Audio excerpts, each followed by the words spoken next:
In the intensive care unit of Beichuan Peace Hospital, Lu Ming lay motionless on the hospital bed, his body connected to countless medical devices. The rhythmic beeping of the ventilator and monitors filled the room. At that moment, he seemed trapped in a pitch-black cage, struggling in vain to escape the darkness. Just outside the ward, Lu Ming's elder sister, Lu Bingmei, who had always been by his side, stood devastated as the doctor delivered a brutal diagnosis.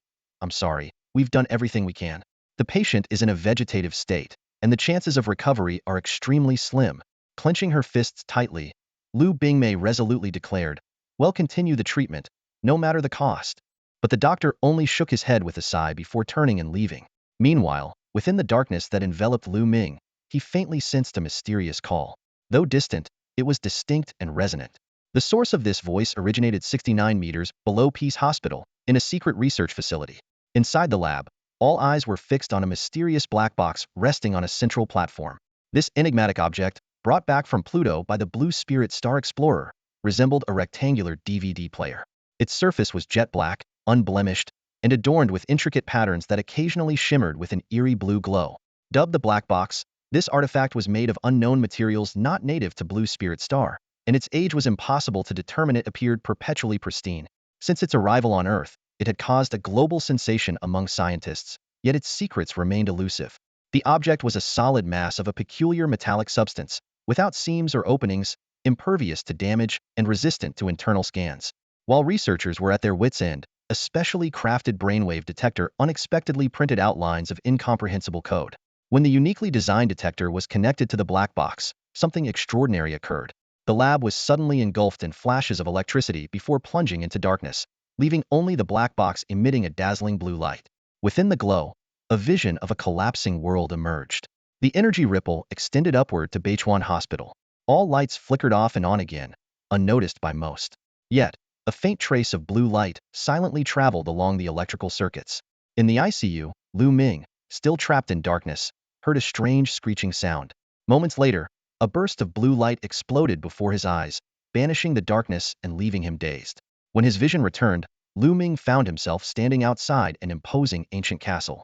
Although half collapsed, the 50-meter structure still radiated grandeur. Massive black and gray stones lay scattered around, alongside shattered remnants of weapons, resembling the aftermath of a primordial battlefield. Suddenly, Lu Ming felt something strange about his body. Looking down at his hands, he was shocked to see they were covered in coarse gray fur. Glancing further, he discovered that he now had 2 canine legs. Panic surged through him. Of all the things others get to be divine heirs or powerful demons when they transmigrate, and I turn into a dog? Even the cheapest transmigration ticket wouldn't be this bad, he cursed inwardly. However, a thought struck him: dogs couldn't walk upright, could they? Just as he raised a paw to touch his face, the large blade he was holding accidentally struck his head with a metallic clang. At that moment, a robotic voice echoed around him. "Welcome to the multiverse battlefield game. As a guardian, you must eliminate invaders to earn points. Exceptional performance will grant additional rewards." Lu Ming froze in place. Multiverse battlefield? Guardian? Was this transmigration or not? The system's cold voice clarified, "Guardians do not transmigrate. Your physical body remains in a vegetative state, while your consciousness has been transferred into the game. Fulfill your duties as a guardian." Hearing this, Lu Ming's mind turned to his sister. Knowing her determination, she would undoubtedly go to any lengths to save him, even sacrificing her own well-being or dignity. The thought of her suffering on his behalf brought tears to his eyes. He would rather die than drag his beloved sister down with him. Desperate, Lu Ming shouted, "I need to talk to my sister." The system's cold response came swiftly.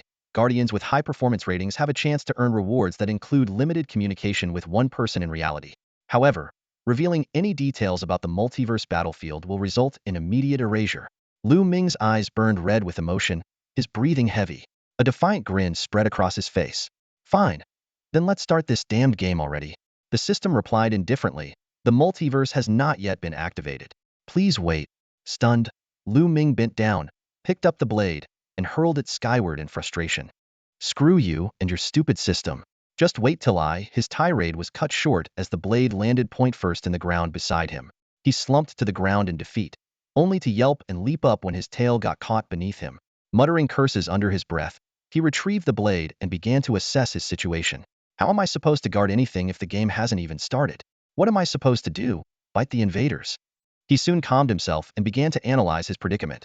Defeating invaders would earn rewards, but only exceptional performance could grant him a chance to contact his sister. However, as a dog, how could he possibly fight? Use his teeth? While pondering, he noticed a translucent button labeled Guardian floating to his left. Curiously, he tapped it. The words, dog-headed man, appeared in blood-red letters before his eyes. The kobold's basic attributes were clearly displayed before Lu Ming. Level 1 strength, 2 defense, 5 skill.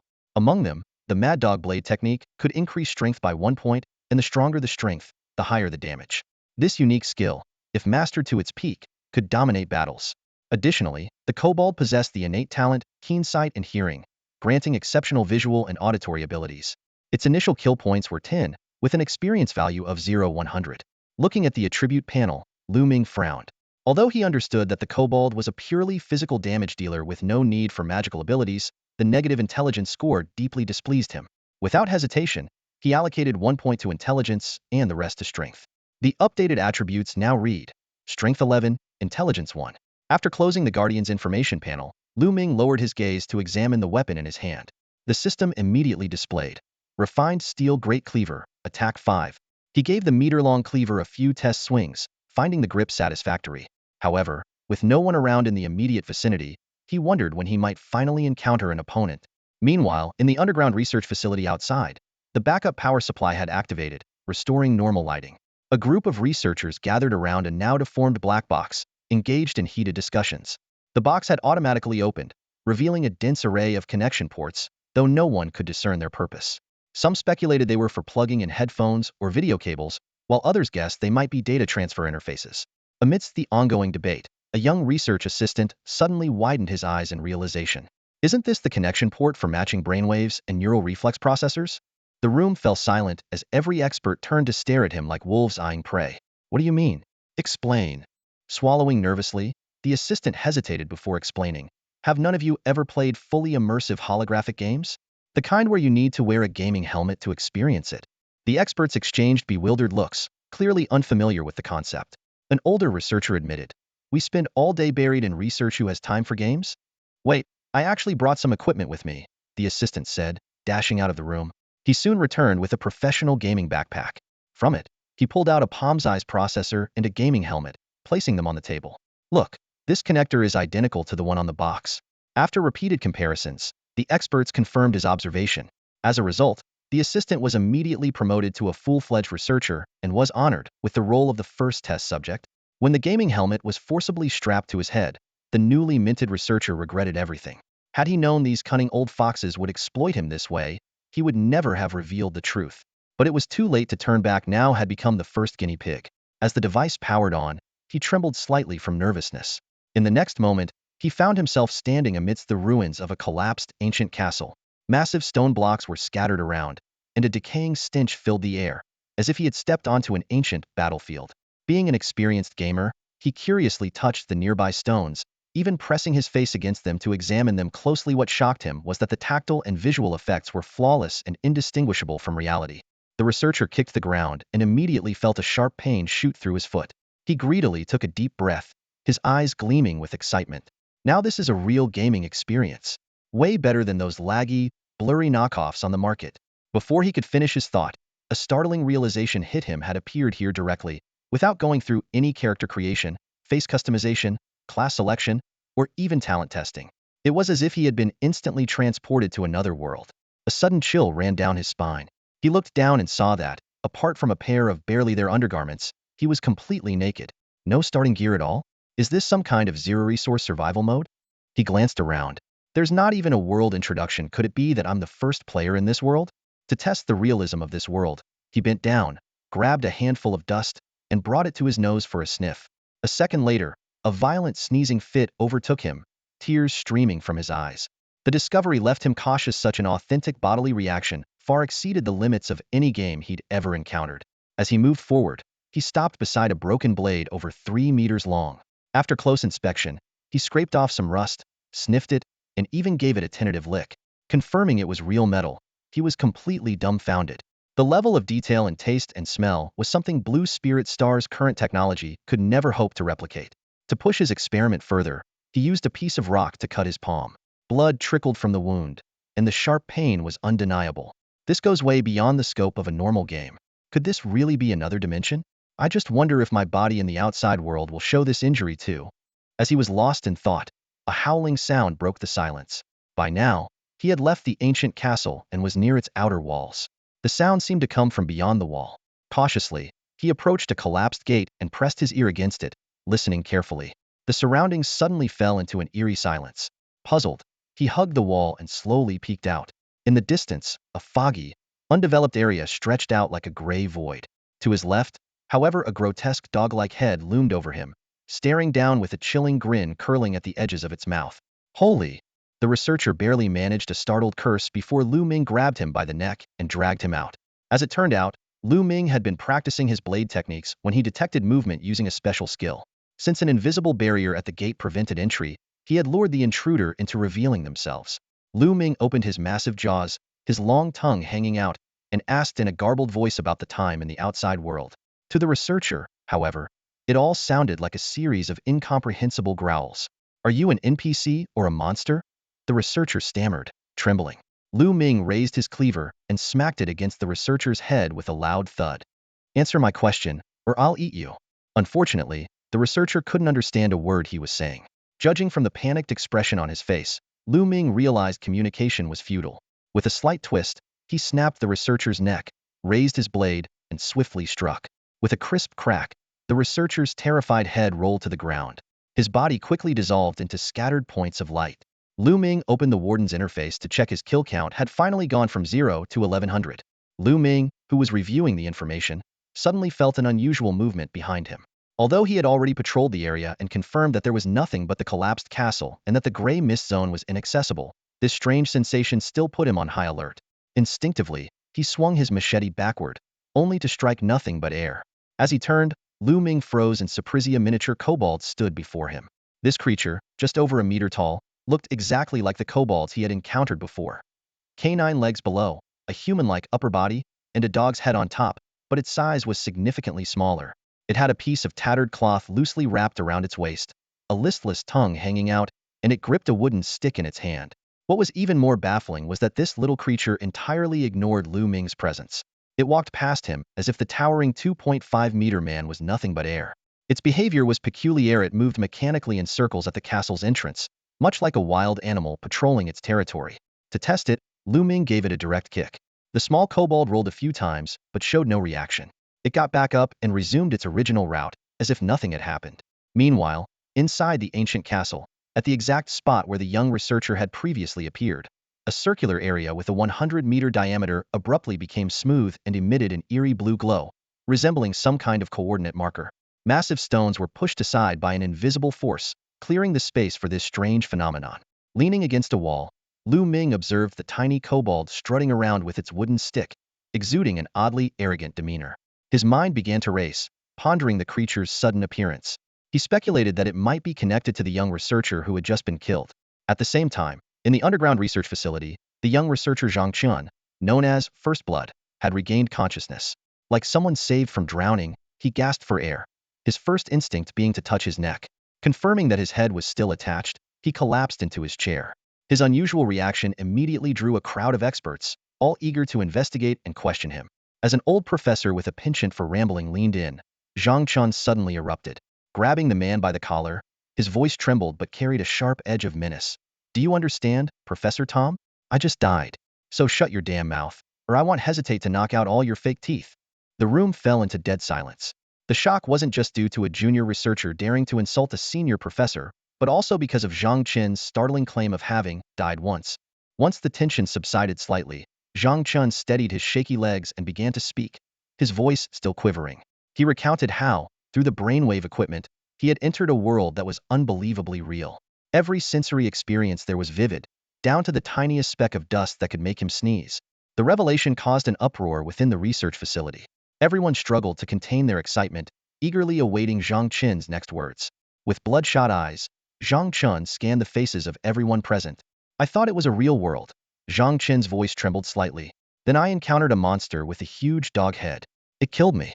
I could even hear the sound of my neck snapping. And then, I woke up here. The meeting room fell into a dead silence, everyone's expressions frozen in place. Suddenly, a curious voice broke the quiet.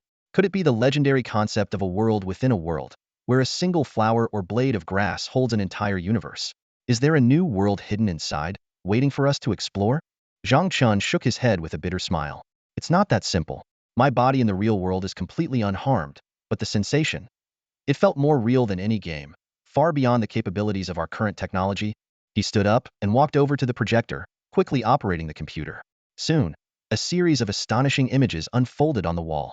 The ruins of a massive ancient castle, a colossal broken sword, and the terrifying dog-headed monster, its figure gripping a machete particularly striking. Ladies and gentlemen, Zhang Chen looked around at the researchers in the room. I suggest you experience it for yourselves. His words immediately ignited the group's enthusiasm. The logistics director practically sprinted off to prepare the equipment. 3 hours later, the first group of 20 researchers, ranked by seniority, put on the helmets. Silently, Zhang Chen called in the emergency medical team, fully aware of what might happen next. Sure enough, less than 30 minutes in, the first researcher began convulsing violently. Within an hour, 12 of them were on the brink of death. The remaining 8, though surviving, were pale and trembling, clearly traumatized by the hyperrealistic experience of dying. When the group finally calmed down, they noticed that the virtual world had changed. The terrain had shifted, and a small dog-headed creature had appeared. Zhang Chen's eyes lit up. This proves we've altered the world. The entry point has transformed into something like a beginner's safe zone in a game. After heated discussions, the research team unanimously decided to report their findings to the International Alliance Research Institute, recommending that young, physically strong volunteers from the International Defense Force be recruited to explore this world. Little did they know, their own bodies had already begun to undergo subtle changes after experiencing death. Meanwhile, Lu Ming was contentedly reviewing his stats as a guardian of the realm. Dog-headed humanoid. Level 1. Strength 11. Intelligence 0. Defense 5. Skills. Mad Dog Blade Technique 2 damage increases with strength. At max level, it can devastate opponents. Exclusive skill. Keen hearing and vision. Attribute points 0. Kill points 20100. He scratched his back with his machete, thinking that a few more kills would get him to the next level. Looking at a group of small dog-headed creatures wielding wooden sticks patrolling in the distance, Lu Ming felt a bit dissatisfied. Those old intruders from earlier had stolen his kills. But soon, a nagging thought crept into his mind. Why were there so many elderly people invading? And why were there so few of them? At this moment, Lu Ming had no idea that the outside world was gathering a large force, preparing for an unprecedented exploration. 3 days later, in a specially constructed facility in Beichuan City, designed to tackle the inner world of the black box, 200 strong and robust members of the defense force were ready for action. Dressed in lightweight combat uniforms, their mission was clear: explore the interior of the ancient castle and eliminate the kobolds. The moment all team members donned their helmets and the connectors synchronized, they were transported into the battlefield of the heavens. At that time, Lu Ming was idly waiting in place, his gaze occasionally drifting into the distance, silently worrying if his sister had compromised herself to save him. Nearby, a dozen kobolds were tirelessly running in circles, further irritating him. Suddenly, a blinding pillar of light flashed across the sky above the castle. Though it lasted only a moment, it brought the first ray of brightness to this dim world. Lu Ming gripped his machete with excitement as the kobolds around him howled and eagerly tried to rush toward the light, only to be restricted by their fixed zone. The wait was agonizingly long. Lu Ming wandered off to a distant spot, planting his machete into the ground, directly facing the castle's entrance. An hour later, the first figure finally emerged, a burly man clad only in boxers. Following him, a line of strong, imposing warriors poured out, exuding an overwhelming presence. With a gesture from their leader, the team surged forward like a tide. The dozen kobolds fearlessly charged to meet them but were quickly overwhelmed by sheer numbers, managing only to injure 2 people in vain. Lu Ming refrained from joining the fray immediately, recalling the lesson of having his kills stolen before. He decided to wait until the intruders dealt with the kobolds before stepping in to claim his rewards. With the experience of his previous kills, he felt confident in handling these opponents. The intruders split into 3 groups, attempting to encircle Lu Ming. Shouting commands to stay alert, they moved in unison, clearly a professionally trained force. Observing this, Lu Ming retreated a few steps, not out of fear, but to lure them away from the castle entrance and create the perfect opportunity for an attack. Once the distance was ideal, Lu Ming suddenly surged forward, launching an assault in an arc trajectory. "Only fools step into a trap," he shouted, though it came out as a series of guttural growls. Despite the leader's efforts to adjust their formation and continue the encirclement, Lu Ming leveraged his height and speed advantage, charging through and cutting down over a dozen men in a single sweep. Finally, Lu Ming stood firmly at the castle entrance, looking down at the remaining intruders with a cold smirk. The leader's expression was dark and grim, filled with fury. This dog was distinctly different from the smaller kobolds they had encountered before. It demonstrated extraordinary intelligence, organizing the remaining troops into 2 teams to launch a pincer attack. Lu Ming's smile froze instantly. "You're the dog. Your whole family are dogs," he roared angrily. Instead of retreating, he charged forward, plunging straight into the enemy's encirclement. As soon as he executed the Mad Dog Blade technique, Lu Ming raised his left hand to shield his face. While this skill was incredibly destructive and highly aggressive, its biggest flaw was its indiscriminate nature. During previous experiments, he had accidentally injured his own face and shoulder. His whirlwind-like figure darted through the crowd, the glint of his blade flashing like lightning, so fast it created afterimages. For the first time, the Mad Dog Blade technique unleashed its true power. Lu Ming resembled a tiger charging into a flock of sheep, leaving a trail of blood, severed limbs, and chaos in his wake. Even so, the sheer number of enemies remained overwhelming. Several times, Lu Ming narrowly avoided being pinned to the ground. Only when no enemies remained in front of him did he stop, panting heavily, his tongue hanging out from exhaustion. "This skill is insane," he exclaimed. Though he had been slashed 3 times himself, nearly half of the 200 enemies had fallen. At that moment, the system's cold voice rang out. "Outstanding performance by the defender. An additional reward has been granted." Lu Ming froze for a moment before joy surged within him. He quickly pulled his tongue back in and shouted, "I'm busy here, can't you see that?" Despite his complaints, he couldn't hide his excitement. His ravenous gaze swept over the nearly naked invaders, causing their leader to tremble in fear. These invaders, while genuine warriors, were no match for Lu Ming in the heavenly battlefield space without weapons, equipment, skills, or attribute bonuses. If they had been experienced players, they would have realized the disadvantage and retreated to a safe zone. But these individuals treated the battle as a mission they had to complete, charging forward heedlessly until they were completely annihilated. After the fight, Lu Ming leaned on his blade, gasping for air as he watched the corpses on the ground gradually disappear. Around him, small kobolds began patrolling the territory. The system once again announced an additional reward.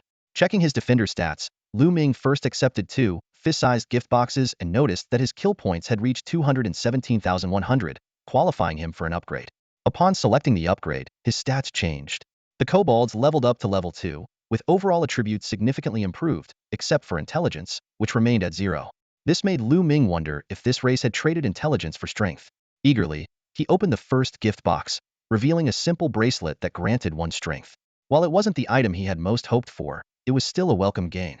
The second gift box contained a connection card, allowing him to bind a contact from the real world for a 2-minute conversation. However, the binding would be permanent and unchangeable. This unexpected reward made Lu Ming let out an excited wolf-like howl. "Awooh!" Lu Ming jumped out of bed in excitement, clutching the card in his hands and pressing it against his lips with a flurry of kisses. "Oh yeah, I'm awesome." He stared at the card, took a deep breath, and decisively used it. "Bind it to my sister Lu Bingmei, phone number XXXX. The thought of his nagging sister, who always fussed over him like a mother, now sacrificing herself for him, pierced Lu Ming's heart like a sharp thorn. Memories of her constant scolding, which once annoyed him, now surged through his mind. He knew every word of her nagging carried the deepest care. Scenes from the past flashed before him. His sister saving the best food for him, casually saying, "I've had enough of this," and countless other moments that were etched deeply in his heart. He had always planned to make something of himself and give his sister, who never complained, a good life. But now, he had become a burden, lying there as a vegetative patient. Meanwhile, Lu Bingmei was in a high-end restaurant, enduring the uncomfortable attention of an elderly man in his 50s. The way her hand was held and her slightly furrowed brows silently expressed her resistance. "Bingmei, I've always valued you over the years," the man said, holding her hand. "Now that you've come to me, you must be in trouble. Tell me, I can help." Lu Bingmei lowered her head, her tightly clenched fist revealing her inner struggle. "It's about my brother. He needs a lot of money. I'll cover any amount, but you'll have to be mine," he chuckled. Just as Lu Bingmei was about to agree through gritted teeth, her phone suddenly rang from inside her back. She quickly withdrew her hand and answered the call from an unknown number. The voice on the other end made her eyes widen in shock, and tears began streaming uncontrollably. "Big sis, don't do anything stupid." It was Lu Ming's voice. "I'm fine. I'm not going to die. I can only talk for 2 minutes, so ask me anything quickly." Lu Bingmei wiped her face and said to the man across from her, "Excuse me, Mr. Lu, I need to use the restroom." Without waiting for a reply, she grabbed her bag and left swiftly. In the restroom, Lu Bingmei found herself at a loss for words. She had just visited her unconscious brother that morning, so this call came as an overwhelming shock. But the sticky sweet way he called her big sis was unmistakably Lu Ming. Sensing his sister's confusion, Lu Ming hurriedly explained, "Big sis, listen to me carefully. Don't do anything reckless to extend my life. My current state. It's kind of like an out-of-body experience. I won't die. Just take me home." To convince her, he immediately recited a series of secrets known only to the two of them. "Where are you now?" Lu Bingmei asked. "I can't say. If I tell you, you'll die. Do you need me to do anything else?" Lu Ming's voice came through from the other end of the phone. "Get my body home as soon as possible. I'll wake up on my own in 6 months. Sis, whatever you do, don't destroy yourself just to keep me alive. Otherwise." The line abruptly went dead, leaving only the sharp, grating sound of a busy signal. Lu Bingmei gripped her phone tightly, her eyebrows trembling as she turned to look at her reflection in the mirror. Could Xiao Ming be lying to me? He's been a liar ever since he was little. Before she could finish her thought, something clicked in her mind. She didn't even bother to finish tidying herself up and rushed out the door, heading straight for the hospital. Bursting into the intensive care unit, she stood there panting, staring at the peaceful figure of Lu Ming lying on the bed. She watched him silently for a full minute before finally speaking. "If you're lying to me, Illinois, I'll never acknowledge you as my annoying little brother again." Though her words were harsh, deep down, she had no real intention of taking him home unless she had no money left at all. This thought made her chest tighten, and she could no longer suppress the emotions she had buried for so long. She broke down into uncontrollable sobs. At that moment, the head physician entered the room and saw her crying. Just as he was about to offer some words of comfort, his attention was caught by the data displayed on the monitoring equipment. His eyes widened in shock, and he hurriedly removed his glasses to wipe them clean before looking again. This can't be right," he exclaimed. "These readings are healthier than a normal person's, even stronger than those of a professional athlete at least 5 times." The doctor's outburst snapped Lu Bingmei out of her sorrow. She sniffled and asked hesitantly, "What did you say?" The head physician, completely engrossed in the anomaly before him, ignored her question and called loudly for a nurse to bring in the patient's earlier data. Frustrated, Lu Bingmei grabbed the doctor, shaking him slightly. "Tell me what's happening to my brother." The doctor, still muttering to himself, "This doesn't make sense, and this is impossible," was abruptly brought back to reality when Lu Bingmei slapped him twice. Startled, he adjusted his crooked glasses and grabbed her shoulders. "It's a miracle. Your brother is still in a vegetative state, but his physical condition has improved exponentially."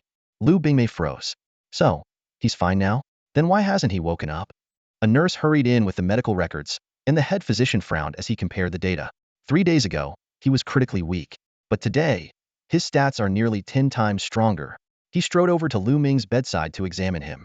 "His heartbeat is pounding like a drum, and his pulse is so strong it feels like it could push my fingers away. Is this really a vegetative patient?" The doctor looked at both the nurse and Lu Bingmei, his face a portrait of disbelief. However, his expression only served to confuse them further. As he prepared to have the nurse replace the monitoring equipment for another round of tests, Lu Bingmei suddenly remembered her brother's words. She quickly asked, "If I take him home, will it affect him? Do you even know how strong he is right now?" "His body is far beyond an athlete's capabilities." But before the doctor could answer her question fully, Lu Bingmei had made up her mind. "It doesn't matter. I'm not leaving him here. I'll go handle the discharge paperwork right now. Remove all the monitoring equipment. I don't want my brother attracting any attention." In the end, Lu Bingmei forcibly removed all the equipment and brought Lu Ming home. Meanwhile, on the battlefields across the multiverse, Lu Ming finally let out a sigh of relief after ending the call. He wasn't concerned about the possibility of dying. As long as he didn't burden his sister, he was willing to accept any outcome. At that moment, a new idea began to take shape in his mind. If the multiverse battlefield allowed his consciousness to enter and even communicate with his sister in the real world, could he somehow make money here? The thought was fleeting, immediately dismissed as unrealistic.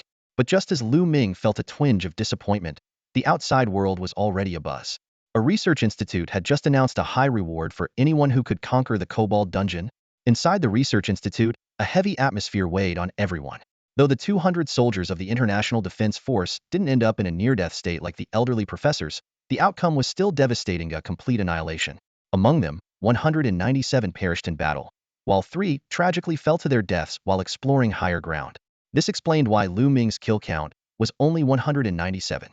However, the intelligence brought back by this team far exceeded the cost of their lives. They had meticulously documented the terrain, architectural structures, and surrounding facilities.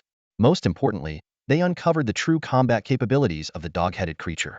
To be honest, if I weren't breathing right now, I'd think I was already dead, the team leader said with a bitter smile, shaking his head.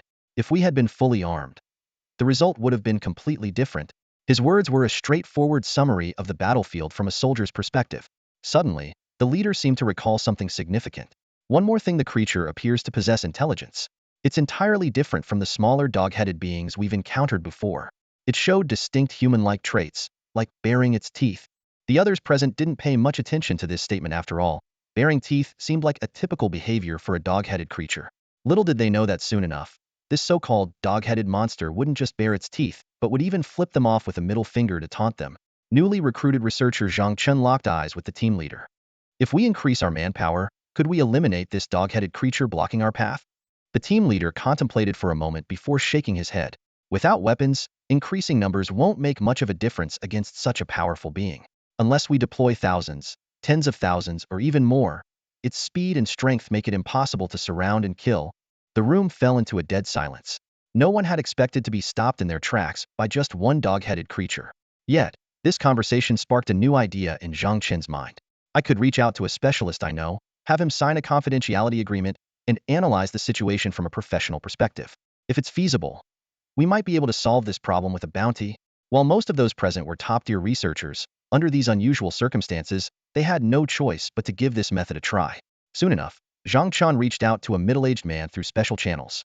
After undergoing stringent security checks and signing a confidentiality agreement, the man was brought into the research institute.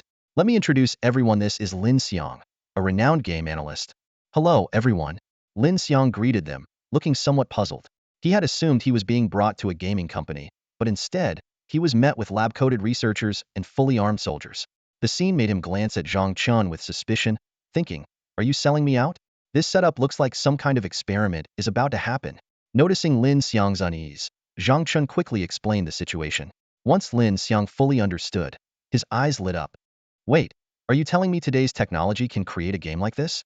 Let me at it." Unlike the experts and scholars exploring the unknown or the defense soldiers carrying out their mission, Lin Xiang was purely motivated by the thrill of cracking strategies.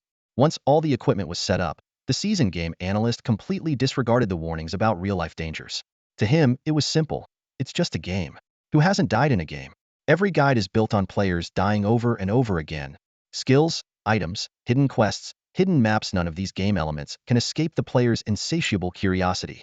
Even a lone tree in the beginner's village must be chopped down completely, and the color of female NPC's underwear is meticulously investigated and shared on forums. Lin Xiang stood still, his eyes gleaming with fervent excitement.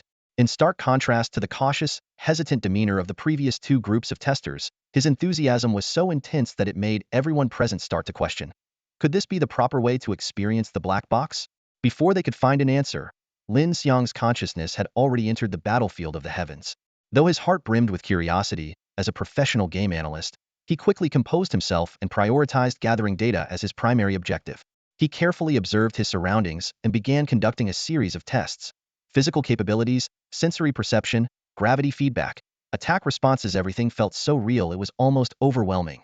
Taking a deep breath, he picked up a stone and held it in his hand, cautiously walking toward the castle gates, ready to confront the kobolds himself. Outside the castle, Lu Ming was leaning against a large rock, observing the scene. When he saw that Lin Xiang was alone, he frowned. This wasn't nearly enough manpower to get the job done. Moreover, Lin Xiang's actions intrigued him. He lingered by the gate, refusing to step fully outside, which resulted in the nearly 100 kobolds guarding the entrance remaining motionless, as if they didn't even see him. Narrowing his eyes, Lu Ming watched Lin Xiang's strange behavior. Drawing lines on the ground to test attack ranges, throwing stones to gauge reactions, and even, in a bizarre move, taking off his own underwear, darting out to slip it over the nearest kobold's head, and retreating just as quickly. This series of antics made Lu Ming grit his teeth in frustration, but it also piqued his curiosity. Was this guy conducting some sort of game test? After several rounds of experimentation, Lin Xiang finally turned his gaze toward Lu Ming. "Hey, kobold bro, wanna play?" The nickname made Lu Ming instinctively touch his face, though he couldn't refute it. He could understand what Lin Xiang was saying, but Lin Xiang couldn't understand him in return. Seeing Lu Ming's reaction, Lin Xiang paused for a moment before muttering under his breath, "Wait, it can understand me? Is it really this advanced?" He then began taunting incessantly. "Kobold bro, come on, I've got some treats for you, and I can even introduce you to a kobold girl." Yet he stubbornly remained in the safe zone, refusing to step out. Annoyed, Lu Ming raised his middle finger. The gesture immediately silenced Lin Xiang, though his mind was screaming in disbelief. What the hell? An NPC flipping the bird? What Lin Xiang didn't know was that Lu Ming was patiently waiting for him to step out. If communication worked, great. If not, well, Lu Ming was more than ready to give him a first-hand experience of what it felt like to have his arm broken and shoved back into his body from behind. Lin Xiang kept probing, but Lu Ming had already made up his mind, rejecting all interactions with a cold, unyielding gaze. Seeing no reaction from the other party, Lin Xiang had no choice but to give up. What frustrated him even more was the lack of an option to voluntarily exit this place. It felt like falling into a deep well with no way out. Is dying the only way to leave? Lin Xiang muttered to himself as he continued searching the ancient castle, unwilling to give in. 5 hours passed, and apart from picking up some rubble and weapon fragments, he found absolutely nothing. Left with no other options, his gaze shifted toward the area outside the main gate. I heard this is supposed to be a real death experience. Let's see just how real it gets. Lin Xiang thought to himself. In his understanding, it would just be a moment of pain, followed by his consciousness returning after the character's death or perhaps respawning at a checkpoint like in other games. He picked a spot for his escape and prepared to charge out from the right side when the kobold creatures were clustered together. Even if his character died, he figured he could at least observe the surrounding environment. However, just as he was about to act, Lu Ming suddenly stepped into his path. With a machete resting on his shoulder and sharp canine teeth showing at the corner of his mouth, his intent to block the way was unmistakably clear. Come on, buddy, don't be like this. I promise I'll bring you a bone next time, Lin Xiang said awkwardly, forcing a grin. Lu Ming let out a cold snort, then strode forward and kicked the small kobolds blocking the path out of the way. He pointed to the right, signaling Lin Xiang to leave through that direction. Lin Xiang's eyes lit up as if he had discovered a new continent. Without hesitation, he bolted out of the castle and sprinted away. Just as the kobolds were about to chase him, Lu Ming took them all down with a single kick each. Once the little creatures resumed their patrols, Lu Ming turned and caught up with Lin Xiang, who was busy measuring distances in the distance. Thanks, buddy. Is there anything I can help you with? Lin Xiang asked cheerfully, thinking this must be a hidden intelligent NPC and that he was about to receive a quest. But Lu Ming's response was far from what Lin Xiang had anticipated. Bang! A heavy kick sent Lin Xiang sprawling to the ground. Lu Ming leaped into the air, flipped his grip on the machete, and stabbed it into the ground right next to Lin Xiang's ear. Holding down the curled-up Lin Xiang, Lu Ming began tracing something on the ground with his finger. Suddenly, a cold, mechanical system voice echoed, "Warning. The warden is attempting to transmit a message to the outside world. If the message is received, termination will occur." Lu Ming froze, his finger stopping after just one character. Seizing the moment while Lin Xiang was still retching and teary-eyed, he quickly erased the marks on the ground. Damn it, still no good, he cursed, slamming the ground in frustration before grabbing Lin Xiang again. Buddy, please don't hit me. We're on the same side. I'll definitely bring a kobold girlfriend for you next time. Lin Xiang's words were cut off as a punch sent him coughing up blood. You're the damn kobold here. And a kobold girlfriend? Who are you trying to fool? Lu Ming roared, launching into a brutal series of kicks. Each heavy blow not only shattered Lin Xiang's delusions, but also gave him a very real taste of what true death felt like. Lin Xiang felt like he was being treated as a soccer ball, his body nearly falling apart under the kobold's violent stomping. Every time he was kicked into the air and hadn't even landed yet, the kobold would already flash ahead and send him flying back with another kick. The sharp cracks of breaking bones were mixed with his agonizing screams, his ribs seemingly shattered into pieces. Spare me, he pleaded while cursing furiously, his insults ranging from the kobold's mother to its sister and even its ancestors from 18 generations ago. Yet, the kobold seemed utterly indifferent, mechanically repeating this one-sided torment.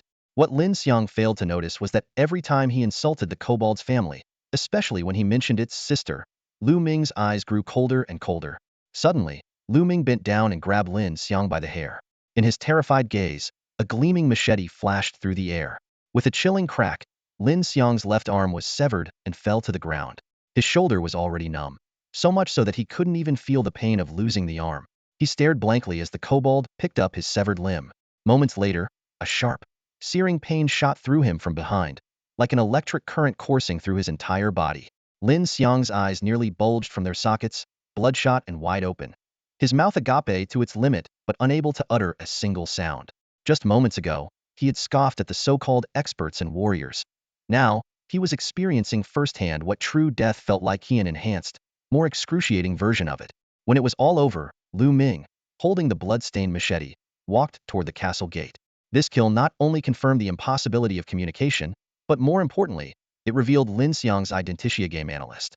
This meant that in the near future, a large number of intruders would inevitably arrive, and for Lu Ming, this was good news. Lin Xiang jolted awake in the research lab. His first reaction was to check his body, especially his back. After confirming he wasn't actually injured, he cautiously sat down, afraid that any sudden movement might trigger unpleasant memories. At that moment, the lab erupted in applause. Zhang Qian excitedly jumped in front of Lin Xiang. "Xianga, you're incredible. Over 7 hours straight. If it weren't for your stable vitals, we would have thought you weren't coming back."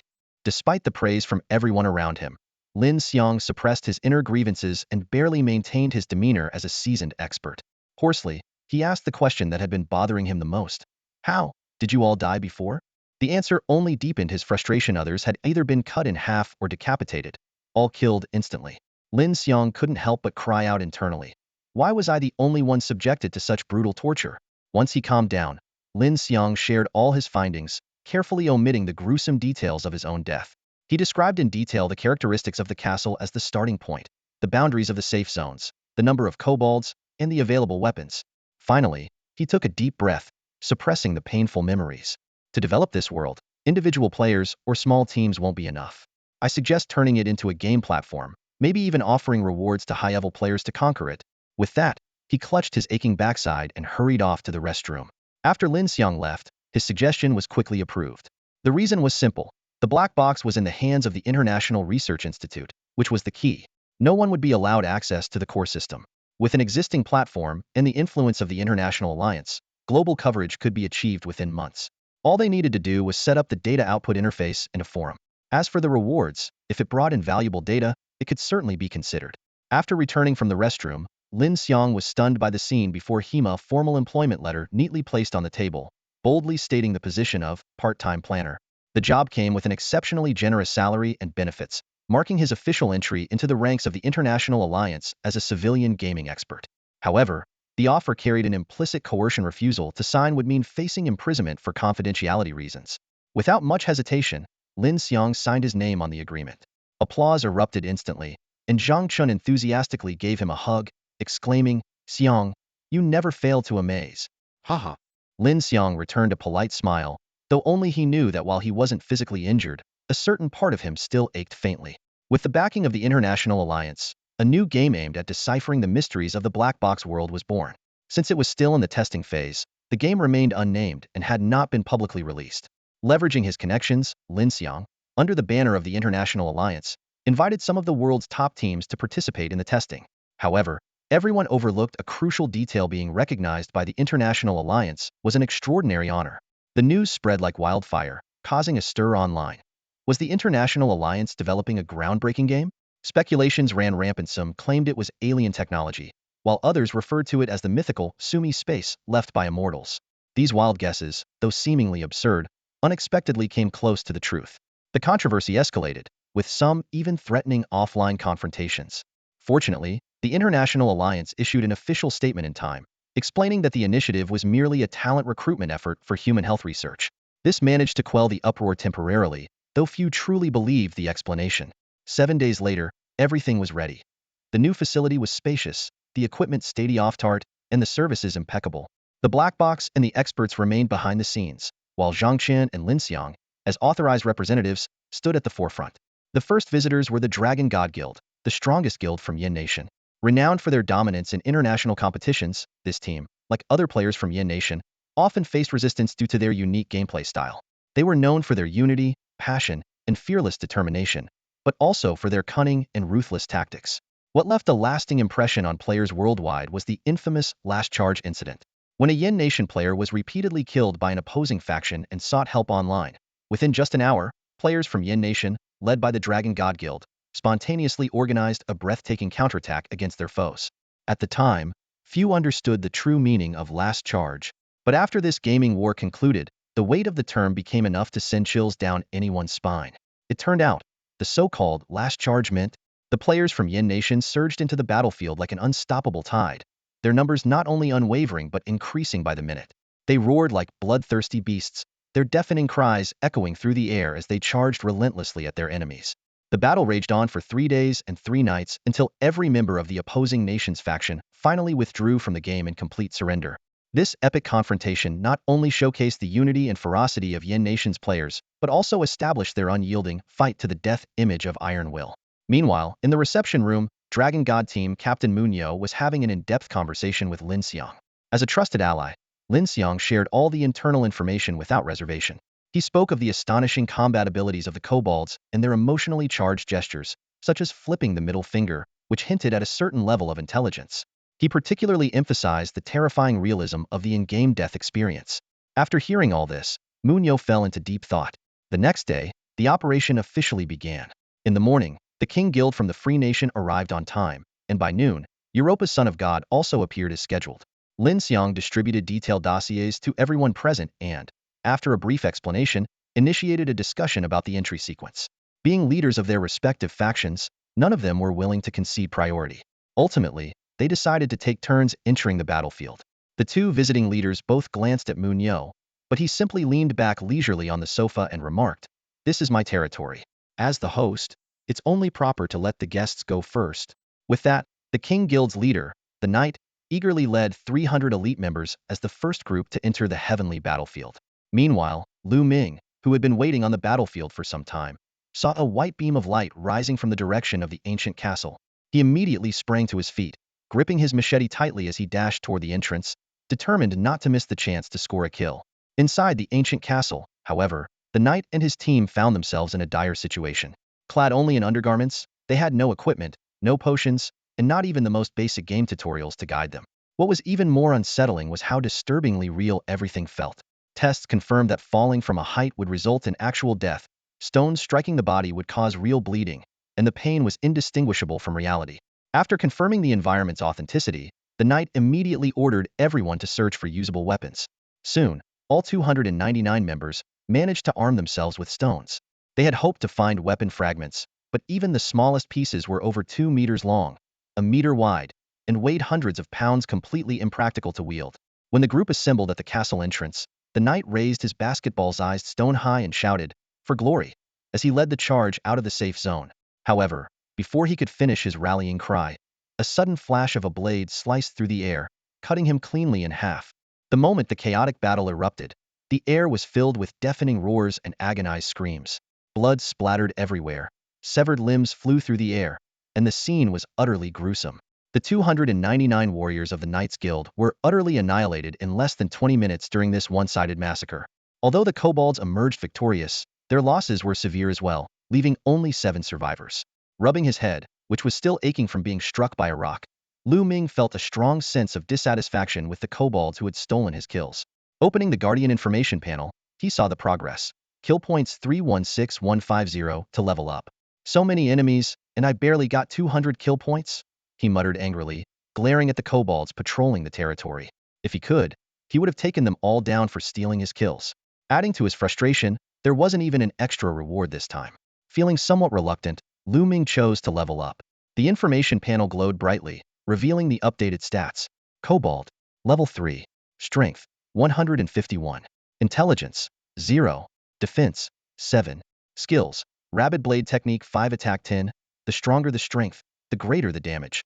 Mastering it to the highest level could make one unstoppable. Exclusive skill, Keen Hearing and Sight. Attribute points, 4. Kill points, 166230.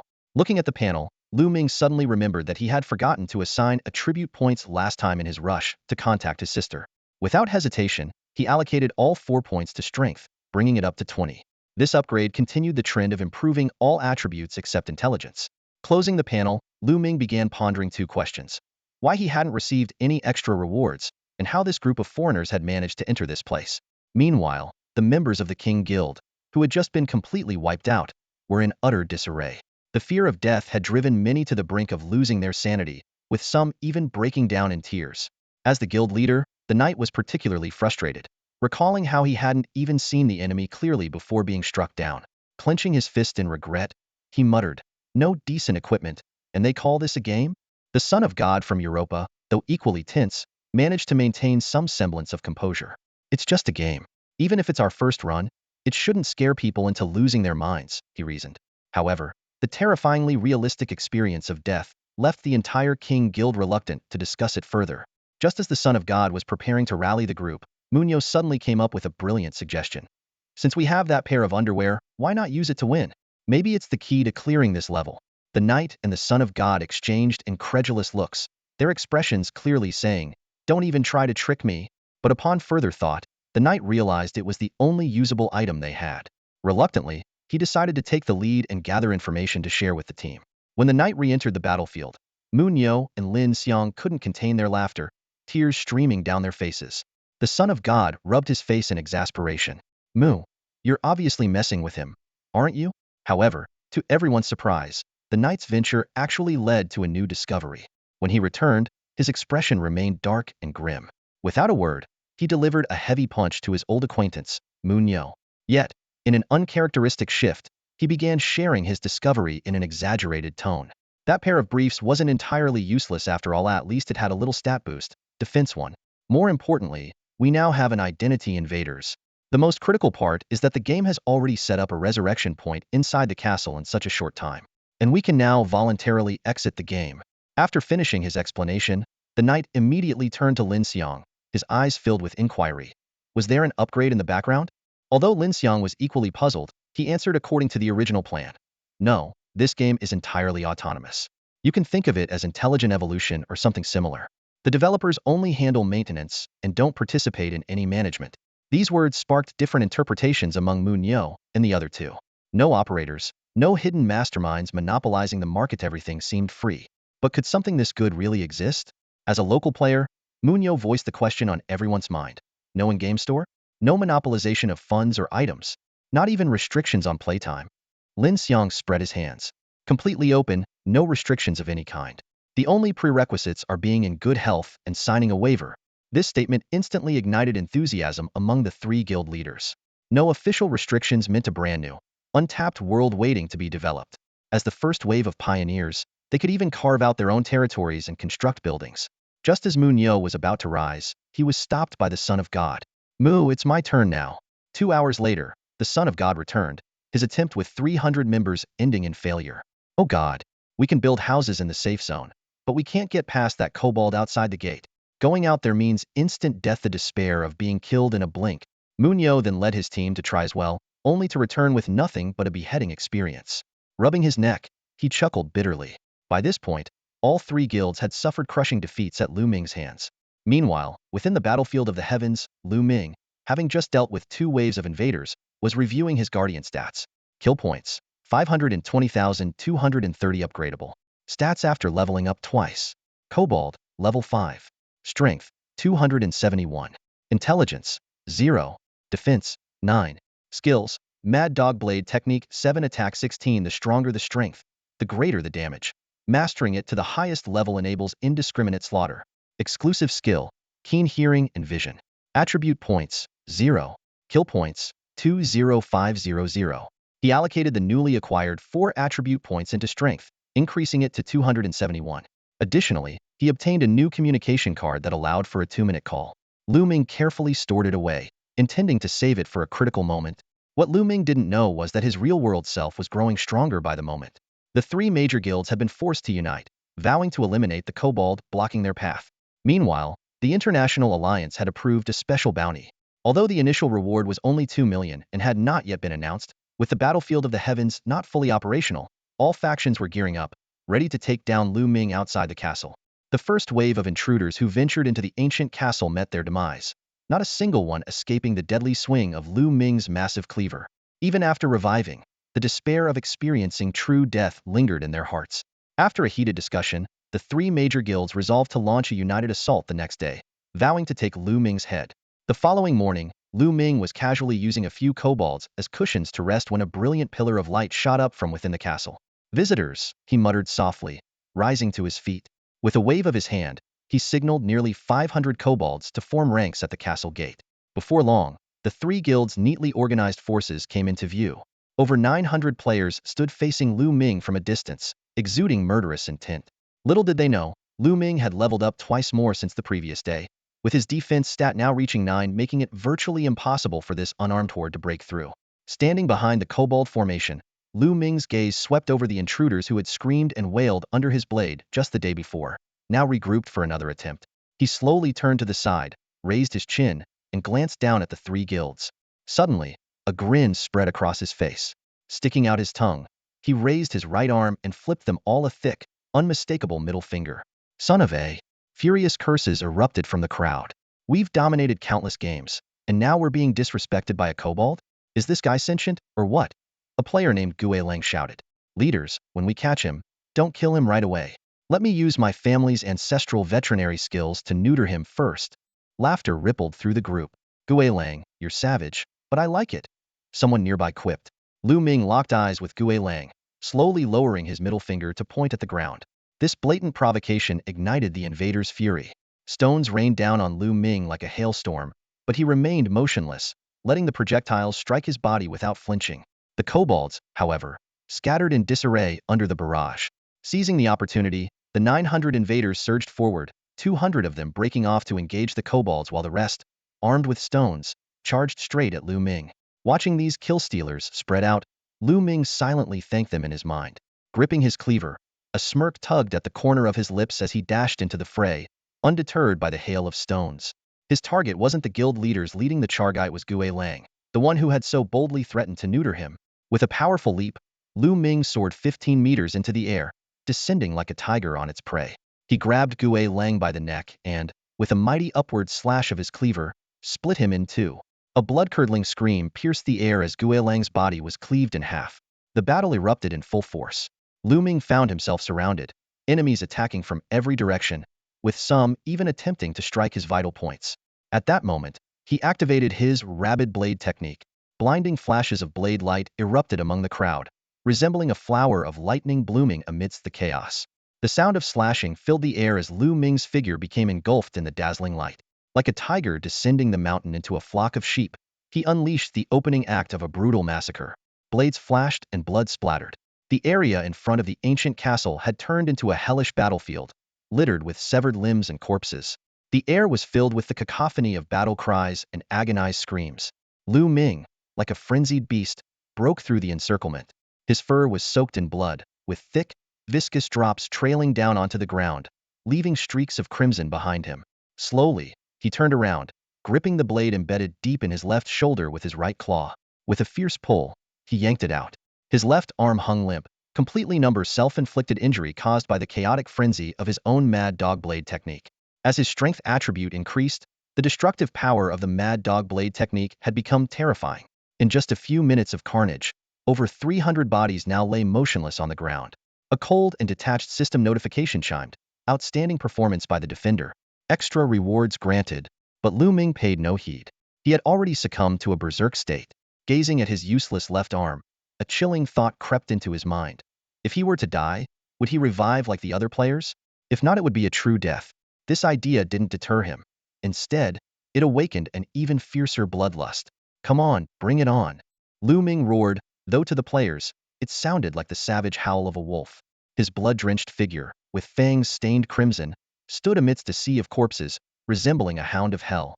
Captain Munyo of the Dragon God Guild, known for his calm and refined demeanor, spat out a mouthful of blood, bent down to pick up a kobold's wooden club, and commanded in a deep voice, Dragon God stands united.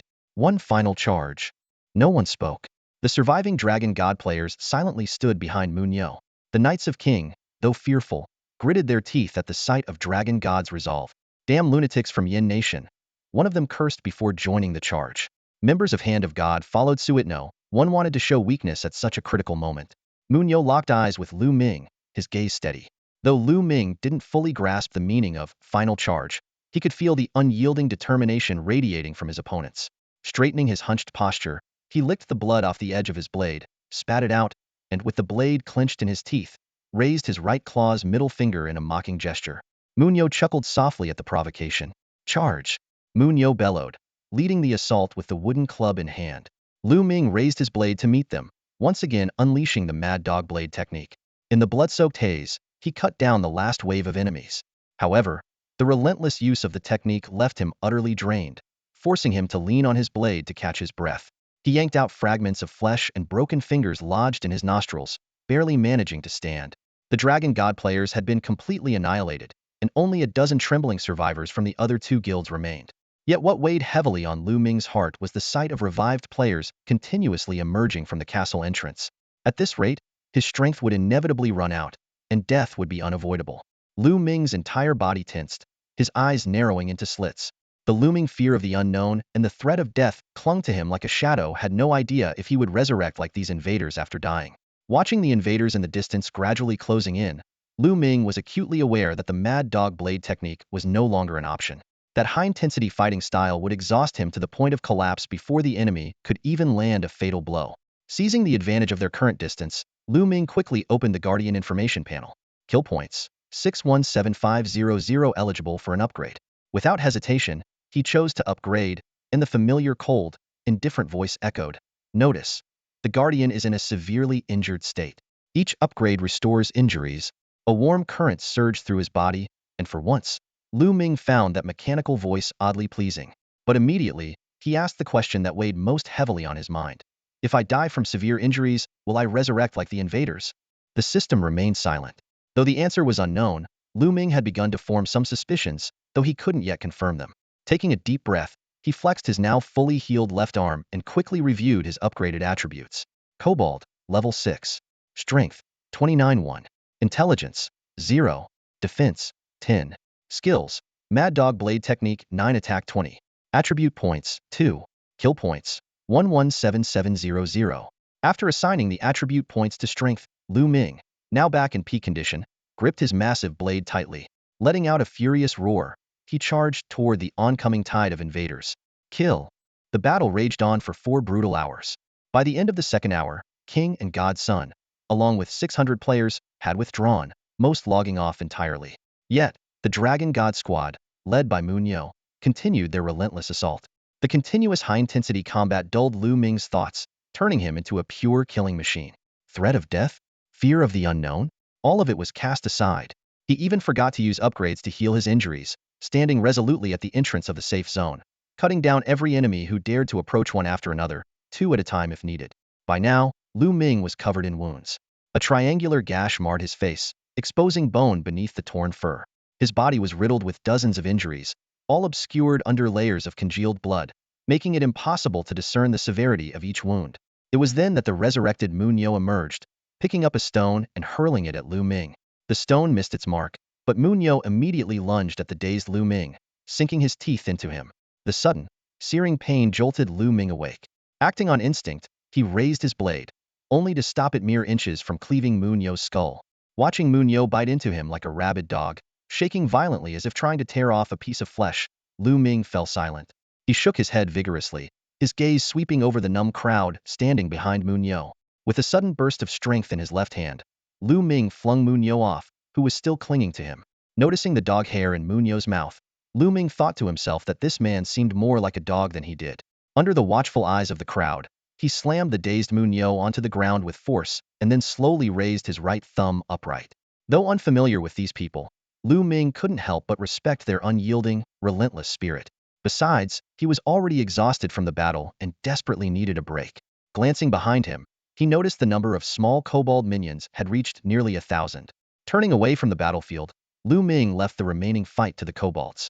As soon as he walked away, the Dragon God players hurriedly dragged Munyo back to the safe zone, fearing he would be devoured by the kobolds. Although the battle couldn't continue, the Dragon God team considered earning a thumbs up from the kobold as a victory in itself. As players gradually retreated, Lu Ming had already lost interest in them. Casually grabbing 2 kobolds to use as cushions, he sprawled on them and checked the warden's progress. Kill points 125, 1700, ready for an upgrade. As the upgrade began, a warm, restorative force flowed through his entire body. Without giving it much thought, Lu Ming fell into a deep sleep, his first real rest since arriving at the heavenly battlefield. Meanwhile, the members of the 3 major guilds, apart from the unconscious Munyo, found no rest. As top players in the gaming world, they had never faced such humiliation. Worse still, they couldn't even take revenge anytime soon. Nor could they share this disgrace with outsiders who would admit that 3 major guilds couldn't handle a single kobold. Some had even been beaten to tears. They could only swallow their frustration, the memory of the arrogant kobold and his sharp, relentless strikes haunting them like a nightmare. The next day, after Munyo woke up and had breakfast, he rubbed his temples and smiled bitterly. The power gap is too big. Our only chance is when he goes berserk. If your two guilds are willing to go all in together, maybe we could bring him down." The knight and son of God exchanged glances, but remained silent. They had indeed seen an opening during the fight. The kobold had been on the verge of collapse, but even after staggering for over an hour, he hadn't fallen. The knight ventured hesitantly, "How about we give it another shot? Don't worry, this time I'll fight to the death alongside you. As you guys say, anyone who chickens out is a coward." Munyo didn't even look up. "There's no chance. He's not an ordinary NPC. He's a real entity with emotions, willpower, and intellect." The conversation ended there, and the room fell into silence once again. Munyo stood up, put on his helmet, and was about to try other methods on his own when Lin Xiang suddenly burst in. "Good news. The International Alliance has approved the bounty. The first batch is 2 million. All we have to do is take down the kobold." The room was dead silent. Everyone had only one thought. "You have no idea how badly we were beaten." Lu Ming woke up to a beam of light shooting out from the ancient castle. Slowly opening his drowsy eyes, he noticed the two kobolds beneath him still wriggling restlessly, trying to escape and patrol. Rubbing his sleepy eyes, he gripped his machete and stood up. The two kobolds immediately yelped and scurried away. At the castle gate, Lu Ming didn't wait long before seeing Munyo walk out alone. Despite the language barrier, there was a mutual sense of respect between them. Lu Ming gave a thumbs up, then pointed his machete directly at Munyo, making his intentions unmistakable. "I acknowledge you, but if it comes to it, he'll still strike." Munyo chuckled bitterly and rubbed his neck. The number of times he had been decapitated yesterday was beyond count. Although his neck was intact, he couldn't help but check it with his hand. "Man, you really don't hold back. Are you truly an NPC? Do you really need to go this hard? Feels like I've run into a maniac." Lu Ming remained silent, unable to understand Munyo's words. Sitting at the edge of a safe zone, Munyo gazed at the swarm of kobolds numbering in the thousands in the distance and said, "You don't feel like an NPC to me. No AI, no matter how advanced, would show such emotional fluctuations. Yesterday, I was so close to taking you down. If only those two pigs hadn't chickened out at the last moment." Lu Ming curled his lips into a slight smile, but pondered Munyo's words. It was true he had lost control yesterday. Moving forward, he needed to stay calm, avoid acting impulsively, and ensure he had a level advantage before taking action. Observing Lu Ming's human-like reactions, Munyo tentatively asked, "Are you a Yin Nation player? Can we make a deal?" He was increasingly inclined to believe that the kobold before him was being controlled by a real person. However, in Lu Ming's mind, the greatest respect for an enemy was to eliminate them without mercy. Besides, the system had only mentioned rewards for killing intruders, with no mention of any consequences for holding back. Just as leveling up could restore health, the question of whether death allowed for resurrection remained unanswered. This place might be hiding a massive trap, and Lu Ming wasn't about to risk it out of admiration for an opponent. Munyo dusted himself off and stood up, looking at the distant horde of kobolds. "I've suddenly had an idea. I won't be coming back to challenge you for a while." With that, he turned and left. Watching Munyo's figure grow smaller in the distance, Lu Ming felt a tinge of reluctance. After all, without challengers, there would be no kill points. Without kill points, he couldn't level up, let alone earn extra rewards. He opened the Guardian information panel. Kobold. Strength. Level 7. Intelligence. 311. Defense. 0. Skills. Rapid Blade Technique 10 max level, 30 attack, higher strength increases damage, mastered to the point of overwhelming slaughter. Exclusive skill, keen hearing and sight. Attribute points, 2. Kill points, 551900. Lu Ming allocated the attribute points to strength, then retrieved the 4 extra rewards he had earned yesterday. In the heat of battle, he hadn't noticed the reward notifications, and now he realized he had 4. He opened the first gift box, and a bright light burst forth like celebratory fireworks, revealing a glowing blue token. It was an Ascension token, used to upgrade a Guardian's rank and unlock a more comprehensive Guardian system. Without hesitation, Lu Ming pressed the token onto the button. Instantly, the Guardian interface began to shimmer. Lu Ming reopened the Guardian's information, and a new line of text suddenly appeared before his eyes. "When the will persists and the fire of the heart does not extinguish, the path to godhood through slaughter lies beneath your feet. Immortality is achieved through carnage." He froze in place, not because he couldn't understand the words, but because he couldn't grasp their purpose. What he didn't know at the time was that this unique code and phrase would one day become part of his legendary story across the battlefields of the multiverse. After taking a few deep breaths, Lu Ming opened the second box. A black object fell out and instantly expanded into shape. "Ow!" he cried out in pain, clutching his foot that had been hit, hopping in place. On the ground lay a massive black long sword, about 2 meters long and half a foot wide. What stood out most was its paddle-like square tip and an extended handle that made up a quarter of its total length. Rubbing his aching leg, Lu Ming bent down and touched the long sword. A system prompt immediately appeared. Ferocious Slayer damaged. Strength 10 attack 15. Once a weapon of fearsome reputation. Just looking at the blade, one could feel the overwhelming aura of menace it exuded, though it seemed tinged with a sense of decay, as if it were nearing its end. Lu Ming shook his head to dispel the strange feeling and reached out to grip the sword's handle. It lifted effortlessly, yet there was a faint sense of disdain emanating from it. He struck the ground with it a few times, and the subtle sense of rejection gradually faded. To test the sword's sharpness, he took out his previous machete and struck it against the blade. The machete's tip broke off instantly. The sword's sheer dominance left Lu Ming astonished. If he had possessed this weapon earlier, his previous battles would not have been so grueling. From now on, you and I will rely on each other, live and die together, Lu Ming declared enthusiastically, though there was no response. Next, he opened the third box, but it seemed his luck had run out. A pair of tattered wool gloves fell out, riddled with holes resembling mouse bites and devoid of any attributes. Without hesitation, he tossed them aside. The final reward box contained a horned helmet. Inferior horned helmet. Defense 2. Lu Ming put it on, the two curved horns standing proudly upward. At this moment, with his kobold-like appearance, horned helmet, and the massive black sword on his shoulder, he was sure to leave an unforgettable impression on anyone who saw him. He was eager to find some invaders to test his new gear. Meanwhile, the invaders were holding an important meeting. 3 guild leaders were seated face-to-face with Lin Xiang and Zhang Chun. Munyo got straight to the point. We won't be able to break through his blockade on our own unless we increase the number of participants and seize the right opportunity. I propose expanding the participant pool through a closed beta test. The other guild leaders agreed with this suggestion. However, before Lin Xiang could respond, a burly man suddenly exclaimed, "No way, my vision just cleared up?" This member of the Dragon God Squad, who had suffered from severe nearsightedness, removed his thick glasses and looked around in disbelief. Shortly after, a member of the King Guild, nicknamed Little Devil, also discovered their vision had improved. Similar cases began to emerge, and upon tallying, over 100 people reported improved eyesight. Zhang Chun shuddered slightly, a thoughtful expression crossing his face. Could this have something to do with the game? As soon as the words were spoken, the meeting room fell into silence. Munyo tapped the coffee table lightly with the back of his hand, the rhythmic sound drawing everyone's attention. While rubbing his lower back, he murmured thoughtfully, "It seems my back doesn't hurt anymore?" This half-question, half-self-reflection immediately caught everyone's attention. The group began checking their own physical conditions, while Munyo stood up and twisted his waist. "I'm certain me chronic back pain feels much better." Zhang Chun quickly took action, organizing a team to conduct an on-site survey. After a thorough investigation, nearly 200 people reported various degrees of physical improvement. Initially, some speculated that it might be related to the number of times Munyo had been defeated, but this theory was quickly dismissed. After 3 hours of detailed data analysis, Zhang Chun stood up with the report in hand.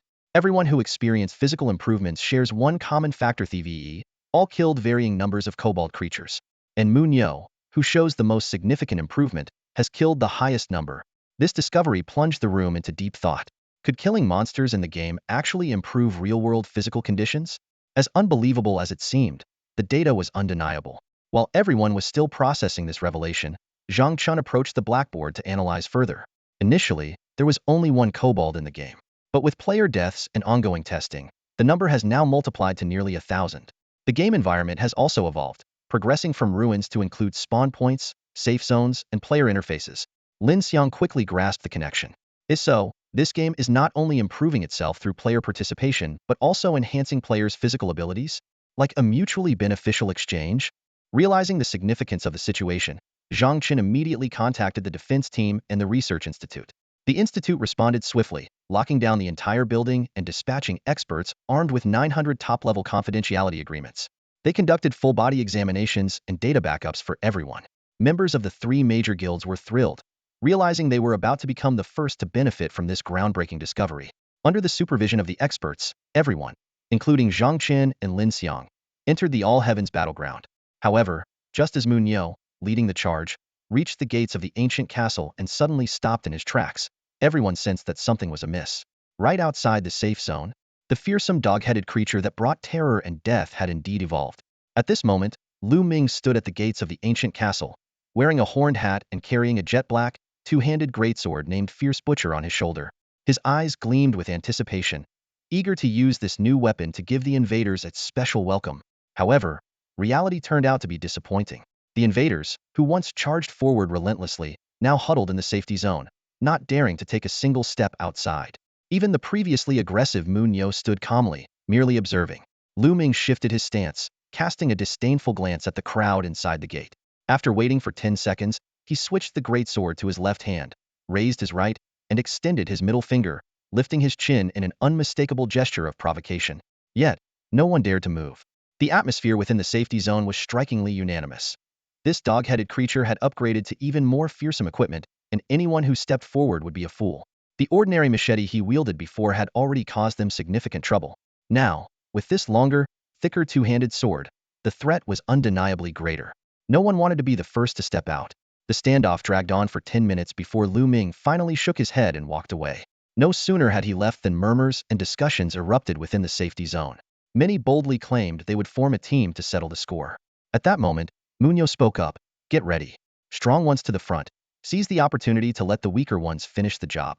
This time, it's just to test the data. Soon, they spotted an opportunity. Upon seeing a lone small dog-headed creature approach the edge of the safety zone, a dozen people instantly rushed out. They snatched its weapon and followed their plan to execute the kill. Lu Ming witnessed the entire scene but chose not to intervene. He knew that the moment he approached, these people would retreat back into the safety zone. This scenario repeated over a dozen times. Eventually, Munyo took one last, deep look at the two-handed greatsword in Lu Ming's hand before leading his team away. Back in the real world, they immediately conducted comprehensive examinations on the individuals who had made the kills, testing muscle fiber resilience, nerve response speed, heart rate, blood pressure, and other physical indicators. The results revealed an overall improvement in physical fitness by 16. This discovery left everyone stunned. What started as an exploration of technological mysteries had inadvertently uncovered this extraordinary phenomenon. Munyo speculated that the dog-headed creatures might grow stronger by hunting them, and now, with upgraded weapons, even leaving the safety zone had become a daunting challenge. Finally, Munyo proposed an even more tantalizing hypothesis. If killing a small dog-headed creature could bring such significant enhancements, what would happen if we killed a stronger one? With that, he announced plans to lead his team into the area in the coming days to craft stone weapons. As for when to expand their operations, that would require careful deliberation. News of this quickly spread, prompting action from 2 other guilds. Meanwhile, the International Alliance managed to establish a global platform within just a week, a speed that exceeded Munyo's expectations.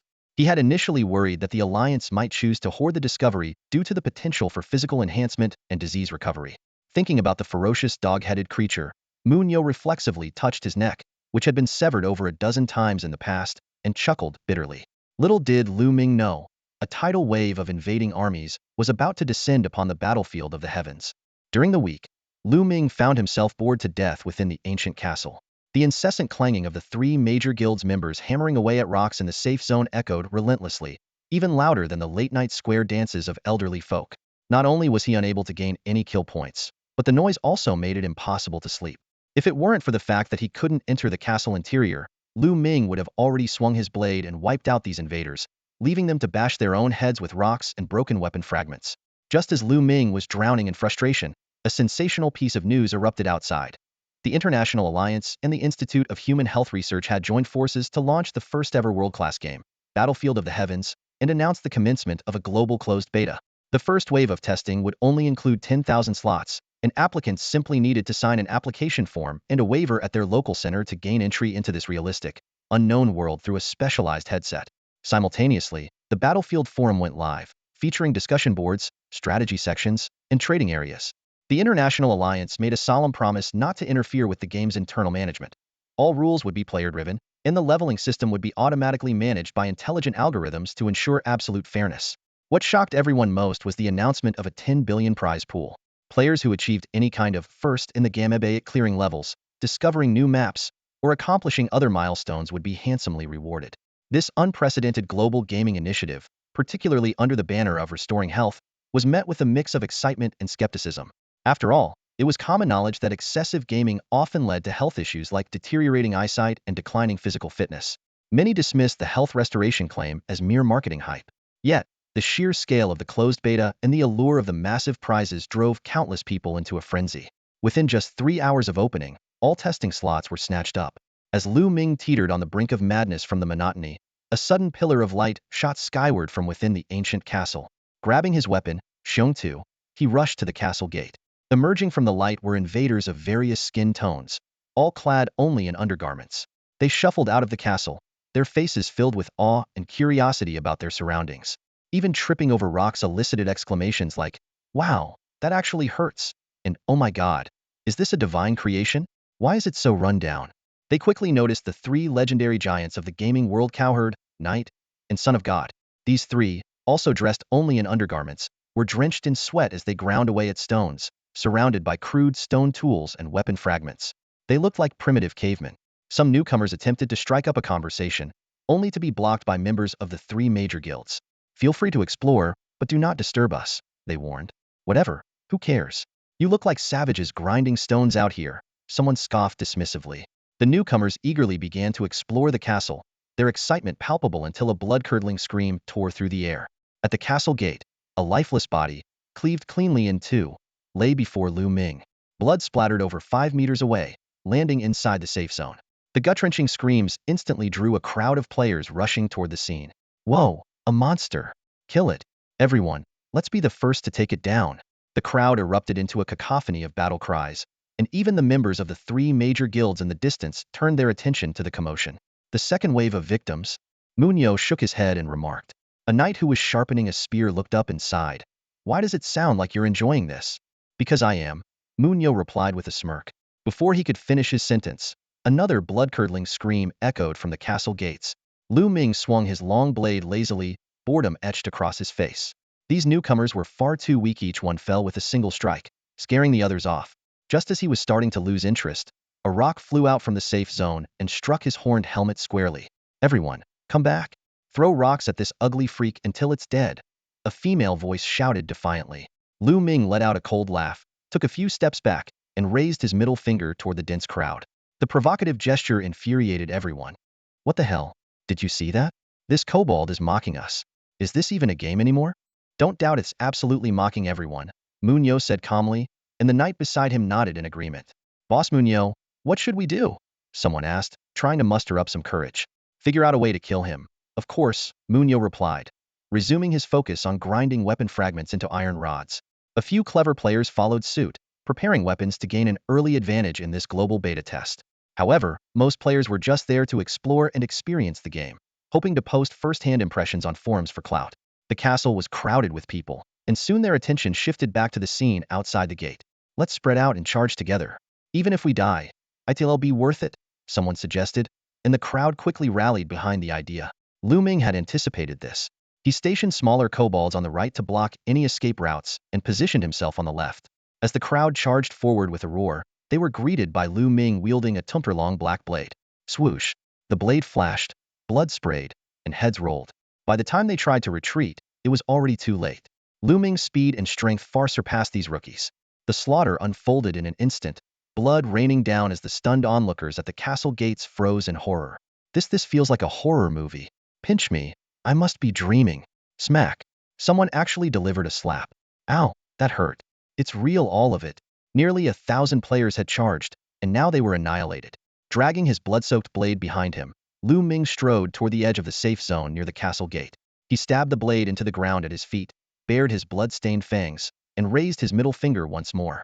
This time, no one dared to make a sound. Lu Ming suddenly leaned against the invisible barrier of the safe zone. His massive jaws opened wide as he roared, "Come out!" The crowd recoiled in terror, many stumbling to the ground. Seeing this, Lu Ming shook his head in disdain, picked up his blade, and walked away without a second glance.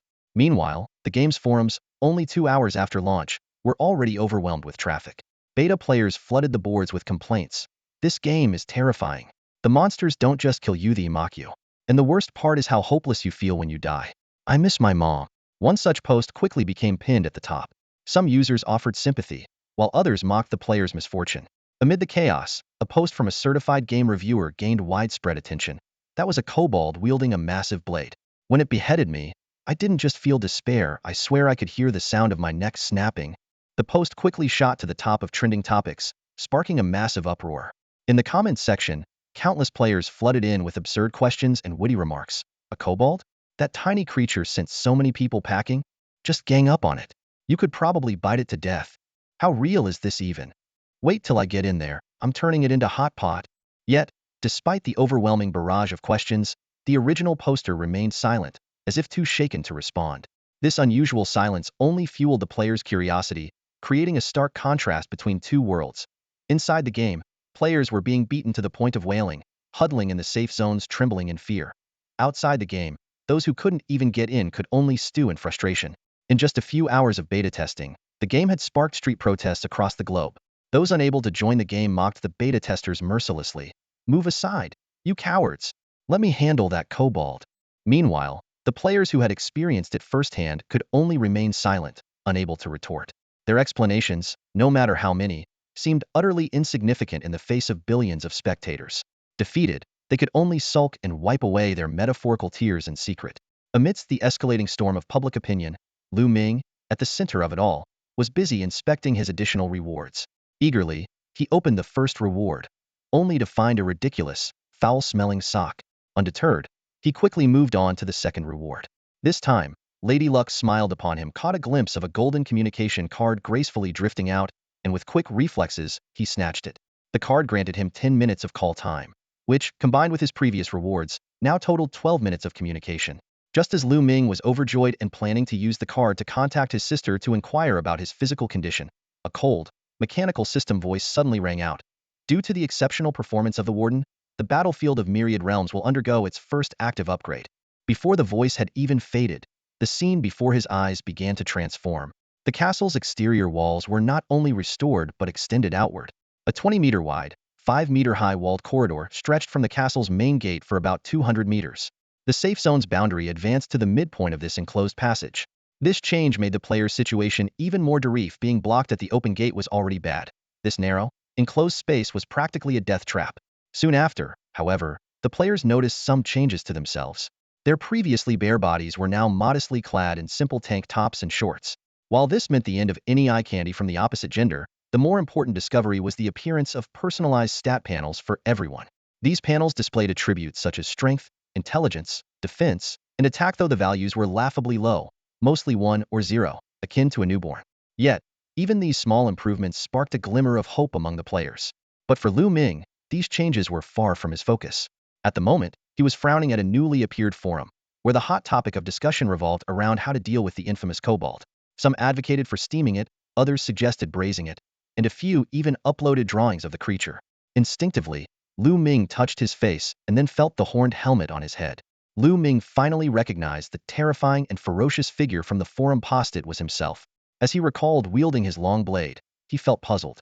He was clearly a gentle person, simply fulfilling his duties. Even when he struck down enemies, he did so swiftly and cleanly, sparing them unnecessary pain. At that moment, a cold voice echoed in his ears. The multiverse forum is now synchronized. Guardians may observe, but not disclose. Violation will result in termination. Lu Ming smirked disdainfully. Ha, who are you trying to scare? I won't make any mistakes. What can you do to me? He retorted, flipping his middle finger toward the sky. However, when he saw the bounty information on the forum, his eyes gleamed with dollar signs. That much money? Are these people insane? He muttered to himself, an idea forming in his mind. He decided to let his sister claim the bounty. It would be a good way to improve their lives. Before he could fully flesh out his plan, the multiverse battlefield underwent an upgrade. Lu Ming hefted his long blade and stepped into a newly formed, 20-meter-wide passage. It was clearly designed to handle group assaults, making it impossible to scale the walls from the safe zone anymore. Standing in the passageway with his kobold guard by his side, Lu Ming exuded an intimidating aura. But experience had taught him that players were never afraid of death. Pain, despair, and screams couldn't deter them from seeking their own demise. Inside the safe zone, a player named Munyo stood up, clutching a crudely made long stick. Though rough in appearance, the weapon boasted 4 attack points, double the strength of the stick he had scavenged before. Munyo silently approached the safe zone's boundary, locking eyes with Lu Ming through the shimmering barrier. Lu Ming provocatively gave him a thumbs up, then gestured with a come-on motion. The taunt made Munyo subconsciously touch his neck, as if reliving the pain of being decapitated before. We'll test it with a small group first, Munyo told his teammates. The passage has its limitations, but it also presents opportunities. Once the knights are ready, we'll charge out together. With that, he left, leaving a few burly men armed with stone knives behind. Anyone willing to charge alongside the dragon god? Groups of 10. The recruiting call immediately drew a swarm of players, who crowded into the passage. A few unlucky ones were shoved out of the safe zone and were instantly cut down. Stop pushing. Line up. A deafening roar silenced the chaos. The Dragon Gods team quickly organized 11 squads and made it clear. This was a suicide mission, and Dragon God members would lead the charge. This declaration earned the respect of the participant solo players didn't fear death but despised being used as cannon fodder. The test began, and the gray passage was soon drenched in blood. The sounds of battle and screams filled the air. The test ended in less than 5 minutes. Apart from being pushed back 2 steps initially, Lu Ming easily cut down all the players who charged at him. Looking back at the safe zone, he felt unsatisfied, unaware that those 2 steps of retreat had given Moon Yo a glimmer of hope. Soon, a post appeared on the forum under the name of Moon Yo, representing the Dragon God, King, and Son of God guilds. The evil kobold monster is not invincible. On behalf of the 3 major guilds, I announce that we will launch a breakout tomorrow at 10 a.m. Stay tuned. The post sparked heated discussions on the grief-stricken forum. The collaboration of the 3 major guilds rekindled hope among the slain players, while those who hadn't yet entered the game were eager with anticipation. Lu Ming stared at the distorted image of himself on the forum, a hideous kobold with a gaping, blood-stained maw, bits of flesh stuck between its teeth, and drool mixed with blood dripping from its lips. Was this how players saw him? A demon, vilified and hated by all? What frustrated him the most, though, was the fact that they really couldn't beat him. Lu Ming leaned against the passageway, with 2 small kobolds he had captured curled up at his feet to serve as makeshift cushions. He opened the forum and scanned through the sharp, cutting remarks. Boil him alive. Castrate him. Cut out his kidneys for drinks. Skin him and make a specimen out of him. The screen was filled with all kinds of vicious comments. Narrowing his eyes, a dangerous glint flickered within Lu Ming's gaze. Having faced countless near-death trials, a few harsh words weren't enough to shake him. However, as he read the comments clamoring for his demise, the fire of anger in his heart began to rise. Heh, tomorrow, I'll show you all. Anyone who dares to charge this passage will meet their death. Lu Ming sneered as he switched to the bounty section. Despite the heated discussions, there were no clear completion standards, making it temporarily impossible to formulate a concrete plan. After closing the forum, he opened the Guardian information board. Kill points, 213, 2900 upgradable. Apart from the group he had previously ambushed and killed, most players were still hiding inside, crafting weapons, resulting in limited gains. Looking at the 2 additional rewards, Lu Ming decided to upgrade by 1 level first, allocating the attribute point to strength. The panel updated accordingly. Kobold attributes. Level 8. Strength 3711. Bracelet 1. Weapon bonus 10. Intelligence 0. Defense 122. Horned hat. Skill Mad Dog Blade Technique 10. Max level. Attack 30. Unique skill Keen Hearing and Sight. Attribute points 0. Kill points 12321200 upgradable. Lu Ming intentionally held back 1 upgrade opportunity as a contingency. Even with upgrades and the blessing of his weapon, he knew better than to be careless. In a life-or-death battle, there was no room for complacency. He tightened the horned hat on his head, planted the brutal blade into the ground, and began to gather his strength.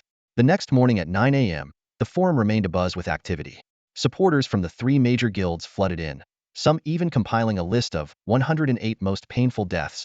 Among them, tying someone up, inserting a catheter, and overinflating the bladder with a pump was considered one of the tamer suggestions. Lu Ming chuckled inwardly. It seems I haven't been ruthless enough. Stretching lazily, he ordered the small kobolds to move into the passageway. In front of the impenetrable light barrier, players had already pressed themselves against the walls, creating a narrow path. Lu Ming drove his long blade into the ground, leaning on it with both hands, his chin tilted upward at a proud 45-degree angle. This arrogant posture infuriated the crowd, causing a stir, but no one dared to act. They all knew rushing out now would only mean certain death. Before long, 3 figures approached: Shepherd, Knight, and Son of God. After setting up the task, Shepherd glanced at Lu Ming through the barrier. We begin at 10 o'clock sharp. Stick to the plan. As for what the plan entailed, Lu Ming didn't care. His sole objective was simple: to guard the passageway with his life. Keep going, don't overthink it, just slash. Lu Ming murmured to himself. To him, as long as the blade remained in his hand, the battle would never end. At exactly 10 o'clock, Moon Yo gripped his long staff and stepped aside, clearing the passage. 50 vanguard members from the 3 major guilds marched forward. They all understood their Mishianto used their deaths to create opportunities for their comrades behind them. Lu Ming tightened his grip on the hilt of his blade, resting the menacing Xiongtu on his shoulder. The oncoming players charged with the ferocity of a volcanic eruption. The 50-man formation surged forward silently. With a single sweeping slash, Half their number was cut down instantly. The remaining players abandoned their attack and instead tried to swarm Lu Ming, attempting to pin him down. But their plan was doomed to fail. Xiongtu carved a deadly arc through the air and came crashing down upon them. It was then that Lu Ming realized Mu Nyo's sinister scheme. Mu Nyo charged forward, wielding his staff, followed by a dense mass of players. Players on either side gripped the long staff, while those in the back pushed forward, forming what resembled a human-powered battering ram. Their goal wasn't to kill Lu Ming, but to force their way through the passage by sheer numbers. One man against over 10,000. Lu Ming was surrounded. Players pressed in from the front, and kobold minions swarmed from behind, leaving him no room to swing his blade. Looking down the passage, he saw an endless stream of players flooding in from the safe zone. Lu Ming leaned his body forward and exerted all his strength, but he was still pushed back step by step. The soles of his feet were scraped raw, and his ears were filled with the relentless shouts around him. Charge to the death. It doesn't matter if you're crushed or slashed, you'll respawn. Kill the kobold, and he'll cook us some kobold stew. As he was about to be shoved out of the passage, the kobold minions behind him were already being crushed into a heap. Through the gaps in the crowd, Lu Ming caught sight of Mu Nyo's triumphant grin. Mad Dog Blade Technique. Lu Ming roared, his voice booming like thunder. The Xiongtu, which had been pinned in midair, suddenly swung in a sweeping arc behind him, cutting down a group of kobold minions before exploding with power on his right side. Black blade light enveloped Lu Ming, and blood mist erupted in front of him. Lu Ming transformed into a frenzied meat grinder, cutting his way against the tide of players. The confusion on Mu Nyo's face lasted only an instant before his body was torn apart in a spray of blood and flesh. The cheers of the crowd turned into terrified screams. The players in the back, unaware of what was happening, continued to push forward, sending the front lines straight into the jaws of death. Lu Ming's blade, shrouded in blood mist, carved a path forward. He didn't stop until his strikes caused the safe zone's protective barrier to spark and tremble. Wiping the blood from his face with his mangled left hand, he realized he had fought his way to the very edge of the safe zone. Inside the safe zone, the players' morale had completely collapsed. The moment they met Lu Ming's gaze, they scrambled to retreat in panic. Even those who tripped over themselves kicked and clawed to crawl away as if reality itself had never shown them a scene as horrifying as this. Lu Ming panted heavily, planting the menacing blade known as Xiongtu into the ground by his feet. His bloodied hands pressed against the glowing barrier. His shadow loomed over the players within the light screen, his entire body drenched in blood and fragments of flesh, making him appear particularly terrifying under the dim light. You want to harvest my kidneys? Make hot pot out of me? Come on, step out if you've got the guts. His roar echoed down the corridor, carrying the ferocity of a wild beast. The players inside could only cower in fear, the shadow of death still hanging heavily over them. The scene behind Lu Ming was even more horrifying, a 20-meter-wide corridor littered with corpses, the walls stained dark red with blood, resembling the entrance to hell. He stood there like a demon emerging from the abyss, striking fear into anyone who dared to meet his gaze. Many of the players with weaker nerves had already begun sobbing. Once his breathing steadied, Lu Ming pulled the massive blade from the ground and slung it over his shoulder.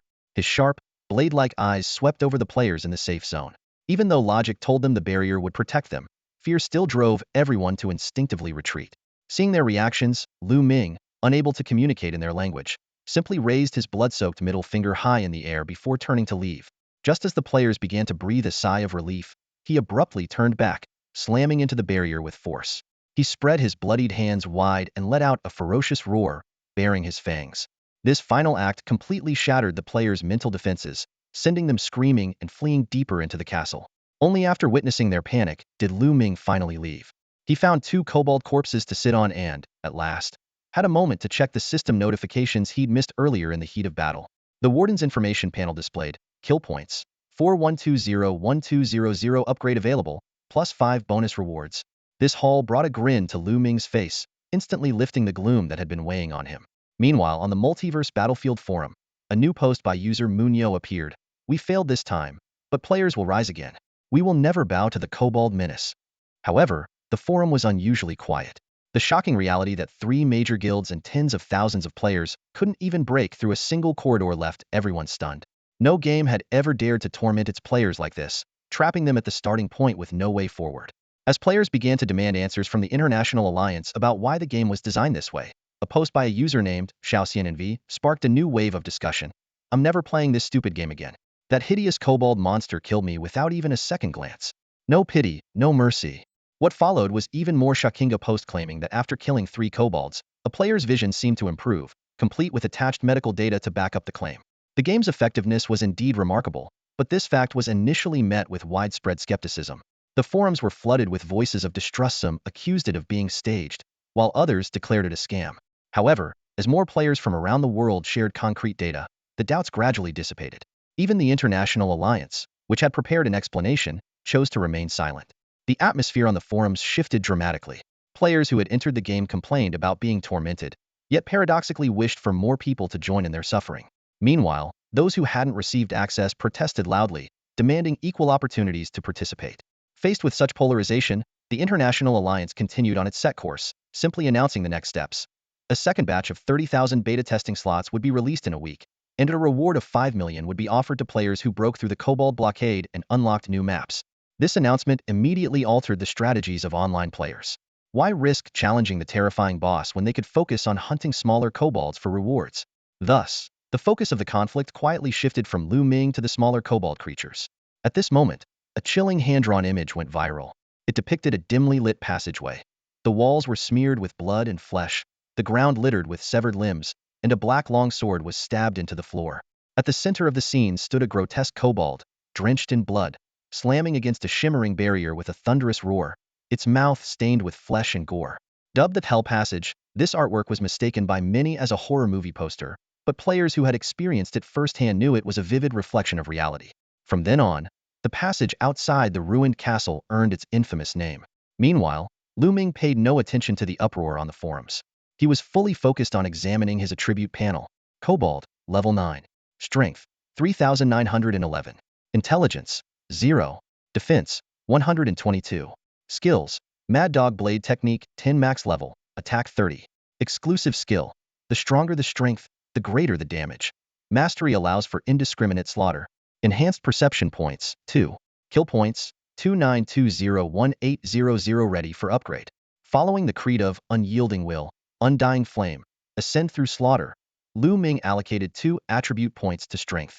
A warm current surged through his body, and the wound on his foot healed completely. He refrained from further upgrades for now, preserving his ability to recover when needed. Next came the highly anticipated bonus reward phase. Lu Ming opened 5 rewards in one go. Various items dropped. A 2-minute communication card, which he carefully stored. A pair of bear hide boots that automatically adjusted to fit defense 3, durable. A useless tattered cloth, and a few broken stones. The most intriguing items were 2 black triangular metal shards labeled, usable for weapon repairs. When Lu Ming tried to attach the shards to his weapon, Xiong 2, they were unexpectedly repelled. From the faint vibrations emanating from Xiong 2, it almost seemed as though it was disdainful. And this is still not good enough? Lu Ming skillfully drew out the broken machete from his waist. As the unique metal pieces came into contact, the fractured sections underwent a strange transformation. A faint glow rippled across the metal surface, and within moments, the blade was restored to its original form. Placing the 2 blades side by side in front of him, he tapped his knuckles lightly against the ferocious weapon's surface, frowning slightly. Is it unnecessary? Or is it incompatible? He muttered to himself while carefully rummaging through the surrounding rubble, yet he found nothing else of value. Bored out of his mind, Lu Ming opened the game's forum. In this vast battlefield spanning worlds, there was little to do besides hunting down other players. There wasn't even anyone to talk to. The forum's front page was filled with posts condemning him, but Lu Ming paid no attention to them. Instead, his interest was piqued by a bounty notice issued by the International Alliance. All I need to do is avoid them? The thought made his eyes light up. I have to contact my sister. Gazing at the gray mist stretching into the distance, Lu Ming pulled out 2 2-minute communication cards and activated them simultaneously. The moment the connection was established, he eagerly asked, "Sis, have you brought my body home? Are you okay? You haven't done anything foolish, right?" Caught off guard by the unexpected call, Lu Bingmei froze for a moment, but instinctively retorted, "You're the foolish one. I did bring your body back, but I've been getting stronger lately. Those muscles of yours, I can't even press them down anymore." Lu Ming quickly understood the situation. It was a sign of his body synchronizing with his strength as he defeated other players. But the bounty was more urgent right now. He hurriedly said, "Listen to me, sis. Go and secure a beta testing spot for the battlefield game. Once you're in, don't rush to leave. Wait until the crowd thins out, then make your move and claim the bounty." "I've heard about that game," Lu Bingmei replied with a frown. "It's being advertised everywhere. But people are getting beaten up badly in there, and it hurts. There's even a vicious dog." Lu Ming sighed inwardly. His sister was not easily fooled. After a moment's thought, he came up with an explanation. I've made special arrangements with that monster. It'll secretly protect you. Time is running out. You must get that beta spot, it's for the money. With that, he cut off the connection, and the two cards crumbled into ash. The following week flew by. During this time, Lu Ming hardly killed any players. Everyone fled at the sight of him, faster than rabbits. When he wasn't around, these same players would gang up to bully the small kobold monsters. On the forums, more and more people confirmed that body enhancement was real, and the conspiracy theorists' voices gradually faded. Ironically, this only made more people eager to join the game. Although strategies for avoiding the kobold beasts were shared, inexperienced newcomers dismissed them, believing the earlier players were simply too weak. A week later, a beam of light suddenly shot skyward from the ancient castle. By then, Lu Ming had already taken his position in an ambush along a corridor, just 20 meters from the safety zone's barrier. He waited quietly for those overconfident players to walk right into his trap. Sure enough, a group of self-assured players had already formed their team, boasting about showing the useless first-wave players what real strength looked like. They were determined to prove that the so-called hellish passage was nothing more than marketing hype and that players were the true masters of the game. Watching this overly confident group, Lu Ming couldn't help but wonder to himself, who on earth gave them this kind of courage? Lu Ming stood behind the curtain of light, a cold smirk tugging at the corner of his lips. He wondered if these arrogant players, once reduced to begging for mercy, would still remember the bold words they had uttered. Watching as the players ahead began to group together, he quietly retreated beyond the passageway, hiding behind a kobold. His earlier rampage had been so brutal that the remaining players hesitated to step out recklessly. He needed to lure them into a false sense of security. Without that, there simply wouldn't be enough prey. But Lu Ming's thoughts weren't entirely focused on these rookies. His mind was preoccupied with concern for his sister, Lu Bingmei. Had she already entered the game? And how could he protect her without revealing himself? Little did he know, Lu Bingmei had already infiltrated the ancient castle and was waiting for the flow of players to thin out in the safe zone before making her move. Leaning against the wall, Lu Ming listened to the chaotic sounds of battle and triumphant shouts echoing from the passage. He murmured under his breath, "More. I need more. This isn't nearly enough." The players' cheers reverberated through the corridor, mingling with the incessant barking of the kobolds. The cacophony grew louder, and the fighting more intense. Lu Ming tilted his head slightly to observe. The passage was packed with players, and the kobolds were being overwhelmed. Many already disarmed and crushed into pulp beneath the players' relentless assault. It was time. Gripping his blade, the cruel reaper, tightly, Lu Ming kicked aside a snarling kobold in front of him and stepped into the passage. The moment he emerged, the players in the distance spotted him. "That's him," someone shouted. "Get him. Let's carve out his kidneys for a toast and show those so-called elite players what us solo players can do. Charge! Charge!" The deafening roar of the crowd surged forward like a tidal wave. Lu Ming's lips curled into a grin. He leaned forward slightly, raising the cruel reaper in his hands. It was time to show these players why this place was called the Hell Passage. With a powerful leap, he launched himself into the front lines of the battle. The black blade of his weapon carved a crescent-shaped arc through the air, instantly cutting down the first 50 players in its path. The deaths were so swift that the victims didn't even have time to feel pain. It wasn't until a second later that the bisected players began to scream in agony, "My legs! My waist! My brother down there!" But these anguished cries were soon drowned out by the relentless chant of "Charge!" echoing through the corridor. This was exactly the effect Lu Ming had anticipated. With a calm, almost friendly smile, he gripped his blade with both hands and began spinning in place at high speed, like a human whirlwind. The players from behind kept pushing forward, only to be instantly bisected the moment they touched his blade.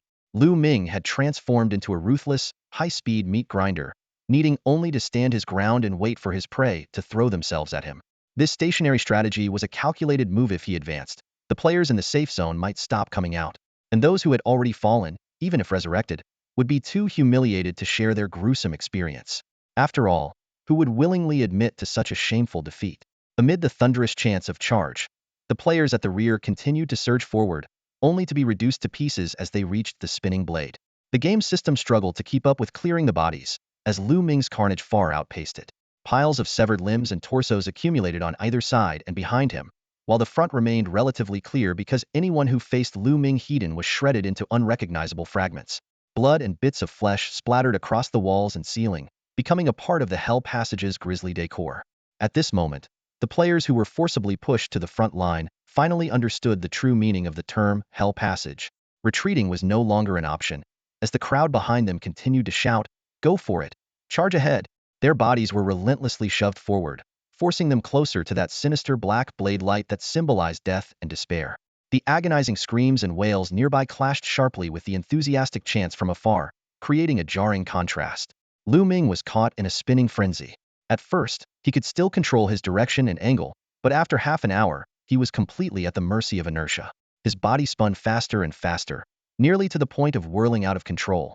Occasionally, through the corner of his eye, he caught glimpses of enemy figures, and he struggled to direct the main power of his blade technique toward the safe zone.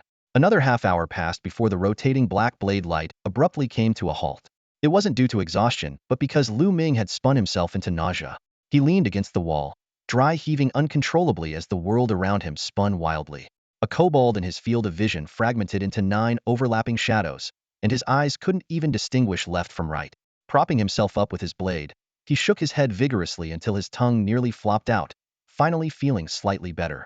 Behind Lu Ming, the players were now drenched in blood, their faces smeared with gore as they desperately retreated. Even though they could tell Lu Ming was in poor condition, no one dared to step forward and attack.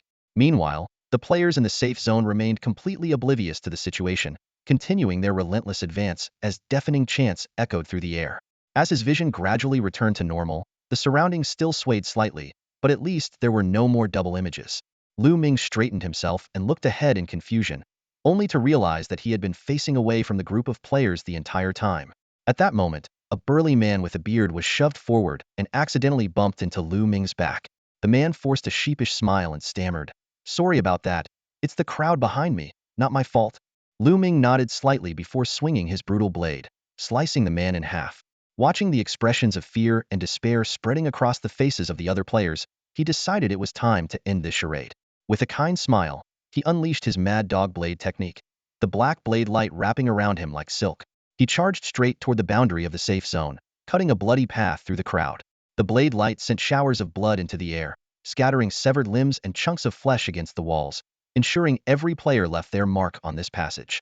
When he finally reached the barrier of the safe zone, the system notifications popped up repeatedly. Outstanding performance as a defender. Extra rewards granted. However, he had no time to check the specifics of his rewards. It was unclear how many kill points this ambush tactic had earned, but seeing the terror-stricken faces of the players, Lu Ming felt it was all worth it. By now, the once surging tide of players in the safe zone corridor had come to a halt. In the passageway, a surviving player finally broke down and tearfully recounted the horrific scene ahead. Facing it all, Lu Ming stood just outside the safety zone's light barrier, grinning wickedly as he raised a middle finger in defiance. Covered in blood, he stood at the entrance like a grim reaper, his menacing presence causing everyone to freeze in fear, unwilling to take another step forward. To ensure his sister could make it out safely, Lu Ming stepped back 10 meters and waited quietly. The corpses of nearby players gradually vanished, and he opened the Guardian's information panel. Kill points 92101800, just one step away from leveling up. Hehehe. Lu Ming couldn't help but chuckle. This strategy had been nearly flawless, aside from the minor mishap of spinning himself dizzy. His kill points had skyrocketed by nearly 7,000, along with 6 additional rewards. If it weren't for the need to assist his sister and complete the bounty, he might have been tempted to keep spinning endlessly. Half an hour later, the number of players in the passageway had dwindled, most having been scared off by the hellish corridor and the terrifying dog-headed monsters. At that moment, Lu Ming finally spotted his sister, Lu Bingmei, cautiously approaching the light barrier with a furrowed brow. Lu Ming immediately kicked aside a nearby dog-headed creature and stepped forward to meet her. Seeing his blood-soaked and intimidating figure, Lu Bingmei hesitated briefly before taking a deep breath, as if steeling herself, and closed her eyes to charge forward. Not wanting his sister, who had been his lifelong companion, to get hurt, Lu Ming moved as promised. He dashed forward, his blade sweeping through the air, sending the dog-headed creatures flying. Shielding his sister with his body, he escorted her toward the exit of the passageway. Inside the safety zone, someone rubbed their eyes and asked a companion, "Did you see that? I think a woman just ran out. Are you blind? Anyone who goes out now must be crazy. That madman attacks anyone he sees." Seven himself. Under Lu Ming's protection, Lu Bingmei cautiously opened her eyes. Watching this notorious, fearsome figure so diligently escort her, she finally felt a sense of relief. However, her sharp eyes soon noticed something peculiar about the dog-headed creature's subtle gestures, like scratching behind their ears, shaking their heads, and even adjusting their pants. These movements were eerily identical to her brother's. She was about to excitedly ask him about it, but immediately pressed her lips shut. Her keen memory reminded her of something Lu Ming had mentioned. The safe zone was bustling with noise, the chatter rising and falling like waves. Who on earth is this person? Someone shouted. Even with the 3 major guilds and tens of thousands of people, no one can get out. How did they manage it? Could it be some kind of stealth skill? Are they some kind of deity? Are they male or female? Come on, it's obviously a female warrior's outfit. Can we ask something more meaningful? A player suddenly appeared deep in thought. Could it be a honey trap? Right. That simp outside the gate might be the type to grovel the moment he sees a woman. While the solo players were heatedly debating, the 3 major guilds remained unusually silent. Munyo frowned, the crease on his forehead forming the shape of the Chinese character for river. He muttered, "It can't be a honey trap. Haven't enough female players died outside already? Let's go check it out." The crowded passageway filled up again with players. Through the translucent barrier, they saw Lu Ming leaning lazily against the wall, his arms crossed over a broadsword. He yawned toward the barrier, then raised a thick middle finger. Thousands of kobold-like creatures stood at attention behind him, making the scene all the more eerie. At the urging of the crowd, a tall, blonde queen of the sea swayed her hips as she stepped through the barrier. Sucking on her pale finger with an enticing expression, she purred. "No one knows males better than I do, no matter the species." She lightly flicked her wavy hair and pointed a delicate finger at Lu Ming's chest.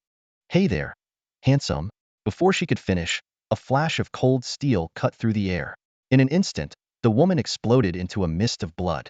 Lu Ming calmly withdrew his blood-stained blade and raised his middle finger at the barrier once more. Moments later, the woman having respawned stormed back, screaming curses. "You bastard! Are you even a man? I'll report you and sue you until you're penniless. I swear." Clang. Lu Ming's black broadsword struck the safe zone barrier with a deafening crash, sparks flying. The blonde woman fell to the ground in fear, and the crowd fell silent. Munyo exchanged uncertain glances with the other 2 guild leaders, unable to make sense of the situation. He leaned toward a burly companion and whispered, "If someone comes in from the outside, treat them politely. Don't push too hard, they might be a pro." With that, he turned and headed back to the castle.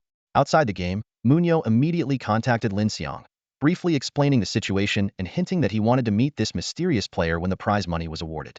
Meanwhile, the game's forums were ablaze with discussions about someone breaking through the siege. Before long, an official announcement was made.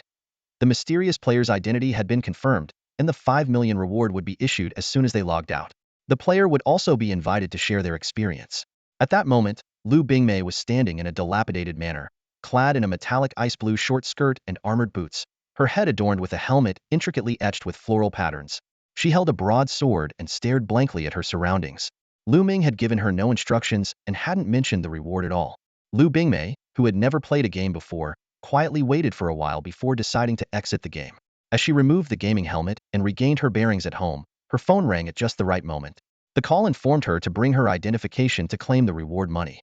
The entire experience felt like a surreal dream to her. At the special entrance of the reception building for the All Heavens battlefield, Lin Xiang warmly welcomed Lu Bingmei. They proceeded to the top floor to complete identity verification and sign the necessary documents. The transfer of 5 million was processed quickly. Afterward, Lin Xiang led her to a meticulously decorated lounge and introduced her to Munyo, who was also present. When Lin Xiang inquired about her specific experiences, Lu Bingmei chose to remain silent. She knew nothing about the All Heavens battlefield game and could not reveal anything about Lu Ming. Sensing her reluctance, Lin Xiang tactfully shifted the conversation to a routine interview, asking her about her gaming experience, her thoughts on the kobold creatures, and whether she had any advice for other players. After a brief moment of thought, Lu Bingmei, who was already working professionally, responded, "The gaming experience was excellent. Everything felt so real, and you even get a reward. Oh, and my physical fitness has improved a lot. I'll definitely come back whenever I have time." Lin Xiang was momentarily stunned by her response and glanced at Munyo, who had been killed dozens of times in the game. His expression was filled with confusion. Was she talking about the same game they had been playing? Munyo returned the same puzzled look, as if to say, "It sounds more like she's describing a pleasant shopping trip." The two exchanged a smile, but Lu Bingmei's file clearly showed she had never played any games before, which only deepened the mystery. After seeing Lu Bingmei off, Lin Xiang promptly submitted the interview records to the International Alliance. Before long, the recording of their conversation was pinned to the top of the forums. Players collectively fell into silence, especially those who had already gained access to the game. Many were still haunted by the massacres caused by Lu Ming. A question began to surface in everyone's minds. Was there really anything enjoyable about this game? Were they even playing the same game? Doubts quickly arose, and someone on the forums posted that this was an elaborate hoax staged by the officials to mislead players. The post gained widespread agreement, with numerous players condemning this supposed manipulation in the comments. However, the International Alliance stood firm, as many players were indeed experiencing enhanced physical fitness. They chose to ignore the doubts and protests. As the players in the passage gradually dispersed, Lu Ming had been closely monitoring the forum's activity. After confirming that his sister had successfully received the 5 million, he felt somewhat relieved. He initially wanted to contact her immediately, but noticed that his connection card only had 10 minutes left. Using it now felt like a waste. Fortunately, there were still several additional rewards he had yet to unlock. Lu Ming opened the Guardian information panel and discovered that his kill points had reached 92101800, allowing him to level up. He planned to level up 3 times in a row but triggered an advancement quest after just 1 level up. The updated attribute panel displayed. Kobold, level 10. Strength, 4511. Intelligence, 0. Defense, 135. Horn Hat 1. Bearhide Boots 3. Skills, Mad Dog Blade Technique 10 max level. Attack 30. The stronger the strength, the greater the damage. Mastery allows for devastating attacks. Exclusive skill, Keen Hearing and Vision. Attribute points, 2. Kill points, 74102-400. Ready to level up. The system indicated that the current species had reached its peak, triggering an advancement quest. Train a newcomer to become a qualified guardian. Completion is required to continue leveling up. As Lu Ming puzzled over where to find a newcomer, a startled voice suddenly rang out behind him. What the hell? Why did I turn into a dog? Oh, thank goodness. I'm a male dog, at least my little buddy is still here. Lu Ming frowned, turning to look at the kobold that had suddenly appeared behind him. The newcomer, slightly smaller in stature than Lu Ming, bore a striking resemblance to Lu Ming's original appearance. He was holding a machete, unabashedly scratching his crotch, and even went so far as to sniff his fingers before finally noticing Lu Ming's presence. Hey bro, where is this? Did you get hit by a car too? Is this some kind of ice guy thing? The newcomer asked casually, a carefree expression on his face. Lu Ming didn't respond immediately.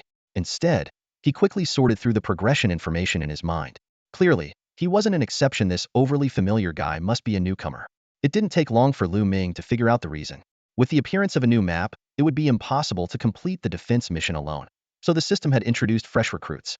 Patiently, Lu Ming explained the basic rules of the battlefield of the realms and the responsibilities of eliminating players, emphasizing that there were already tens of thousands of players in the arena and caution was essential. However, the newcomer seemed indifferent. You kidding me? I know games like the back of my hand, he said with a grin. I've been gaming for over a decade, though being an NPC is a first for me. Haha. Anyway, I'm off to crush some noobs. As the newcomer was about to leave, Lu Ming grabbed him by the shoulder. One last piece of advice: be careful. Try not to die. And give me your real-world identity info. I have a way to contact the outside world. My name's Zhang Kuang, the newcomer said nonchalantly, rattling off his personal details and home address. Then he asked, by the way, how do you contact the outside world? Without waiting for an answer, he added, no worries, man. NPCs can respawn, right? Otherwise, what's the fun in this? Lu Ming gave the carefree guy a long, hard look and reiterated, killing players earns you points, and performing well can get you extra rewards, like the chance to contact loved ones. But trust me, don't die. Sheesh, you act like you've never played a game before. Watch me. Zhang Kuang said dismissively as he disappeared down a passage. Watching his figure vanish, Lu Ming slowly shook his head. A fleeting encounter, not even asking for a namehead, said all he could. Whether the guy listened was entirely up to him. Lu Ming then retrieved 6 additional rewards and opened them simultaneously. A flash of light revealed several items dropping to the ground.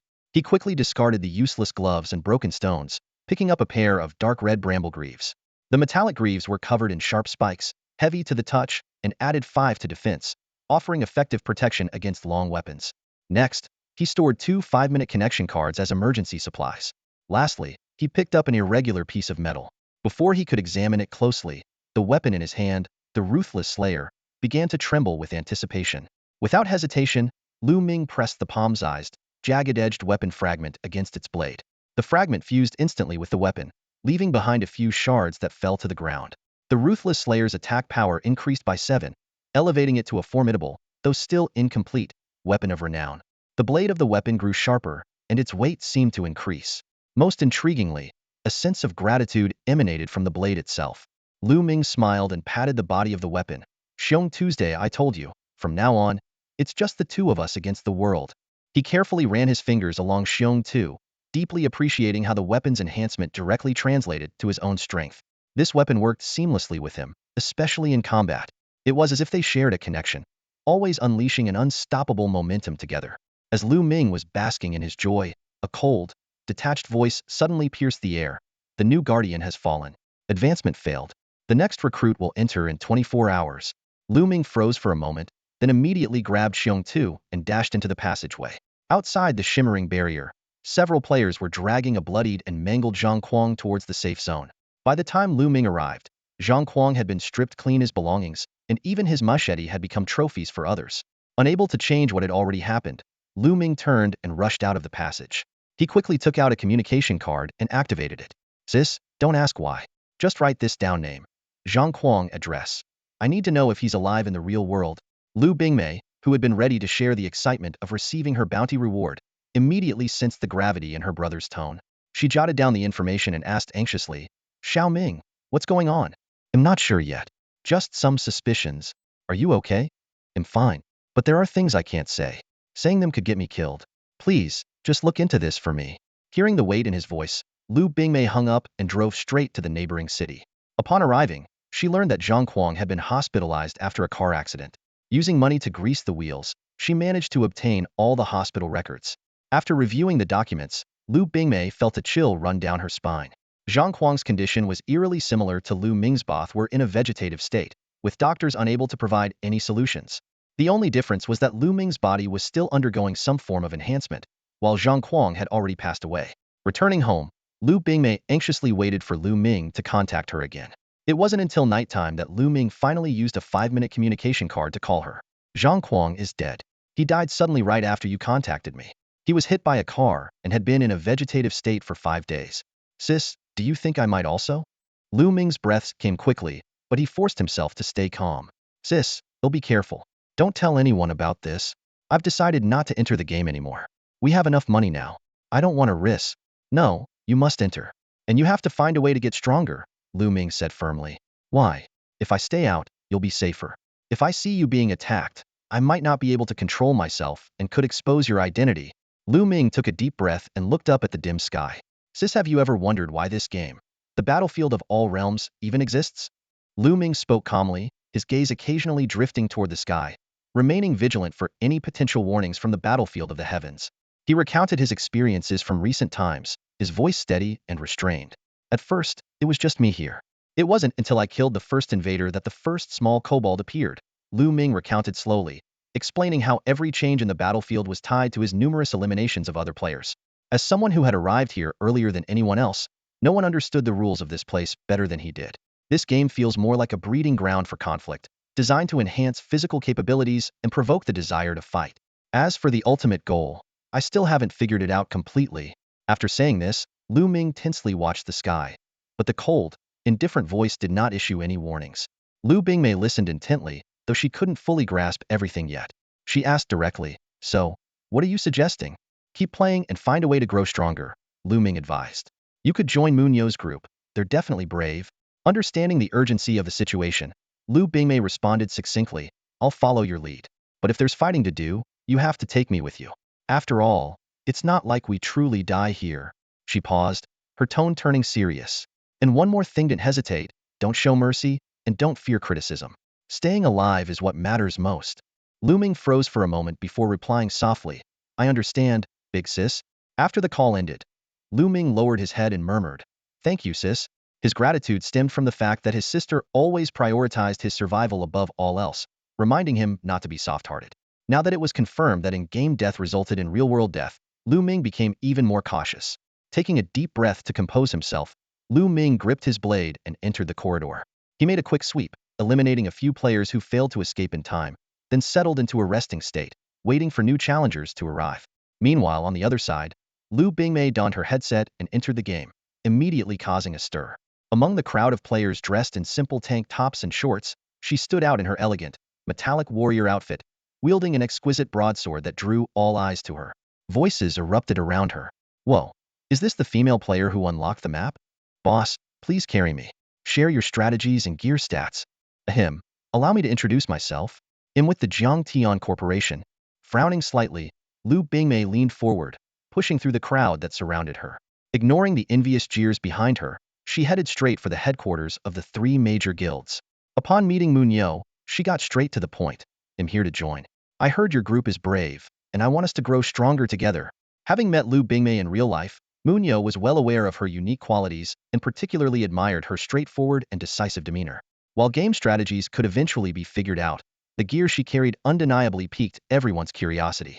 Without hesitation, Lu Bingmei unsheathed her broadsword and held it out, though she didn't let go.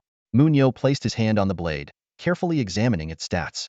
Lu Bingmei slowly gazed at the elegant greatsword in her hand. The weapon, emanating a faint, icy glow, clearly displayed its attributes. Strength 5, attack power 10. As a female warrior, maintaining elegance was important, but so was unleashing her wild side. The set skill, savage power, perfectly embodied this, channeling all her strength into a forward-charging slash. Munyo withdrew his scrutinizing gaze and exchanged a meaningful look with the other two guild leaders. While equipment and skills could indeed bring a qualitative leap in power, what truly excited him was the potential opportunities of the new map. And Lu Bingmei, as the only person currently able to access it, had already become a key member of the guild. There aren't any monsters there right now, Lu Bingmei said bluntly. Just towering fences and a cluster of dilapidated buildings. But there are quite a few damaged weapons and armor lying around. Munyo's eyes lit up instantly. Gather them all. The guild will pay for them, and any extras can be sold to others. These broken things can actually be sold? Lu Bingmei asked, puzzled.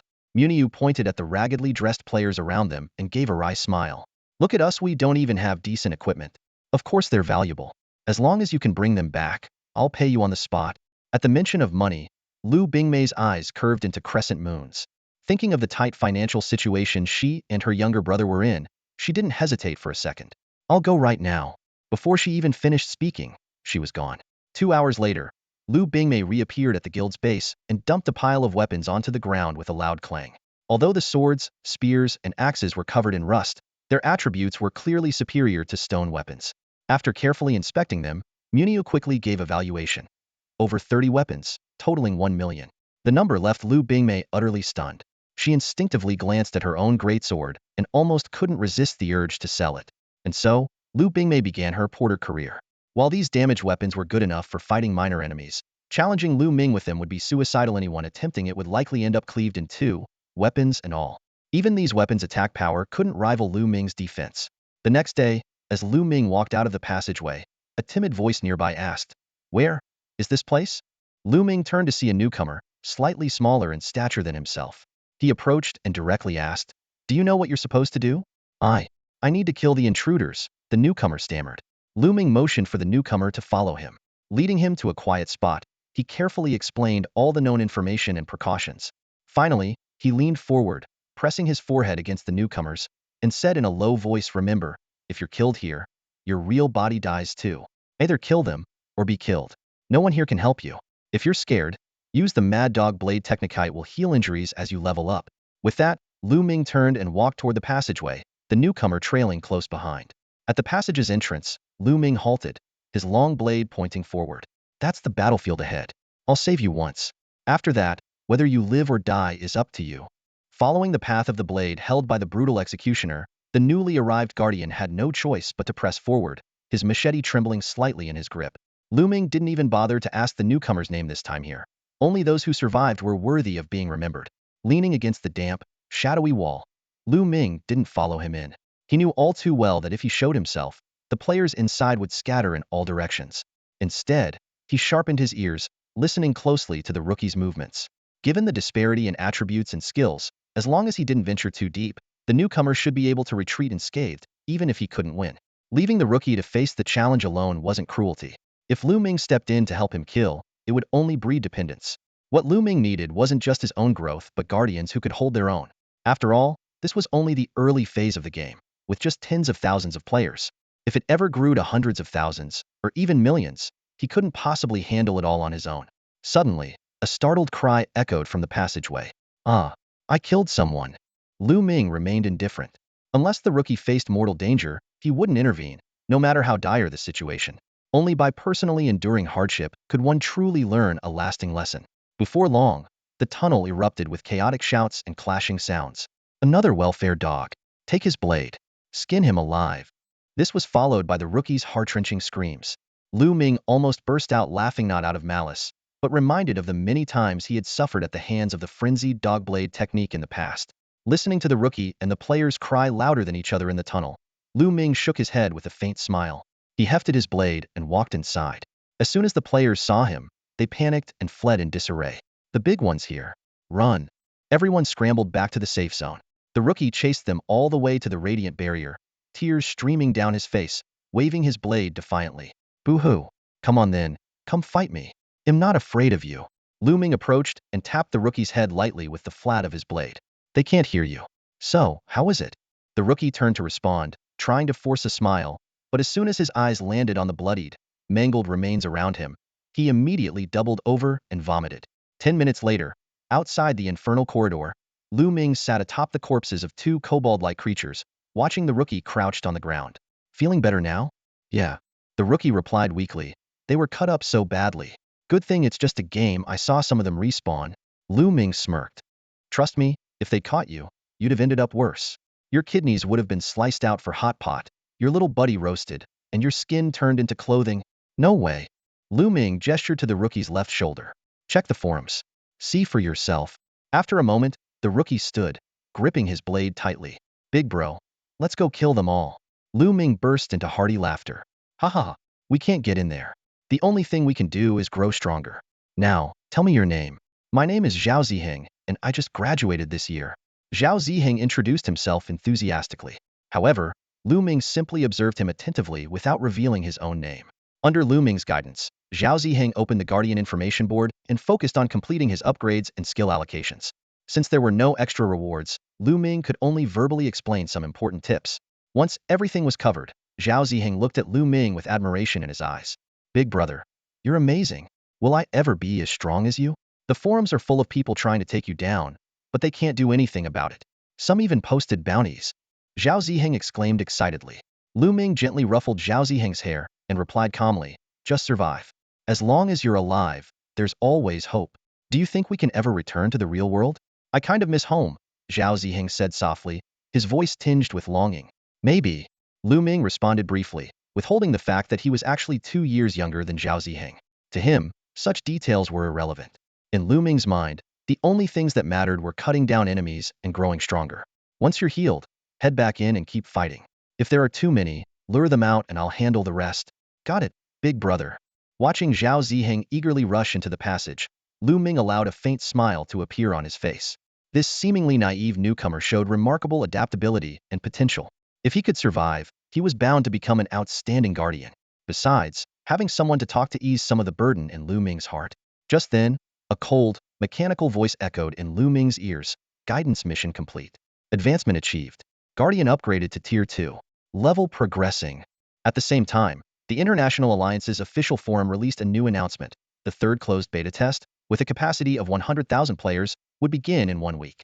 The news immediately sparked heated discussions among players. Lu Ming silently closed the forum and turned toward the passage. A week. 100,000 new players. This number filled him with both anticipation and caution. The current players fled at the mere sight of him, as slippery as eels, making it difficult for him to earn kill points. He longed for fearless newcomers, particularly those arrogant enough to think of themselves as invincible. Yet Lu Ming was also acutely aware that his current intimidation factor might only be temporary. The fear induced by blood and pain would diminish as players grew accustomed to death. Eventually, they would overcome their psychological barriers and become fearless. When that time came, tens of thousands of players swarming in would make this passage nearly impossible to defend. Fully aware of his limitations, Lu Ming couldn't afford to be careless. He called Zhao Ziheng, who was swearing and slashing in the passage, back to him and noticed the wounds on Zhao Ziheng's head and lower leg. Observing that Zhao Ziheng was about the same height as himself, Lu Ming narrowed his eyes and planted his weapon, the Savage Slayer, in a spot far from the passage entrance. You'll pretend to be me here. I'll go inside and do the killing, Lu Ming instructed. Whoa, we can do that. Big brother, you're a genius. Why didn't I think of that? Zhao Ziheng's eyes sparkled with excitement. Lu Ming took off his crude horned helmet and placed it on Zhao Ziheng's head, then removed his leg guards and tossed them on the ground. If they think it's me, they won't dare come out. With that, under Zhao Ziheng's admiring gaze, Lu Ming drew a long and used blade, crouched slightly to lower his height, and stepped into the hellish passage. Lu Ming gripped the long and used machete, slightly crouching as he deliberately mimicked Zhao Ziheng's gritted teeth expression, doing his best to act like a newcomer. Behind the protective barrier of the safe zone, players stacked themselves like a human pyramid to get a better view. When they saw Lu Ming standing motionless outside the passageway, wearing a horned helmet and holding a tumper-long blade, they immediately felt reassured. Let's go, take him down. That old dog-headed monster isn't moving, so let's deal with this small fry first. Yeah, just like last time, smash him flat, break his arms and legs, take out his guts. Let's show him that players are the fiercest ones here. The shouts grew louder as the players swarmed out. Lu Ming observed them carefully, staying vigilant. These players were gradually overcoming their fear of death, hiding in the safe zone only to avoid losing out. As more of them became unafraid of dying in pain, thinking they could always revive, the situation would become dangerous. What made it worse was that this shift was irreversible. Facing the same bloody scenes every day, fear naturally faded over time, especially when they saw others getting hacked to death only to rush back out again. This kind of herd mentality would eventually numb everyone. While contemplating his countermeasures, Lu Ming kept swinging his machete without pause. He deliberately suppressed his strength, using no special skills, relying only on defense and quick strikes to maintain the illusion of being Zhao Ziheng. My brand new rusty sword, you bastard. Just you wait.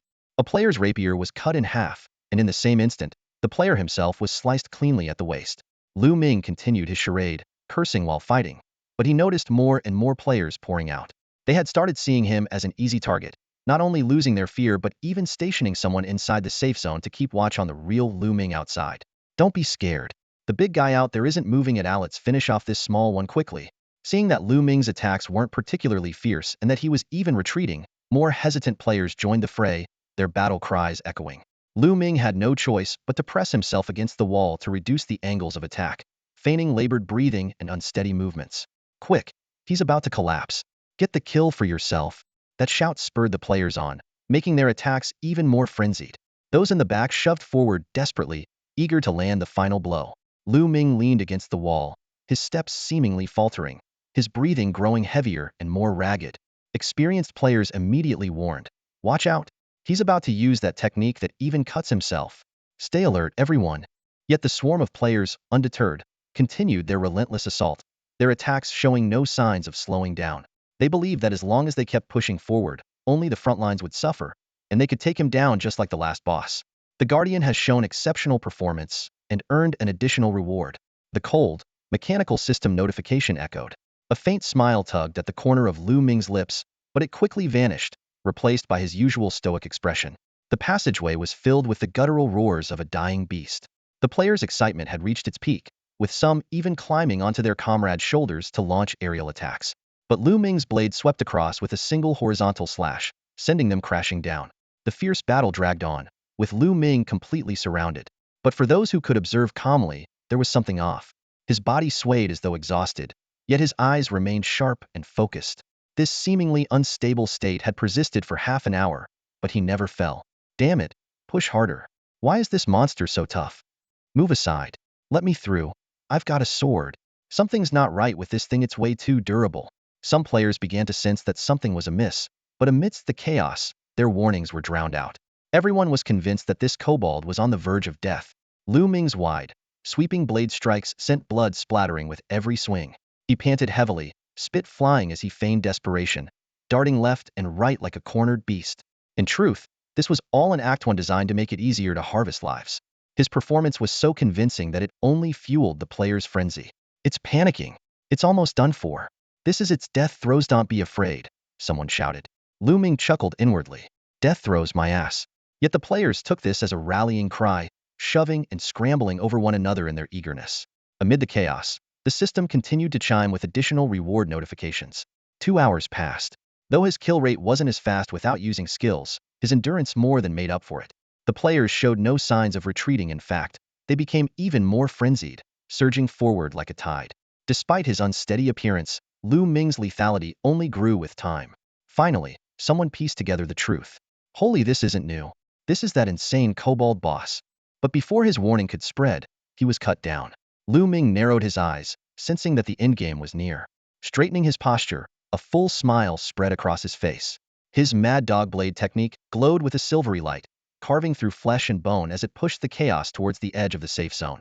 Many players fell without ever understanding what had happened, their final thoughts clouded with confusion.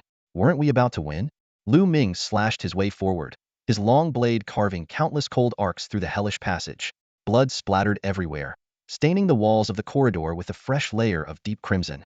His figure advanced relentlessly, even beyond the protective glow of the safe zone, his blade never pausing. Players, unaware of the danger, continued to pour out from behind him in waves. Meanwhile, within the ancient castle, a pillar of white light shot into the sky. At the respawn zone, bewildered players began appearing one after another. In the blink of an eye, the area was packed to the brim, with some even respawning atop others. Soon, a mountain of players formed, rising absurdly high. Those crushed at the bottom suffocated to death, only to respawn again at the very top, creating a grotesque and surreal cycle. It took a full 30 minutes for the human mountain to finally collapse. Countless players, wailing and crying, rushed out of the castle, finally realizing the truth. The seemingly harmless kobold outside wasn't a newbie but was, in fact, a disguise for the ruthless killer from before. Are you kidding me? Getting outsmarted by a monster in a game?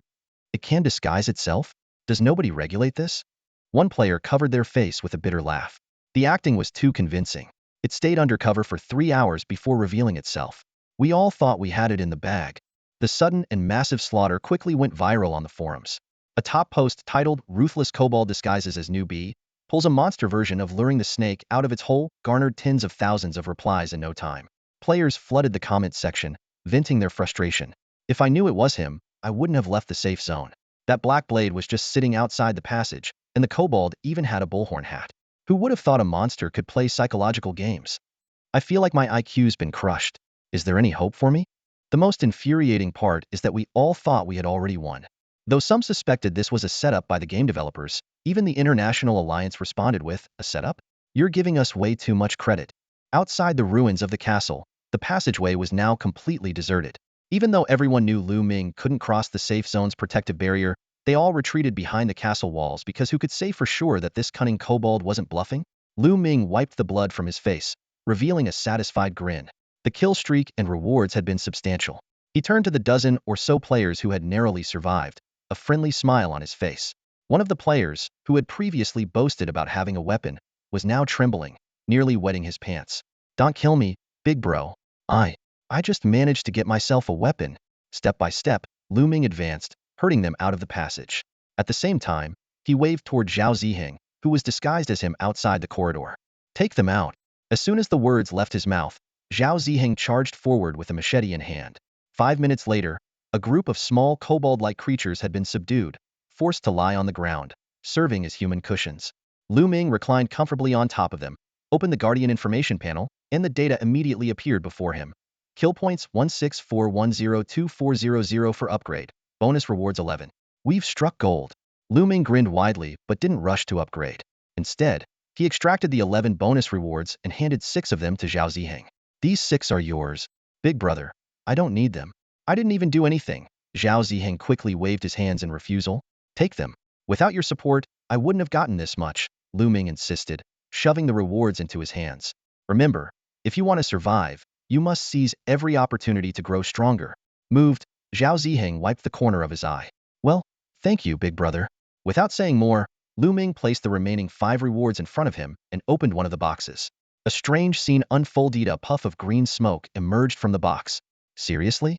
I've heard of ancestral graves emitting green smoke, but never gift boxes." Lu Ming laughed angrily, raising his blade to point at the dim sky in frustration. Seeing this, Zhao Ziheng cautiously handed over a gift box. "Big brother, now we can split them evenly." "Hee. No need. I'm just burning through my bad luck. Something good will come out soon." Lu Ming declined, then furiously tore open the next box. This time, it only yielded an ordinary stone. Taking a deep breath, he opened another one, but once again, green smoke rose. Finally losing his patience, Lu Ming lifted his machete and slashed down, breaking the last 2 boxes simultaneously. This time, a blinding golden light erupted from the spot where the boxes had been, revealing a spiked shield and an envelope on the ground. Lu Ming examined the shield's attributes. Thorn shield, strength 5, defense 10. Although it was decent equipment, it wasn't very useful for someone like him who preferred wielding a blade with both hands, so he set it aside for now. He opened the envelope, and a black card slipped out. Omniscient card asks one question related to the heavenly battlefield, then the card disappears after use. Lu Ming's pupils contracted as he gripped the card tightly. The mysteries of the heavenly battlefield were vast, and this question would require careful thought. At this moment, Zhao Ziheng could no longer hold back and began opening his rewards. As soon as he opened the first box, a burst of dark light erupted, revealing a fragment about the size of a cutting board. Big brother, it's a weapon fragment. Zhao Ziheng exclaimed in delight. Lu Ming felt the longing emanating from his machete, raging slayer, and after a moment of thought, he said, "I'll trade you this shield for it." Trade? It's already yours, big brother, Zhao Ziheng said, though his gaze lingered on the shield. After the exchange, Lu Ming immediately pressed the fragment onto the blade of Raging Slayer. A flash of dark light followed, and the blade quivered slightly. While its length remained unchanged, its width increased to a foot, and its weight grew by a third. It felt a bit heavy in his grip, but Lu Ming knew that once he upgraded his strength attribute, the blade's weight would feel just right. Lu Ming didn't rush to level up. Instead, he watched with intrigue as Zhao Ziheng began unlocking the additional rewards. Zhao Ziheng carefully ran his hands over the thorny shield. The 21 1-foot-long square spikes gleamed coldly under his touch. Big brother, this shield is incredible. It's both defensive and offensive, he said, unable to hide his excitement as he examined every detail repeatedly. Maybe shields suit you better, Lu Ming said with a smile. Here, everything requires experimentation. Deep down, however, he still preferred relying on his trusted weapon, the Xiongtu. Zhao Ziheng jumped up in excitement, brandishing the shield a few times. It feels so much better than using a blade. The shield is wide at the top and narrow at the bottom. Like a tapering triangle, it's definitely useful for attacking too. Saying this, he carefully planted the shield into the ground. When he opened the second box, an orange-yellow communication card slipped out. Lu Ming immediately grew serious. This can be used to contact family members, but remember, you must never reveal any information about this place. Otherwise, death is guaranteed. He recalled the fallen warden from before, a grim reminder that this rule had already been enforced with blood. Seeing Zhao Ziheng's conflicted expression, Lu Ming patted his shoulder. Just come up with a reason. I told my sister that my soul had left my body and that my physical state in the outside world was improving. Let's focus on opening the rest of the rewards first and figure out the details later. Zhao Ziheng sniffled and carefully pocketed the communication card. I'll follow your lead, big brother. He then proceeded to open the remaining 4 rewards, each containing a helmet, armor, leg guards, and a pair of worn-out boots. Although Zhao Ziheng's new gear made him look like a lucky jackpot winner, Lu Ming knew that his Xiongtu alone was worth more than Zhao Ziheng's entire set of equipment. Still, compared to the failed rewards that disintegrated into smoke and rubble, Lu Ming couldn't help but feel like he was being targeted in some way. Once Zhao Ziheng had donned his new gear and gleefully set off to hunt the invaders, Lu Ming finally pulled out the omniscient card that could answer one question. After much deliberation, he decided against asking about the truth of the multiversal battlefield. Instead, he posed the question that weighed most heavily on his mind. Can I return to the real world alive? A cold, emotionless voice responded, if survival is ensured, and upon the full expansion of the multiversal battlefield, with excellent performance as a warden, you may return to your original body. Lu Ming's eyes lit up, but before he could ask for more details, the omniscient card disintegrated into ashes, vanishing into the air. His body tensed involuntarily, and his right hand gripped the hilt of Xiongtu tightly. Originally, he hadn't cared much about his own fate. All he wanted was to avoid burdening his sister's life. As a comatose patient, his life or death hadn't seemed to matter. He had already secured a substantial sum of money for her by completing bounties. But now, with the newfound hope of returning, his situation had only grown more perilous. With the increasing number of players, it was only a matter of time before he was overwhelmed and met his inevitable fate. Lu Ming sat in place, lost in thought. This might be an unspoken agreement, a deal of sorts. Those who were supposed to die would serve the battlefield of the heavens, killing players to perfect the space. However, his recent discovery made this theory untenable, especially the answer that the living could return to their original bodies, which ignited a new hope within him. Suddenly, a realization struck him. The title of Guardian didn't necessarily mean one had to defend a single location to the death. With this clarity, Lu Ming sprang into action. He quickly donned his leg guards and horned helmet, gripped Xiongtu tightly, and dashed off into the distance. Half an hour later, he arrived outside the Headless Manor. Though a shimmering barrier blocked his entry, he could clearly see rows of buildings within the manor and, in the distance, Lu Bingmei scavenging broken weapons. At that moment, Xiongtu in his hand began to tremble, radiating a strange sense of yearning. Lu Ming noticed the blade's edge moving ever so slowly, like a snail, pointing toward the right side of the manor. Realizing what this meant, he tentatively asked, "Is there something you need over there? A fragment of yours?" Xiongtu quivered violently in response. Though puzzled as to why a fragment of Xiongtu would be here, Lu Ming knew the priority was to retrieve it. He glanced at Lu Bingmei inside the manor. Since directly revealing secrets would lead to annihilation, enlisting help seemed like a viable option. He called out softly, startling Lu Bingmei. When she saw it was Lu Ming, she immediately ran over. Just as she was about to call him little, she quickly clamped her hand over her mouth. Fighting back his emotions, Lu Ming gave her a hug, then used gestures and pointing to indicate he was looking for weapon fragments of the same color as Xiongtu. Having grown up together, Lu Bingmei quickly understood what he meant. Without hesitation, she turned and ran back into the manor.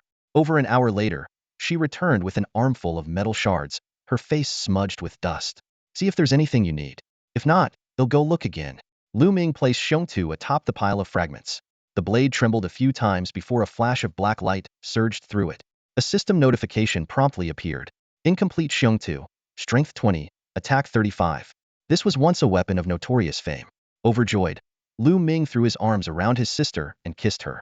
However, in Lu Bingmai's eyes, all she saw was a strange dog-headed creature letting out a howl and smearing her face with saliva. As the siblings embraced, a cold, detached voice echoed from above. The Battlefield of Realms is undergoing a comprehensive upgrade. Details will be available after the upgrade is complete. This time, not only Lu Ming but all players heard the announcement. Lu Bingmei wiped the tears from her face, hesitating to speak. She wanted to ask if this was related to Lu Ming killing a large number of players, but ultimately held her tongue, swallowing the question. Instead, she said, "They'll go gather the broken weapons and sell them for money. You be careful and don't hesitate when it matters." Seeing Lu Ming nod, she suppressed her overwhelming worry, turned around, and ran back to the manor. Lu Ming took a deep breath, hefted his weapon, Xiongtu, and headed toward the ruins of the ancient castle.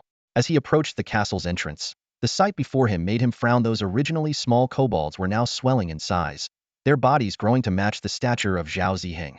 The shabby wooden sticks they once carried had been upgraded to spiked stone clubs. What stood out even more was a massive kobold, towering at 3 meters tall, swinging a large machete. The system identified it as a level 10 kobold commander.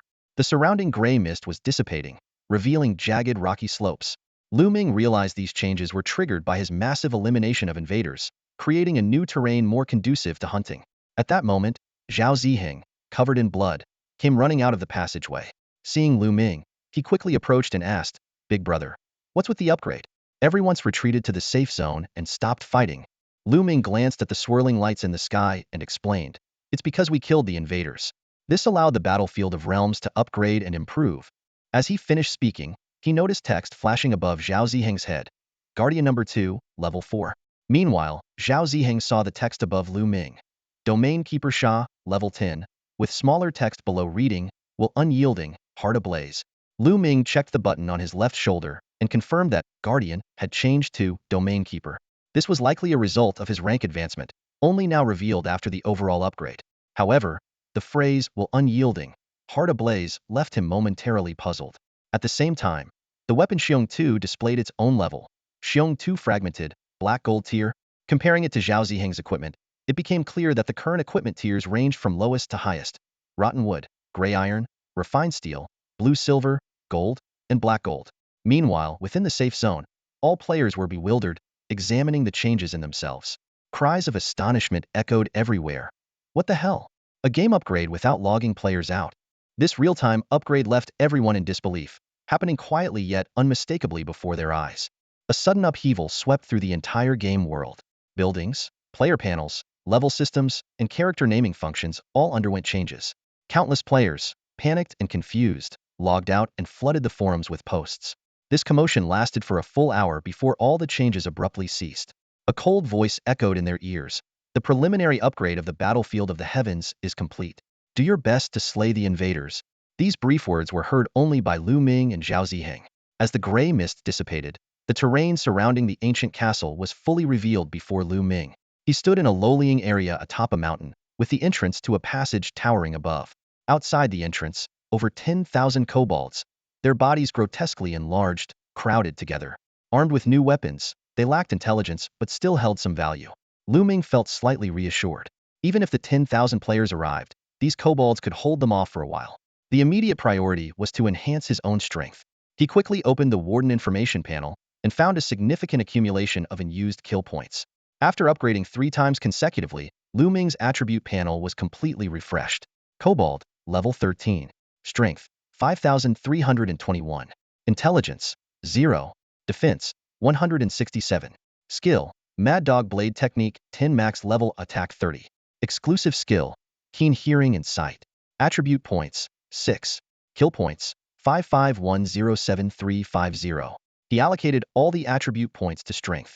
When he gripped the Savage Slayer blade again, it felt as light as a feather. Zhao Ziheng, observing the changes around them, mused, I feel like the battlefield of the heavens is like raising venomous creatures. The strong grow stronger through killing, while the weak are eliminated. Lu Ming turned to the passage entrance. We're different from regular players.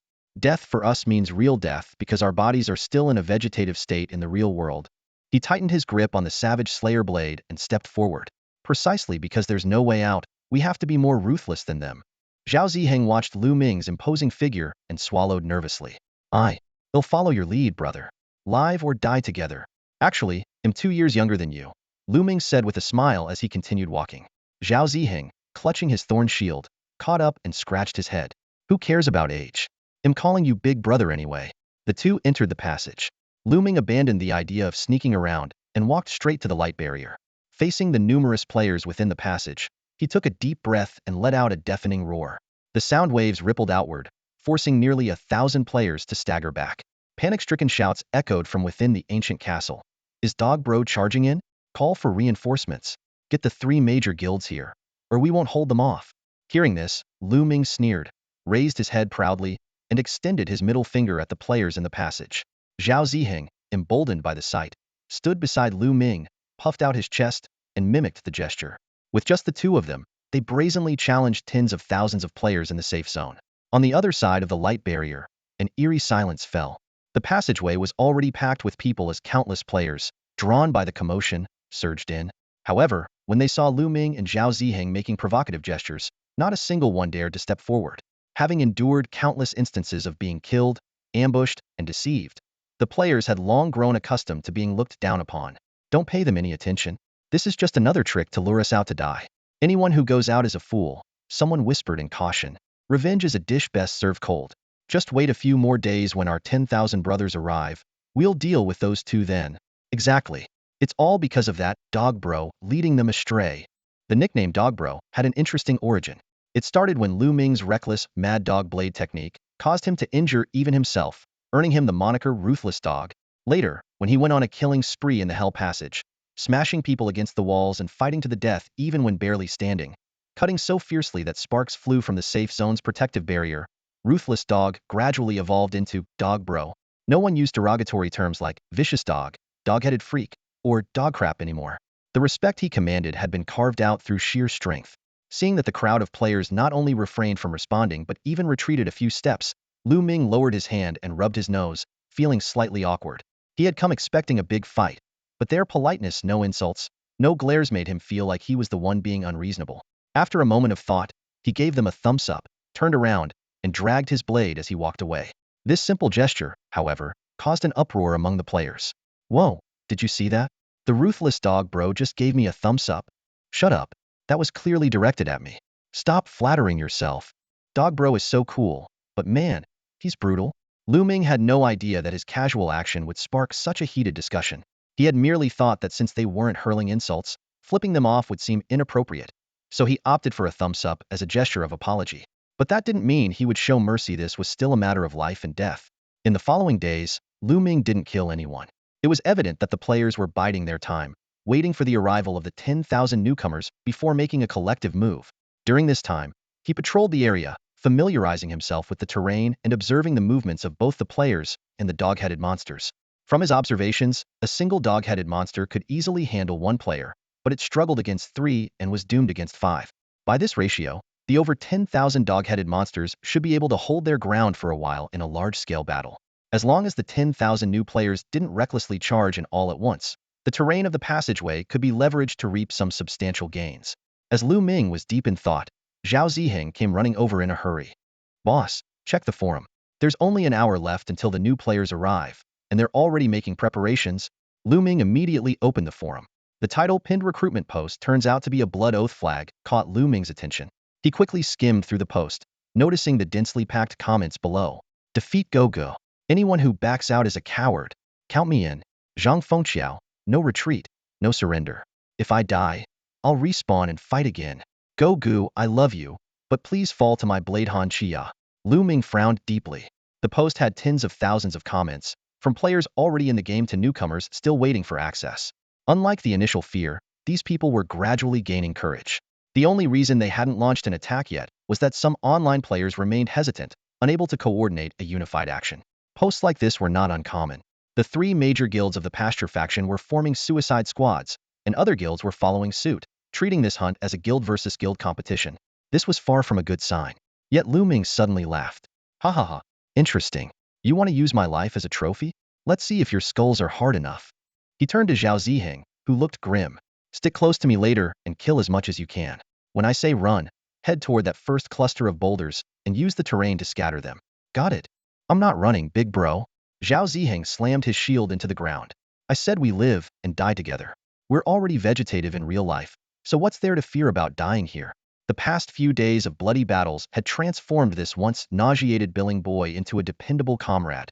But the gap in their abilities was clear still couldn't escape danger as easily as Lu Ming could. Lu Ming pulled Zhao Ziheng close, just like when they first met, pressing their foreheads together. His voice was low and commanding. Telling you to retreat isn't because I don't trust you. It's because I don't want to be distracted protecting you, and you need to draw away part of the pursuers. Neither of us can afford to die. Understood? Really? Of course. I've never lied, Lu Ming said firmly, exuding confidence. In truth, Lu Ming knew deep down that this might be the last large-scale slaughter. Once they lost the terrain advantage of the passageway, the opportunity to take down dozens in one strike would never come again. He planned to stake everything on this. His upgraded abilities were untested in real combat, but Lu Ming was certain he could execute his Mad Dog Blade technique at least 4 times. Though death was the end, the recovery boost from leveling up would extend his time in battle. An hour later, a column of light shot skyward from the ruins of the ancient castle. Lu Ming had stationed himself in the Hell Passage, just 10 meters from the safety zone's barrier. Gripping the blade Xiong too tightly, he felt his heart racing, his fighting spirit surging, and his murderous aura radiating. Even against an onslaught of over 100,000 players, he was determined to carve a bloody path forward. The passageway was silent. Lu Ming stood solemnly before the glowing barrier, both hands gripping the ominous blade, Xiong Tu. Beneath his seemingly calm gaze, his blood surged like a raging tide. Behind him, Zhao Ziheng fixed his eyes on Lu Ming's towering, unyielding figure, his chest swelling with resolve. Big brother, I won't hold you back in this fight. Go all out. Without turning around, Lu Ming spoke, his voice carrying a faint, ethereal tone. If you need to run, then run. There's no shame in it. While taking down enemies matters, your life is far more valuable. I understand. As soon as the words left his lips, players began pouring into the passageway from the safe zone opposite them. Unlike before, there were no battle cries or taunts. Everyone maintained a solemn silence, like true warriors preparing for battle. Leading the group were the 3 guild leaders. Moon Yo approached the glowing barrier, his eyes fixed on Lu Ming. This time, I won't fail again. His words seemed directed at Lu Ming, but also served as a rallying cry for himself. To Lu Ming, none of this mattered. To the players, he was a boss worthy of respect. But in his heart, he was simply fighting to survive, to return to his original form. Their goals were fundamentally different. Lu Ming lifted Xiong Tu from the ground, leveling it before him. The black, square blade pointed directly at the glowing barrier of the safe zone. In the stifling silence of the passageway, only the sound of increasingly rapid breathing could be heard. Munyo raised his staff high. Many of you respect Dog Bro, but the greatest respect you can show an enemy is to fight with everything you've got, leaving him no chance. We're players. We can resurrect. So attack. With his somewhat strained battle cry, the players surged forward like a tidal wave. Lu Ming swung his blade down. The first to charge, Munyo, made no attempt to defend himself. Trading blow for blow, he was cleaved in half, but not before his staff came crashing down on Lu Ming's toes. Blood spattered as Zhao Ziheng immediately raised his shield, positioning himself to Lu Ming's left rear. Big brother, just focus on killing. I've got this side. The battle erupted into chaos from the very start. While fending off the onslaught, Lu Ming called out, fight while retreating. Stay mobile, or we'll be overwhelmed by their charge. His black blade carved through the air, forming a 10-meter-wide zone of destruction. The players charged relentlessly, fearless in the face of death. Even when sliced in two, those who could still breathe would make one last attempt to strike at Lu Ming. Some even targeted his groin, a tactic that, while causing no serious harm, forced Lu Ming to stay on guard. This shameless strategy infuriated him. Adjusting his stance, he shifted from waist-level strikes to slashing at the hips, a more exhausting approach, but one that effectively countered such attacks. The metallic tang of blood grew thicker in the air, so strong it began to sting the senses. The ground and surroundings were covered in a layer of blood and flesh, making the surface unnervingly slippery. Amid the chaotic melee, countless players charged forward as if fueled by adrenaline, only to fall in rows like wheat under a scythe. The sound of heavy breaths rose and fell, blending into a haunting roar that echoed through the corridor. Lu Ming keenly noticed his companion's predicament and swiftly moved to the left. From the corner of his eye, he saw Zhao Ziheng gritting his teeth to hold on, with 2 wounds on his calf. Several severed arms of unknown origin dangled from the spikes of his shield. When we reach the corridor entrance, alert me. We'll counterattack. I'll take the left, you take the right. Be careful not to hit yourself, Lu Ming said in a low voice. Got it. Zhao Ziheng managed to squeeze out a single word, clearly nearing his limit. But Lu Ming wasn't worried. One decisive charge to rack up some kill points would ensure Zhao Ziheng's safe retreat. Once that happened, Lu Ming could truly unleash his full potential and start reaping the battlefield. Although the skirmish ahead was intense, it was still in the probing phase. The players' attacks lacked intensity and genuine pressure. This suggested someone in the safe zone was orchestrating a strategy to wear them down through attrition. It wasn't a bad plan, but unfortunately, they were unaware that Lu Ming had just leveled up 3 times. His physical strength, power, and attack capabilities had far surpassed their expectations. Especially after his weapon, the Savage Slayer, had absorbed several fragments, his strength was now several times greater than anyone could have anticipated. As he gradually retreated, Lu Ming continued to swing his blade, cutting down enemies while periodically glancing at the Guardian's information panel. He hadn't had time to check the 2 extra rewards yet, but his kill points were already nearing the threshold for another level up. Big bro, we're almost at the exit. Zhao Ziheng's voice suddenly came from behind him. Use your skill. As those words left his mouth, a faint smile curved Lu Ming's lips. He leaned forward at a 45-degree angle, his legs powering him off the ground. The black energy trails of his Mad Dog Blade technique expanded instantly into a diameter of over 10 meters, surging forward like a massive grinder. He's using a skill. It's his first skill activation. Players shouted in alarm, trying to keep track of Lu Ming's limits. In their minds, he could only sustain 3 or 4 consecutive skill uses before exhausting himself. The black and white streaks of his blade danced wildly, with 1 large and 1 small energy wave tearing through everything in their path toward the safe zone's boundary. Blood sprayed, severed limbs flew, and the corridor was transformed into a veritable hellscape. The rate at which bodies respawned couldn't keep up with the pace of their slaughter. Reaching the light barrier, Lu Ming maintained his skill, pressing it tightly against the barrier. When he saw Zhao Ziheng collapse against the wall, he ceased his skill and sidestepped in front of his companion, shielding him from the oncoming torrent of attacks. Hearing the labored breaths behind him, Lu Ming knew Zhao Ziheng had reached his limit. Fall back, retreat to upgrade, and guard the corridor in trance. Zhao Ziheng nodded silently, staggering away. This scene was immediately noticed by the players. Relay this to the Baxi hangs out. Only the Dog King is left. As the message spread, the intensity of the players' attacks surged by 20%. Lu Ming quickly stepped back a few paces to create some distance and wiped the blood obscuring his vision. With no more distractions, he could finally fight without restraint. Gripping the hilt of the Savage Slayer with both hands, he prepared to show the players the true meaning of terror. Lu Ming gripped his blade with both hands and launched powerful horizontal slashes in the narrow passageway. Facing the densely packed crowd of players, he chose the most effective tactic-wide sweeping strikes combined with rapid movement. It was a survival technique he had honed through countless encounters where he was surrounded. The blade sliced through the air, leaving trails of blood in its wake. Yet, even with such ferocity, the overwhelming tide of players forced Lu Ming to retreat step by step. Wounds began to accumulate on his body, though they were partially concealed by the splattered blood. Suddenly, a blade struck precisely across the bridge of his nose. A sharp, stinging pain blurred his vision instantly. I hit him. I got Dog Bro's nose. Ha ha ha. A player's triumphant laughter was cut short as Lu Ming, following the sound, cleaved him in 2. However, that single strike had significantly bolstered the morale of the other players. Everyone, aim for his nose. If we impair his vision, we have a chance. The players surged forward like sharks drawn to blood. Lu Ming swept his blade in wide arcs, clearing the space in front of him and using the brief respite to rub the corner of his eye with the back of his hand to restore his vision. This small action only reinforced the player's determination. As weapons targeted his face relentlessly, he had no choice but to block and retreat, accumulating more injuries in the process. Amid the chaos, Lu Ming remained composed. He carefully gauged the player's attacks while keeping track of his distance from the passageway's exit. Behind him, a group of kobold-like creatures wielding spiked clubs stood vigilantly, blocking the entrance completely. Just then, Zhao Ziheng reappeared in the corridor, urgently declaring, "Big brother, I'm back in shape. I can fight again and won't hold you back this time." Lu Ming gave no response. To him, as long as it didn't jeopardize his survival, he would help if he could, but he wouldn't force himself to. As they continued to retreat, they gradually neared the passageway's entrance. Big brother, about 5 meters left, Zhao Ziheng reminded him. Suddenly, Lu Ming halted, leaning forward into a stance that signaled the start of a frenzied dog blade technique. The players on the opposing side immediately shouted, "Brace yourselves for a skill attack.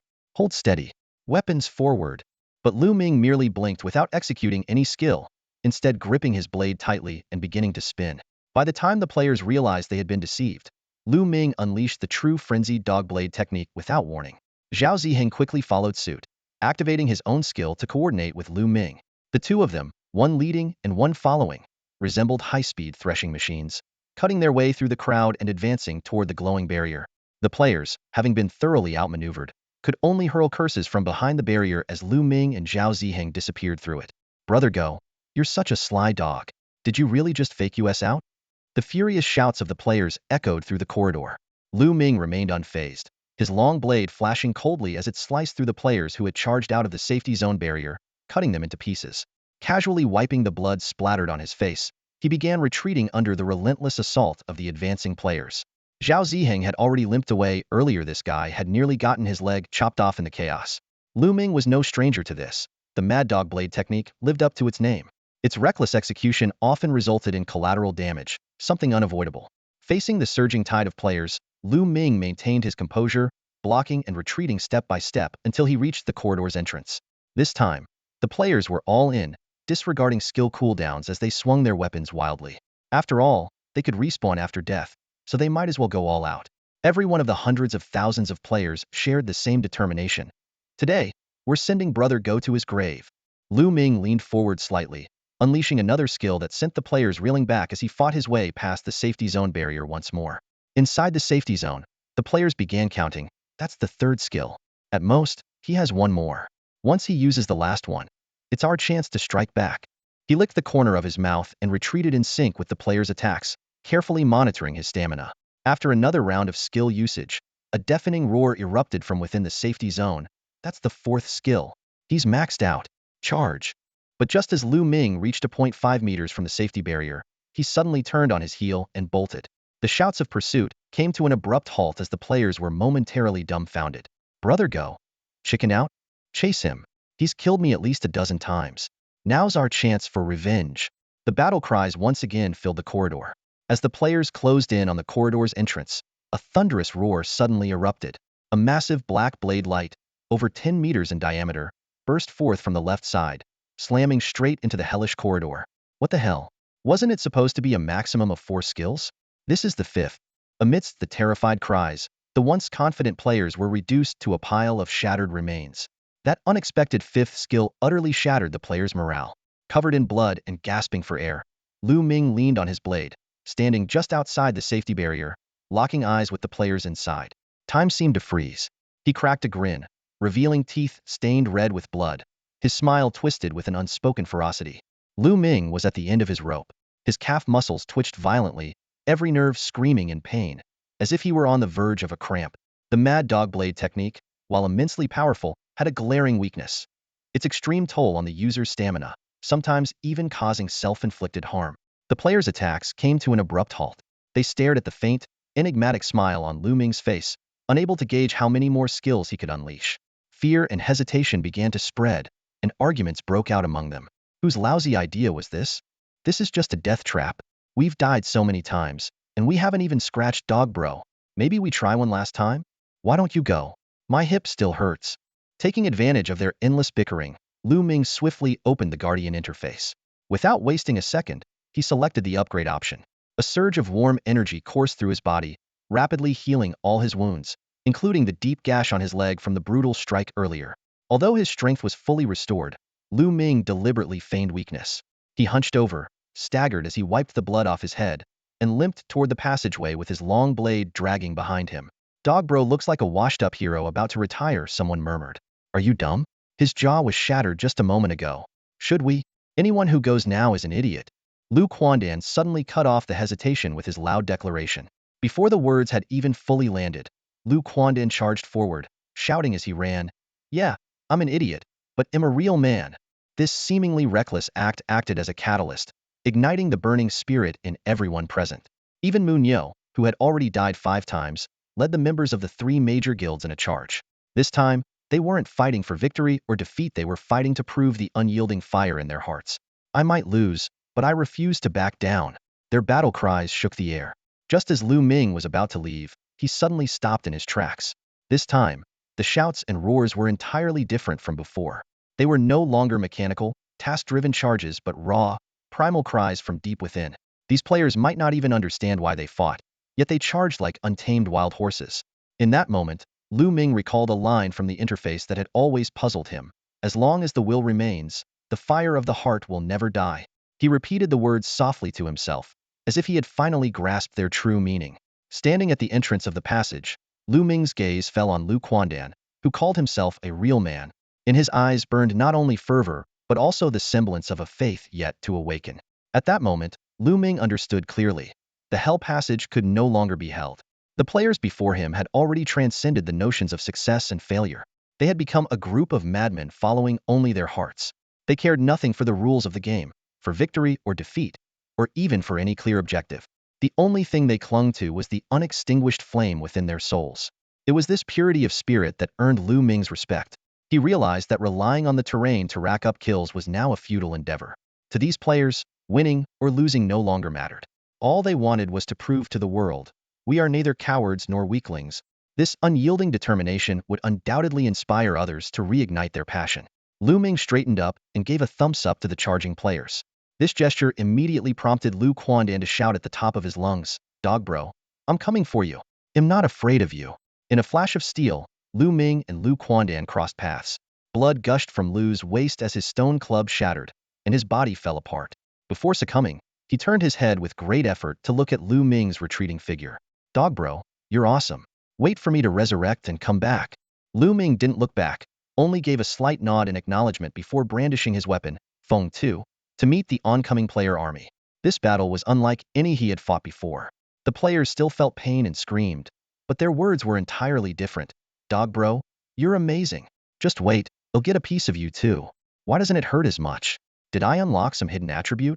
They charged to their deaths with smiles on their faces, creating a greater impact than when they had been organized and goal-driven. The battlefield seemed to meld into a singular entity as players fell one after another. Silent, Lu Ming wielded his blade relentlessly. When the numbers became overwhelming, he activated his skills, blasting them into the safety zone's barrier. Yet this only fueled their resolve. Those who lost their weapons fought with their bare hands. After nearly 4 hours of fierce combat, Lu Ming's mental state was nearing its limit. Following the 8th execution of his Mad Dog Blade technique, he decisively withdrew from the passage and found Zhao Ziheng waiting in the first rocky forest. "Big brother, are you all right?" Zhao Ziheng hurried over to him. Lu Ming waved his hand and leaned against a boulder. "Heh, those players have gone mad. There's nothing left to break in them anymore." Although Zhao Ziheng didn't quite understand, he refrained from asking further as he saw Lu Ming's reluctance to elaborate. Instead, he inquired about their next move. Lu Ming shook his head, signaling for a brief pause, and directed his gaze toward the passage's exit. There, players who had broken through the blockade knelt on the ground, weeping and releasing their pent-up emotions. This victory wasn't about material gains, but about a breakthrough in spirit. Immersed in their feelings, they were oblivious to the kobolds silently surrounding them. It wasn't until the massive figure of the kobold leader loomed over them, its raised blade slicing downward, that a scream of agony pierced the air, jolting everyone awake. Lu Ming lay on a rock, his eyes fixed on the chaotic battle at the entrance of the passage between the players and the kobolds. After hours of fighting, the kobolds, instead of decreasing in number, had grown from the initial 10,000 to a staggering 30,000, now densely blocking the passage. The players initially thought that defeating the kobold boss, blocking the path, would mean victory, but this unexpected turn of events caught them completely off guard. One after another, they turned into white light as they were defeated, retreating embarrassedly back to the respawn area. News of their failure quickly spread back to the ruins of the old castle, causing an uproar. Though the players' fighting spirit was reignited, it faltered again when they saw the tens of thousands of even larger kobolds waiting for them. Lu Ming ignored the chaos around him and instead checked the information on the Guardian's board. Kill points 27, 4507, 350 to level up, additional rewards 27. Exhausted from the prolonged, intense combat, he clicked to upgrade and then found a safe spot to lie down. "I'll take a nap and deal with it later," he said. Zhao Ziheng, sitting nearby like a dutiful guard, kept a vigilant watch on the passage entrance, ready to retreat with Lu Ming at any moment. While Lu Ming slept deeply, a post titled, "We finally defeated the Kobold boss, so why can't we feel happy?" went viral on the All Heavens Battlefield forum. The post detailed the fierce battle in the Death Passage. Some players charged bravely, others argued and blamed each other. Some fought and died over 10 times, while many never joined the fight at all. In the end, the fearsome Kobold boss surprised everyone by giving a thumbs up to the players who truly managed to break through the siege. This objective account sparked deep reflection among the players. 5 hours later, Lu Ming woke up to find Zhao Ziheng still staring intently at the passage. He patted his teammate on the shoulder and asked, "What are you doing?" I was worried they'd suddenly rush out, so I've been keeping watch," Zhao Ziheng replied, his answer bringing a gratified smile to Lu Ming's face. This teammate, not particularly bright, had a loyalty that was deeply reassuring. "Level up, hunt, and make it back alive, that's our mission," Lu Ming said. Zhao Ziheng lowered his shield with a grimace. "How are we supposed to hunt now? They've already pushed us out." But Lu Ming seemed confident. "Hunting inside the passage is efficient, but the open terrain outside the castle has its advantages too. Players being spread out makes them easier to target, and we can even launch occasional ambushes near the passage. It might work out better than you think." Hearing Lu Ming's analysis, Zhao Ziheng's eyes lit up. "You're the smart one, big brother. I've never been too sharp, even back in school." Lu Ming chuckled softly. "Before you, there was someone smart and he's already dead." You mean that guy who died in real life?" "Yeah. I warned him, but he thought I didn't know how to play the game, said I was timid, and completely ignored my advice." Zhao Ziheng's eyes widened in disbelief. "Big brother, you're timid?" His mind conjured up images of Lu Ming on the battlefield standing firm at the front lines against swarms of players, unyielding like a rock. Even with his body drenched in blood, he could carve a path through the chaos. That was the image of an unstoppable war god. How could someone like that possibly be timid? Lu Ming didn't bother to explain. He simply stretched lazily, then opened the Guardian info panel to check his stats. Kobold, level 14. Strength, 6,121. Intelligence, 0. Defense, 177. Skills, Rapid Blade Technique, 10 max level. Attack 30. Greater strength equals higher damage, capable of devastating foes at the top level. Exclusive skill, Keen Hearing and Sight. Attribute points, 2. Kill points, 201, 001, 1000, ready to level up. Resolve unwavering, the fire of the heart unextinguished.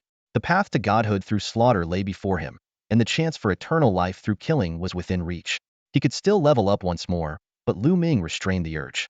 His current strength was more than enough to suppress the players, and keeping one upgrade in reserve could serve as a safeguard, as leveling up restored his health and energy. This was a strategy he had decided on long ago, particularly after his recent spree of player kills. With the multiverse battlefield likely to evolve further at any moment, he had to stay prepared. Lu Ming placed 27 extra rewards on the ground. Zhao Ziheng stared in astonishment. He had fought tooth and nail in 2 charges, nearly losing a leg, and had only managed to earn 4 extra rewards. But this pile in front of him was overwhelming. "Big brother, just how many players did you kill?" Zhao Ziheng asked excitedly. Lu Ming glanced at the kill count on his info panel and replied calmly, "About, just under 30,000. Zhao Ziheng's mouth fell open, and he nearly dropped the shield in his hands. "That many? But then again, if you didn't have to protect me, you'd definitely have killed even more." Lu Ming didn't seem to care. He recalled the early days when he was the one being hunted by players. Looking at the rewards before him, he thought about his notoriously bad luck when it came to opening loot. Without much thought, he tossed 10 of them to Zhao Ziheng. "Help me open these." "Got it, big brother." Zhao Ziheng was just about to start when Lu Ming swiftly slashed open the remaining 17 reward boxes. As the dazzling light faded, the ground revealed a cloak, a pair of pants, and a few scattered cards. The equipment details displayed: Dark Magic Cloak Gold Tier, Defense 10. Abyssal Tights Black Gold Tier, Strength 10, Defense 10, crafted from Abyssal Ghost Vine Fibers, rumored to enhance male vitality. Lu Ming frowned in thought. The description of the pants seemed a bit dubious, and he was certain there were no Abyssal Ghost Vines on Blue Spirit Star. He ran his hand over the fabric. It felt as smooth as silk. Despite his unease with the design of tight-fitting pants, his survival came first, so he put them on. The pants fit his legs perfectly, allowing for unrestricted movement. At this moment, clad in black tights and a black cloak, wielding a black longsword, Lu Ming actually looked quite striking if not for the 2 kobold legs below his waist. Lu Ming lowered his head to examine the equipment in front of him. Though he found its design somewhat awkward, he had always prioritized practicality and safety over appearances, so he quickly dismissed its dogleg-like shape from his mind. His attention was soon drawn to the scattered items on the ground. and he bent down to carefully rummage through them. First, he picked up 7 connecting cards and placed them into his backpack. Each card was marked with time limit, 2 minutes. Next, his eyes caught sight of an antique Braceleta blue-silver grade strength bracelet that increased strength by 5 points. Without hesitation, he slipped it onto his right wrist, complementing the bracelet already on his left. After thoroughly searching through the remaining items, he found nothing of value, just some scraps of cloth and a few stones. This made Lu Ming mutter to himself in frustration. They call this junk a reward? Despite having meticulously inspected every item earlier, fearing he might miss a hidden quest, reality confirmed that trash was simply trash. Overall, though, the haul of 3 pieces of equipment wasn't too bad. The pants, in particular, offered protection for vital areas, and the cloak was especially satisfying. It gave him an undeniably cool appearance whenever it billowed behind him. Noticing Zhao Ziheng standing nearby and swallowing nervously, Lu Ming asked, "Why aren't you opening yours?" "Big bro, you're too intense. You opened everything all at once, no sense of ceremony at all," Zhao Ziheng replied, clutching his gift box tightly. "If ceremony could guarantee better loot, I'd kneel every time to open a bonus reward," Lu Ming retorted bluntly. "If your luck's bad, it's better to get it over with in one go." At a loss for words, Zhao Ziheng could only tear open the gift box in his hand suddenly for a handful of sand to spill out. He immediately turned toward the remaining 9 gift boxes, muttering, "Big bro, watch me unbox something amazing for you." And so began Zhao Ziheng's unboxing journey. The second gift box contained a decayed wood-grade antique bracelet that added just 1 point of strength. Lu Ming raised his left hand, already adorned with a bracelet, signaling for Zhao Ziheng to keep it for himself. Before opening each subsequent box, Zhao Ziheng insisted on performing a prayer ritual, though luck never seemed to favor him. By the time he reached the last 2 boxes, he had grown impatient and abandoned his rituals altogether. He tore them open directly, and this time, a dazzling light shone forth. A glimmer helmet and a thorn short sword fell to the ground. The helmet, a blue-silver grade item, increased defense by 5 points, while the short sword, a rare gold-grade weapon, not only added 5 points to strength but also boosted attack power by 10 points. "Big bro, finally, something good," Zhao Ziheng exclaimed excitedly, handing the equipment to Lu Ming. Lu Ming took the helmet and removed his old, damaged bullhorn helmet, which had one horn chopped off during a previous encounter with the fierce slayer. He replaced it with the new helmet. "You keep the short sword," he said. Zhao Ziheng accepted the short sword eagerly and began practicing attack and defense moves with it, pairing it with his shield. Meanwhile, Lu Ming gripped the fierce slayer's blade and stood up. Looking toward the passageway where players were still battling kobolds, he was about to suggest, "Let's charge in and let them experience the joy of being hacked," when he suddenly froze in place. The intense battle continued. Lu Ming caught a glimpse of Lu Bingmei leading over 1,000 players charging out from the passage. He immediately stopped Zhao Ziheng, who was ready to pursue them. That group didn't tangle with the kobold monsters, but instead ran straight toward the distance, clearly aiming to unlock a new map headless manner. "Big bro, aren't we going after them? They're all kill points," Zhao Ziheng asked in confusion. "Let them unlock the new map. Splitting up the players actually works to our advantage. As long as they don't stick together, we can maintain the upper hand," Lu Ming explained. Zhao Ziheng pondered for a moment and realized the logic if tens of thousands of players truly grouped up, no one would be able to stop them. Once Lu Bingmei's group disappeared from sight, Lu Ming unsheathed his blade, Fierce Slayer, and walked toward the passage entrance. Before he got close, a loud shout rang out, "Kobold boss is back. Look at his tight pants, big cape, and that duck-footed walk. Run for your lives. Stop staring. Run!" Someone else screamed in panic. Lu Ming frowned. These players, having overcome their fear of death, were becoming increasingly brazen. With a burst of power in his legs, his cape billowing, he lunged forward and kicked the shouting player square in the backside. Watching the player eat dirt, Lu Ming swung his blade down, beginning the slaughter. The chaos unfolded. The scattered kobold formations regrouped as Lu Ming, with Zhao Ziheng in tow, charged through the passage. By the time the players managed to organize a counterattack, Lu Ming had already vanished. This was his new strategy, completely abandoning the idea of holding the passage and instead adopting guerrilla tactics. He didn't even need to use any skills, focusing solely on harassment and Hitandran attacks. Whether players were hunting kobolds or exploring the game world, they now had to constantly be on guard against ambushes. With Zhao Ziheng wielding a shield in one hand and a sword in the other, he followed the blood-soaked Lu Ming as they darted around. Hugging the ancient castle walls, they circled around and suddenly attacked from the opposite side while the players were still watching the direction Lu Ming had supposedly fled. Another bloody path was carved into the ground. The players painfully realized that life outside the Hell Passage was no better. In fact, it was worse. The kobold boss had become even more elusive and troublesome. He struck from nowhere, fought briefly, and ran, never giving anyone a chance for a proper fight.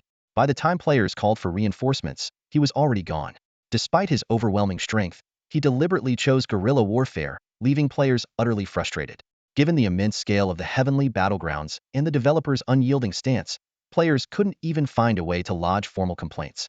They could only vent their frustrations on forums. Kobold Boss has changed, no longer the straightforward fighter we knew. Now he just sneaks around and runs off after ambushing people, like some petty thief. Turns out, outside the Hell Passage is just more hell. Nowhere is safe. Desperate for a hero, some players remembered Lu Ming, who had once earned bounty rewards and server-wide announcements. They started a thread on the forum, calling out, "Elegant warrior Lu Ming, are you there? Why aren't you joining the fight against the Kobold Boss?" The post sparked heated discussions. Some hoped for protection, while others mocked the idea. Eventually, Lu Ming appeared and left a response that stunned everyone. "Why do I have to protect you? I'm not your mom. I'm busy making money. I don't have time for this." Lu Ming was seething with anger and stormed into the forum, launching a no-holds-barred tirade.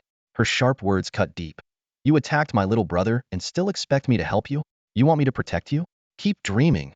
Her stance was crystal clear. If it weren't for the restrictions of the same faction, she'd have already gone back to cut those people down herself.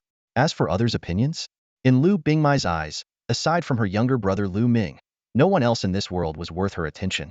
Burning with rage, Lu Ming donned her helmet and entered the game. Ignoring the strange looks from players like Moon Yo, she charged out of the Headless Manor and headed straight for the ruins outside the castle passage. At the farthest point, she silently swung her elegant broadsword, battling kobold monsters alone.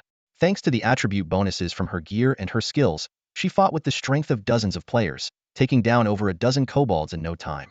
Her message was unmistakable. "I have the strength, but I want help you. What can you do about it?" Her actions immediately drew murmurs and finger-pointing from nearby players. Just then, the kobold commander suddenly appeared beside Lu Ming, its raised blade gleaming coldly.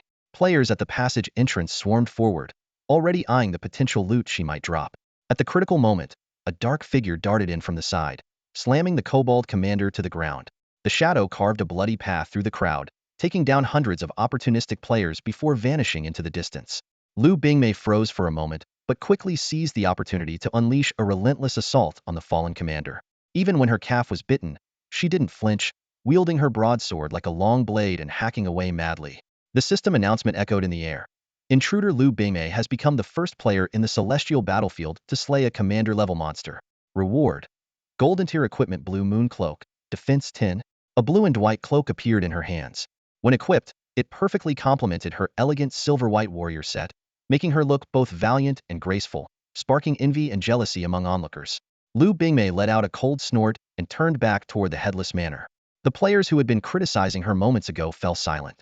This woman wasn't just fierce, she was utterly indifferent to others' judgments, leaving those who had hoped to guilt-trip her thoroughly disappointed.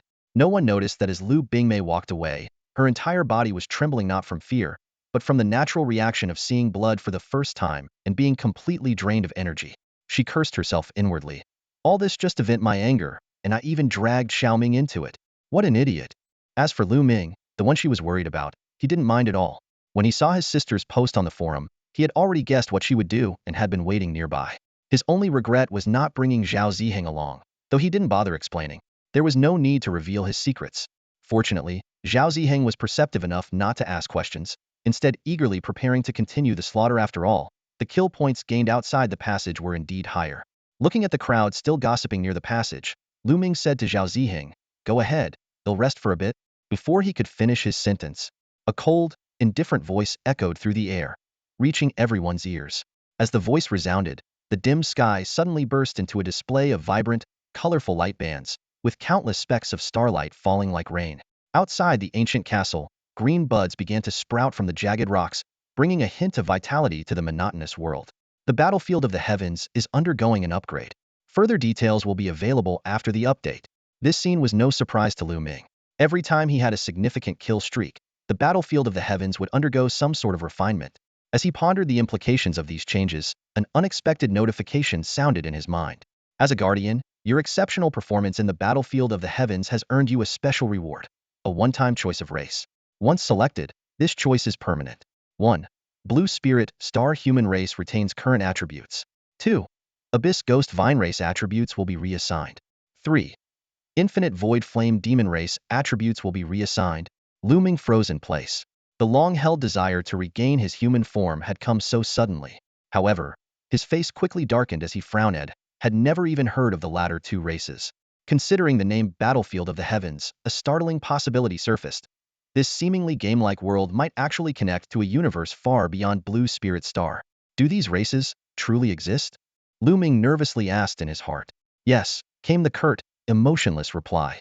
Immediately after, a warning followed. Disclosing this information in any form will result in termination. You conniving bastard. Are you digging a trap for me? Damn you. Lu Ming roared in fury, brandishing his blade toward the sky and cursing. This outburst left Zhao Ziheng, who was standing nearby, utterly dumbfounded. Yet, being a practical and unassuming companion, Zhao wisely chose to remain silent. After calming himself, Lu Ming continued his inquiry. What are the pros and cons of these three races? Humans possess strong developmental potential. Ghost vines have exceptional vitality. Flame demons can wield fire elemental abilities. After a brief moment of contemplation, Lu Ming made his decision. I choose the Blue Spirit Star human race. I want to regain my original form, extracting the Guardian's original information. Synchronizing. Species transformation process initiated. A sudden, excruciating pain stiffened Lu Ming's entire body, and cold sweat drenched him instantly. Damn it, you never said it would hurt this much, he growled through gritted teeth. The system replied indifferently, you didn't ask. Son of a ugh. Veins bulged on Lu Ming's forehead, his eyes bloodshot as his body collapsed backward. Zhao Ziheng, quick on his feet, rushed to catch him. Boss, what's wrong? Don't scare me like this. Lu Ming was already slipping into unconsciousness, barely managing to utter, Protect me. Without hesitation, Zhao Ziheng hoisted Lu Ming onto his shoulder. Using the sharp spikes on his shield, he hooked the hilt of the fearsome blade and turned, dashing toward the cluster of jagged rocks. The players in the ruined castle all retreated to the safety zone. Although the game Battlefield of All Worlds was unique with no need to log off for leveling up and no warnings before events began, everyone still opted for the shelter to stay safe. As time passed, subtle changes began to appear. Green vines crept along the castle walls, and the players were assigned to 4 distinct classes: Warrior, Guardian, Sorcerer, and Gunner. These assignments weren't chosen by the players, but were determined by the system based on their behavior patterns. Protests erupted one after another. Why am I a Guardian? Just because I often use debris as a shield? I don't want to be a warrior. I just want to relax and do nothing. Some observant players quickly noticed a pattern. It seems like the system assigns classes based on our usual combat styles. Analyzed a player who had been assigned the Gunner class. I like throwing spears from a distance, so I became a Gunner. This hypothesis soon gained widespread agreement. The Sorcerer class, however, baffled everyone. Players assigned to this class were not only rare but also physically frail, and they hadn't participated in the Hell Passage battles. It wasn't until one timid sorcerer raised their hand and said, maybe it's because I swear a lot? Everyone suddenly understood, recalling that this player was the one who had earlier threatened to castrate Dogbro in the safety zone. However, the class assignments didn't immediately grant any power boosts or skills. That was until Lu Quandon broke the silence. Wait, you guys didn't get skills? I did. Another player chimed in. Me too. Mine's called Fearless Charge, and it temporarily increases strength and attack by 5 points. After some discussion, they discovered that those with skills were the ones who had shouted, "I'm an idiot," before charging into the Hell Passage. They numbered fewer than 1,000. Lu Quandon generously shared his theory. I think skills have to be discovered on your own. With that, he rallied his companions. Let's go test our firepower. Those who stayed behind exchanged uneasy glances. Someone muttered enviously, maybe they got skills because they're, well, dumber than us? The moment this was said, people around them quickly backed away. If those with skills were considered fools, what did that make them? It wasn't long before more players began to realize that skills might only be unlocked through combat. Some even wildly speculated that defeating Dogbro might grant them a skill. Meanwhile, Dogbro, whose real name was Lu Ming, was enduring excruciating pain. The game had warned that losing consciousness during a species transformation could not only result in failure but also affect one's physical body in reality. Clenching his teeth, Lu Ming endured the agony, refusing to give in. Finally, when the searing pain subsided, it was replaced by a crawling, itchy sensation under his skin, like worms moving inside him. He felt a wave of relief, as though returning from hell to the mortal world. Just then, the cold, detached voice spoke again. Race change complete. Congratulations to the Guardian for becoming a human. As soon as the system notification ended, Lu Ming felt a wave of dizziness. He struggled to push his dry lips apart with the tip of his tongue and forced out a curse. Damn it, before being struck down by a wave of excruciating pain. After half an hour of torment, he finally passed out. In his dreams, he was transported back to his childhood. Bright sunlight illuminated the playground, and laughter filled the air. Suddenly, the sky darkened, and the surrounding visitors transformed into players wielding machetes and wooden clubs, their fierce eyes fixed on him and his sister. He grabbed his sister's hand and ran desperately, but they were soon separated. As he aimlessly fled, a fragment of memory flashed through his Minda pitch black, two-handed long sword appeared in his grasp. Ah! Lu Ming jolted awake, greeted by a pair of wide, round eyes staring back at him so big they looked like two eggs. Instinctively, he reached for the fierce slayer to strike, but then recognized the familiar dog-like face of Zhao Ziheng. Big bro, you're awake. You've changed. Zhao Ziheng stared at the transformed Lu Ming in awe. Beneath his sharp brows were deep-set eyes. His chiseled features exuded a resolute aura, and his perfectly proportioned, athletic frame was a picture of strength and grace. Lu Ming paused, raising a hand to touch his face and body. The flawless proportions, the masculine visage, and the lion-like power dormant within him made his lips curl into a roguish grin. He looked up at the dim sky and burst into laughter. Surviving a disaster always brings blessings. As Lu Ming laughed wildly, Zhao Ziheng felt a mix of excitement and dejection. Sensing the change in his mood, Lu Ming patted his shoulder. Don't lose hope. As long as you survive, you'll have your chance too. Zhao Ziheng gave a wry smile. So this is what you originally looked like, big bro? I can't believe you're actually younger than me. With a body like that, you must have worked out a lot before, right? I'm just a lazy shootin' who hates exercise, so I did look like this, Lu Ming interrupted, but I was just an ordinary person. Zhao Ziheng pointed at Lu Ming's sculpted 8-pack abs, his face full of disbelief. Big bro, stop kidding me. How could this be an ordinary person? Lu Ming stood up, gripping the handle of the fierce slayer. Remember when I told you that killing players strengthens the body? He gestured at his abdomen. Originally, this was just one solid block of muscle. He chuckled and ruffled Zhao Ziheng's dog-like head. Staying alive is the key to becoming stronger. Unlike the players, we don't get second chances. If we'd encountered this many players at the start, even I wouldn't have survived, let alone grown stronger. Zhao Ziheng nodded vigorously. You're right. Without you, big bro, I'd be long dead. Lu Ming smiled silently, adjusting to his new body. He marveled at the strength, resilience, and balance that far surpassed his former self. Gripping the fierce slayer, he prepared to leave the jagged stone forest to test its power. But suddenly, he stopped, his left hand touching his face and jaw as a chilling thought struck him. No revealing information of any kind, or face obliteration. Crap. Just walking out there with my face expositoisant that count as revealing. Lu Ming stood still, rubbing his chin with a grave expression. Zhao Ziheng stepped forward and asked, What's wrong, big brother? Almost got tricked. Lu Ming turned around and pointed to his face. Remember the rules of the battlefield of the heavens? The one about not revealing information by any means. Zhao Ziheng scratched his head, looking puzzled. It can't be that harsh, can it? Isn't this supposed to be your reward? Heh. Lu Ming let out a cold chuckle. That's why you have to be cautious about everything. We can't afford to gamble. This is likely a mental exercise in itself. Just as Lu Ming was about to look for something to cover his face, Zhao Ziheng pulled out a mask from his backpack. Here, big brother, wear this. It's just a low-tier decorative item I got before. Useless, but I couldn't bring myself to throw it away.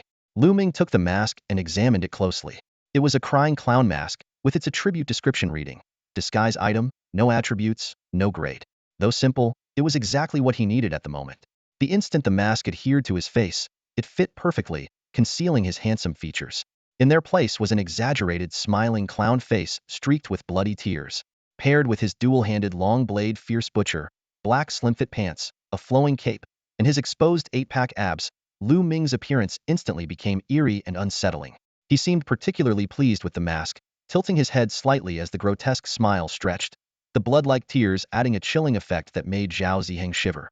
Even though he knew this was his big brother in front of him, Zhao Ziheng couldn't shake the illusion that the shirtless man in the cape might burst into maniacal laughter and cleave him in half with his blade at any moment.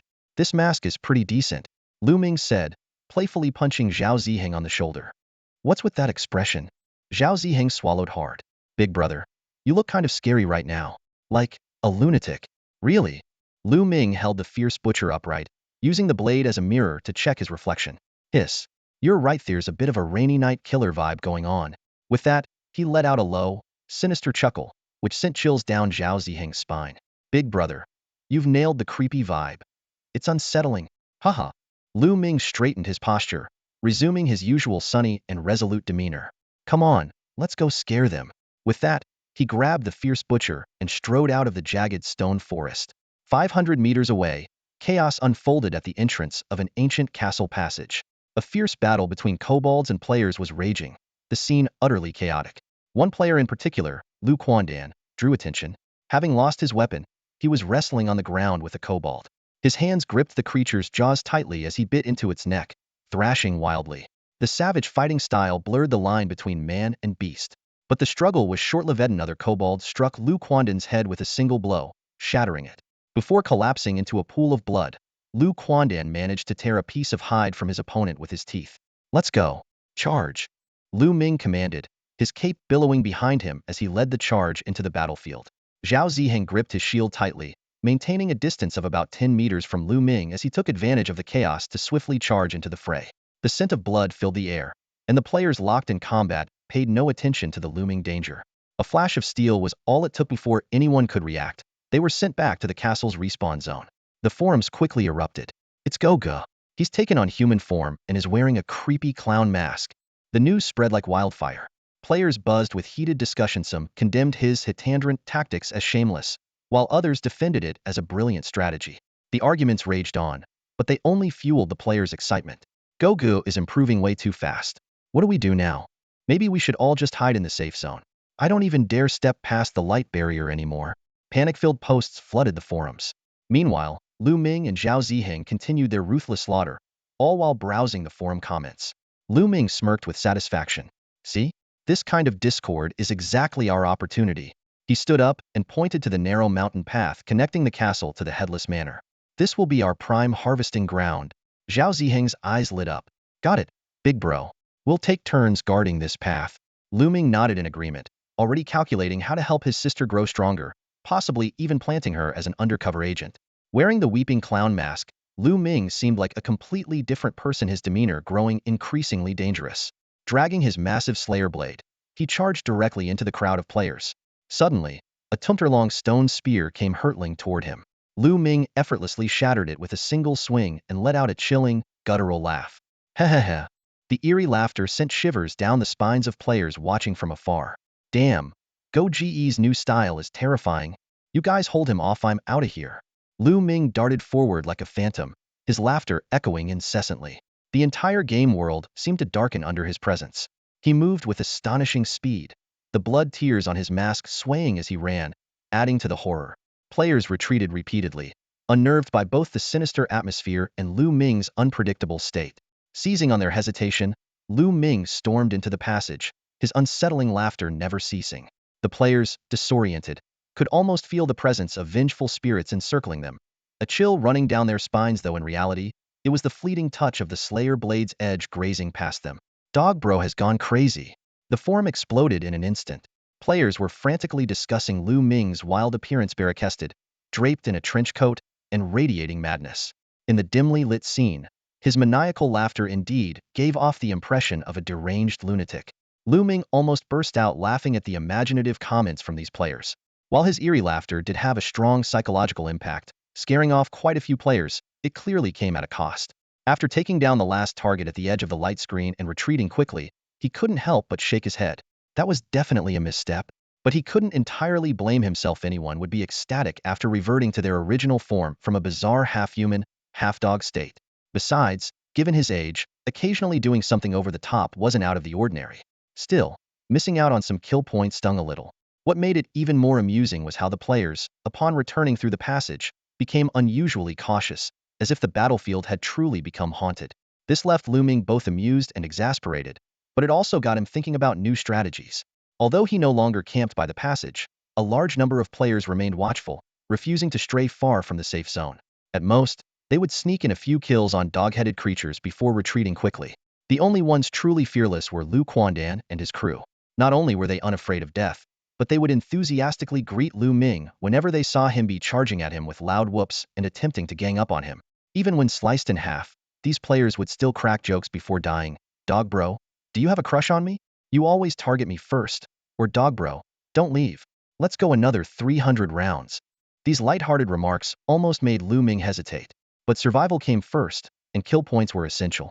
No matter how much he admired their bravery, he couldn't afford to hold back. What truly irked him, though, was watching these bold players risk their lives on the front lines while others hung back, opportunistically picking off small dog-headed creatures. It left a bitter taste in his mouth. But since communication wasn't an option, he couldn't risk exposing his identity over such a trivial matter. So, he sought out Zhao Ziheng, who was stationed near the narrow mountain path by the Headless Manor, and tasked him with luring players out. After all, with the level of attention Lu Ming was drawing, even changing outfits would cause an uproar. Case in point. As soon as he opened the forum, he saw a trending post. Dog Bro has leveled up.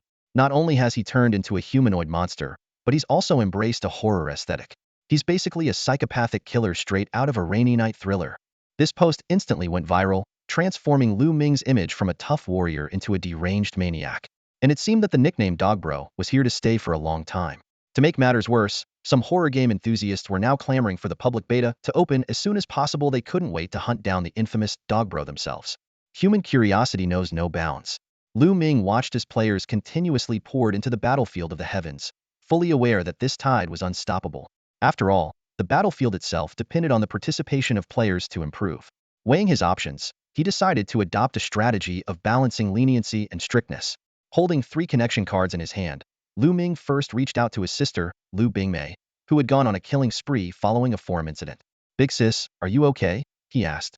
"I'm fine," Lu Bingmei replied, her voice tinged with a trace of concern. "Earlier, I was so mad.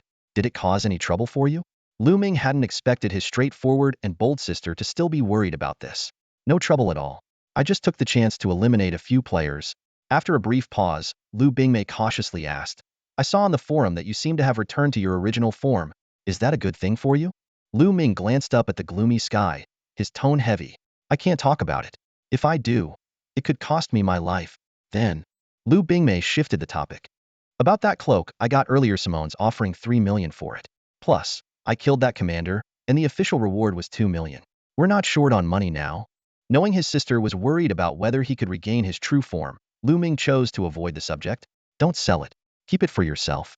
Anything that can enhance your strength should be kept. Focus on slaying more monsters to improve your physical ability, as it might come in handy someday." "Got it.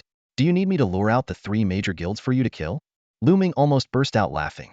"No need. Just take care of yourself. That's all for now."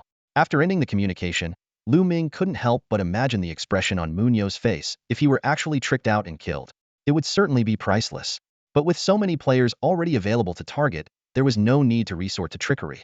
Only someone like Lu Bingmei could so casually consider betraying allies for her brother's sake. Opening the forum, Lu Ming quickly spotted a post offering high prices for Lu Bingmei's gear. 3 million for the cloak, 15 million for the full set, and a negotiable price for game strategies. The post was from an unfamiliar financial group. Although tens of thousands of replies claimed to have secret strategies, Lu Ming knew that in a game still under development, there was no such thing as a definitive guide. Just as he was about to close the forum, a blood-red post suddenly pinned itself to the top. Reward: any player who kills the renowned boss, Brother Dog, and triggers a Battlefield of the Heavens announcement will receive a 10 million bounty provided by the International Alliance. Additionally, player Lu Bingmei, for killing the first commander class monster, will receive a 2 million bounty. The players erupted into chaos, flooding the forum with uniform chants of "Brother Dog is awesome. Brother Dog made it to the leaderboard." However, a skeptical post soon derailed the discussion. "This has to be fake, right? Lu Bingmei must be working for the International Alliance. How else could the same person claim 2 bounties?" It was clearly written by someone who hadn't yet gained access to the game. The replies below sent Lu Ming into fits of laughter. "Hello, Battlefield Psychiatric Hospital. Hello, Ruins Castle Medical Ward. Hello, Center for Special Care of the Mentally Challenged." A string of bizarre forum usernames, all replying with the same hello, seemed to be competing to escort the original poster out. What started as a seemingly joking conversation quickly spiraled into a storm. On the gaming forums, a tide of discontent surged as players vented their frustrations, all targeting the game's experience. "This game is garbage. The whole time you just get slaughtered and gain nothing. Sure, it's realistic, but what's the point if you can't get any rewards? Those pros never help any theory so selfish. The devs should just delete that boss." The protests flooded every corner of the forums. Yet, the 3 major guilds and Lu Quanden's team remained silent. As a group where every member was skilled in their respective professions, Lu Quanden's team had garnered some fame. When someone tagged him, asking for his opinion, he coldly replied. I'm busy grinding mobs and earning money to upgrade my stats. What's wrong with you people? Play it or don't, no one's forcing you. But if you're here to freeload, don't bother me. This curt response immediately drew a storm of criticism, but Lu Quandan remained unfazed. His reputation stemmed from his relentless attitude, encapsulated by the phrase, even if I call myself an idiot, I'll still charge ahead. His teammates shared the same mindset. Meanwhile, Lu Ming was seething with anger. He grabbed his blade and, with a blank expression, marched toward the passageway, deliberately avoiding Lu Quandan's group. Once there, he began cutting down anyone in sight. After finishing his spree and preparing to leave, he noticed Lu Quandan's team watching the chaos from a distance, peeking out with curiosity. Furious, he stormed over and delivered a swift kick. After Lu Ming left, Lu Quandan, rubbing his sore back, asked his teammates in confusion, "Why didn't Dog Bro attack us this time? I feel uneasy. Are you addicted to getting beaten?" "No. It's just that not getting attacked feels like something's missing." The group exchanged glances, realizing they all felt the same. Being targeted had become such a routine that its absence left them feeling oddly empty. Leaning against the wall with a limp, Lu Quandan muttered, "Do you think Dog Bro doesn't care about us anymore? Pfft, why don't you just go die already?" After some playful banter, they returned to the battlefield, continuing their struggle against the ever-growing hordes of kobold monsters. With no other choice, they resorted to pulling mobs one by one, though the efficiency was painfully low. Standing at a distance, Lu Ming observed the players who had gradually adapted to the chaos of the battlefield. His gaze then shifted to the unguarded entrance of a distant passageway. Narrowing his eyes in thought, he turned to Zhao Ziheng and said, "Let's check out the Headless Manor." Without hesitation, Zhao Ziheng followed. The two quickly left the ruined castle, while the other players refused to stray far from the passage, fearing that Lu Ming might be lurking among the jagged rocks, waiting to ambush them. Little did they know, Lu Ming had already slipped away and was now nearing the vicinity of the Headless Manor. After the battlefield upgrade, a terrifying new enemy appeared at the manor's entrancia group of headless giants, each standing 3 meters tall and dressed in tattered pants. Wielding spiked clubs in both hands, they patrolled the area in packs, numbering as many as 700 to 800. Every single one of them was at level 10. As Lu Ming moved through the area, these headless giants seemed to ignore his presence. From behind the protective barrier of the safe zone, he observed players from the 3 major guilds busily preparing. Many had already donned armor, and their numbers had surged from before to over 2,000. Though this was just a fraction of the hundreds of thousands of players, these individuals had the most interaction with Lu Ming. Their unity and combat readiness far surpassed that of others. Seeing no one stepping out to hunt the monsters, Lu Ming returned to the castle with Zhao Ziheng. Watching the steady stream of players emerging from the Hell Passage, he stopped the eager Zhao Ziheng. "Not yet. We need more people to muster the courage to come out. Humans are social creatures. Only in greater numbers will they dare to face the challenge heathen." Zhao Ziheng looked at Lu Ming, whose face was hidden behind a weeping clown mask, and felt a surge of admiration. Lu Ming had suppressed his own desire to rack up kill points, instead focusing on a larger goal: cultivating the fighting spirit of the timid players. "Big brother, aren't you afraid that once they overcome their fear, they'll gang up on us?" Zhao Ziheng asked worriedly, squatting on the ground. Sitting cross-legged and relaxed, Lu Ming replied, "What's there to fear? Aside from a few exceptions, they're never truly united. Most people just egg others on to charge while they hang back and watch." Zhao Ziheng thought back to the battles in the passageway and realized Lu Ming was right. The ones who shouted the loudest were always the ones who stayed safely within the barrier. Shaking his head, he leaned against Lu Ming and drifted off to sleep. 3 hours later, Lu Ming shook Zhao Ziheng awake. "Get ready. It's time to act." The number of people out there has already exceeded 10,000. Outside, the crowd had broken through the kobold blockade and was spreading in all directions. Flank them from both sides. Leave no one alive. Drawing his long blade, Xiongtu, Lu Ming became a shadow streaking into the chaos. "Dog Brother is here. Run!" Someone shouted in panic, and many fled without hesitation. Yet others, like Lu Quandan's group, charged forward excitedly with their weapons raised. Lu Ming, however, skillfully avoided them and headed straight into the castle passageway. Amid the flashing of blades and the spray of blood, screams echoed continuously. Those who had finally summoned the courage to step out now experienced the brutal reality of death. Lu Ming's actions were twofold: to cut off their retreat, and to exploit the fact that the players in the safe zone wouldn't dare to intervene. With the 3 major guilds absent and Lu Quandan's group outside, no one would step out of the safe zone unless they saw him on the verge of defeat. At last, Lu Ming stood before the barrier, then turned and walked toward the entrance. Under the despairing gazes of players trying to flee back into the safe zone, he stood firm, gripping his tumperlong blade, Xiongtu. His weeping clown mask betrayed no emotion as he mercilessly blocked their way. Lu Ming stood at the entrance of the passage, exuding an aura of deadly intent that made the players trying to retreat to the safe zone stop in their tracks. Weapons in hand, they hesitated, knowing all too well the fearsome reputation of Lu Ming, whose kill without mercy approach had become the stuff of nightmares. Don't be scared. Charge together. Once we make it back, we're safe. He can't defend a 20-meter wide passage on his own. A voice suddenly rang out. The words acted like a spark igniting a fuse, and the players rallied, charging toward Lu Ming. Meanwhile, the instigator quietly turned and slipped away into the jagged rocks. Watching the scene unfold, Lu Ming shook his head slightly. Raising his long blade, he slashed forward, and a streak of black energy cut through the air. The player at the forefront was instantly reduced to a spray of blood. Screams echoed through the passage, but with the safe zone so tantalizingly close, the players behind still clung to hope, attempting to flank him from both sides. Lu Ming had anticipated this. Moving strategically toward the inner side of the passage, he swung his blade continuously, using the terrain to compress the players into a tighter group. Though he couldn't completely block the path, only a scant few managed to escape to the safe zone. After more than 10 minutes, the tide of attackers began to wane.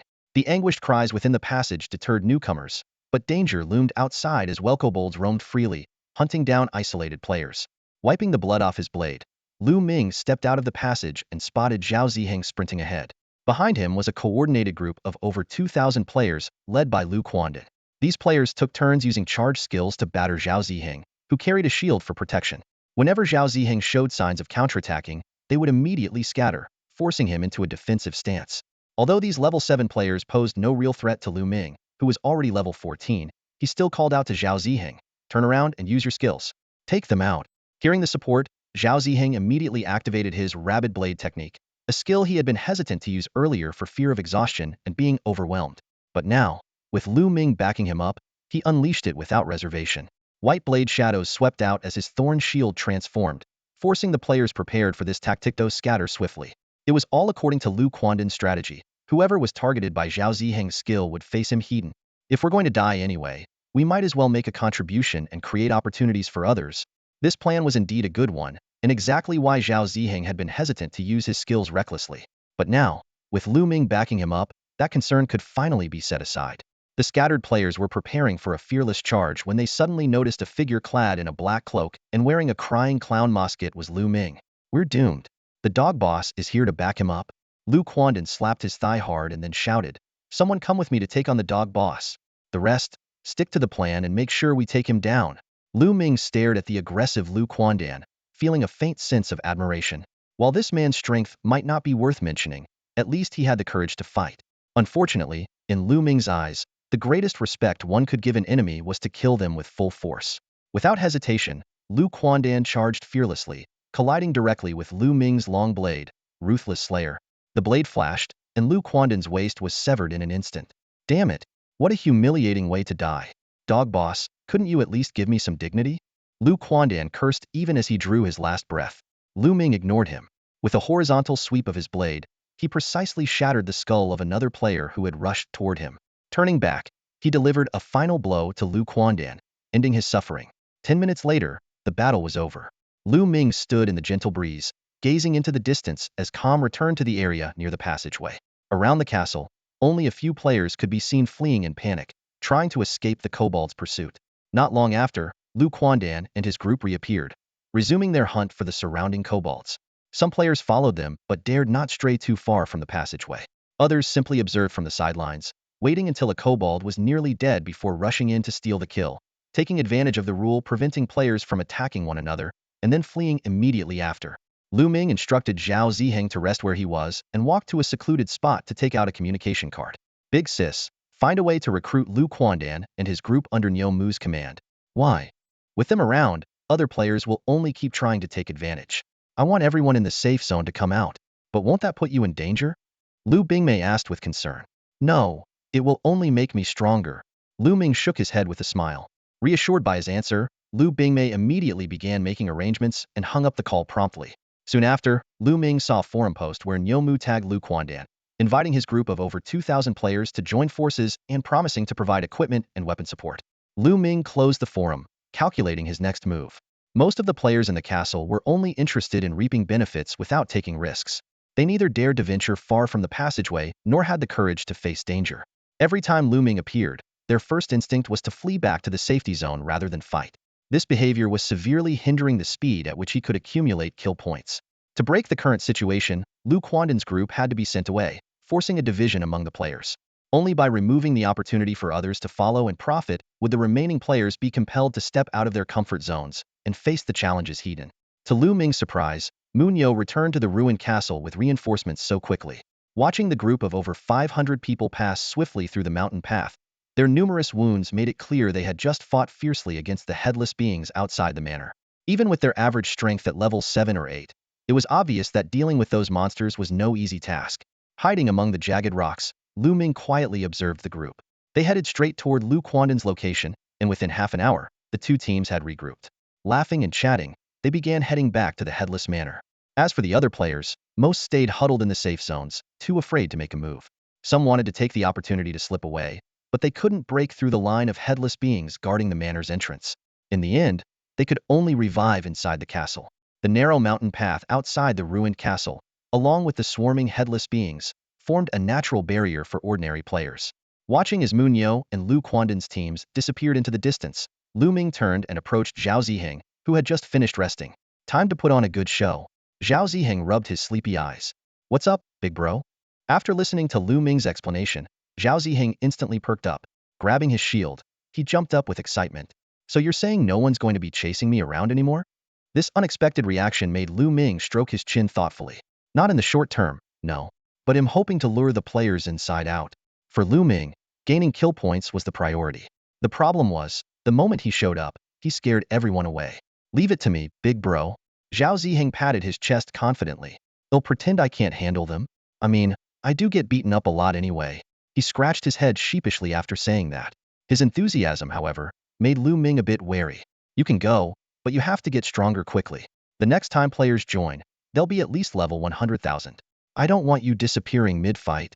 Zhao Ziheng froze for a moment before nodding firmly. I'll get there, big bro. With that, he turned and headed toward the passage. First, he drove away the pack of kobold creatures to clear some space, took a deep breath, and ventured inside. Lu Ming stayed on the narrow path between the ruined castle and the headless manor, ready to intercept in case Lu Quandan, with his less-than-brilliant mind, decided to come back and trap Zhao Ziheng in the passage. Seeing that Zhao Ziheng hadn't emerged, Lu Ming assumed things were temporarily safe and opened the All Heavens Battlefield forum. The forum was in chaos, with threads and arguments flooding the page. Skimming through a few posts, Lu Ming's lips curved into a faint smile. His divide and conquer strategy was working. Munyo's guild and Lu Quandan's group have left. What are weaker players like us supposed to do now? We deserve the same opportunities to grow. They should come back and help us. Complaints like this dominated the forum, one after another. The forum was flooded with angry voices. And they call themselves pros? No manners at all, don't even know the basics of helping out newbies. Posts filled with accusations, insults, and pleas overwhelmed the space, all centered around one demand: that experienced players should guide and protect the newcomers. Lu Ming scrolled through the posts, a mocking smile tugging at the corner of his lips. These so-called weaklings, who had started playing at the same time as Lu Quandan and his group, were hiding in the safe zones, too afraid to take risks. Yet, they shamelessly portrayed themselves as victims, self-righteously demanding nanny-like assistance from others. The news quickly reached Munyo and Lu Quandan. Munyo's face darkened ominously, while the hot-tempered Lu Quandan exploded with rage. He immediately logged onto the forum, hammering at the keyboard as if trying to smash it. Do I owe you anything? You're too scared to step out, and now you're blaming me? Acting like rats, only showing up when the monster's about to die to snatch loot, then running off. Are you serious? His remarks instantly infuriated tens of thousands of players who hadn't managed to gain any advantage. Isn't it the strong's duty to protect the weak? Are you even human? He's no strong player. He's just an idiot. The flood of insults left Lu Quandan glaring with wide eyes, his chest heaving as he fumed. Munyo stepped in, draping an arm over Lu Quandan's shoulders. There's no need to bother with them. True strength needs no explanation. Just looking at them is enough to dirty your eyes. Meanwhile, Lu Ming stood on a narrow mountain path, observing the chaos with a satisfied smile. This uproar had perfectly ensured that Lu Quandan and his group wouldn't return to help. The remaining players were left with only two choices: either risk their lives to kill the monsters themselves or wait for the next batch of players to arrive. At that moment, Zhao Ziheng came running from a distance, followed by a group of panicked players, resembling a startled flock of chickens. Although they appeared nearly hysterical, they posed no real threat to Zhao Ziheng. He deliberately feigned weakness, which only emboldened his pursuers. More hesitant players joined the chase, encouraged by what they saw. The scene was almost comical. The players, tears streaming down their faces, chasing Zhao Ziheng with a reckless abandon, their desperation driving them. Yet, this door-die mindset unexpectedly led to a breakthrough. When they saw Kobold number 2 fleeing under their combined assault, a newfound realization began to take root in their hearts. Maybe we're not completely useless after all. Under Zhao Ziheng's superb acting, the chase scene gradually intensified. Some players, adopting a nothing-to-lose mentality, joined the pursuit team. Although the actual number of participants wasn't large, with most still observing from the sidelines, this momentum was undeniably a promising start. Lu Ming reopened the forum and quickly noticed someone organizing a hunt for Kobold number 2, even boasting that success was imminent. Glancing at the forum posts and then at Zhao Ziheng, who was deliberately slowing down while bouncing around energetically, followed by a crowd of players shouting and chasing after him, Lu Ming couldn't help but chuckle. He casually closed the forum. Time passed 1 hour, then 3. Zhao Ziheng, mouth wide open, tongue and saliva flapping in the wind, continued his desperate escape. By now, the number of pursuing players had swelled to 2,000 or 3,000, far surpassing the scale when Lu Quandan and others were present. These players, now without a reliable leader, had finally begun attempting to rely on their own strength. Lu Ming judged that the time was ripe. Using the cover of the jagged rock formations, he stealthily approached the outer wall of the ruined castle. Then, he quickly dashed toward the entrance of the Hell Passage. With a sweeping slash of his massive blade, Fury Cleaver, he effortlessly cut down the hesitant players as if slicing through vegetables. He dragged the blade, leaving a bloody arc on the ground, and let out a roar that seemed to shake the very air. The pursuing players came to an abrupt halt, turning to see Lu Ming once again blocking the entrance to the passage. Their fervent chase instantly froze. They realized they had fallen into a trap yet again, their hopeful pursuit now plunging into the abyss of despair. The exaggerated grin on Lu Ming's mask only deepened their dread. Not only were their spirits shattered, but many were quite literally cleaved in two. Lu Ming needed only to hold the entrance to the Hell Passage, while Zhao Ziheng positioned himself at the critical path between the ruined castle and the Headless Manor. Hearing Lu Ming's thunderous roar, Zhao Ziheng dashed a few steps forward before turning around. Wiping the saliva from the corner of his mouth, he grinned at the group of frightened, hesitant players and let out a hearty laugh, followed by a triumphant howl. "Thanks, big bro." This was Lu Ming creating an opportunity for his one and only subordinate to earn kill points. While Lu Ming himself needed kill points as well, fostering Zhao Ziheng's growth was far more crucial at this moment. If Zhao Ziheng were to meet an untimely demise in the future, Lu Ming's position as a lone fighter against the vast armies of players scattered across the game world would undoubtedly become far more precarious. Without a lookout, one could hardly sleep soundly. Lu Ming deeply understood this principle, so he decided that Zhao Ziheng must learn how to protect himself. At the moment, Lu Ming stood alone at the entrance of the passage, his long blade, Fiend Slayer, planted firmly by his side. Despite being by himself, his mere presence was enough to intimidate the players in the distance, who didn't dare approach. Observing the battlefield in the distance, he saw the pursuers scattering in all directions while Zhao Ziheng, wielding a shield, let out an invigorated roar as he relentlessly chased down the fleeing enemies. Lu Ming nodded in satisfaction but quickly reminded, "Make the most of your time. The battlefields of the myriad worlds won't just have these players." At the same time, he kept a vigilant eye on the movements behind him. There were still about 100,000 players in the safe zone who hadn't logged in yet. To his disappointment, without the leadership of Moon Yo and Lu Quandan, not a single one dared to rush out, as if they had lost even the most basic courage. Bored, Lu Ming yawned and continued to observe the chaotic battlefield in the distance. Zhao Ziheng's way of using the shield was quite unconventional when being chased. He carried it on his back as a shield, and during attacks, he swung it like a massive blade. The sensation of those 20 or so spikes slamming into a player's body must have been quite exquisite. 2 hours later, the area outside the ruined castle finally quieted down, leaving only a few scattered players hiding among the jagged rocks. Zhao Ziheng, dragging his shield and panting heavily, approached. "Thanks, boss," he said. But before he could finish, the shield clattered loudly to the ground. Looking at the utterly exhausted Zhao Ziheng, Lu Ming chuckled, picked up the shield, slung it over his back, gripped his blade in his right hand, and lifted Zhao Ziheng with his left, clearing the passageway he had been guarding. It wasn't until half an hour after Lu Ming left that a few players cautiously peeked out, scouting like professional reconnaissance soldiers. By then, Lu Ming had already reached a narrow mountain path surrounded by jagged rocks. Zhao Ziheng, who had just leveled up to 12, was brimming with excitement as he prepared to claim his extra rewards, while Lu Ming, not trusting his own luck, opted to watch from the sidelines. Moments later, Zhao Ziheng, beaming with joy, held a piece of equipment and ran up to Lu Ming. "Big brother, this suits you perfectly," he exclaimed. Lu Ming touched the equipment, and its attributes immediately appeared. Slayer's inner armor, gold tier, 10 attack power. The vest-like piece was black and red, resembling two intertwined snakes. Though slightly hesitant, Lu Ming accepted the equipment after seeing Zhao Ziheng's expectant gaze. "Why don't you wear it yourself?" Lu Ming asked. Zhao Ziheng scratched his head with a sheepish grin. "It's all thanks to you that I got this, boss. Besides, I've got fur, and you're still shirtless, huh?" Lu Ming patted his shoulder and put on the inner armor. Now, except for the bloody tears on his crying clown mask and the red patterns on the armor, Lu Ming was entirely shrouded in black, exuding an air of striking charisma. Zhao Ziheng gave a thumbs up. "Boss, you look awesome. I'm off to open the rest of the rewards." Watching Zhao Ziheng leave, Lu Ming opened the forum. While countless players were sharing their tales of misery, a blood-red post suddenly appeared pinned to the top. The third closed beta slots will open in 1 week, with 1 million players set to enter the battlefields of the myriad worlds. Lu Ming took a deep breath, knowing that what was destined to come would inevitably arrive. The influx of players wouldn't be halted by the protests of a few. A smirk appeared on his face as the exaggerated smile on his crying clown mask grew wider. "Well then, let's see who can grow stronger, faster."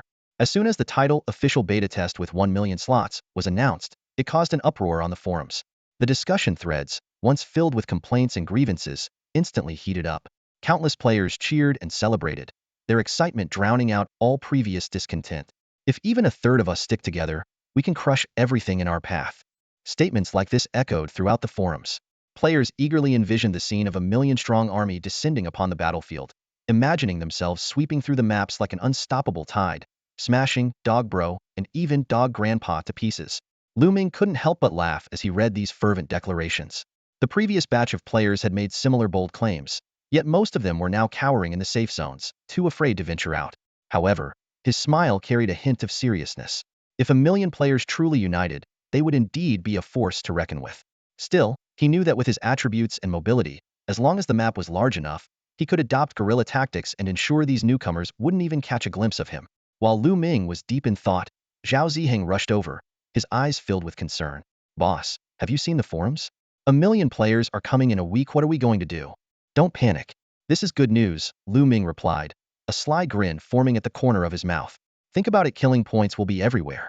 We won't even need to lure players out anymore." Zhao Ziheng was momentarily confused but soon caught on. "Wait, boss, can we really take on 1 million players?"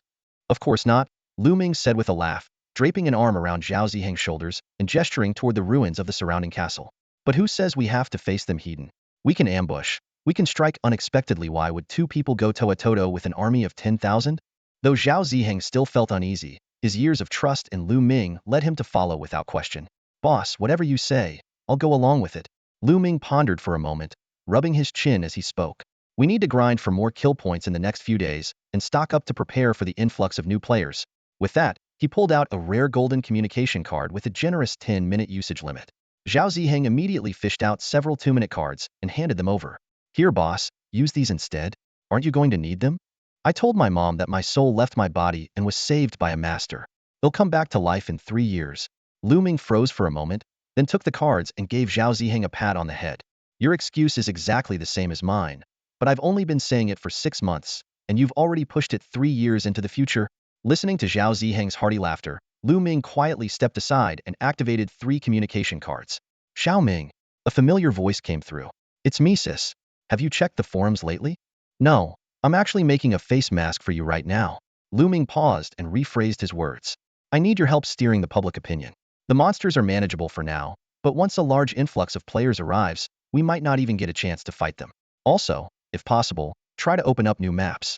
I'm worried that the space will be too limited for activities when 100,000 players flood in." 100,000? His sister's voice suddenly rose. "There's news on the forums. They'll be entering in about a week. That's why we need to get the current players to act now." "Got it. Leave the public opinion and map expansion to me." With that, she ended the call. Lu Ming shook his head with a small smile. His sister was as decisive and efficient as ever. On the other end, after putting down the communication device, Lu Bingmei immediately opened the forums. Her pupils visibly constricted when she saw the post about 100,000 players entering the game in a week. Although her brother had never explicitly explained the in-game situation, she had long guessed Lu Ming's current predicament. For now, she could only follow his plan. She quickly contacted Moon Yo and initiated a campaign to stir public opinion under the pretext of players competing for monsters, urging current players to ramp up their efforts in hunting. At the same time, she decided to lead a small team to explore and expand the surrounding maps, aiming to secure more resources before the influx of new players. These advantages were not just crucial to her personally, but also vital for the future of the Dragon God Squad. It was thanks to their early occupation of the Headless Manor that the squad members had upgraded from rudimentary stone weapons to superior equipment, with their levels now among the highest. After finalizing the plan, Lu Ming put on her helmet and entered the battlefield of the heavens. The next morning, the first thing Lu Ming did upon waking was check the forums. As expected, they were flooded with discussions about more players entering soon and hurry up and hunt monsters. He nodded in satisfaction, then turned to wake up Zhao Ziheng, who was snoring loudly. Carrying his long blade, Lu Ming walked out of the rocky forest and looked toward the Hell Passage. Outside, a crowd of players had already gathered, working together to hunt kobolds. Although there were occasional chaotic scenes of teammates fighting over the final blow, it was clear that the players had taken the forum's message seriously, their actions tinged with urgency. Rubbing his sleepy eyes, Zhao Ziheng asked, "Boss, they came out on their own? Wait a bit longer. Let more of them come out. Then, starting from the passage entrance, you take the left, and I'll take the right." "Got it, boss." Zhao Ziheng perked up immediately and began adjusting his gear. A moment later, Lu Ming patted his shoulder lightly. "Let's move." The two advanced toward the entrance from opposite sides. However, before they could get too close, some players noticed them. Interestingly, instead of raising the alarm, the players who spotted Lu Ming quietly slipped into the passage. Human nature is always so fascinating. By the time most players realized what was happening, Lu Ming had already secured the exit of the passage. Those still locked in fierce combat with the kobolds inside the passage saw this, and were instantly overcome with despair. "It's him again. Damn it." Angry curses erupted from the crowd of players. "Scatter. Don't follow me," someone shouted. Panic-stricken, the players began to flee in all directions. This time, however, Lu Ming did something unexpected. Instead of guarding the exit as usual, he raised his blood-stained longsword and charged after them. A glimmer of hope appeared in some players' eyes, thinking they might have found a way out.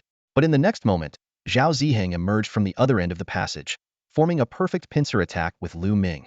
The two coordinated seamlessly, one chasing, the other blocking, turning the passage into a death trap for the players. Why? Isn't this just a game? How can there be a character designed purely to torment us? Many players voiced their despairing questions in their final moments. Questions that not even the International Alliance responsible for promoting the game could answer. Meanwhile, Lu Ming, who knew the truth, was reaping lives like a grim reaper, sending terrified players back to the safety of the respawn zone. An hour later, silence returned to the area surrounding the castle. Lu Ming flicked the blood from his blade and met Zhao Ziheng, equally blood-soaked, on a narrow path. Zhao Ziheng's fur-covered armor was matted with blood, clumped into sticky tufts. Casually, he pressed a kobold to the ground to use as a makeshift seat, and Lu Ming leaned against it as well. "Take a break and get ready for the next wave. We need to prepare for the big battle ahead," Lu Ming said. "Got it, boss," Zhao Ziheng replied. While resting, Lu Ming opened his Sentinel interface. Kill points 36, 100110000 to level up. Bonus rewards too. This meant he could upgrade at least twice. But Lu Ming decided to hold off and save the upgrades for when the million-player invasion arrived, ensuring he could face them in peak condition. As he pondered his strategy, a cold, mechanical system announcement echoed across the sky. Player Lu Ming has discovered a Bone Clan habitat. Reward: exclusive skill for female warrior shadow dance / Announcement complete. Lu Ming smiled. This was the result of his sister's efforts. Lu Ming was leading a team to explore various locations in support of his plan, while Munyo was assisting as well, aiming to establish an advantage before the massive army arrived. Throughout the day, Lu Ming and Zhao Ziheng launched hunts every 1 to 2 hours, totaling 7 times. This relentless pressure heightened the players' sense of urgency, fearing they wouldn't even have a chance to fight monsters once the million-player influx began. But in Lu Ming's eyes, such worries were not entirely justified. Currently, there were already 50,000 kobolds around the castle, and at this rate, their numbers could reach 100,000 within a week. The 10-to-1 ratio was daunting, but kobolds were simple and fearless, while players were burdened with complex thoughts and schemes. And when factoring in the presence of Lu Ming, a human war machine, the number of dog-headed monsters continued to grow, and after an entire day of relentless fighting, the two were utterly exhausted. Zhao Ziheng could no longer hold on and had to take a rest after leveling up. Late at night, when most players had fallen asleep, Lu Ming patrolled alone down the mountain path. As he passed the Headless Manor, he noticed that the number of level 10 Headless ones had also significantly increased. However, he didn't stop and kept moving forward. It wasn't until he reached an area completely shrouded in a glowing barrier that Lu Ming paused to observe. Through the protective barrier of the safe zone, he saw a basin littered with shattered bones and weapons. At the center of the basin stood a towering black skeleton over 5 meters tall, its elongated skull, wide in the front and narrow at the back, appearing particularly unusual. So this is the Bone Clan? Lu Ming murmured to himself. Just then, his long sword, Fierce Slayer, began to tremble violently. Following the direction of the blade's tip, he spotted a black fragment, roughly the size of a basin, faintly visible at the pelvis of the black skeleton. Due to its matching color, it was almost indistinguishable from the skeleton itself. Unable to contact his sister at the moment, Lu Ming could only hope that the clever Lu Bingmei would soon discover this fragment. After finishing his observation, he calmed the restless Fierce Slayer and continued onward until gray mist ahead forced him to turn back. Lu Ming's cautious reconnaissance of the terrain was driven by the looming challenge of facing 1,000,000 players. He had no absolute confidence in his chances and had even considered the worst-case scenario. However, he kept this worry to himself, never revealing it to anyone, not Zhao Ziheng, nor Lu Bingmei. To them, he appeared as confident as ever. The next morning, Lu Ming was abruptly awakened by the sound of hurried footsteps.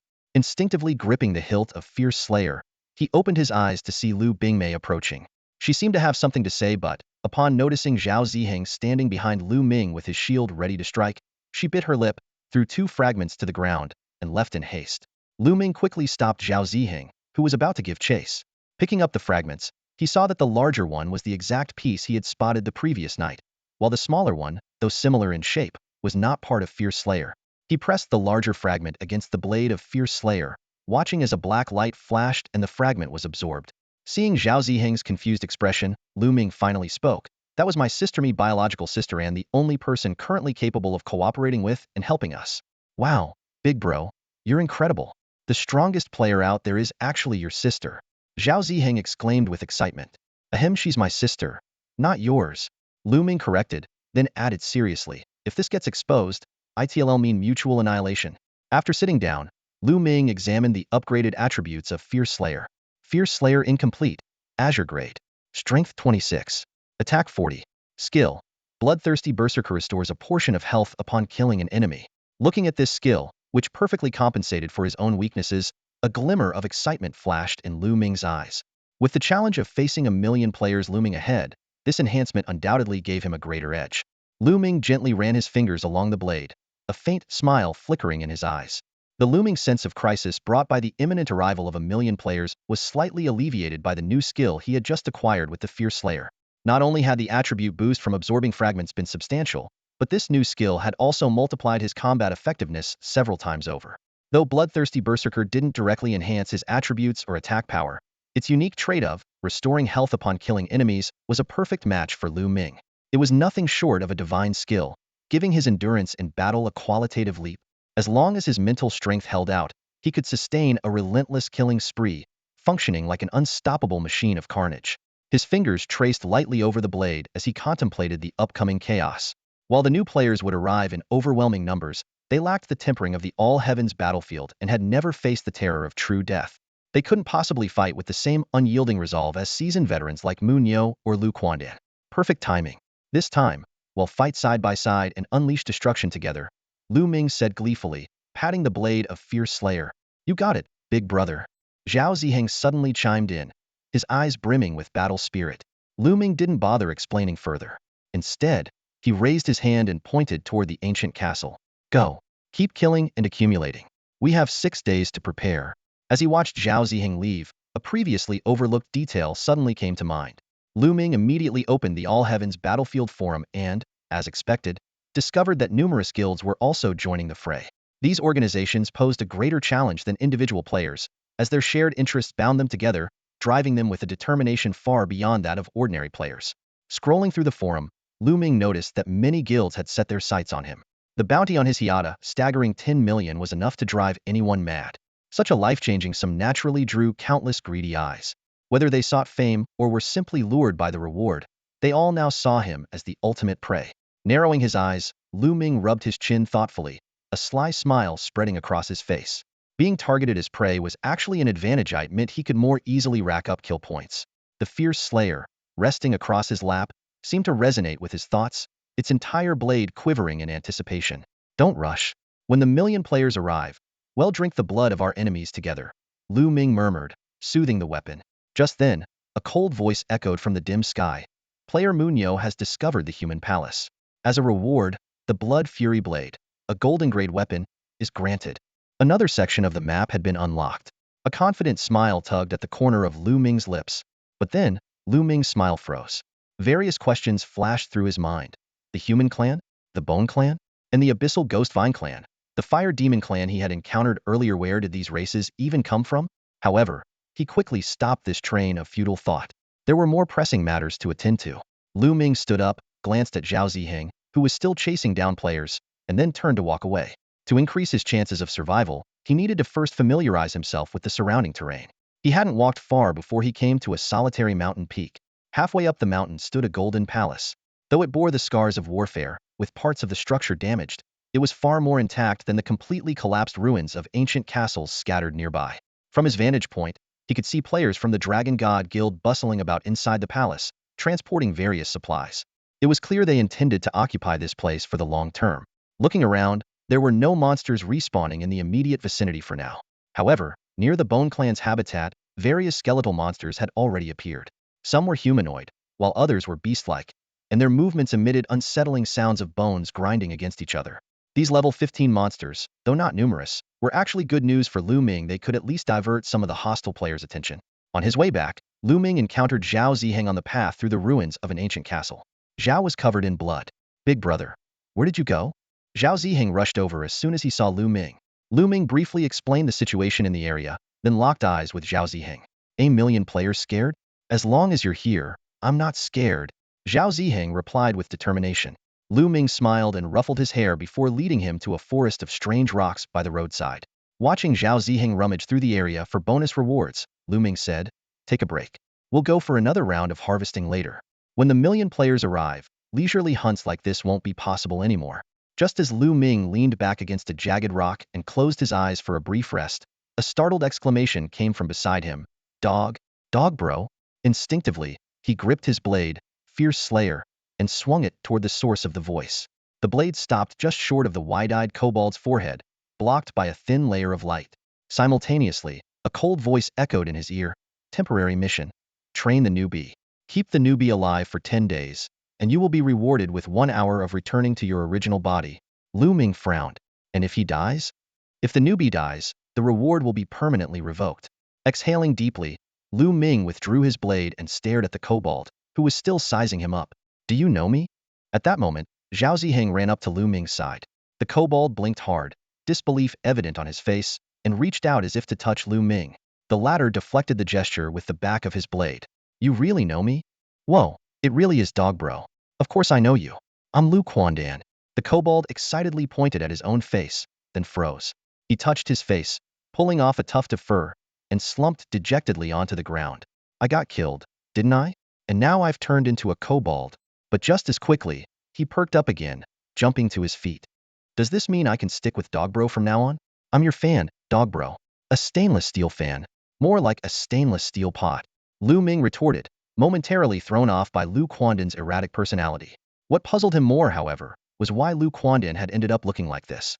"What happened to you?" Lu Quandan paused, then let out a bitter laugh as he sprawled back onto the ground. "Probably got back at for trash talking on the forums. Over 30 people ganged up on me. Otherwise, I wouldn't have embarrassed you like this, Dogbro." "So, you died too and ended up like this? I always wondered how a monster could be so smart." "Turns out you're a real person." Not wanting the conversation to veer further off course, Lu Ming quickly asked, "Where are you? I mean, where did they attack you? You might still have a chance." "For real?" Lu Ming briefly explained the situation. Lu Quandan immediately provided an address, but his face turned bitter. "I have no family. Even if I end up in a vegetative state, no one would care. I'll probably just wait to die." Lu Ming turned to Zhao Ziheng. "Explain the rules here to him. I'll go find someone to take care of his physical body." As soon as he finished speaking, he turned to leave, but Lu Quandan suddenly clung tightly to his leg. "Brother Dog, you're so righteous. Truly my idol. From now on, my life belongs to you. If you don't let go soon, that life of yours might end right here." Lu Quandan quickly released his grip, tears welling up in his eyes as he watched Lu Ming's figure disappear into the distance. He murmured to himself, "From now on, I'll be Brother Dog's unbreakable steel basin." Zhao Ziheng rolled his eyes and kicked Lu Quandan. "Still remember leading people to hunt me down? If we die here, it's real death, You idiot. So you're saying there's a chance we could live? Lu Quandan's eyes lit up. Zhao Ziheng sighed, realizing this guy's focus was always different from normal people. When Lu Ming returned, he saw the two dog-headed men with their arms around each other, looking unusually close. What are you two doing? He waved dismissively, indicating he didn't actually want an answer. Turning to Lu Quandan, he said, everything on your end is arranged. Your body has been sent to a care facility where it'll be looked after regularly. Now, you need to figure out how to survive here. Lu Quandan nodded repeatedly, looking like an obedient student. Lu Ming gave him a long, meaningful look. Your life is your own. I hope you make it through. But if you insist on being reckless, well, then dying is your choice. Brother dog, you're so heartless. Lu Quandan pouted, but Lu Ming ignored his shameless antics. Although Lu Quandan needed to stay alive for Lu Ming to receive rewards, coddling him now would have the opposite effect, likely encouraging him to act recklessly. Besides, Lu Ming had no intention of playing babysitter. Once Lu Quandan appeared to take things more seriously, Lu Ming instructed Zhao Ziheng to take him hunting. Watching the two sneak off together, Lu Ming thought to himself, Lu Quandan is the bold and aggressive type. A bit reckless, but mostly offensive. I'll observe him for a few days before making any decisions. 5 days later, with only 1 day left before 1,000,000 players would enter the all-heaven battlefield, Lu Quandan had exceeded expectations. In just 5 days, he had equipped himself fully and become a dual-wielding expert, using the machetes that Lu Ming and Zhao Ziheng had discarded. Facing the imminent dangers, Lu Quandan had spent the past days hunting players relentlessly without rest. Unlike Lu Ming's fierce and intimidating style, Lu Quandan's approach was shameless, taking advantage of any opportunity, relentlessly chasing and attacking lone players, and fleeing the moment he encountered groups, never engaging in direct confrontation. Once, he tried using a mad dog skill, nearly chopping off his own head. After that, he avoided using skills recklessly. By this point, Lu Quandan had caught up to Zhao Ziheng in level. Both were now level 13, just one level behind Lu Ming. However, Lu Ming had accumulated far more kill points than the two of them combined, though he hadn't used them to level up yet. Lu Ming stared at the upgrade system, his brows furrowed. The kill points required for upgrades were indeed increasing, and the map had already been expanded to its limit, blocked by an invisible wall. Fortunately, the current range was sufficient to face the upcoming challenges. He stood up, placing a hand on the shoulders of Zhao Ziheng and Lu Quandan. Tomorrow is the moment that will decide our fate. Are you ready? Ready, big brother. Zhao Ziheng answered firmly. Even if I'm not, I can't say no. Lu Quandan shrugged. Their responses perfectly reflected their personalities. Zhao Ziheng was steady and defensive, even choosing a shield as his weapon, while Lu Quandan was more carefree, though obedient enough to prioritize survival. Lu Ming picked up Xiong and instructed, ignore the players here. Go scout the terrain and get some rest. Once the two had left, he opened the Guardian information panel. Kill points, 64, 31211-000 ready to upgrade. Upon choosing to upgrade, the panel burst into radiant light, revealing his updated stats. Race, human, level 15. Strength, 6542 equipment bonus. Intelligence, 0. Defense, 1832 equipment bonus. Skills, Mad Dog Blade Technique, 10 max level, attack 30, damage increases with strength. Exclusive skill, Keen Hearing and Sight. Attribute points, 2. Kill points, 53, 31218-000 ready to upgrade. Lu Ming allocated the remaining 2 attribute points to strength and closed the panel. In his current state, he was confident he could fight his way through 1,000,000 players, 7 times over. 2 hours later, Zhao Ziheng and Lu Quandan returned from scouting the area, quietly discussing strategies. Upon seeing Lu Ming resting, they immediately fell silent and stepped aside.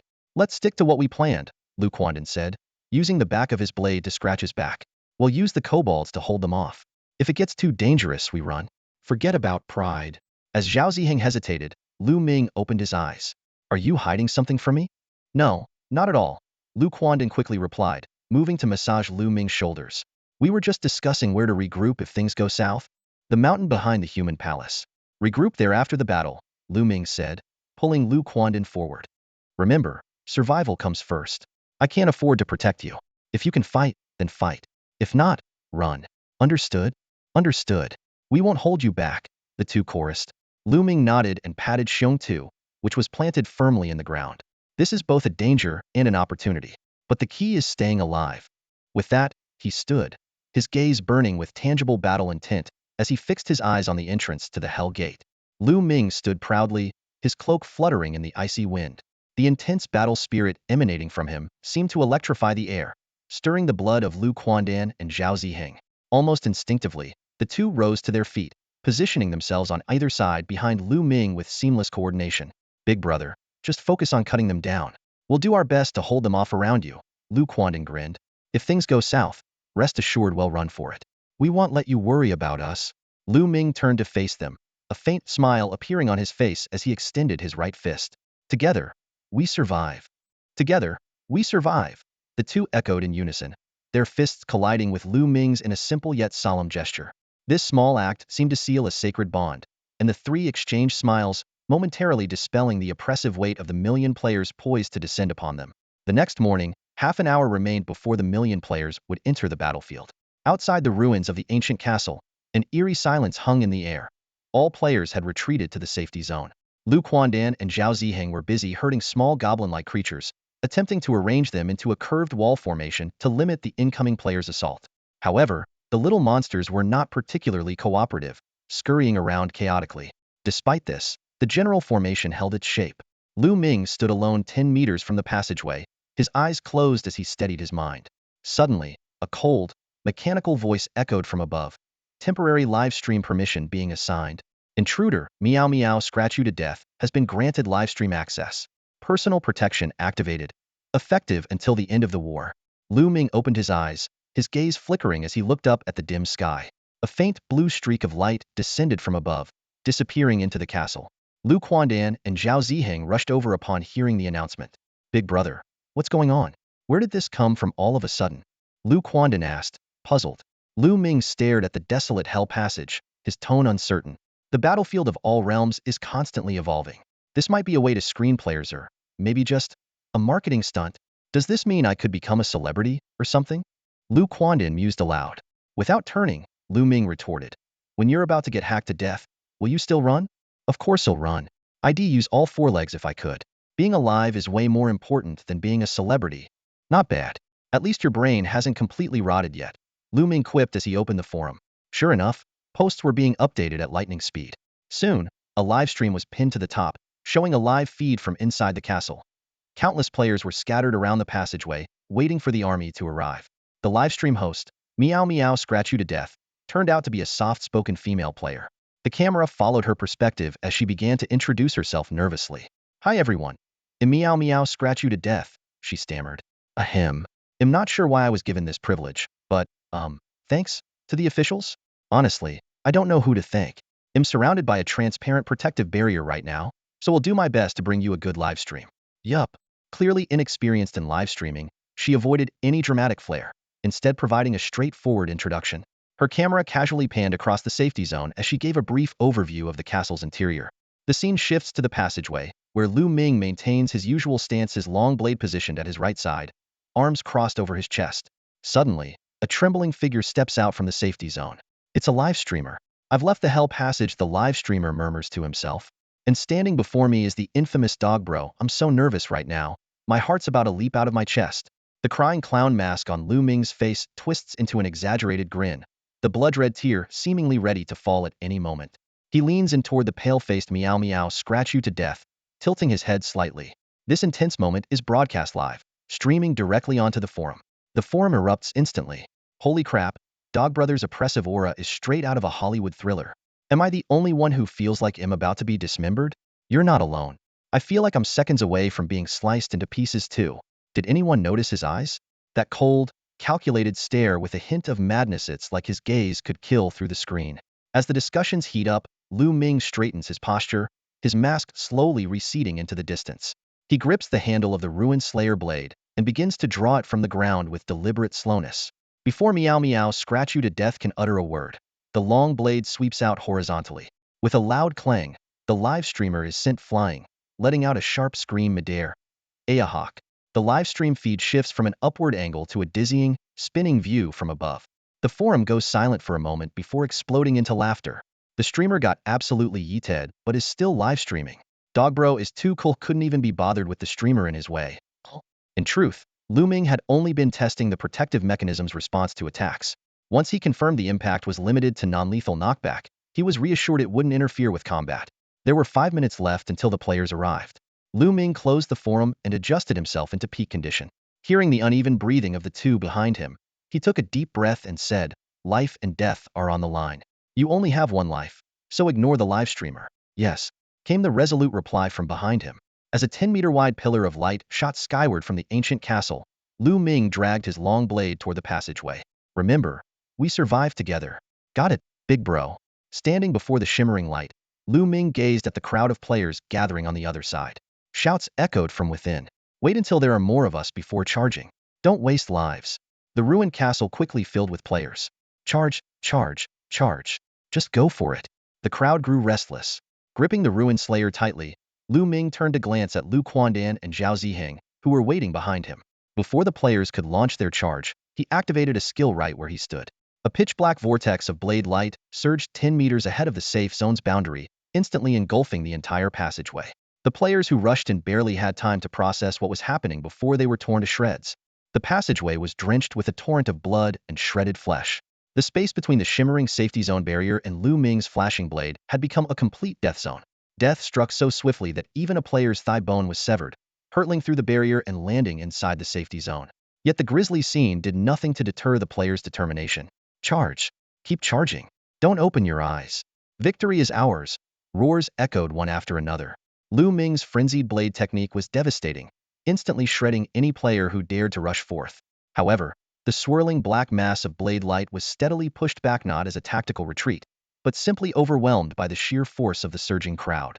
Despite leaning his body at a 45-degree angle, squinting his eyes, and exerting every ounce of his strength, Lu Ming could not withstand the relentless tide. There were just too many of them.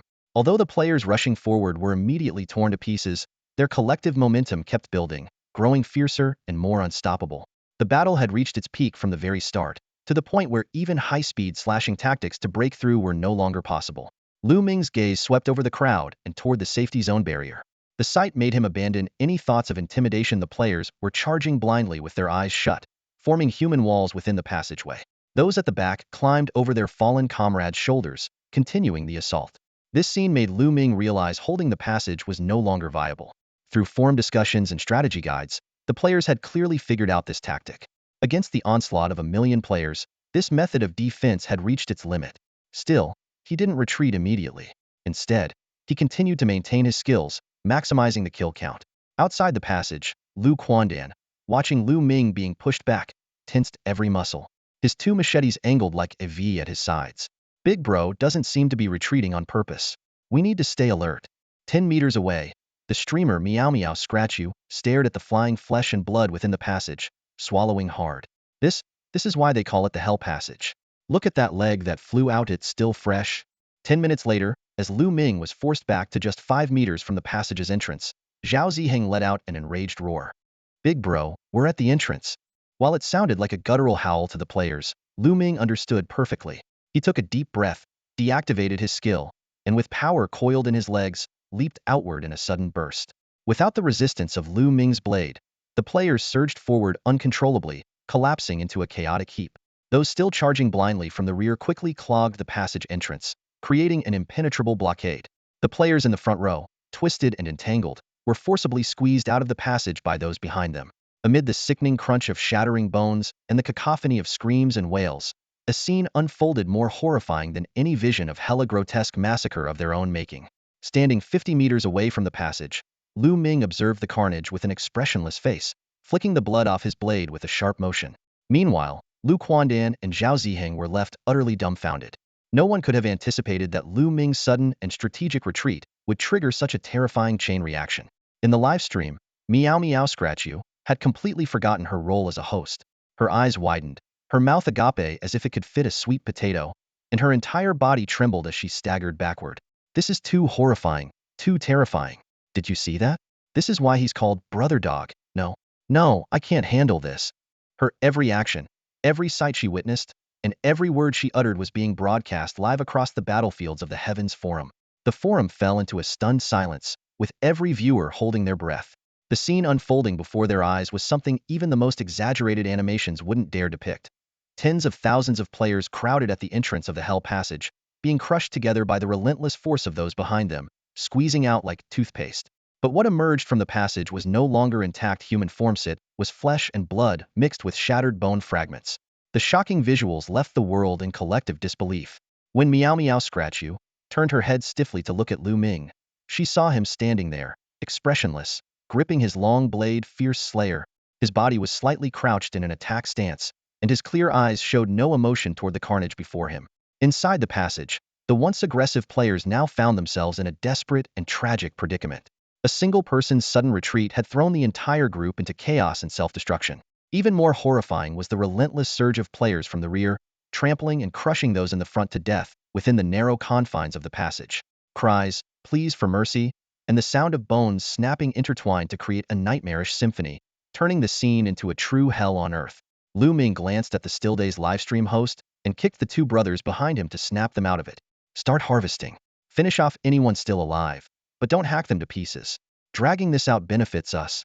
Lu Quandan and Zhao Ziheng immediately rushed forward from both sides, delivering finishing blows to ensure no one survived. In less than half an hour, the players finally managed to escape the Hell Passage, only to break down in tears, crying to return to the safe zone. I don't want to play anymore. I want to go home. What? Dead bodies. There are dead bodies everywhere. But what awaited them was Lu Ming's raised long blade. Using his Mad Dog Blade technique, he led his two subordinates in a three-pronged attack at the passage's exit. It had only been a little over 40 minutes since the arrival of 1 million players, yet nearly 30,000 were already dead, half of them crushed by their own comrades. This brutal reality forced everyone to confront the true nature of the battlefields of the heavens. Some were filled with adrenaline and wanted to join the fight, while others quietly chose to quit. At Lu Ming's command, the chaos erupted into an all-out melee. The players who had just escaped with their lives were utterly shell-shocked. The black flashes of Lu Ming's blade resembled the scythe of the Grim Reaper one glance, and their fate was sealed. The corridor had turned into a complete bloodbath. Corpses littered the ground, piling up faster than the system could refresh them. The players were dying at a rate far beyond the system's capacity to clear the battlefield. At the heart of this gruesome scene, Lu Ming and his two companions were like fountains of blood and flesh, relentlessly harvesting lives. Amid the clash of blades and shields, shattered chunks of flesh and severed limbs flew in all directions, tracing crimson arcs through the air. Under the relentless rain of blood, the entrance to the corridor echoed with the rising and falling screams of agony. In a brief lull in the chaos, Lu Ming caught a glimpse of Lu Quandan, whose body was covered in wounds and whose breathing had grown increasingly labored. Zhao Ziheng, while still wielding his thorny shield, was moving noticeably slower than before. You two, fall back. Use the terrain to hold the mountain path, Lu Ming commanded as he repositioned himself. Take care, boss. Lu Quandan immediately carved a bloody path out, even with two stubborn players clinging to his legs. Zhao Ziheng hesitated for a moment before breaking through as well. However, instead of heading directly to defend the mountain path, they first drove off a group of distant kobolds to form an outer blockade, then retreated to fortify the path. Using the terrain to their advantage, they effectively neutralized the players' numerical superiority. Anyone who advanced recklessly now faced the threat of plummeting off the cliffs. With his two allies gone, Lu Ming was free to unleash his full potential. Thanks to the new skill granted by his weapon, Fury Cleaver, his stamina remained robust, a hidden advantage unknown to the other players. As more and more players poured into the fray, someone shouted, "Don't be afraid, everyone. Two of them have already fled. Pin down Dog Bro here, and victory will be ours." Before the sentence was finished, the speaker exploded into a mist of blood. Lu Ming, a shadow in motion, weaved through the crowd, striking with devastating precision as system notifications of rewards chimed incessantly. When the number of players outside the corridor reached around 50,000, Lu Ming activated his skill for the third time, transforming into a whirling black meat grinder. For a full 30 minutes, this furious whirlwind tore through the battlefield, reducing the players' numbers by a third. Although some began to falter and retreat, a steady stream of reinforcements still surged from the corridor. At last, Lu Ming was forced to stop, not because he was out of stamina, but because the relentless spinning had made him dizzy. This was a dangerous condition. If Fury Cleaver lost control and struck him, it could spell disaster. After taking a moment to catch his breath and steady his mind, Lu Ming surveyed the fearful gazes surrounding him.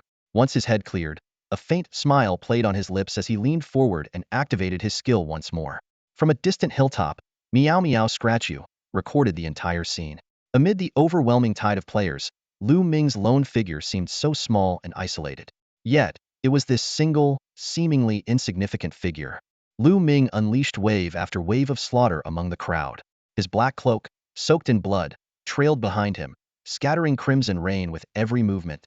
The long blade in his hand, named Xiongtu, swung mercilessly, accompanied by agonized wails. The black gleam of the blade's edge shimmered like a nightmare, leaving an indelible fear in the hearts of every player. Death spread relentlessly. The light beams within the ruined castle flickered, reflecting the downfall of countless players. To make matters worse, as the players tried to encircle Lu Ming, the number of kobold monsters in the area inexplicably doubled. The players, who had barely regained their composure, were thrown into utter disarray. The safety zone was already overcrowded, yet more players continued to pour in from the passageways. No one could stop the chaos, and death became the only ticket back to the safety zone. Amid the frenzied slaughter, Lu Ming's mind grew increasingly calm. His coordination with Xiongtu became seamless. His swings were no longer awkward. It was as if Xiongtu had come to life, its movements fluid and precise. On 2 occasions, when Lu Ming was on the brink of being struck by an enemy's skill, the blade vibrated on its own, helping him evade fatal blows. The Mad Dog blade technique reached its peak in Lu Ming's hands. His figure, shrouded in black blade light, rampaged through the crowd. Wherever he went, players fell like wheat before a scythe, collapsing in droves. Blood gushed so rapidly that the system couldn't refresh the scene fast enough, pooling into rivers on the ground. The crimson streams flowed off the cliff edge, forming ghastly red streaks down its face. Lu Quandan and Zhao Ziheng, stationed along the mountain path, were the first to witness this horrifying spectacle. Big Brother has been killing for over 2 hours now. You should check the boulder forest, holy crap. Lu Quandan exclaimed suddenly. What happened? Look over the east, that blood-stained? Zhao Ziheng froze, muttering to himself. So this is Big Brother's true strength. We thought we were catching up to him, but it turns out we've only been holding him back. The forum's reaction to the event was sharply divided. The majority called for a boycott of the game and demanded the deletion of Lu Ming's murderous maniac character. A smaller faction, however, supported his lone stand against millions of players. Supporters even proposed that the International League redistribute the slots allocated to unfit players, as tens of thousands had already confirmed that killing monsters in the all-heavens battlefield significantly improved physical fitness in the real world. Unaware of the heated debates on the forum, Lu Ming paid no attention to how many kill points or bonus rewards he had earned. Though his heart was steeped in killing intent, he remained composed. He knew full well that it was impossible to single-handedly stop millions of players. This massacre was merely a means to accumulate kill points. Yet, this carnage would undoubtedly plant seeds of fear in the hearts of every player who witnessed it. The slaughter lasted a full 7 hours. When Lu Ming finally stopped, the area around him was completely deserted. Players instinctively kept their distance, choosing to fight the kobolds rather than face him. Gasping for breath, he wiped the blood from his face and looked up at Miao Miao Naasini on the distant hillside. He flashed her a blood-stained yet oddly gentle smile before dragging Xiongtu toward the mountain path. Along the way, players scattered, unwilling to block his path. Later, according to incomplete statistics, on the 37th day of the All-Heavens Battlefield's descent, Lu Ming, then known as Dog Brother, slaughtered 108,000 players outside the hell passage of the ruined castle, turning the entire plaza into a river of blood. Lu Ming walked alone along the mountain path. 2 players approached him from the opposite direction. He gave them a slight nod, but blood began to seep from the corner of his mouth. While his new slaughter skill could restore his stamina, it was powerless against internal injuries. The repeated impacts had accumulated within him, and every nerve in his body was enduring excruciating, tearing pain. Lu Quandan, with his sharp eyes, quickly noticed something was wrong with Lu Ming. He grabbed Zhao Ziheng, who was about to step forward to assist, and whispered, "Look at his hand." Lu Ming's right hand was holding his long blade steadily, but the little finger of his left hand was trembling uncontrollably. Lu Ming endured the pain and kept the two from approaching, determined to maintain his aura of intimidation. If the players realized how vulnerable he was at that moment, their fear would dissipate instantly. Those who now appeared timid and cautious could quickly transform into bloodthirsty predators. After passing by the two, Lu Ming opened the Guardian information panel. The data displayed, kill points 168, 72218, 000 for the next upgrade, bonus 64. Seeing the kill points had surged by over 100,000, Lu Ming's breathing quickened. After repeatedly confirming, he immediately chose to upgrade. A warm current coursed through his body, and the searing pain in his chest and abdomen gradually subsided. You two conduct small-scale hunts nearby, and be ready to retreat at any moment, Lu Ming instructed. Lu Quandan immediately dashed off with his dual blades, followed closely by Zhao Ziheng. Leaning against a jagged rock to rest, Lu Ming scanned the battlefield. Near the Hell Passage, fewer players dared to venture out. His brutal slaughtering methods had spread throughout the safe zone, causing many players to quit the game entirely. Meanwhile, the number of kobold creatures around the ruins of the ancient castle had swelled to over 10,000, locked in a fierce struggle with the remaining player army.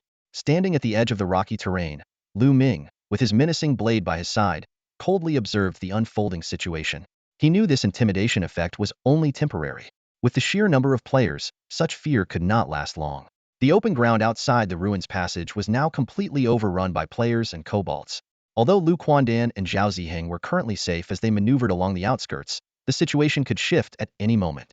As long as he could accumulate enough kill points, there was no need to worry about being taken down by rapidly growing players in the future. Lu Ming understood that this advantage had to be maintained at all costs. At this moment, he felt a sense of relief. His elder sister, Lu Bingmei, was fully focused on developing the human palace region, successfully keeping Moon Yo's side occupied. If these millions of players had a true leader, today's battle might not have gone so smoothly. Although they had been caught off guard earlier by the guild-led groups, it was clear that the commanders were still hiding in the safe zone, waiting to make their move. A faint smirk appeared on Lu Ming's lips. This hesitance played right into his hands. By exploiting the players' tendency to charge blindly, he had easily sown chaos among them, leading to infighting. Standing outside the ruins of the ancient castle, he casually opened the forum to check the latest updates. What he saw surprised him. A heated argument was raging on the forum, its intensity rivaling the actual battlefield before him. His earlier tactic of a sudden retreat had sparked massive controversy among the players. Supporters, detractors, and admirers were all at odds, their debates growing increasingly fierce. Lu Ming let out a soft scoff. To him, these arguments were utterly meaningless. He wasn't some benevolent hero. Was he supposed to just stand there and let himself be attacked? Besides, players could revive. What was there to argue about? If they wanted to join in, fine. If not, that was fine too. Those who dreamed of reaping high rewards without paying any price were simply delusional. As he browsed the forum, his attention was drawn to a pinned live stream. It turned out that earlier, when he had sent the streamer Meow Meow Scratch You, flying with a single strike, the poor streamer had been cowering on a distant hillside ever since. The battle had been so intense that Lu Ming hadn't noticed this detail at the time. Scanning his surroundings, he spotted the pitiful streamer in the distance and silently muttered an apology. But now was not the time for sentimentality. This could very well be the last opportunity for him to earn kill points on such a large scale. Next time, he would likely face a tide of millions of players, making it nearly impossible to grow as quickly as he had today. Gripping his blade, Grim Reaper, tightly, Lu Ming leapt down from a jagged rock. Beneath the grotesque smile of his crying clown mask, his lips curled into an exaggerated grin. Instead of relying on others' kindness, it was better to rely on his own strength. As for infamy, once he had slaughtered these greedy fools into submission, no one would dare curse him anymore. He quickly located Lu Quandan and Zhao Ziheng, who were fighting fiercely on the outskirts. With a swift swing of Grim Reaper, the black blade unleashed a rain of blood, instantly clearing the enemies around them. "I'll take down another wave, then we retreat," he said in a low voice. "Boss, things are looking great right now. Can't we keep going for a few more days?" Lu Quandan asked, puzzled. Lu Ming shook his head and pointed his blade toward the cliff. A number of players and kobolds had already fallen into the abyss. The combined numbers of kobolds and players have reached the hundreds of thousands, and more are on the way. If we get surrounded, the three of us won't make it out. Lu Quandan gulped nervously. "You're right, boss. Even ants can kill an elephant if there are enough of them." Lu Ming cleared a section of the battlefield, leaving behind a brief, "Be careful," before activating his skill, Mad Dog Blade technique, and charging toward the passage entrance. His figure, like a black whirlwind, stirred up waves of killing intent, instantly spreading panic through the crowd. "He's here! He's here! Damn it! He's here again!" someone shouted in terror. Players who hadn't yet seen him were confused, but in moments, a surge of black light came crashing through like an unstoppable force, making it immediately clear who had arrived. "It's Dogbro! Dogbro is back for revenge!" The cries rose and fell, but in this cramped space, there was nowhere to run. Many players, pushed to the edge of the cliff, fell to their deaths. Though Lu Ming was rampaging through the crowd, he maintained precise control over his movements. He knew that if he got too close to the cliff edge and gave the players a chance to shove him off, while his current stats might save him from dying, the humiliation would be unbearable. He could already imagine the forum headlines: "Brutal Dog Bro's epic fail. Gets shoved off a cliff by players." With this in mind, Lu Ming pressed his lips tightly together and became even more cautious about controlling the scope of the battle. The black light from his blade swirled near the entrance of the passage, never giving the players a chance to push him over the edge.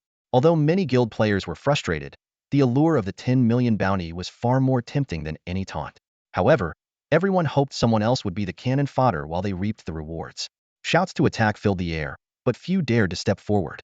In this chaotic area in front of the ruined castle, packed with players and kobold monsters, there was no place to hide. The passage entrance quickly turned into a slaughterhouse, with blood pooling across the ground. Lu Ming became an unrelenting killing machine, and wherever the black light of his blade swept, severed limbs and bodies flew in all directions. Yet, when people were truly backed into a corner, desperation brought out their ferocity. We can only hunt the kobolds safely if we kill Dogbro first. Such cries echoed repeatedly. Though those who shouted were swiftly cut down by Lu Ming's blade, similar calls continued to erupt from every direction. Don't be afraid. There's no escaping this. It's kill or be killed, fight back together. The guild members' incitements intertwined with the survival instincts of the ordinary players. Everyone understood one thing. As long as Lu Ming was around, no one could hope for peace. But organizing an effective counterattack was no easy feat on this chaotic battlefield crowded with players and kobold monsters.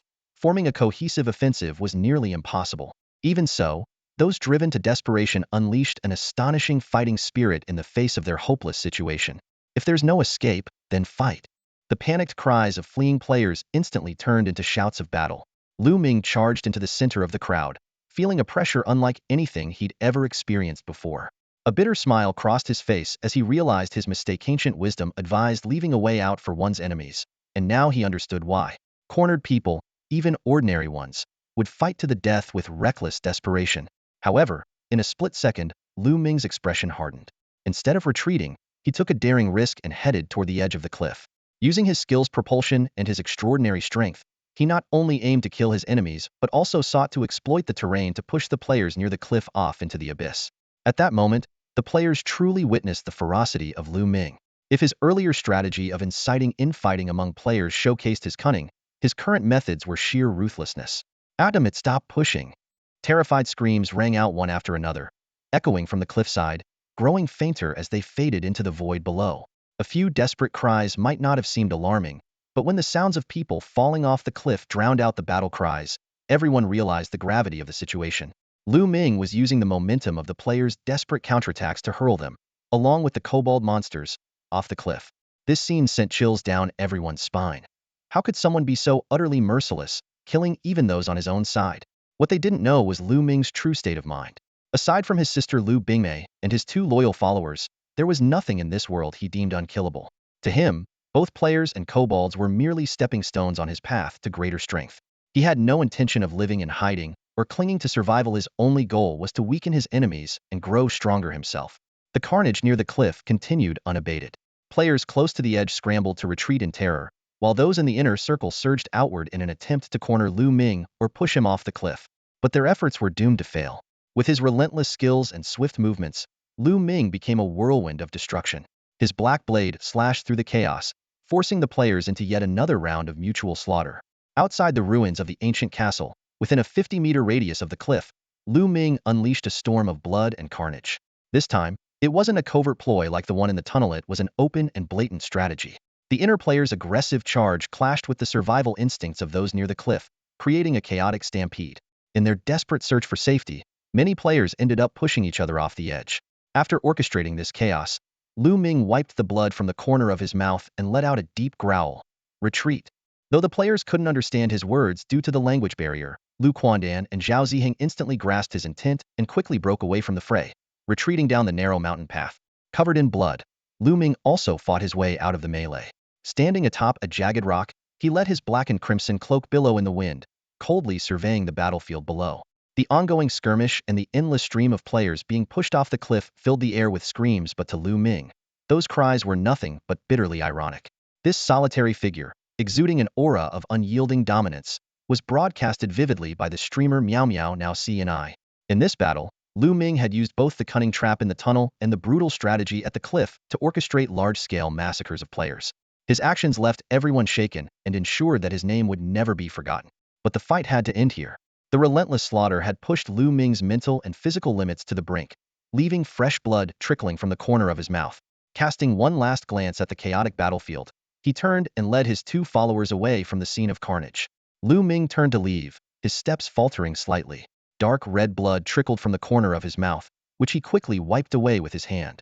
His gaze remained sharp as lightning. It wasn't until his figure completely vanished at the end of the narrow mountain path that Meow Meow Naasini finally snapped out of her daze and murmured softly, "He must be seriously injured, right? Otherwise, he wouldn't have just walked away like that." This remark, broadcast through a live stream, reached the ears of all the watching players. The forums erupted instantly. Yeah, with Dog Bro's personality, there's no way he'd let even one get away if he could take down two. I replayed the video. He really did spit blood. Meanwhile, those guys are still killing each other. Unbelievable. So we were all fooled? Dog Bro is too cool. One player uploaded a clip of Lu Ming right before he departed. Zooming in, his injured state became clear despite his unsteady posture. His eyes were as sharp as ever, and the way he wiped the blood and turned around was effortlessly composed and decisive. In stark contrast, chaos reigned outside the Hell Passage. Although same team players couldn't directly harm each other, shoving had begun, and many were pushed off cliffs to their deaths. Those who revived immediately rushed back for revenge, escalating the disorder. The addition of a swarm of new dog-headed monsters only made matters worse, with the death toll climbing instead of falling. The players who had been unable to confront Lu Ming earlier due to their lack of strength were now embroiled in mutual slaughter. After all, the friendships formed in the game made it hard for them to stand by while their allies were attacked. This entire scene only emphasized Lu Ming's unhurried departure in stark contrast. Viewers on the forums shook their heads as they watched. While it was understandable to get caught up in such chaos, the sheer level of disorder caused by Lu Ming's two strategies had far exceeded anyone's expectations. Whether they were players who had already qualified or those still waiting to join the game, everyone couldn't help but reflect on the deeper meaning of this game. Meanwhile, Lu Ming had long since left all of this behind. He was currently leading Lu Quandan and Zhao Ziheng through the Headless Manor. At the gates of the manor, nearly 10,000 level 10 headless creatures stood in orderly ranks, with two level 20 leaders wielding massive 5-meter axes standing out prominently. As they continued forward, they passed the Bone Clan's territory, where 5 to 6,000 level 15 skeleton monsters were gathered outside the glowing barrier, encircling the entire basin. Lu Ming stood at a distance, silently observing the scene outside the mountain gate of the human palace. Unlike the crawling and upright monsters he had encountered before, the creatures here were true humanoid monsters. Although their numbers were sparse, only around 2,000, they were particularly striking. These humanoid monsters were clad in tattered armor, wielding a variety of weapons such as spears, short blades, and shields. Their faces were stiff, resembling corpses long dead, yet they still maintained the combat stances they had in life. While the other monsters mostly wielded crude black bone clubs, the equipment of these humanoid creatures was far more refined. After observing for a moment, Lu Ming turned and walked into the mountain range behind him. Along the way, a few low-level monsters occasionally appeared, but the three of them paid no mind. Leading the way was Lu Quandan. "Big brother, there's a cave just past the slope ahead.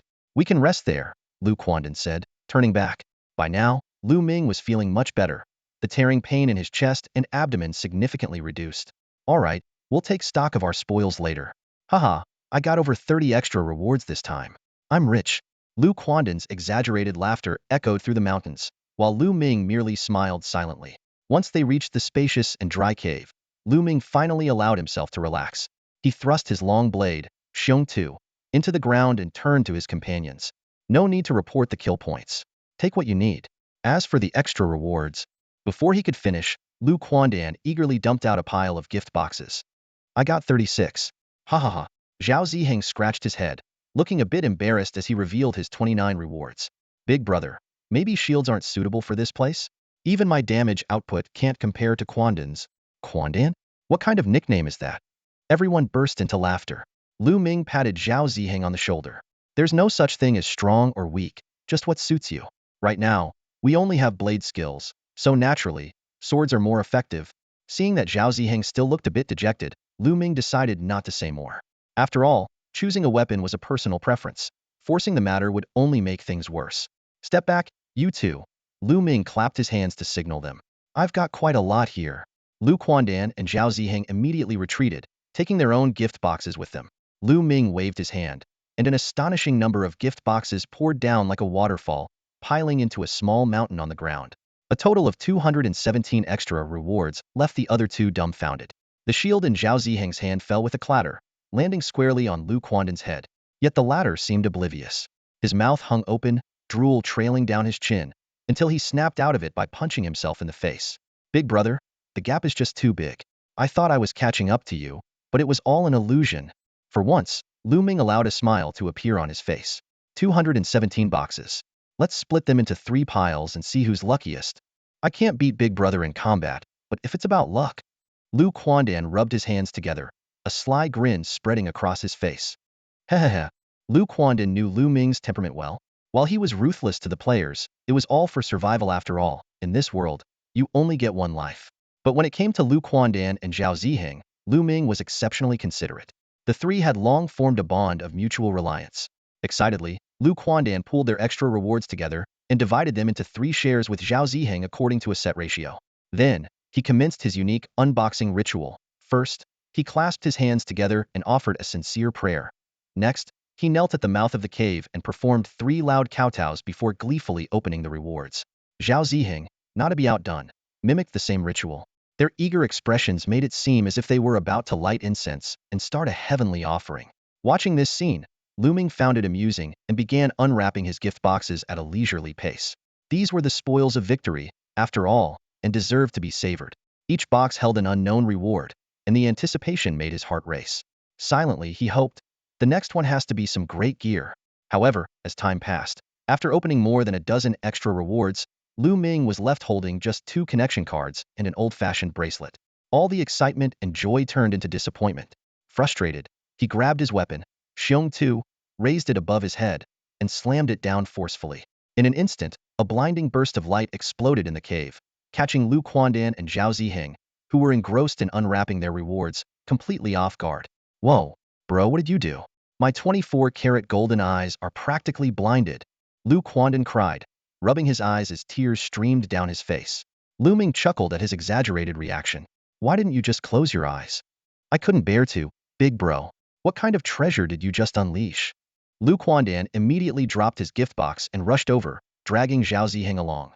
Staring at the fragments and unopened rewards scattered on the ground, the two couldn't help but exclaim, you really are something, big bro. No need for suspense or anticipation, you just smashed it all at once. From the debris, Lu Ming pulled out a dark red scroll-like object.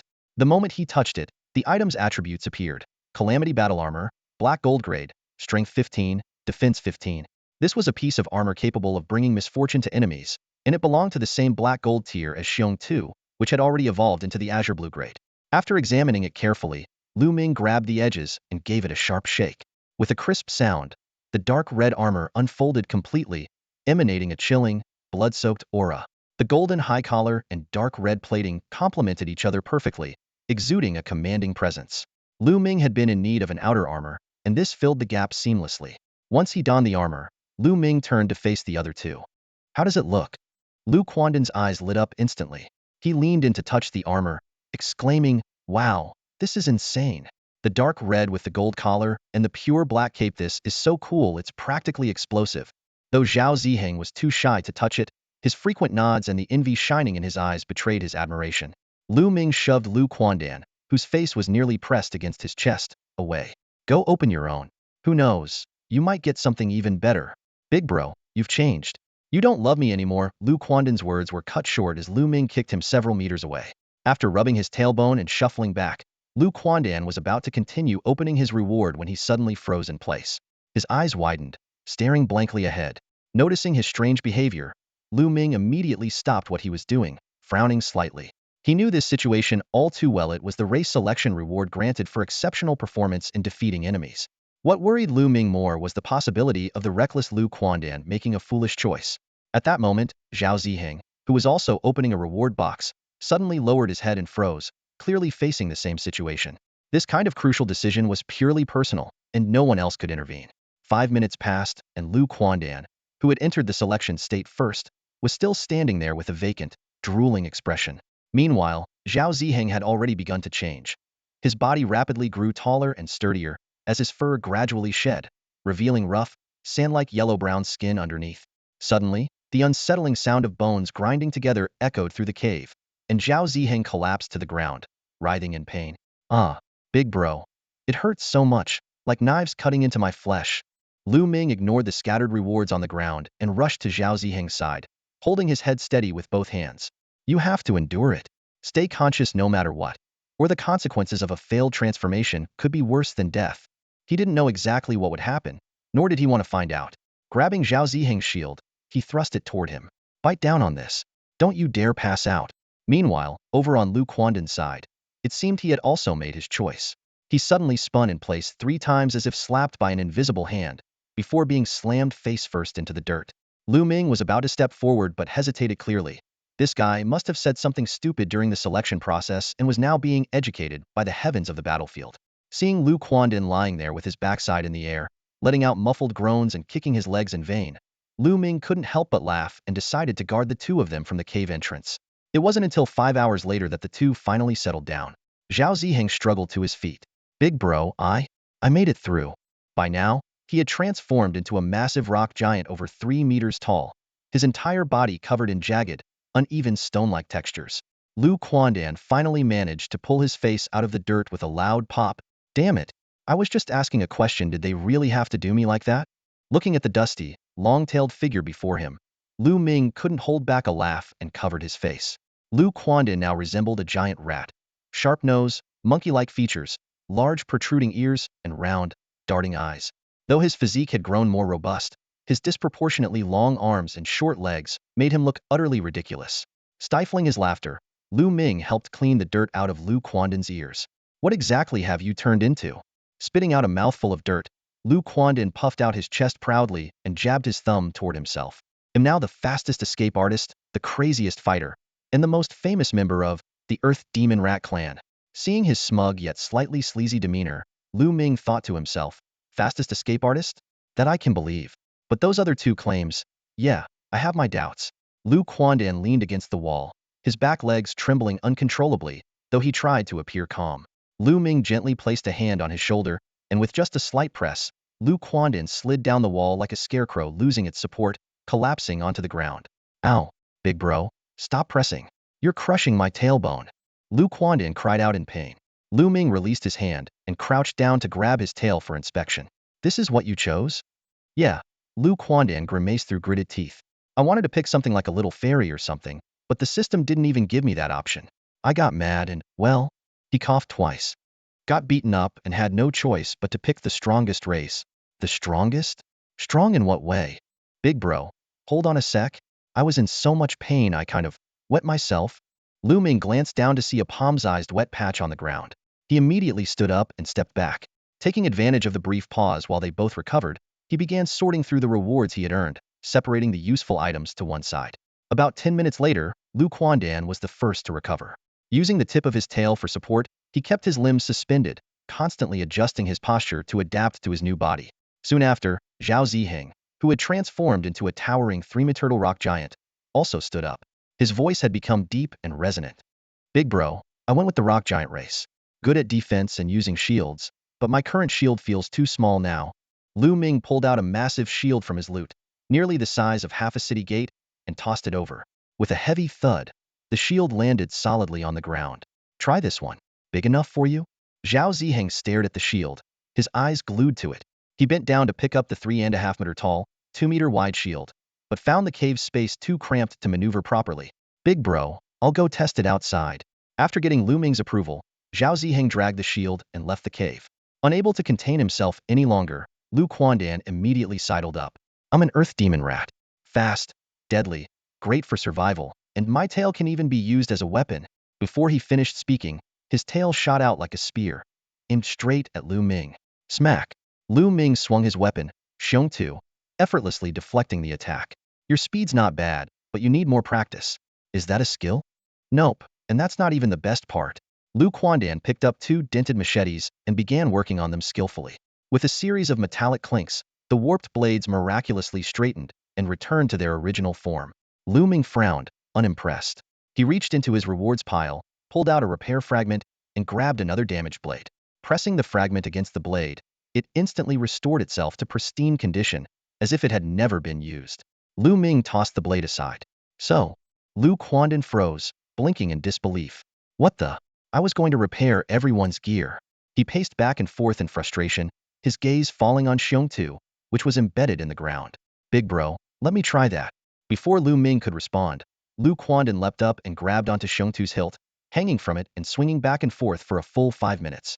Finally, he dropped down, defeated. I can't fix it yet. My talent level isn't high enough, and I'm missing the most important component. Lu Ming was pondering how to comfort him, but Lu Quandan had already straightened his back, tilted his head upward, and stood with his hands clasped behind him. But, I fixed one of the cracks on the blade, Lu Quandan said. Lu Ming didn't respond immediately. Instead, he silently reached out to touch the long blade. To his surprise, his strength attribute, originally at 26, had indeed increased to 27. He carefully examined the blade but found no trace of any cracks. Why don't I see any cracks? Lu Quandan immediately became animated, pointing fervently. Here, here, and here. Can't you see them, big brother? Lu Ming still saw nothing. The blade remained smooth as a mirror. Thinking back, he realized he had never noticed any issues with the weapon before. Nevertheless, it was undeniable that Lu Quandan's gestures had indeed resulted in a tangible improvement to Xiongtu. This ability of yours is incredibly useful. Can it be enhanced through practice? Lu Ming asked, looking seriously at his eccentric teammate. Hearing Lu Ming acknowledge his ability, Lu Quandan's excitement erupted as he gestured wildly. Of course it can. Ha ha ha. I knew it'd be useful. Watching Lu Quandan's exaggerated antics, Lu Ming understood. This guy had deliberately chosen a race that was ugly in appearance but highly practical, all for the sake of their shared progress. Lu Ming pulled out a pair of golden dagger's magic fangs from his back. The weapons, each over a foot long, were handed to Lu Quandan. These are for you. They're a pair. See if you like them. Hee. Then I won't hold back. Lu Quandan took the daggers and twirled them a few times before rushing outside to show off to Zhao Ziheng. Listening to the playful scuffling coming from outside the cave, Lu Ming couldn't help but feel moved. Whether it was Lu Quandan, who chose an unattractive race, or Zhao Ziheng, the rock giant skilled in defense, both were thinking of the team. As the human who had chosen the role of leader, Lu Ming knew he had to bear the burden of slaughter. Lu Ming opened the Guardian interface and saw that his kill points had reached 249,681180,000, enough for an upgrade. Just as he was about to press the upgrade option, a cold, mechanical voice rang out. The system announced a reward for the Guardian's exemplary execution of his duties. 1 skill exchange opportunity. 3 options appeared. 1. Passive skill Killing God's Will, pure willpower that eliminates any mental burden from slaughter. Exchange cost, 50,000 kill points. 2. Active skill Charge and Break, cooldown time of 1 hour. In group battles, this skill channels all strength into the blade to strike the ground, creating a shockwave with a 200-meter diameter. Instantly lethal if the user's strength attribute is double that of the enemy. Exchange cost, 160,000 kill points. 3. Skill Adjustment Authority, allows upgrades or modifications to existing skills. Exchange cost, 39,681 kill points. Lu Ming stared at the oddly precise pricing, his eye twitching in frustration. The total cost of all 3 skills would exactly deplete his kill points, proof of the meticulous calculations of the battlefield of the heavens. After careful consideration, Lu Ming chose the first 2 skills. Killing God's Will would help him overcome the mental disorientation caused by slaughter, while Charge and Break offered unparalleled effectiveness in group combat. As for the Skill Adjustment Authority, he decided to forego it for now. First, he needed to reserve kill points for upgrades. Second, after mastering the Mad Dog Blade technique, Xiongtu had already compensated for its flaw of cutting the wielder. After exchanging the skill, a chill coursed through Lu Ming's body, starting from the top of his head and flowing downward, finally gathering at his forehead before vanishing without a trace. He glanced down at his remaining kill points, feeling a pang of heartache. A whopping 210,000 kill points were gone, equivalent to all the earnings he had amassed from battling against 1 million players. The forums say I'm ruthless, heartless, and insane, driving countless players to their doom. But how could they possibly understand my struggles? Lu Ming muttered to himself, realizing his tone sounded strikingly similar to Lu Quandan's. This brought a faint smile to his face. Taking a deep breath, he quickly regained his composure. Strength was the key. If he had unlocked the will of the god of slaughter earlier, he was confident he could have achieved even more in previous battles, charging in and out at least 7 times over. After a brief moment of hesitation, Lu Ming chose to level up and allocated 2 attribute points to strength. He swiftly reviewed his current stats. Race, human. Level, 16. Strength, 7,158 equipment bonus. Intelligence, 0. Defense, 1947 equipment bonus. Skills, Mad Dog Blade technique, 10 max level, attack 30. Keen hearing and sight passive. Will of the god of slaughter active. Charge into battle. Attribute points, 0. Kill points, 21,68127,000. After spending a few minutes calming his emotions, Lu Ming began organizing his spoils of war. Connection card 17 2-minute duration. Silver Moon Bracelet Blue Silver Grade, Strength 6. Demon Helmet Golden Grade, Defense 10. He immediately equipped the new items. The dark, sinister demon helmet, adorned with 2 twisted spiral horns, exuded an eerie, bone-chilling aura. Including the twin blades, shield, and battle armor he had given away, this haul was indeed impressive. Thinking about the large number of players who had yet to escape, a predatory glint of green flashed in Lu Ming's eyes. Though he was eager to test his new skill and equipment, he decided to hold back for now. His two subordinates were still adjusting to their recent racial transformation, and he himself was mentally drained. Casually opening the forum, he was greeted by a flood of mockery. Idiots, Dog Bro already retreated injured, and you're all still fighting without a clear winner. This is comedy gold. Stop killing each other already. The more you fight, the more kobolds show up. Dog Bro left, and now it's a foolin' brawl. I even took a nap, and you guys are still at it. Only then did Lu Ming realize the player-inflicted chaos he had sparked had lasted nearly 10 hours and still hadn't ended. The players' ruthless behavior toward their own kind was beyond Lu Ming's expectations. As he stared at the constantly updating kill notifications on the forum, it felt as though his heart was bleeding. Each player killed meant a loss of precious kill points. His furious outburst startled Lu Quandan and Zhao Ziheng, who quickly rushed back to him. What's wrong, big brother? Take a look at the forum. These idiots are killing each other. All those kill points gone. The two opened the forum and burst into uncontrollable laughter at what they saw, only to be met with a hard kick from Lu Ming each. Get back to recovering. I'll go and rack up another wave of kills. Before they could respond, Lu Ming had already leaped out of the cave, dragging his long blade, Sheng Tu, behind him. He headed straight for the ruins of the ancient castle. Every minute of delay meant more players being killed by others, which pained him deeply. Racing through the terrain, Lu Ming passed the Bone Clan's territory, where scattered players were being chased by skeletal creatures. Near the Headless Manor, a large group of players had gathered, blocked by headless monsters. The disparity in attributes and levels left them unable to advance.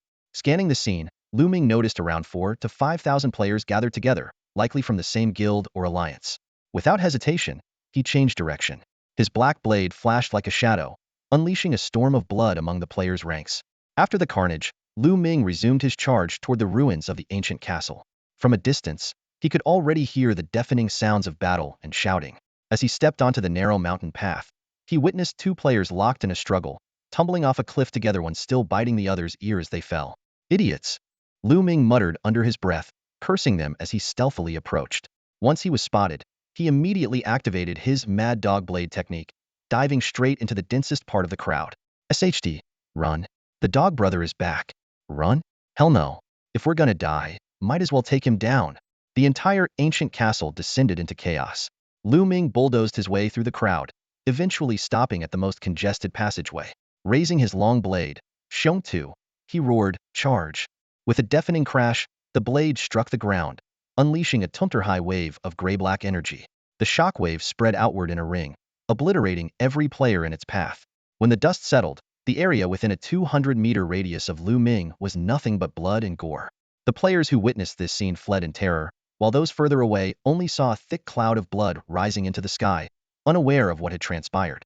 Before long, the battlefield descended into chaos once again. Shortly after, Lu Quandan and Zhao Ziheng arrived, the latter carrying a massive 3-meter shield. Zhao Ziheng had switched up his combat style, using his shield to sweep through enemies, leaving a trail of flattened, human pancakes. Lu Quandan, now resembling a ghost, darted through the crowd with a dagger, slicing players in half at the waist. As time passed, the players gradually ceased their infighting and focused their attacks on the trio. In the heat of battle, Lu Quandan was nearly pushed into the Hell Passage, but Zhao Ziheng saved him just in time with a well-placed shield block. 10 days flew by in the blink of an eye. Just as Lu Ming and his companions were sorting through their spoils in the cave, a cold, mechanical voice suddenly echoed. Temporary task. Train newcomers. Reward. 1 hour return to your original body. Task completed. Awaiting claim.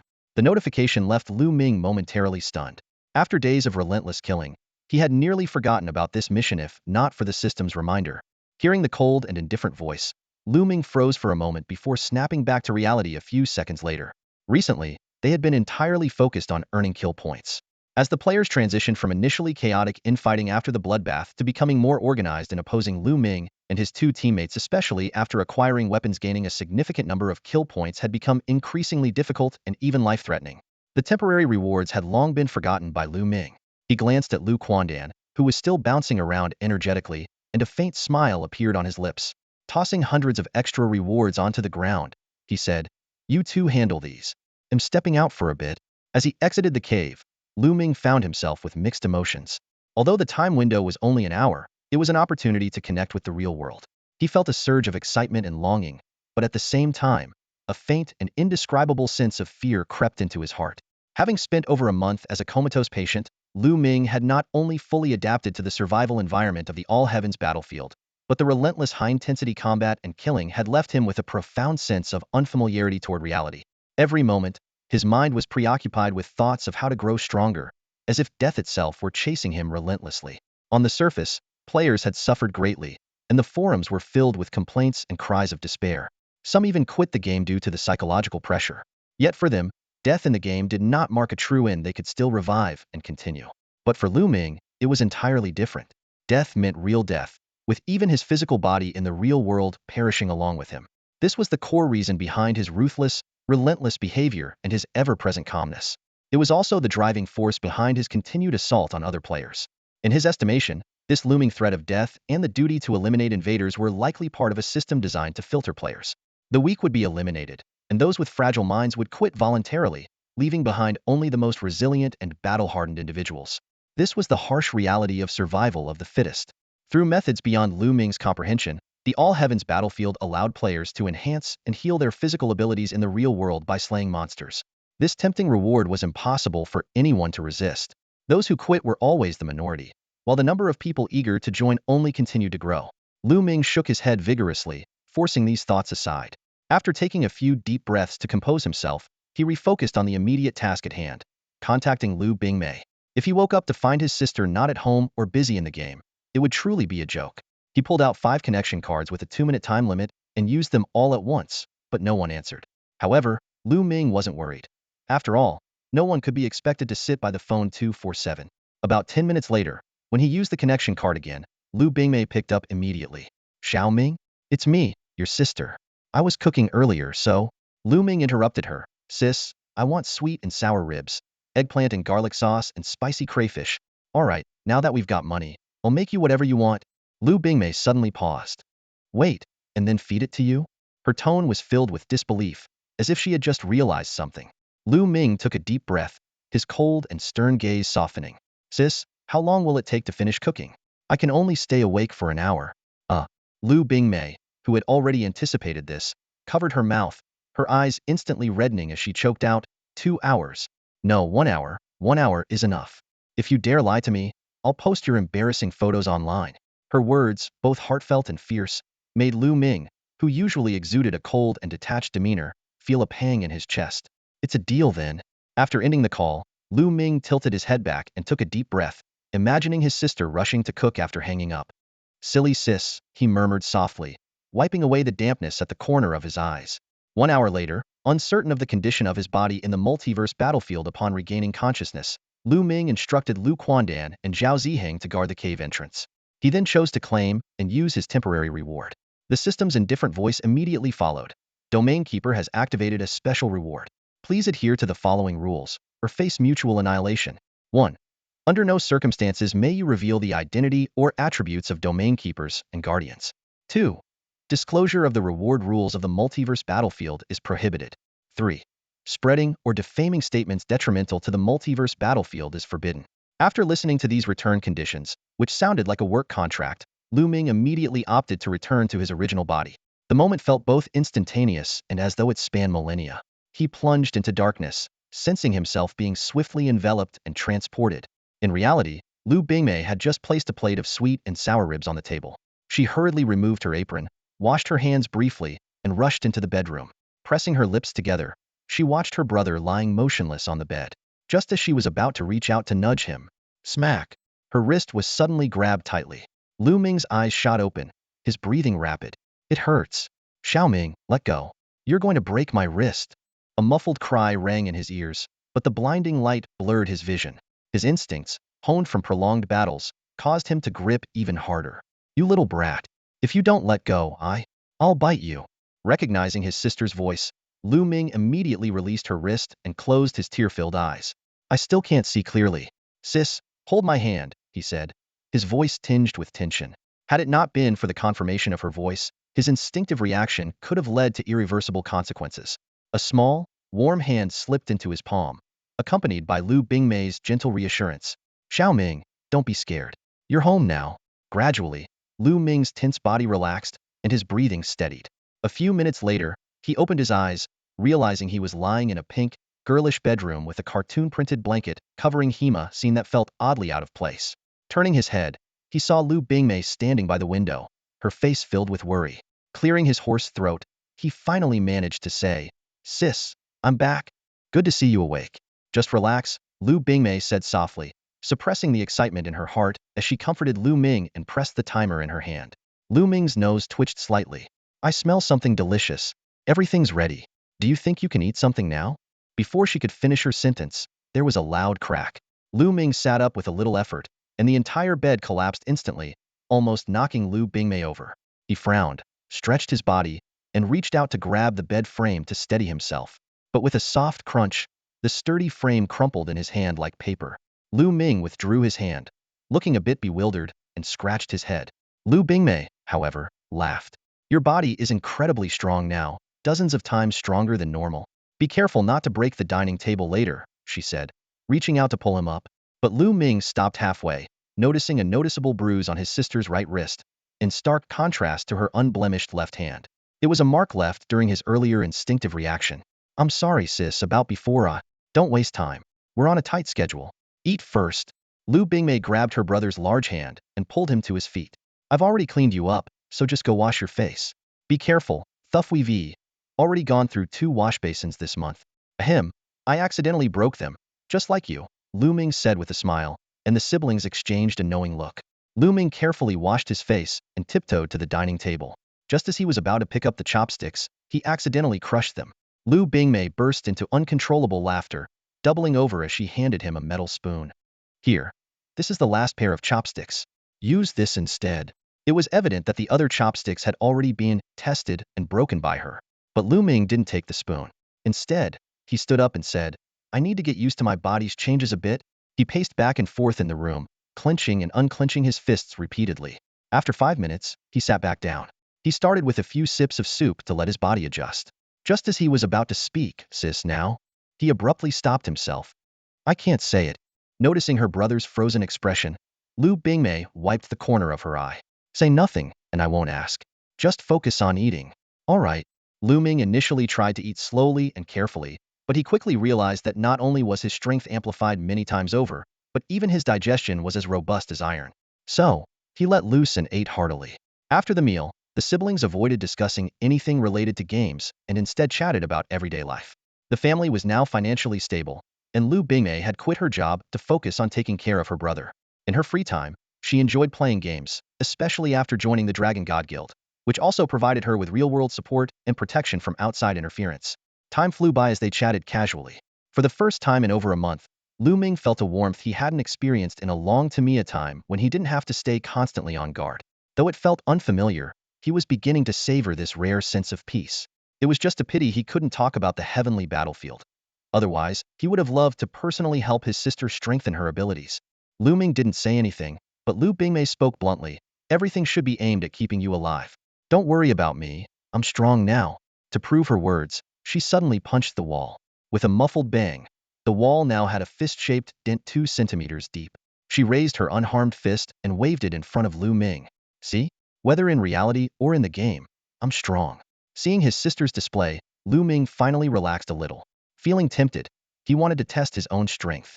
With just 50% of his power, his punch went straight through the wall.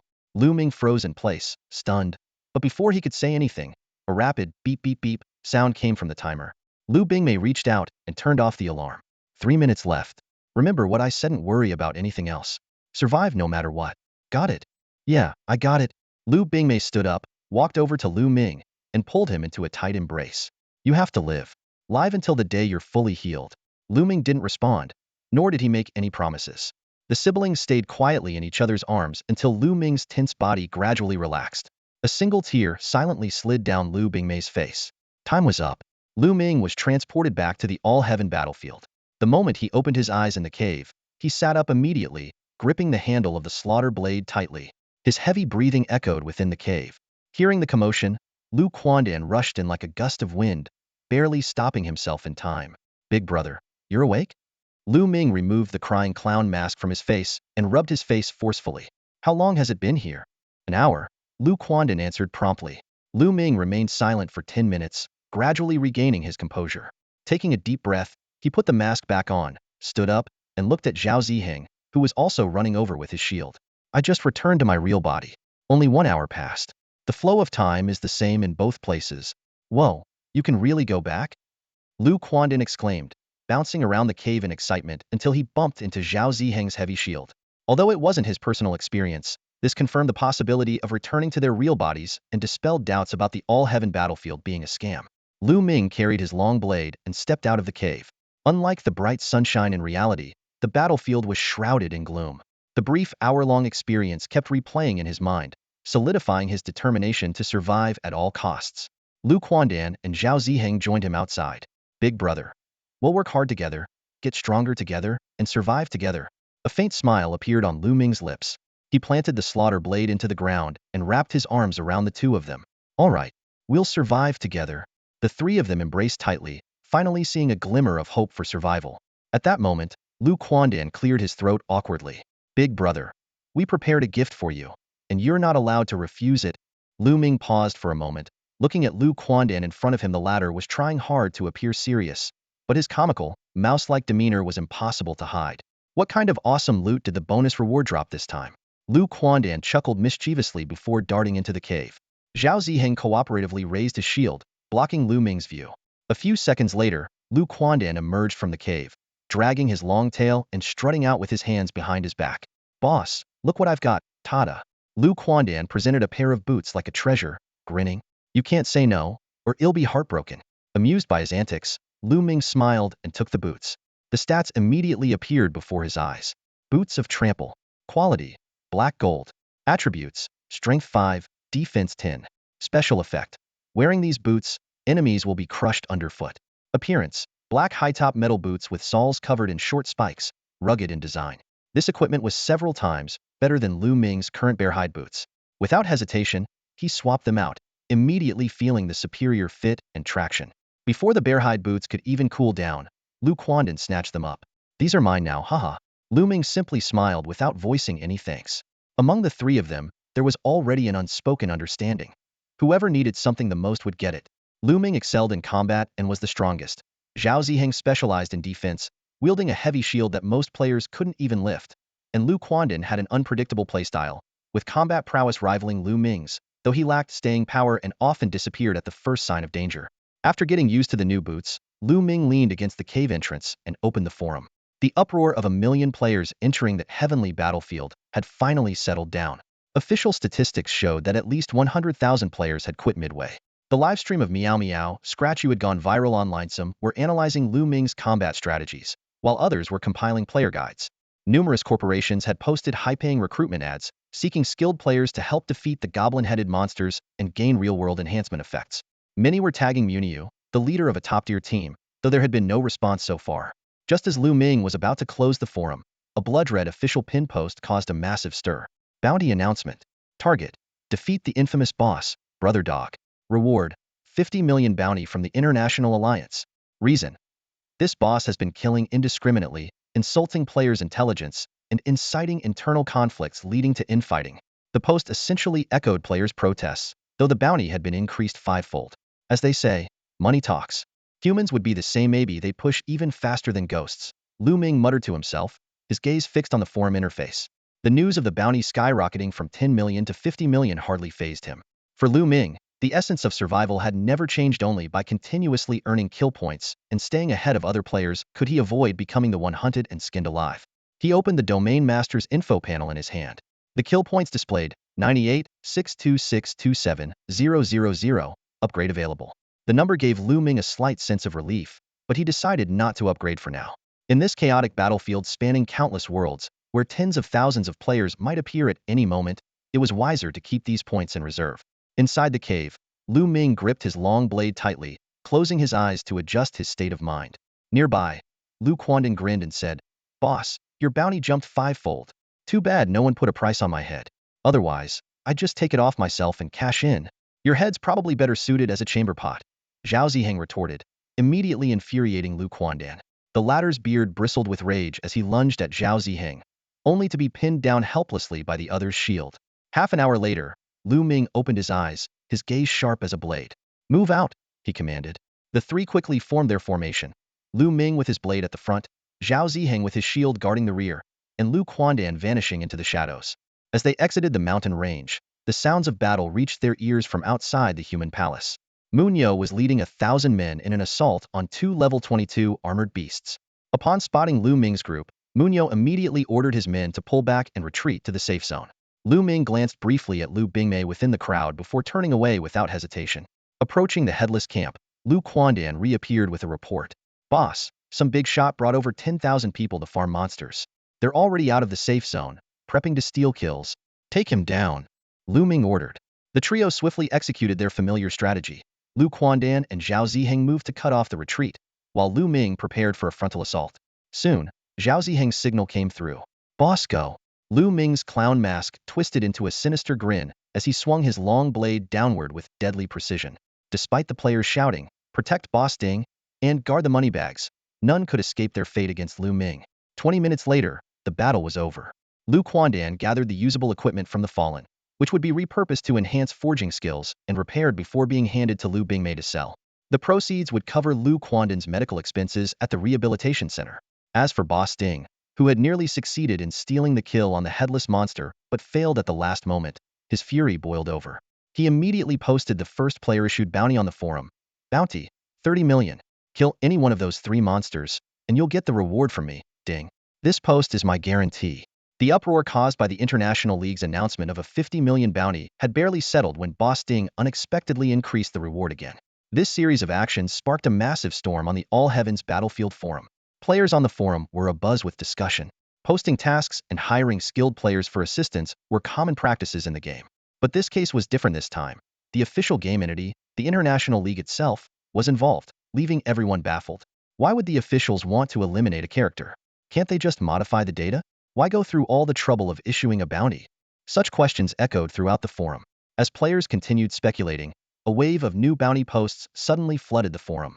The Nyo Corporation offers a 30 million bounty, confirmed. The Ocean Shipping Group offers a 30 million bounty, confirmed. The New Energy Consortium offers a 30 million bounty, confirmed. These uniform bounty posts swarmed the forum's homepage like a tidal wave. Even more bizarrely, the leader of a guild called the Holy War Hall initiated a crowdfunding bounty. Despite only contributing 5,000 themselves, they were determined to raise 1 million to hunt down Brother Dog. This unusual phenomenon prompted players to ponder deeply. What could Brother Dog have done to incite such widespread hatred, to the extent that so many factions were willing to spend exorbitant amounts on his head? Soon after, a new voice emerged on the forum. Let's pool our money and have the officials directly delete Brother Dog and his band of villains. This suggestion quickly gained overwhelming support, with various groups joining the cause. Even potential players who hadn't yet gained access to the game chimed in, fearing they might face similar threats once they entered the game.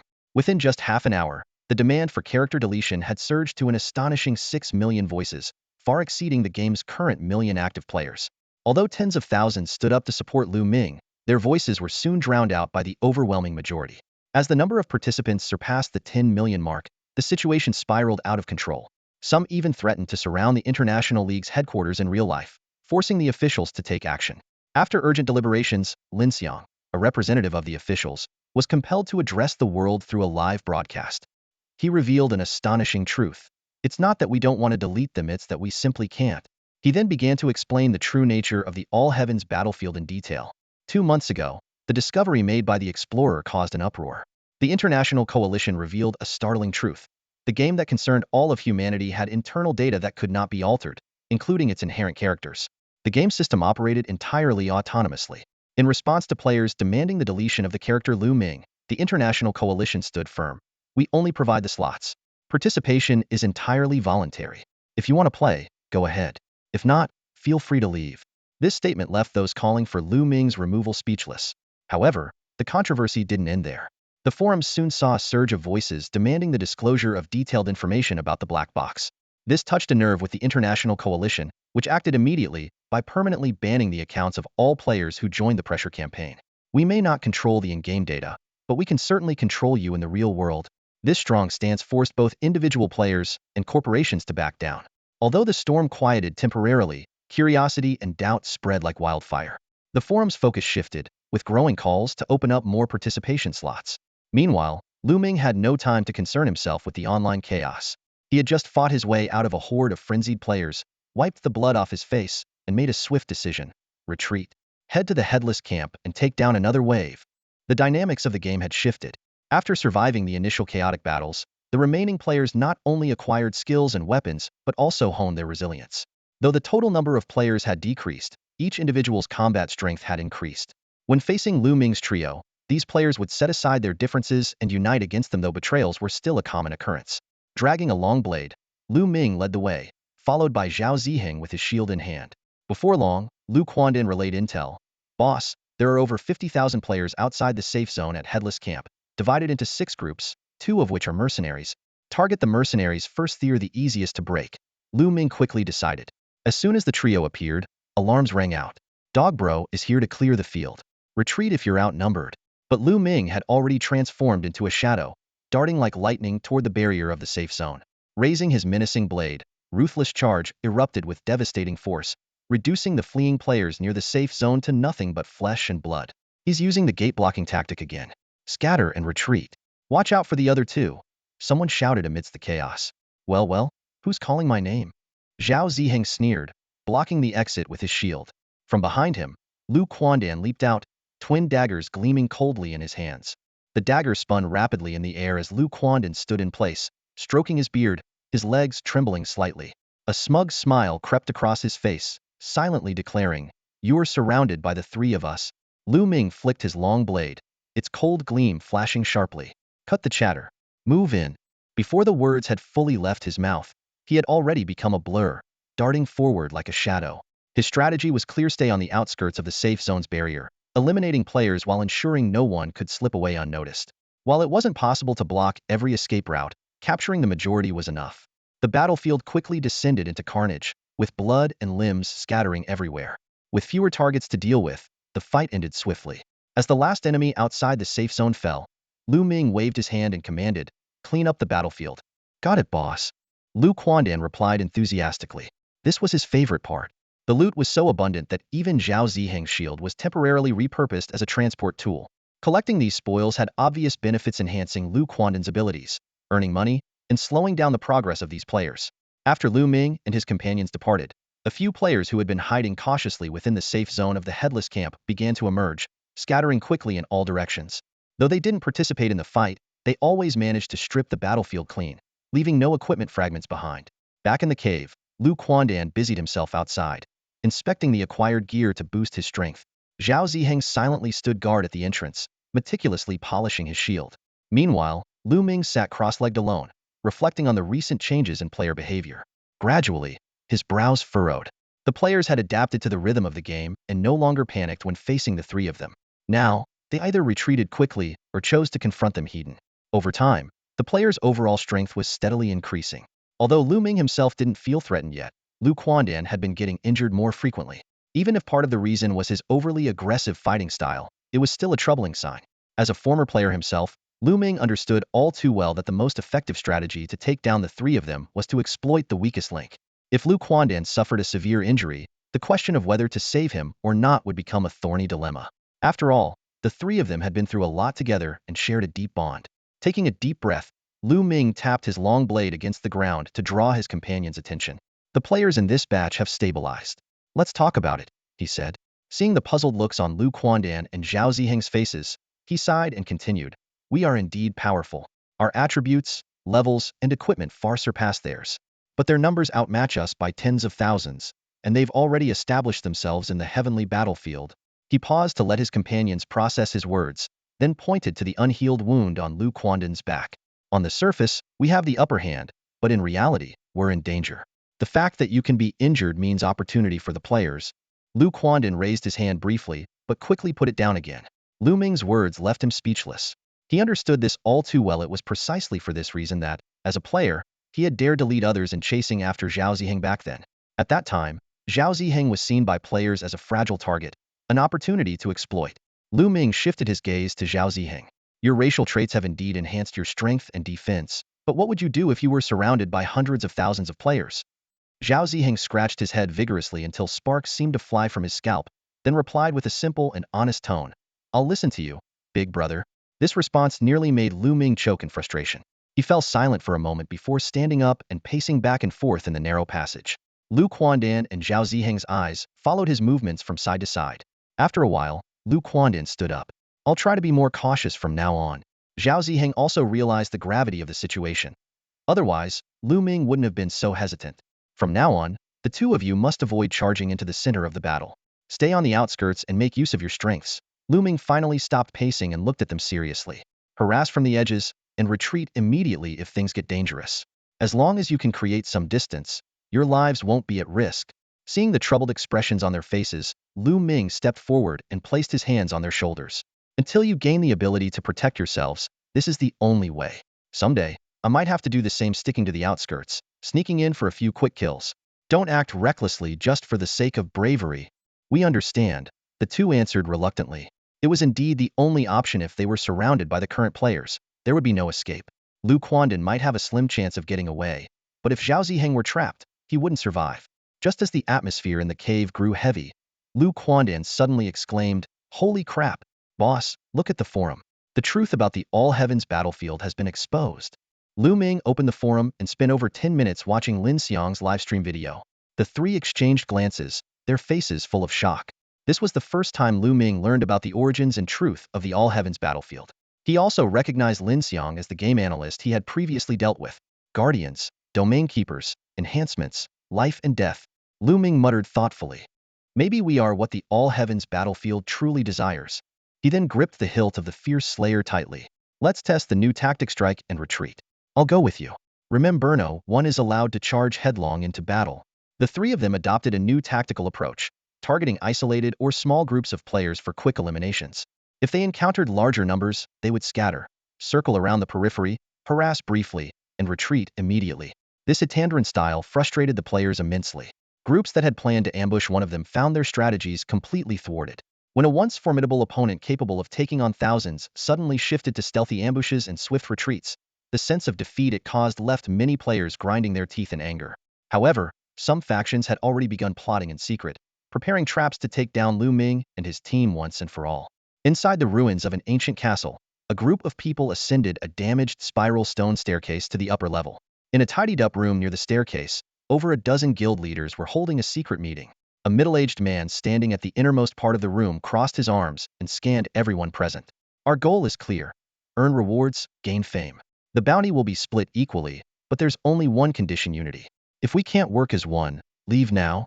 A strikingly beautiful woman abruptly stood up. If the target is that giant rat or the stone golem, Thornblossom is in. But if it's Dogbro, I'm out. Exactly, Thornblossom is right. Even with all of Ussens of thousands, it's unlikely we can stop him. Others chimed in. The middle-aged man, named Jialon, raised his hands to calm the crowd. Don't get worked up. We've got outside help. As soon as he finished speaking, two masked figures entered the room. Their golden hair stood out prominently. When they removed their disguises, everyone in the room gasped. It was none other than the son of God and king. The knight smiled as he looked around the room. That's right. Our two teams will handle the strongest Dogbro. If all goes well, we'll even attempt to take him down. But what about Dragon God's cattle herd? Aren't your three guilds allied? Someone questioned.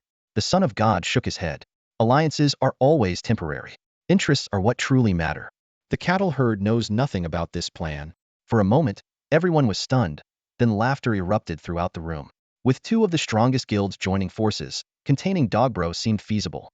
Moreover, both the knight and the son of God had reached level 13, and their members were all at least level 10. As long as Dogbro could be restrained, using sheer numbers to overwhelm the giant rat and the stone golem would be a breeze. Before long, the guild leaders reached an agreement and logged out of the game to sign a distribution contract in real life. Meanwhile, the three targeted individuals remained oblivious to the trap being set for them. Lu Ming wiped the blood off his blade and led Lu Quandan and Zhao Ziheng away from the headless camp. However, they didn't go far, instead hiding behind a hill nearby. On the forums, a player had just issued a warning, claiming that after killing their way through the area, Lu Ming's group would likely move to ambush the ruins of the ancient castle. An hour later, groups of nearly 100 players cautiously began leaving the headless camp, testing the waters against the headless creatures. Once the area was deemed safe, a flood of players poured out of the safe zone.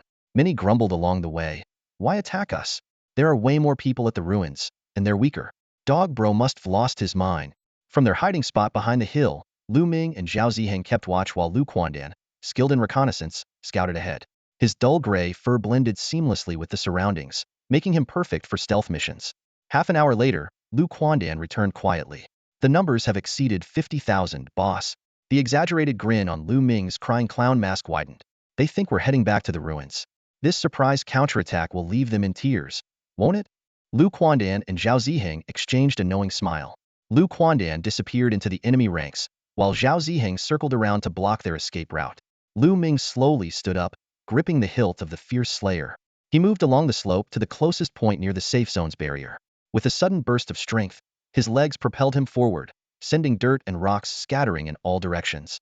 In the next instant, his figure transformed into a black streak, leaping swiftly from the slope. The players near the safe zone barrier only caught a fleeting glimpse of the dark silhouette. Before they could even register pain, they were reduced to a mist of blood and shattered bones in an instant. Blood sprayed out like rain, spreading in all directions. It was only then that the surrounding players realized they had fallen for the lure the tiger away from the mountain tactic again. The killer, who was supposed to be operating in the ruined castle, had appeared here instead. Furious curses erupted among the players. Are you kidding me? Can't you pick on someone else for once? Damn it, I just got my hands on that great sword. This game is unplayable. How is the monster pulling off ambushes like this? The players outside the safe zone were utterly demoralized. Just moments ago, they had been warning others in the forums about the ruined castle, not even having time to witness the tragedy there. Yet the killer had been lying in wait right beside them. The most despairing part? There was a high chance of another ambush to come.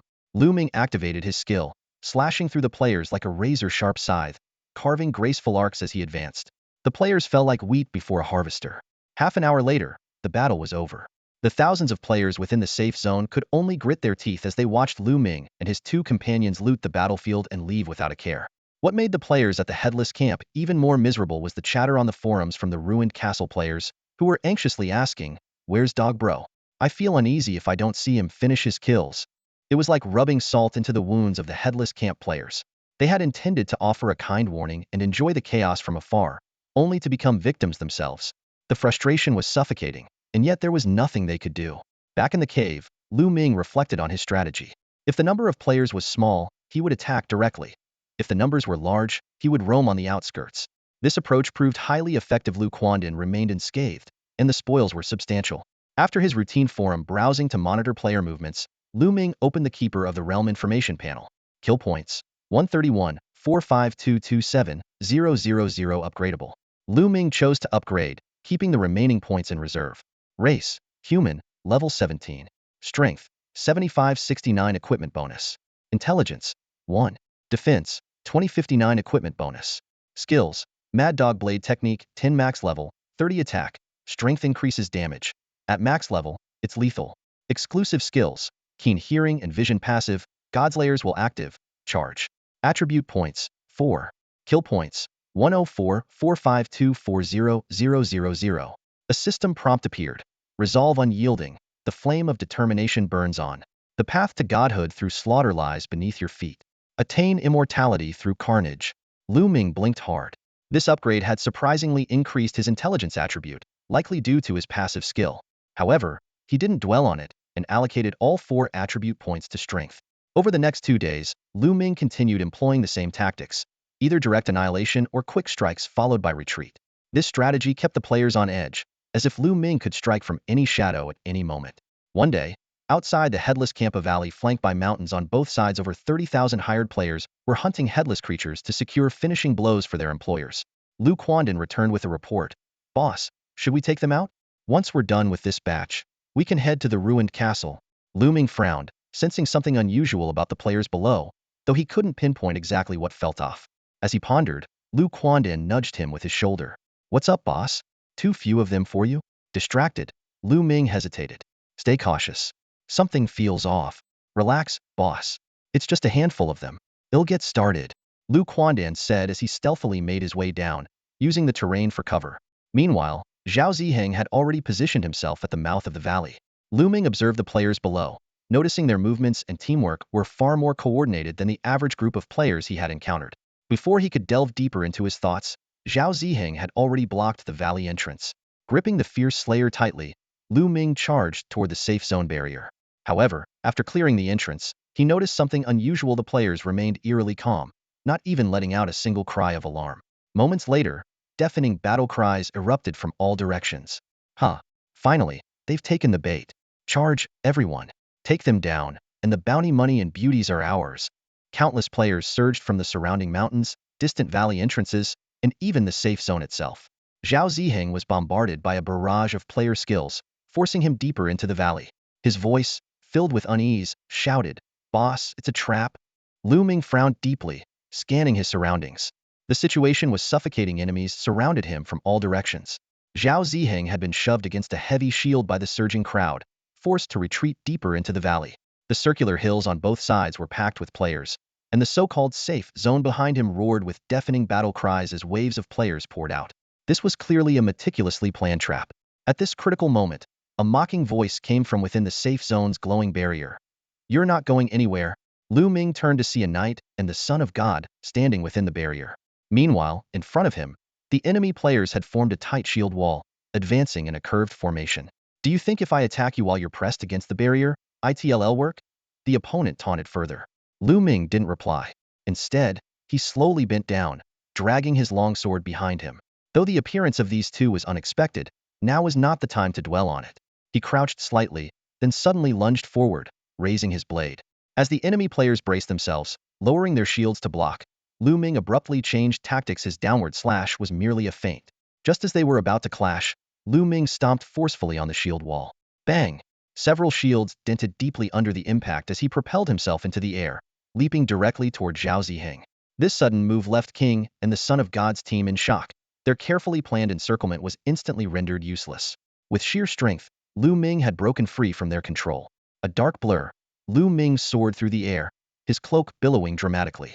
His blade was raised high above his head, his body arched back into a shape. The crying clown mask on his face displayed a grotesque and terrifying grin.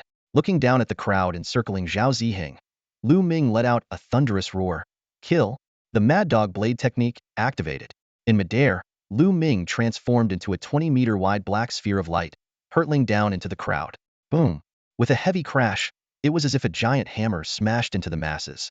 Blood and flesh exploded in all directions amidst anguished screams.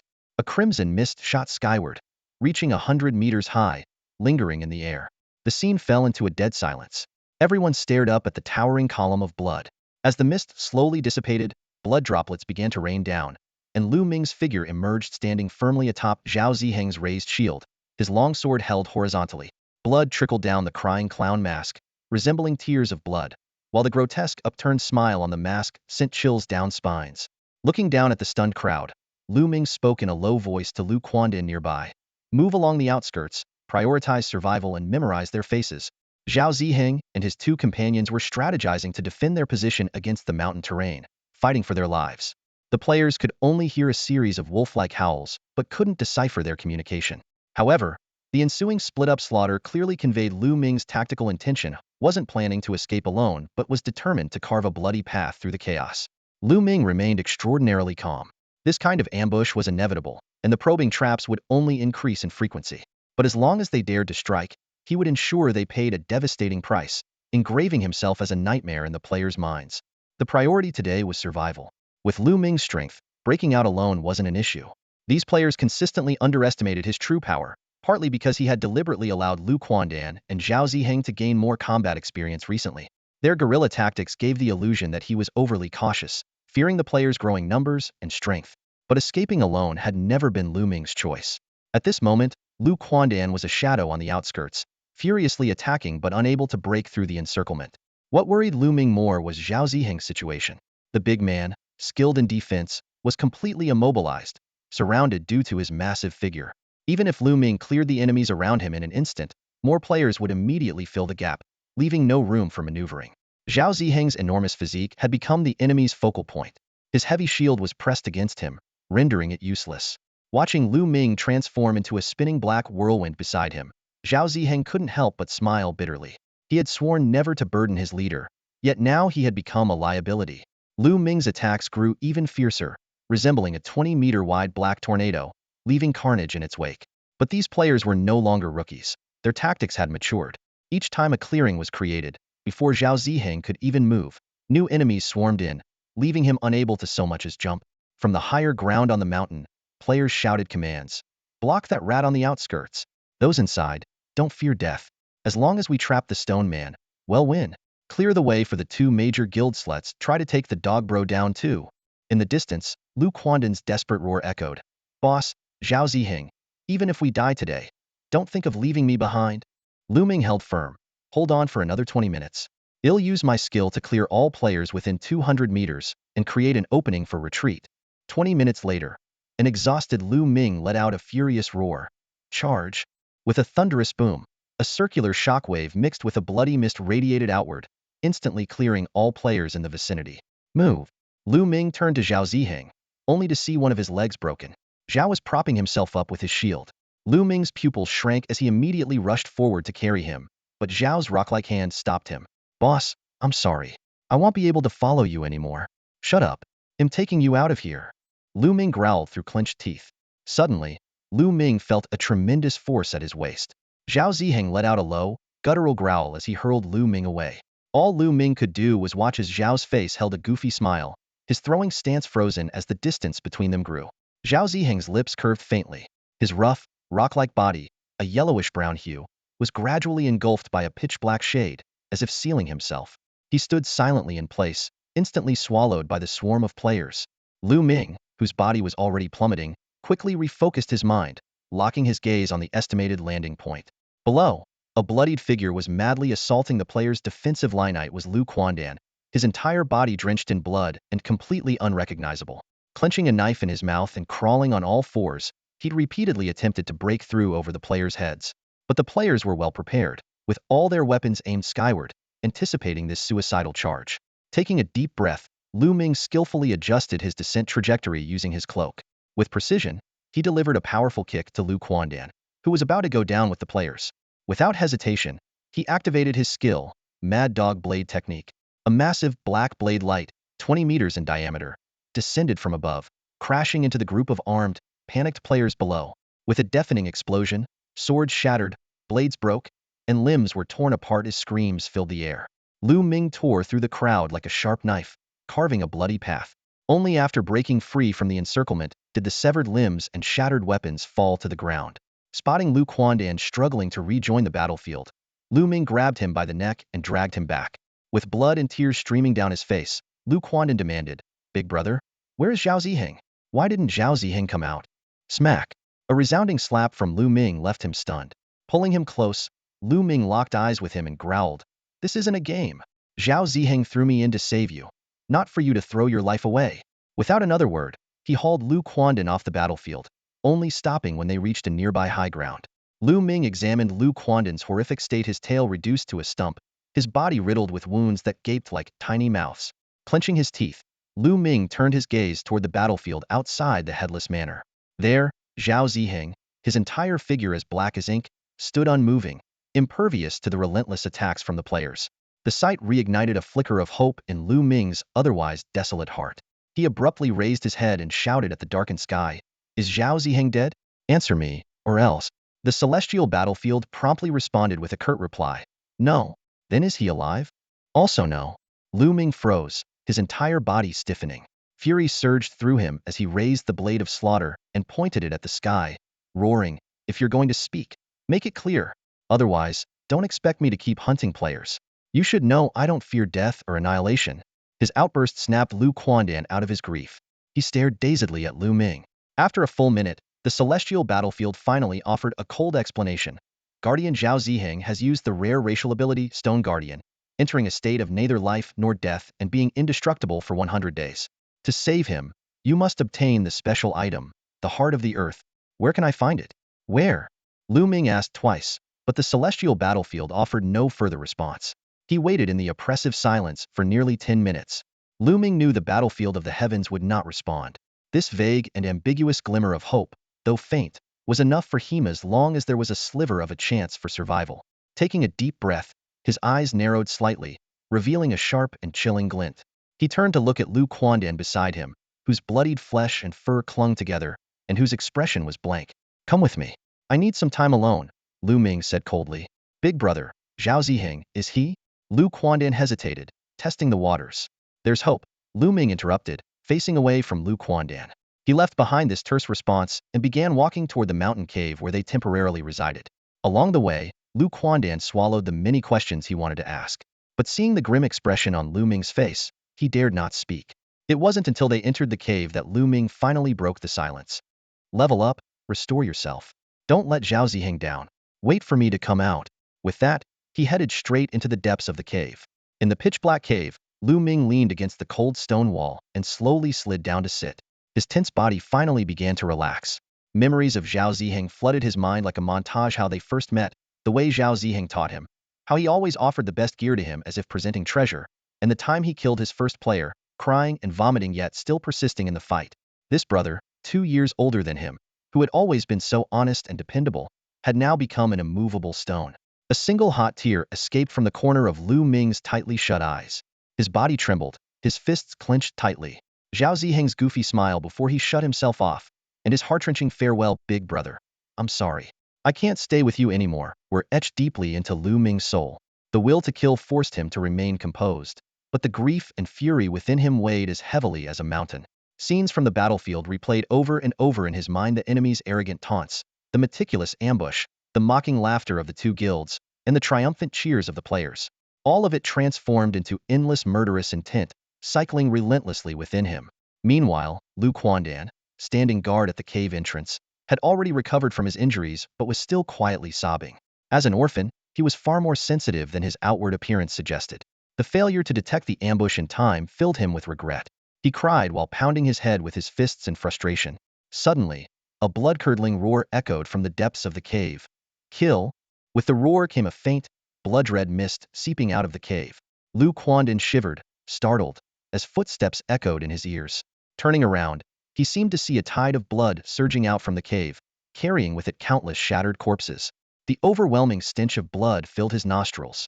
Lu Ming, cloaked in black, emerged step by step from the crimson haze like a demon risen from the abyss, treading across a sea of blood. Lu Quandan bristled with tension. Even though he knew the person in front of him was his elder brother, Lu Ming, every hair on his body stood on end uncontrollably. The killing intent radiating from Lu Ming, though unfocused on any specific target, was enough to trigger a primal survival alarm in any living creature. Lu Quandan's entire body trembled slightly, his long whiskers twitching with each breath. Yet he remained rooted to the spot, staring at Lu Ming as he approached with the aura of a god of death. Lu Ming placed a hand on his shoulder, his voice low and grave. "Zhao Ziheng isn't completely dead. To save him, we need a special item called the Heart of the Earth. Where can we find it?" Lu Quandan shuddered, speaking urgently. "I'll risk my life to get it." Lu Ming withdrew his hand and slowly shook his head. Gripping the hilt of his blade with both hands, he gazed at its mirror-like surface. "I don't know the exact location, but in the battlefield of the heavens, there's only one way for us to obtain such items." "Do you mean we keep hunting players to earn more extra rewards?" Lu Quandan asked, raising his weapon and preparing to leave. But before he could act, Lu Ming grabbed him by the back of his neck and pulled him back. "First, help me repair Fierce Slayer. Then we'll split up and take separate paths." Without a word, Lu Quandan began repairing the almost imperceptible cracks in the blade. Fully aware of his own limitations, he had no objections to Lu Ming's decision. The arrangement benefited them both. Lu Ming could unleash his full strength without hesitation, and Lu Quandan wouldn't grow complacent by relying too much on Lu Ming's protection. "2 cracks are fixed. Be careful, big brother," Lu Quandan said, setting the blade down before stepping forward to give Lu Ming a hug. "Big brother, have you changed? Your aura earlier was terrifying. I've been through some things and awakened something called the Heart of Slaughter, a will that doesn't waver, a fire that doesn't die." Lu Ming trailed off, his explanation vague. It wasn't until Zhao Ziheng had sacrificed himself to cover their retreat that Lu Ming truly grasped the meaning of this term. An unyielding will and an enduring hope were essential to avoid losing oneself to the chaos of slaughter. Lu Ming returned Lu Quandan's embrace with a firm grip. "Zhao Ziheng isn't gone yet, so we both need to stay alive." With that, he turned and left without offering any further farewell.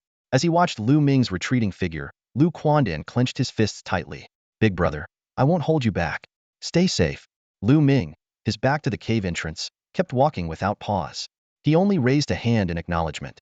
At that moment, under the influence of the Heart of Slaughter, he wavered between cold detachment and burning resolve. Yet his goal remained crystal clear. He was heading to eliminate all players within the no-head camp territory, not just for vengeance, but to earn extra rewards through their defeat, hoping to obtain the Heart of the Earth and save Zhao Ziheng. His searing anger toward the players had faded, replaced by the understanding that anger alone could not change the course of events. Deep within Lu Ming's heart, he firmly believed that his actions of hunting down players were beyond reproach. Similarly, the players setting up ambushes to attack the three of them were neither right nor wrong. In essence, it was simply a matter of differing standpoints. Debating right and wrong was meaningless. Only strength determined everything. Lu Ming walked forward unhurriedly, not even bothering to avoid the player's line of sight. Any player bold enough to appear within his field of vision was inevitably sent back to the respawn zone. He returned to the hilltop where he had previously stood, overlooking the players below who were still examining Zhao Ziheng's body. Casually opening the forum, a prominent post immediately caught his eye. 13 guilds joined forces to capture the stone giant.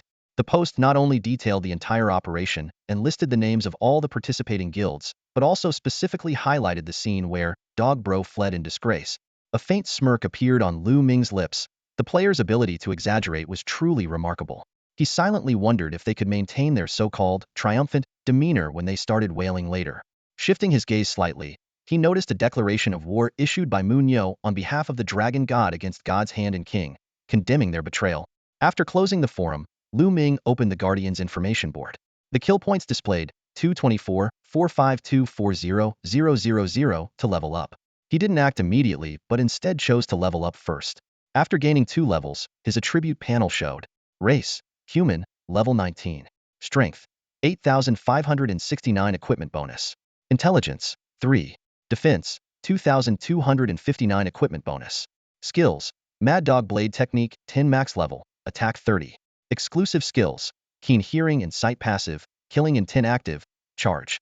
Attribute points, 4. Kill points, 124, 45290,000 to level up. After some thought, Lu Ming allocated all 4 attribute points to intelligence. He had a vague sense that increasing intelligence not only affected his physical control, but might also be linked to awakening his killing heart. However, inquiries to the battlefield of the heavens yielded no response. With his preparations complete, Lu Ming fixed his gaze on the valley. His eyes flickered slightly as they landed on Zhao Ziheng's black statue, still frozen in a throwing pose. Taking a deep breath, he charged down the slope, the crying clown mask on his face forming an exaggerated and eerie grin. Wait for me. I won't let you remain just a statue forever. This sentence, rather than being a promise to Zhao Ziheng, was more of a vow to himself. The menacing blade in his hand seemed to resonate with its master's killing intent, trembling violently. Dragging it behind him, Lu Ming's black cape billowed high in the wind as he sprinted at full speed, creating a fierce flapping sound. He became a streak of shadow, darting straight toward the valley outside the headless camp. His speed surged even further when he saw the players attempting to seize Zhao Ziheng's shield. As the wind howled, some players noticed his figure. He's back. Get ready for battle. Dog Bro has returned. What? How dare he come back? Didn't they say he was beaten into a corner? Idiot. You actually believe the nonsense those guilds bragged about? Some scrambled to organize a defense, while others fled in panic toward the safe zone. The news spread across the forums at lightning speed, shaming the 13 guilds that had claimed Lu Ming had fled in disgrace. However, Lu Ming never cared about such matters of reputation. His purpose for this trip was straightforward: came to kill.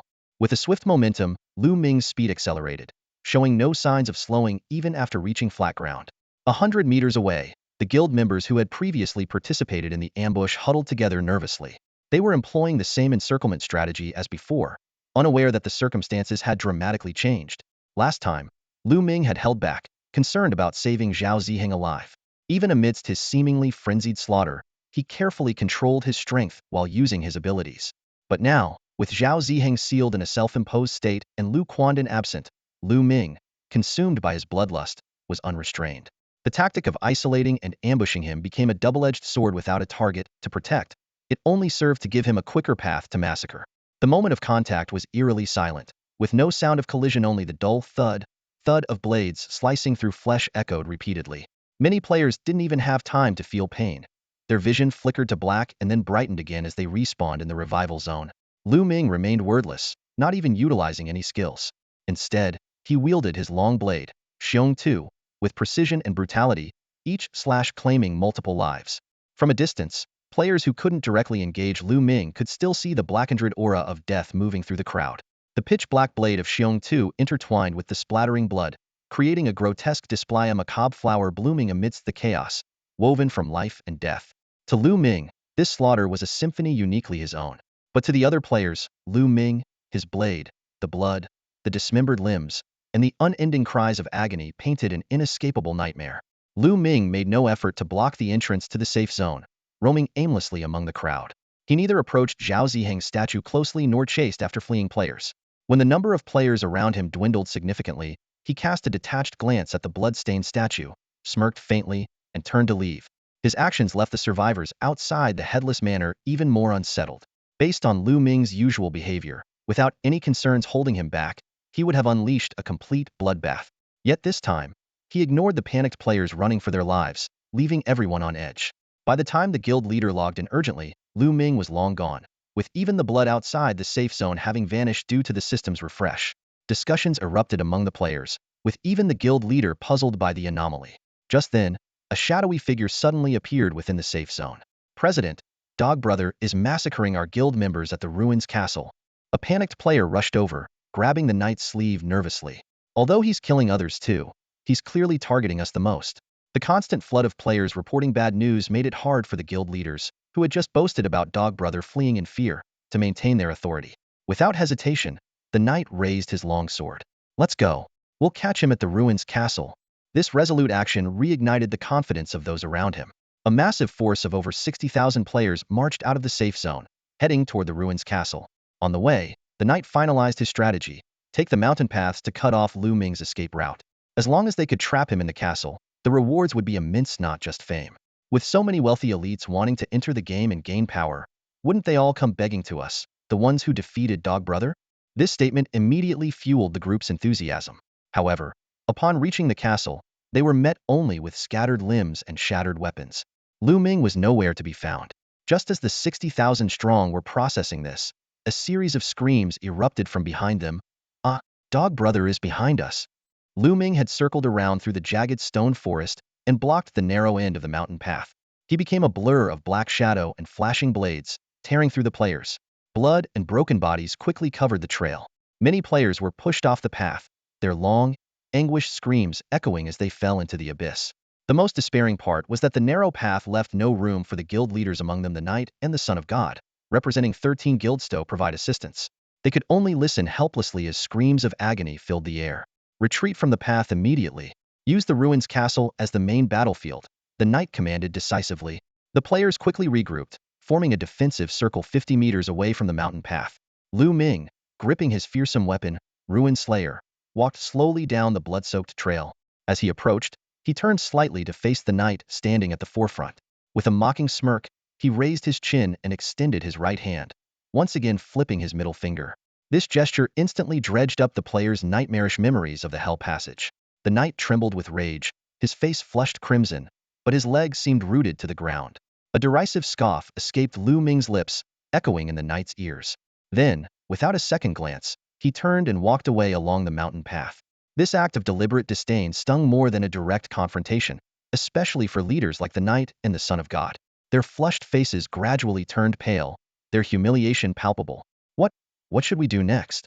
For the first time, the Son of God, leader of one of the strongest guilds, found himself at a loss. Lu Ming's actions were baffling, could have easily charged forward and slain both guild leaders on the spot. Instead, he chose to leave, tormenting them in a much more insidious way. It was a devastatingly effective strategy. Not only did it shatter their confidence, but it also made the fallen players realize they were mere cannon fodder. Over time, this psychological torment would erode the group's unity, leading to inevitable collapse. And the most despairing truth of all? No one could stop it. Outside the ruins of the ancient castle, more than 60,000 players fell into silence. In the heavy stillness, the voice of the Son of God echoed once more. What should we do now? At the forefront stood the knight, his face ashen, his expression twisted with the strain of facing an invisible threat. He spoke in a deep, resolute voice. Gather everyone. We'll head to the Headless Manor and face him in a fight to the death. There's no other choice now. We must take the terrain that gives us the greatest advantage. Just as the knight took the lead, descending the mountain path and preparing to turn the corner, disaster struck. A shadow with a long tail suddenly burst forth from the dirt roadside, a flash of silver slicing through the air with blinding speed. In the blink of an eye, the Son of God instinctively raised a trembling hand to wipe the warm blood from his face. It's that giant rat. He took the knight's head. The knight's headless body collapsed with a resounding thud, dissolving into a burst of white light. The Son of God immediately shouted, "Damn it, he's too fast. Retreat at once, fall back to the valley. Form a defensive shield wall on the perimeter. Move, move, move." Lu Quandan's sudden decapitation strike sent a chilling shockwave through the already tense player alliance. Ironically, the one player who had always been considered the easiest to kill, Lu Quandan, turned out to be the most resilient of the trio. From the moment he noticed Lu Ming's departure, he had dug in and set up an ambush. His sudden attack to take down the knight and his swift retreat demonstrated remarkable skill. However, his weaknesses were just as apparent. Was too fragile to handle group attacks or direct confrontations. At this moment, Lu Quandan had shed his usual playful demeanor. With no expression on his face, he carried the knight's helmet and approached Lu Ming, who was resting on a distant hilltop. "Big brother, I think I found my path." Lu Ming nodded in acknowledgement. "Ambushes, single-target strikes, decisive kills. You have a strong talent for assassination." Lu Quandan crouched in front of Lu Ming, his long tail dragging on the ground. He spoke in a muffled tone. "I just want to contribute in some way." Seeing the longing for approval in Lu Quandan's eyes, Lu Ming reached out and ruffled the round-eared mouse head. "You've done well. Your role is to target and eliminate those 13 guild leaders, not the regular players, understand?" Lu Quandan's small, glowing green eyes immediately lit up with excitement. He nodded fervently. "Leave it to me. As long as they dare to step out." Lu Ming raised a hand to interrupt him. "Don't take unnecessary risks to kill. Your life is the most important.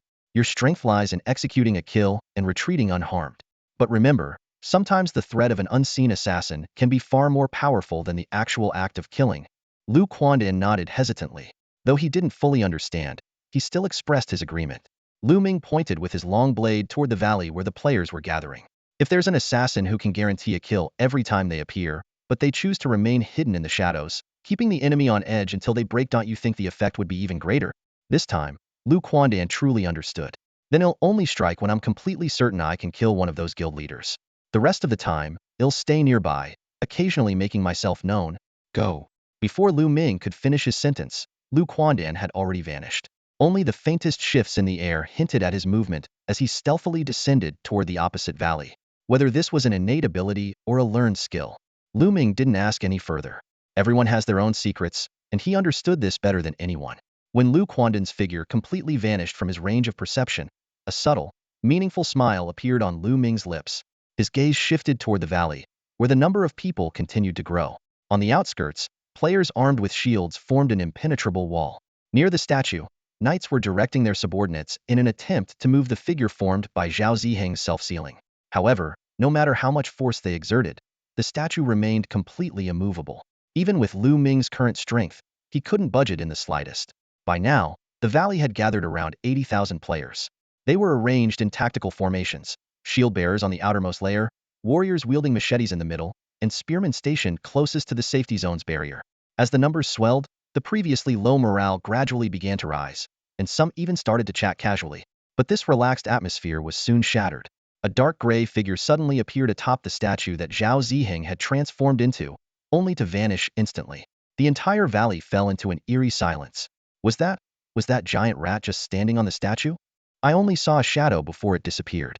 How did it get in? Defend. The enemy has infiltrated. After a brief moment of silence, the valley erupted into chaotic shouts. The giant rat is here. The knight commander was taken out with a single strike last time. When these panicked cries reached the knight's ears, his already pale face turned completely ashen. "Hold the formation," the knight shouted at the top of his lungs. "It was in this valley that we achieved the first miracle of the battlefield of the heavens. The defeated rock giant stands as proof. This is a victory for all of us." Before he could finish, a cold gleam flashed. Blood sprayed from his neck, soaring over a meter into the air. The renowned knight was decapitated in front of everyone, his headless body collapsing to the ground. The sight cast an inescapable shadow over the hearts of all the players present. And this was merely the beginning. Over the next 3 days, Lu Quandan maintained an elusive yet menacing presence. Each time he appeared, he claimed the head of yet another guild leader. Meanwhile, Lu Ming remained motionless, allowing the tens of thousands of players in the valley to stew in their fear and despair. By the 3rd day, the knight, driven to the brink of madness, had bloodshot eyes and was cursing loudly, shouting insults like coward and weakling. Suddenly, the Son of God let out a furious roar. "He's here!" Everyone looked up. On the distant mountain peak, a figure clad in a battle robe and wielding a long blade was descending slowly. It was Lu Ming. Some players were nearly moved to tears. They had finally laid eyes on the one they feared and hated most. But soon, their expressions turned complicated. Because they all knew one thing. Lu Ming's arrival always signaled the same outcome: slaughter was about to begin. Tap, tap. Lu Ming's footsteps echoed through the valley outside the headless manor, each step striking like a hammer on the hearts of everyone present. As he approached, the valley fell into an eerie silence. Even the knight, who had been roaring incessantly, fell quiet, fixing his bloodshot eyes on the approaching figure. The players on the outskirts, despite their exhaustion, forced themselves to raise their shields, forming a defensive wall. Every nerve in their bodies was taut, their fervor from 3 days ago completely drained. At this moment, unity was a distant dream. Just holding their ground against the sudden tension seemed an insurmountable challenge. When Lu Ming was 50 meters away from the shield formation, he came to a sudden halt. Slowly, he drove his massive blade, Fury Butcher, into the ground, then lifted his head to take a deep breath. The next moment, a thunderous roar, brimming with murderous intent, exploded from his throat. Before the shockwave even reached them, the shield formation involuntarily staggered back 2 meters. The valley erupted into chaos as panic spread among the players. But Lu Ming only smirked coldly, his lips curling faintly as he gripped his blade once more. The knight scrambled to restore order. "Don't panic. Hold the line. We are not afraid. We can." His words were abruptly cut off as his voice faltered. Lu Ming had turned away. Without a second glance, he walked off, completely ignoring the fragile morale the knight had struggled to rally. This unexpected twist left the knight and the players, poised for battle, utterly stunned. The knight even coughed up blood, his lips trembling as he struggled to form words. Over 100,000 players had waited for 3 long days, finally catching sight of their enemy. They had painstakingly pieced together their shattered spirits, only for Lu Ming to turn and walk away as if they were beneath notice. The sheer humiliation of being so thoroughly disregarded left a seething fury in everyone's hearts, with no outlet for release. Gradually, the players' gazes turned toward the 13 guild leaders, most of all the knight who served as their figurehead. He bore the brunt of their scrutiny, the weight of 1,000 accusing eyes. If looks could kill, the knight would have been torn apart on the spot. "It's all their fault," one player muttered under their breath as Lu Ming's figure receded into the distance. "We've wasted 3 days here. We could have leveled up so much by now if we'd been grinding. But no, now if we leave, we die. This game's become unplayable." The 13 guilds had hoped to cement their reputations with a decisive victory over Zhao Ziheng. Instead, Lu Ming wielded fear like a blade, and the players' resentment like thunder. When this ticking time bomb inevitably exploded, the guild leaders would face the consequences of their miscalculation. The knight, in particular, could already feel the sharp sting of that reckoning in the piercing glares surrounding him. The knight shoved aside the players in front of him with force, roaring, "If you're a real man, don't run away, you coward." In the distance, Lu Ming's steps faltered slightly, but he never looked back. He simply drove his weapon, Xiong Tu, slowly into the ground at his feet, then turned his back to the valley and raised his middle finger high. This disdainful gesture was not only a silent expression of contempt, but also a wordless provocation. "I'm right here, waiting. Do you dare to come?" The knight's taunt backfired, placing him in a dilemma. If he pursued, Lu Ming would undoubtedly cut him down with ease, shattering the morale of the entire allied forces. But if he didn't go, the label of coward would be etched into his forehead in front of tens of thousands of players. As the knight's body trembled and he finally mustered the courage to lift one foot, a silver blade of light sliced through the air. His head flew high, and his headless body collapsed with a spray of blood. Lu Ming smirked faintly, turned, and walked away, his figure gradually fading into the distance. A collective sigh of relief rippled through the valley as the tension momentarily eased. But every pair of eyes burned with frustration and resentment, glancing repeatedly toward the guild leaders hiding in the safety zone. Suddenly, a player from the Thornflower Guild tore off the insignia on his chest in anger. "I came here to play a game, not to be played by you cowards hiding in the safe zone. This is complete bullshit, wasting 3 days like an idiot." With that, he pushed through the crowd, walked to the safety zone, and decisively logged out of the game. This act seemed to trigger a chain reaction.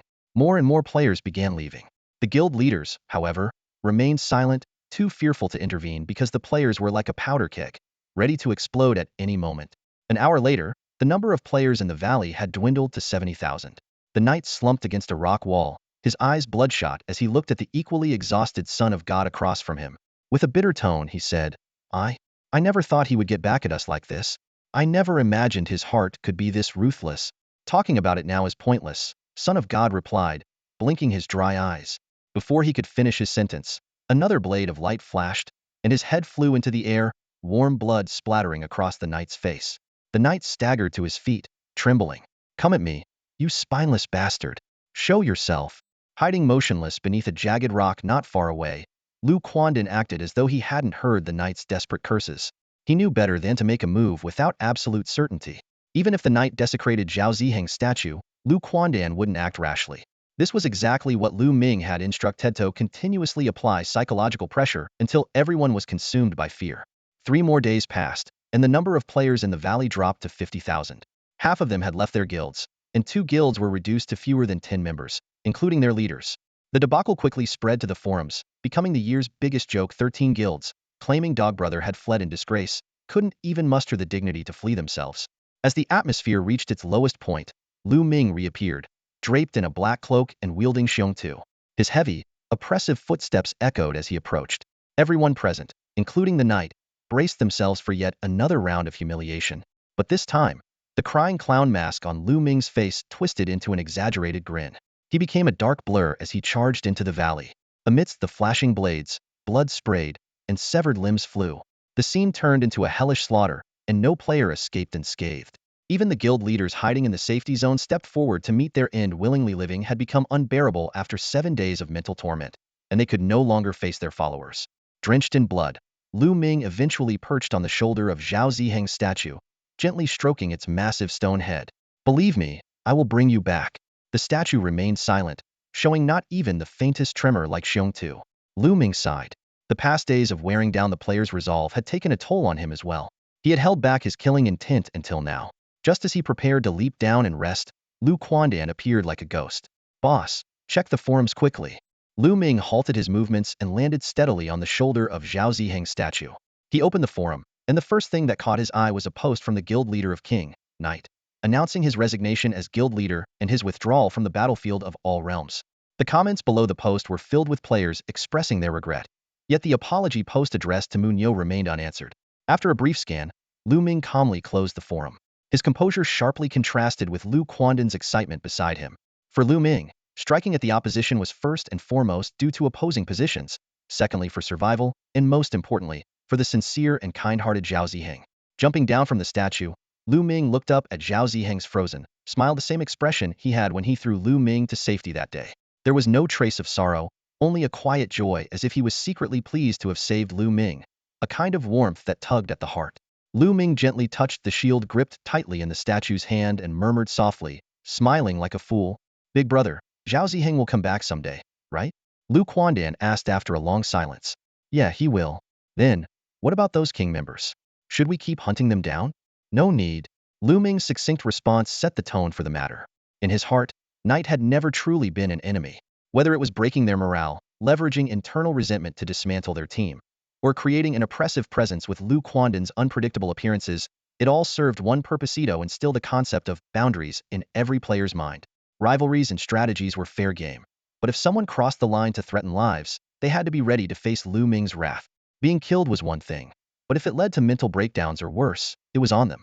After all, given the unique situation of the 3 of them, they only had one life to lose.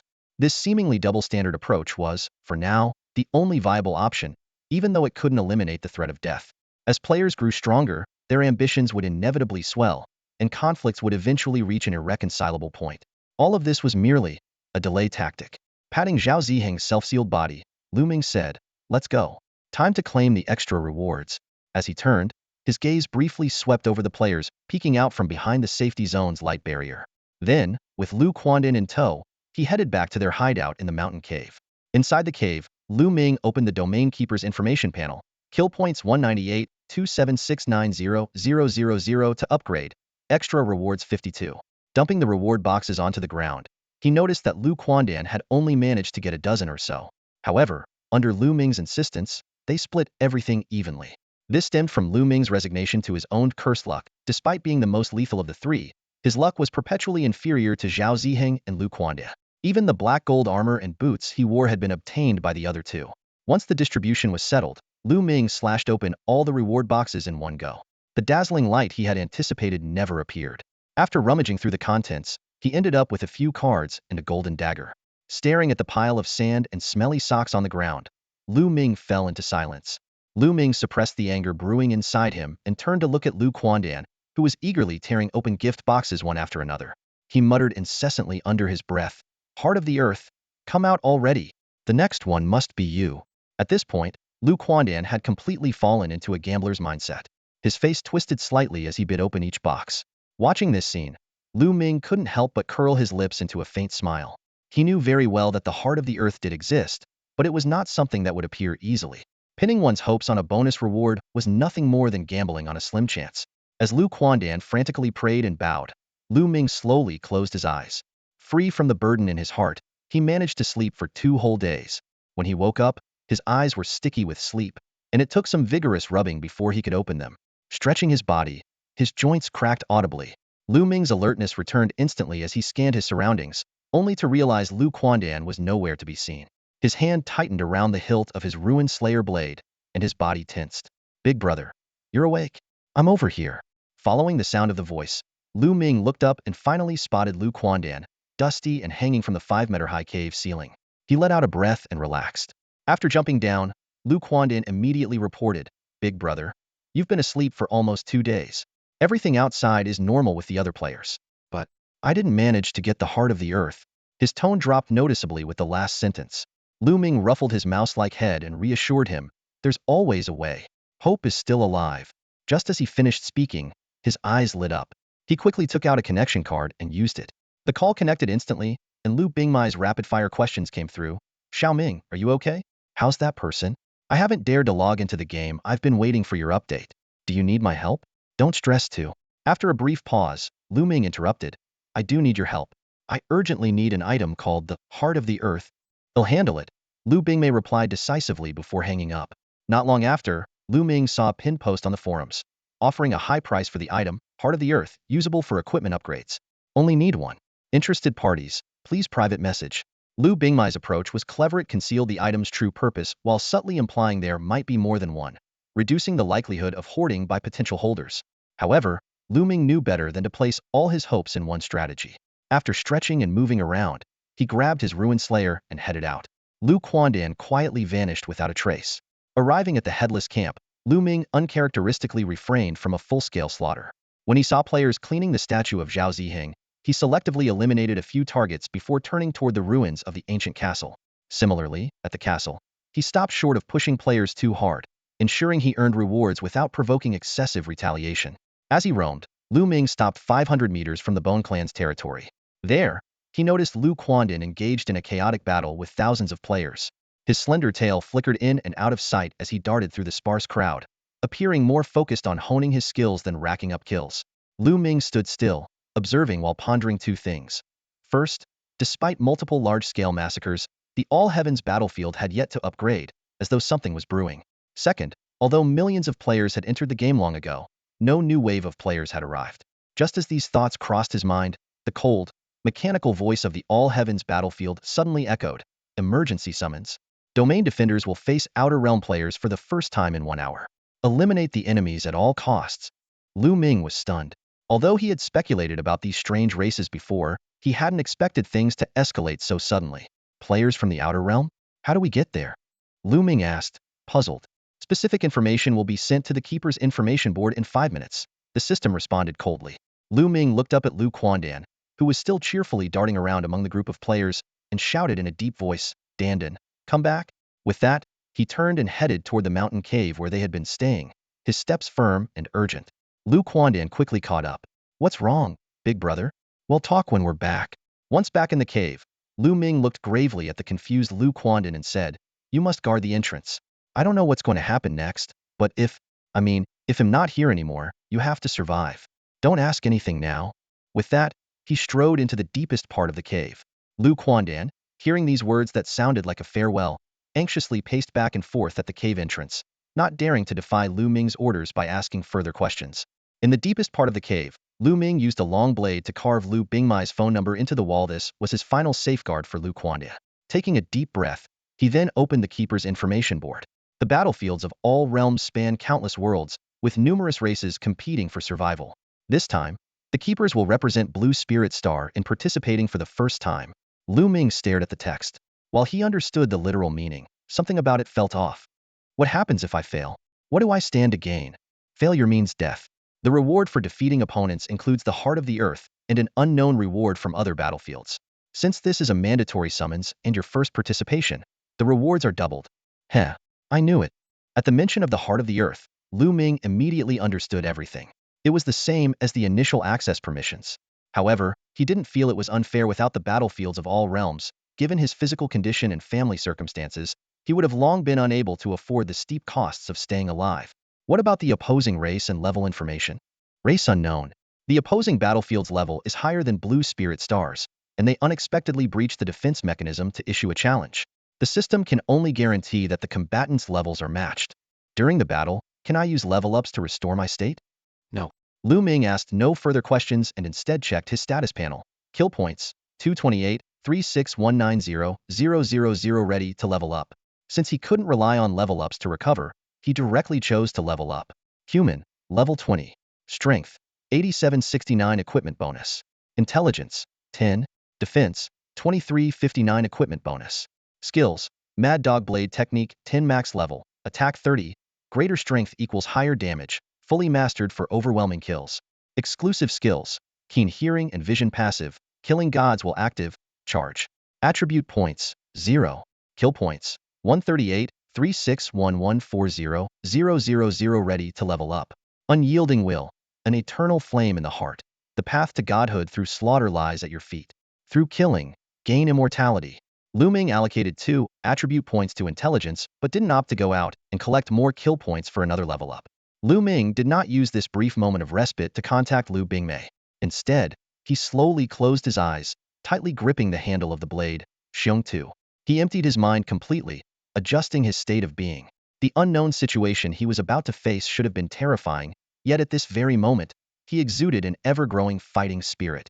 Suddenly, a sensation of distortion washed over him. Lu Ming snapped his eyes open to find himself standing in the middle of an enormous plaza. A faint glow illuminated the space above him, while underfoot lay an uneven granite ground. The plaza spanned roughly a kilometer in diameter, surrounded by an endless void of darkness. He stood within a circular, transparent protective barrier. In the distance, he could make out a similar barrier, but its interior was too blurry to discern. After confirming that his equipment was intact, Lu Ming gripped the faintly trembling Xiong Tu with both hands and murmured softly, "It's just the two of us now. Are you excited?" The blade suddenly shuddered violently before calming down, as if responding to him. A wave of battle lust emanated from the weapon. Smiling, Lu Ming ran his hand along the blade. "I'm excited too. This time, it's really just the two of us fighting side by side." Before his words could fully settle, the circular barrier around him vanished. Lu Ming immediately looked toward the opposite side, only to freeze in place. What stood before him was a creature he was all too familiar with. Reversed, jointed legs, a long tongue hanging near its mouth, and that signature erratic, self-destructive fighting style. It was a kobold. However, this one was vastly different from the ones he'd encountered outside the ruins of the ancient castle. This kobold stood an imposing 3.5 meters tall, its upper body clad in chainmail and its lower half adorned with frilly, oversized shorts. A fiery red mane, slicked back with hair gel, extended from the top of its head to the nape of its neck, standing a full 20 centimeters high. It also sported a pair of punk-style metallic goggles. Though the creature's appearance was unexpected, Lu Ming quickly regained his composure. An enemy was still an enemy, and its flamboyant style might simply be a distraction. Taking a deep breath, he dragged his long blade single-handedly and began to advance. The kobold also moved closer, swaggering with a bow-legged gait. When they were about 100 meters apart, the kobold abruptly halted and pushed its goggles up onto its head. A human? Or a humanoid? "We kobolds are the most steadfast allies of the human race on the celestial battlefield," it exclaimed in apparent surprise. Faced with this sudden display of enthusiasm, Lu Ming remained vigilant and said nothing. However, the kobold unexpectedly removed its goggles and ran toward him with empty hands. "You really are human. Haha, finally, another human ally. My name's Rowie. You can call me Brother Wei or Dog Brother," it declared with open arms, seemingly ready for an embrace. Watching the exuberant Rowie approach, Lu Ming's expression remained impassive. He raised his long blade and struck the ground with all his might. The shockwave from the charging assault skill rippled outward in a ring. In the same instant, the sincerity and warmth in Rowie's eyes vanished. From its wrists sprang 2 wide-bladed, narrow-backed swords over a meter long, which it crossed in front of itself to shield against the blast, retreating several steps under the force. As the dust settled, Rowie straightened up and licked the tip of its nose with its tongue. A bloodthirsty gleam lit up its eyes. "Ah, so you saw through me, huh?" Lu Ming remained silent, calmly watching Luo Wei, whose face had already twisted into a menacing expression. In truth, he had never trusted the man, let alone seen through his facade. Even when he first arrived in this unfamiliar environment, The warmth and genuine trust conveyed by Luo Wei's embrace had momentarily disarmed him. But the slight tremor in the blade of his weapon, Xiong-Tu, coupled with the kill notifications provided by the battlefield of the heavens, ensured that Lu Ming never let his guard down, not even with former allies. The earlier charge was not merely a test. It was a way to measure Luo Wei's strength and attributes. Forcing Luo Wei to retreat confirmed that Lu Ming held the upper hand in terms of raw power. Now, fully focused, his eyes locked onto Luo Wei's hips and shoulders. Any attack would undoubtedly be initiated from these 2 points. Luo Wei squinted, studying the motionless Lu Ming, and said softly, "I thought this would be an easy fight, but you're more cautious than I expected. Since that's the case, we'll just have to settle this with one of us dead. But before we do, how about exchanging some intel?" Lu Ming hesitated briefly before nodding in agreement. The two then fell into an eerie silence, their gazes meeting and conveying the same message. "You go first." After 10 seconds, Luo Wei licked the tip of his nose, donned a pair of punk-style metal goggles, and sneered, "Well, I guess there's no other way. I'll just have to force it out of you with my blades. Don't cry like a little girl later." Before he finished speaking, Lu Ming caught the subtle movements, Luo Wei's toes gripping the ground, his heels lifting slightly, and his hips and shoulders leaning forward. This was the opening stance of the Mad Dog Blade technique. Seeing this, Lu Ming suppressed the urge to smile. The Mad Dog Blade technique was indeed ferocious and could easily overwhelm inexperienced opponents, but its fatal flaws were glaringly obvious. It left the legs exposed and had a high risk of self-inflicted injury. Lu Ming had once experienced this firsthand, injuring his arm and losing a corner of his horned hat in the process, narrowly avoiding a critical wound. Such self-damaging tendencies were unavoidable, and with Lu Ming's current level of power, he couldn't fully alter the trajectory of the skill. It was only thanks to Xiong-Tu's ability to make minor adjustments that he had managed to protect himself. Watching Luo Wei wielding his twin blades in this stance, Lu Ming couldn't help but recall Lu Quandan, who had also used twin blades. That time, Lu had accidentally sliced a layer off his own scalp and had never dared use the move again. Even so, Lu Ming remained vigilant. Luo Wei was clearly more familiar with the rules of this battlefield, and his true strength could only be revealed in the heat of combat. Gripping Xiong-Tu in one hand, Lu Ming let the blade drag behind him. Across from him, Luo Wei raised his twin blades into a shape, grinning ferociously. "You know, rookie, meeting me should feel honored." Lu Ming ignored the taunt, responding with a habitual middle finger. Luo Wei froze for a moment before baring his teeth in anger. With a sudden movement, his twin blades whirled into a 15-meter-wide sphere of slashing light, rushing toward Lu Ming. At that moment, Lu Ming relaxed slightly. Luo Wei's strength was indeed inferior to his own. He mirrored the Mad Dog Blade technique's opening stance but abruptly leapt to the left just before contact, dragging Xiong-Tu along the ground as he moved. Clang, clang, clang, thud. A rapid series of metallic clashes echoed through the air, followed by a muffled impact. The blade sliced through leather and into flesh with a chilling sound. Luo Wei's skillful slash dissipated in an instant, while Lu Ming, propelled by a tremendous burst of force, surged forward over 50 meters before coming to a halt. Turning back, his crying clown mask was missing a corner, and a clean gash stretched from the corner of his mouth to his ear, blood streaming down, exposing his molars and the raw flesh beneath. Oddly, the searing pain awakened a long-dormant fighting spirit within him. His heartbeat thundered in his ears like a war drum, electrifying every nerve ending. Across from him, Luo Wei had lost half of his right foot and was hunched over, his ferocious gaze locked onto Lu Ming with unrelenting intensity. "You must be the strongest warrior on your battlefield to be sent out for your first battle. But how could a rookie possibly injure me?" Luo Wei's eyes flicked to the weapon in Lu Ming's hand, his pupils contracting sharply. "It's that blade. That's it. You're doomed. You dare use that as your weapon." Lu Ming paid no attention to the wound on his face, his calm and unwavering gaze fixed on Luo Wei, who was now visibly on edge. Dragging his blade forward, Lu Ming's footsteps echoed starkly in the silence. Luo Wei planted the bloody remnants of his right foot on the ground, gritting his teeth. "I swear, you'll die a horrible death." Before the words were fully out of his mouth, Luo Wei lunged forward on all fours, holding his twin blades in reverse grips. He refrained from using any skills this time, clearly cautious after having been interrupted by Lu Ming's strike earlier. Yet as he closed in, Lu Ming had already assumed his stance, legs staggered, torso leaning forward, hands tightly gripping his blade. A massive black blade arc over 20 meters wide erupted with a deafening roar. It was the Mad Dog Blade technique. Luo Wei barely had time to cry out before the blade's light engulfed him. The sound of metal clashing, breaking, and slicing through flesh rang out in rapid succession. His twin blades shattered instantly. Unlike previous opponents, Luo Wei did not utter a single scream, even at the end. When the black light dissipated, Lu Ming knelt on one knee, his blade pinning down Luo Wei, whose limbs and tail had all been severed. For the first time, Lu Ming spoke. You know, a lot of people call me brother dog. He extended his tongue to lick the itching wound on his right cheek and continued. And my sister taught me from a young age, when you insult someone, don't hold back, and when you fight, don't waste words. You talk way too much. The roles had reversed. Luo Wei, blood dripping from the corner of his mouth, stared up at the once silent opponent. Lu Ming leaned in, beginning to scavenge for spoils. He collected goggles, chainmail, and even the broken pieces of Luo Wei's narrow blade. When he attempted to inspect Luo Wei's mouth, he narrowly avoided being bitten. Is your battlefield so poor that you even pick up weapon scraps? Luo Wei asked weakly. Money's money, Lu Ming replied calmly. By the time Lu Ming had finished gathering his spoils, Luo Wei was barely clinging to life. Humans haven't appeared on the heavenly battlefields in a long time. I can tell you some secrets. At this point, Luo Wei was no longer a threat. Lu Ming initially planned to interrogate him using special techniques, but seeing how Luo Wei never screamed or begged for mercy despite the excruciating pain, only occasionally furrowing his brows as a reflex, abandoned the idea. Luo Wei began to reveal secrets, and Lu Ming listened intently, his expression unreadable. The battlefields of the heavens involve countless worlds and innumerable races, all fighting for one thing. Profit? Luo Wei muttered between gasps. Suddenly, he shifted the topic. Has your world started merging with the battlefield yet? Lu Ming, absorbed in listening, almost responded instinctively, but quickly restrained himself, narrowing his eyes slightly.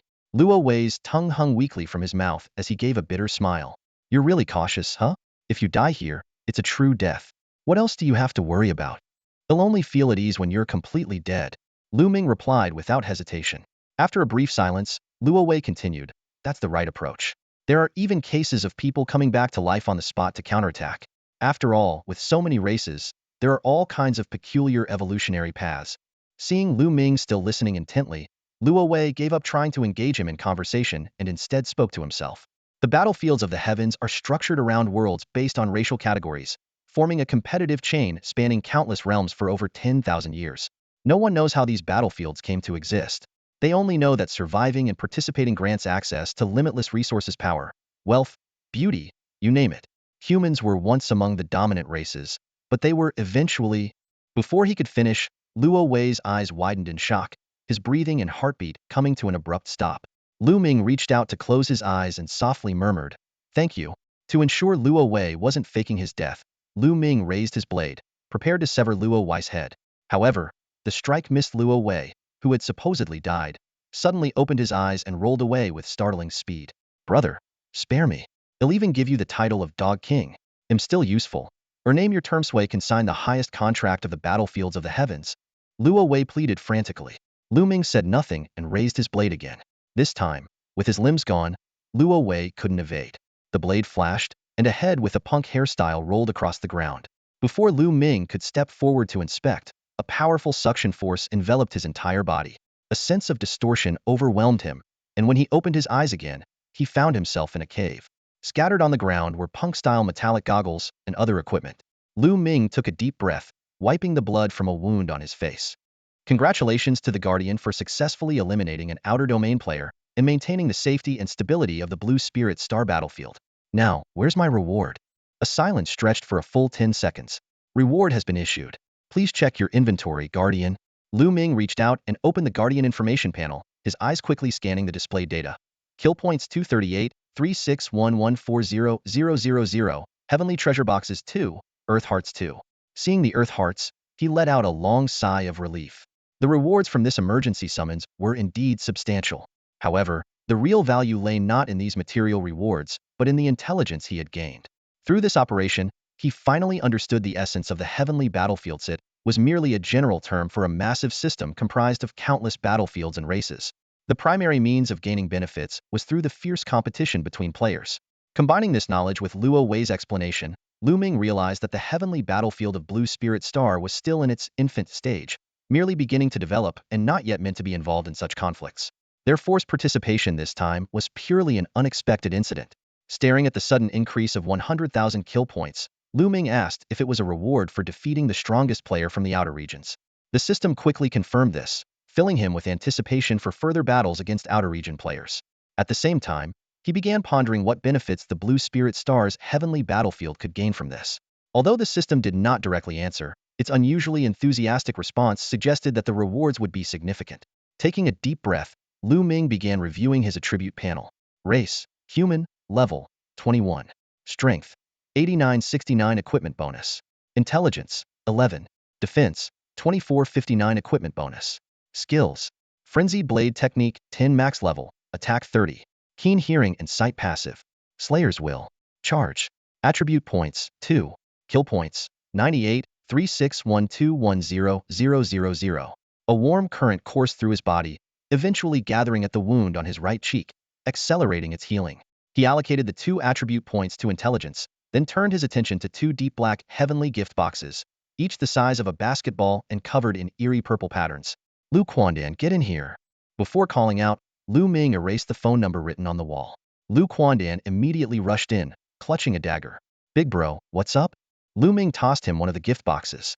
After a brief conversation, he learned that 5 hours had passed. Lu Quandan took the gift box to the cave entrance, knelt to pray for blessings, and then cautiously opened it. A dazzling light flashed, and as their vision adjusted, Lu Quandan's eyes brimmed with tears as he cradled a black mask. Big bro, we've hit the jackpot this time. The mask's attributes were displayed. Reaper's Mask Azure Grade. Intelligence 20. Skill. Immunity to Psychic Shock cooldown, 1 hour. Lu Ming then opened the second gift box, revealing a dagger. Soul Howl Dagger Black Gold Grade. Growth Potential. Strength 10. Attack Power 30. Penetration Effect 10. He handed the dagger to the overjoyed Lu Quandan, then stored the mask and said, "Let's go. Bring Zhao Ziheng back." The two headed to the Headless Camp, where Lu Ming walked straight to Zhao Ziheng's statue. He leaped up and placed the 2 earth hearts on top of the statue's head, watching as they gradually melted and seeped in. Cracks started to appear in the black material, which eventually disintegrated, revealing the rocky surface beneath. When Zhao Ziheng's head was fully freed, he groggily asked, "Quandan, where's Big Bro?" Suddenly, his voice grew urgent. "I feel so hot there's something inside me about to explode." Lu Ming stood on Zhao Ziheng's shoulder and slapped him. "I'm here." Before his words had fully landed, the black substance covering Zhao Ziheng's body began to peel away, and his body started shaking violently. "Brother, run. Something inside me is about to explode." Zhao Ziheng's voice trembled. Instead of leaving, Lu Ming jumped down and grabbed Zhao Ziheng's quivering hand. "Hold on. Your severed leg has already grown back." Zhao Ziheng looked down and saw it was true. But the energy raging inside him was wreaking havoc, as if countless sharp blades were slicing through his body. He could clearly feel that if he couldn't control this energy, he could explode at any moment like an oversized grenade. Lu Ming coughed lightly. "So just 1 earth core would have worked? Turns out, more isn't always better." Nearby, Lu Quandan looked up at Lu Ming's composed demeanor, thinking that his leader must have everything under control. In reality, Lu Ming was far from confident. He himself couldn't absorb the earth core, and it hadn't worked for Lu Quandan either. It seemed their attributes didn't align. That's why he had given both earth cores to Zhao Ziheng. Watching Zhao Ziheng kneeling in pain, Lu Ming frowned deeply. Logically, all 3 of them had endured the agony of bodily transformations before, so Zhao Ziheng shouldn't be reacting this severely. "Can you still hold on? I'll get you out of here first," Lu Ming said. Even though the players have retreated, there's no telling when a group of lunatics might show up. In situations like this, never gamble on others' kindness. Zhao Ziheng's gravelly, rough face showed no expression, but he gritted his teeth and nodded. "I can hold on a little longer." Lu Ming immediately hoisted him up, while Lu Quandan vanished in an instant to scout the surroundings. Lu Ming planned to return to the cave to figure things out, but he was forced to stop after only a short distance.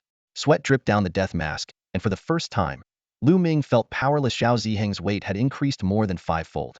"What's wrong, brother?" "There's no danger around." Lu Quandan reappeared and asked. Lu Ming's face flushed red beneath the mask, veins bulging on his neck. "I can't carry him anymore." With a loud thud, Lu Ming threw Zhao Ziheng off his shoulder, creating a crater on impact. As soon as he hit the ground, the exhausted Zhao Ziheng suddenly widened his eyes. "Brother, leave me. I can't hold on anymore." His deep, booming voice left their ears ringing. Then, a transparent liquid began seeping out of Zhao Ziheng's body. It connected and solidified, encasing him in a crystalline structure, sealing him once again. Lu Ming blinked. He just broke free, and now he's sealed again. Instinctively gripping his blade, he looked up at the dim sky. What's going on here? The Heavens battlefield, seemingly impressed by Lu Ming's performance against the Outer Realm players, promptly provided an explanation. When a stone giant uses its innate ability to self-seal, consuming an earth core activates dormant energy, triggering racial evolution. The specific evolutionary path is unknown. What if it's 2 Earth cores? For once, unease flickered across Lu Ming's face. If this ends up harming my little brother instead of helping him? Lu Ming muttered to himself, though his expression remained calm. The 2 hearts of the Earth could indeed lead to an evolution more aligned with one's core essence, but the risks were life-threatening. Even using just one was fraught with danger. Lu Ming scanned his surroundings. They were deep within the mountain range, still some distance from their shelter in the cave, but the area was unusually deserted. In front of him lay Zhao Ziheng encased in an oval-shaped shell. I'll keep watch here. You go focus on improving your strength, especially exploring your development path, Lu Ming instructed Lu Quandan. The latter opened his mouth as if to say something but ultimately left in silence. Once he confirmed there was no one else around, Lu Ming removed his mask and sat down, leaning against Zhao Ziheng's shell. 3 days passed in the blink of an eye. At this moment, Lu Ming stood atop a distant mountain peak, observing Lu Quandan embroiled in a chaotic battle with a group of players. While his approach was correct, his lack of kills would undoubtedly limit his growth. Without Lu Ming's ability to dominate in group battles, Lu Quandan had been fighting for over 3 hours without eliminating a single player, seemingly honing some specific skill. As Lu Ming focused on watching the fight, a tremor suddenly shook the ground beneath him, followed by the crisp sound of something breaking behind him. He quickly leaped off the peak and rushed to the cracked shell. Before he could get a closer look, the shell shattered explosively, sending translucent shards flying like glass. When the commotion subsided, Lu Ming lowered his arm, only to meet Zhao Ziheng's newly opened eyes. "Boss, I really thought I was a goner." Zhao Ziheng's deep, rumbling voice boomed, making Lu Ming's ears buzz. His speech was still slightly slurred. Lu Ming opened the Guardian's information panel, pulled out a pair of floral-patterned boxers he had obtained from Lu Wei, and tossed them over. "Put this on first. How do you feel?" Zhao Ziheng, who had just sat up, froze for a moment before realizing he was completely naked, with all his equipment except his shield destroyed. Hastily, he used the shield to cover himself and clumsily put on the clearly undersized new garment. Hearing the commotion, Lu Quandan returned and immediately fell to his knees laughing uncontrollably, tears streaming down his face at the sight. Lu Ming, too, struggled to suppress his laughter, his face twitching visibly.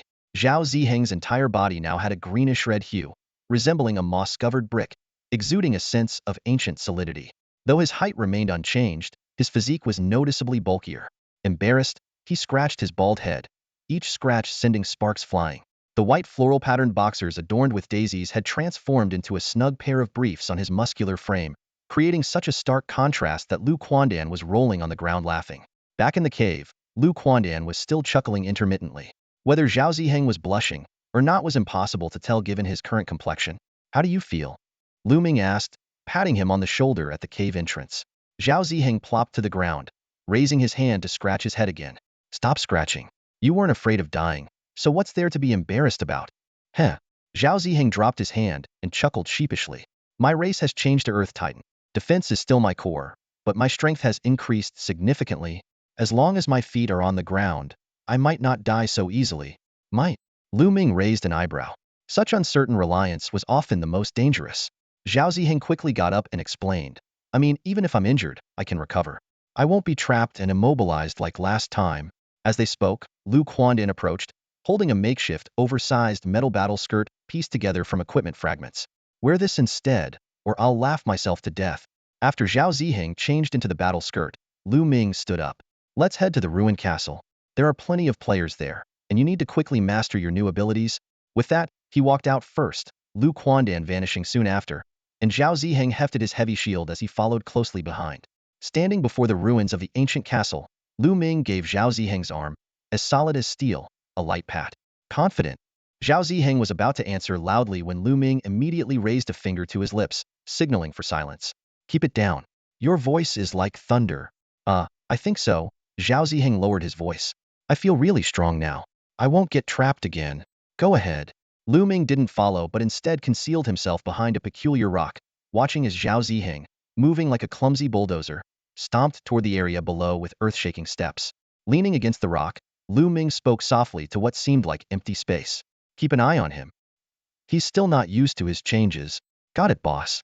"Leave it to me," came Lu Quandan's voice from the shadows.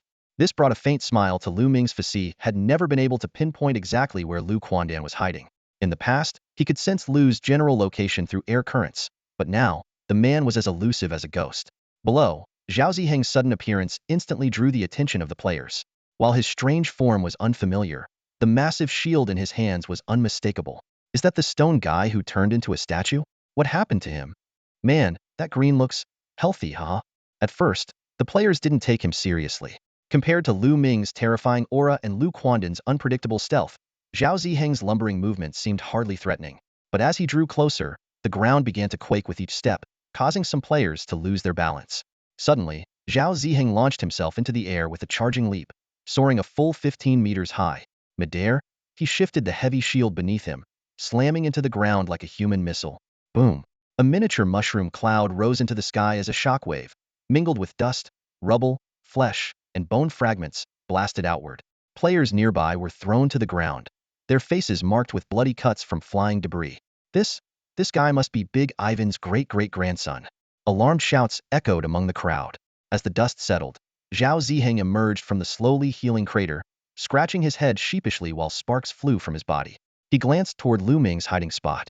Lu Ming, watching from his position, couldn't help but twitch at the corners of his mouth, thinking to himself, if an impact like that hit me, I probably wouldn't walk away unscathed.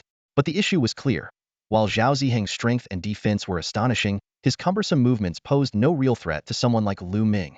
Additionally, his control over his new body was far from adept. What seemed like a devastating attack had, in reality, caused limited casualties. Before Lu Ming could respond, Zhao Ziheng turned and charged toward the most densely packed entranceway. At this point, the players realized that despite the overwhelming display of force, his attack had only claimed a little over 100 lives. However, nearly 1,000 were injured, most from the flying debris. The scene was a bloodbath. Many players lay on the ground, severely injured, their bodies pierced clean through. However, most were only lightly wounded, hurt, but not fatally so. The players exchanged glances, seemingly realizing that compared to the destructive power of Lu Ming and Lu Quandan, this level of damage was not as terrifying. Let's organize and give it a shot, someone suggested in a low voice.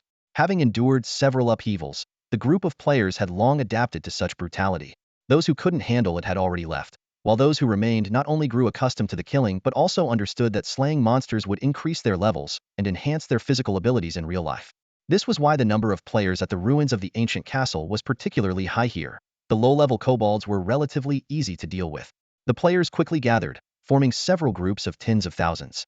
In the distance, more players hunted kobolds in small teams of 3 to 5, choosing not to partake in this confrontation. Zhao Ziheng showed no fear as he casually picked a nearby group of players to target. Unlike his usual approach of holding his heavy shield defensively, he now raised it high above his head.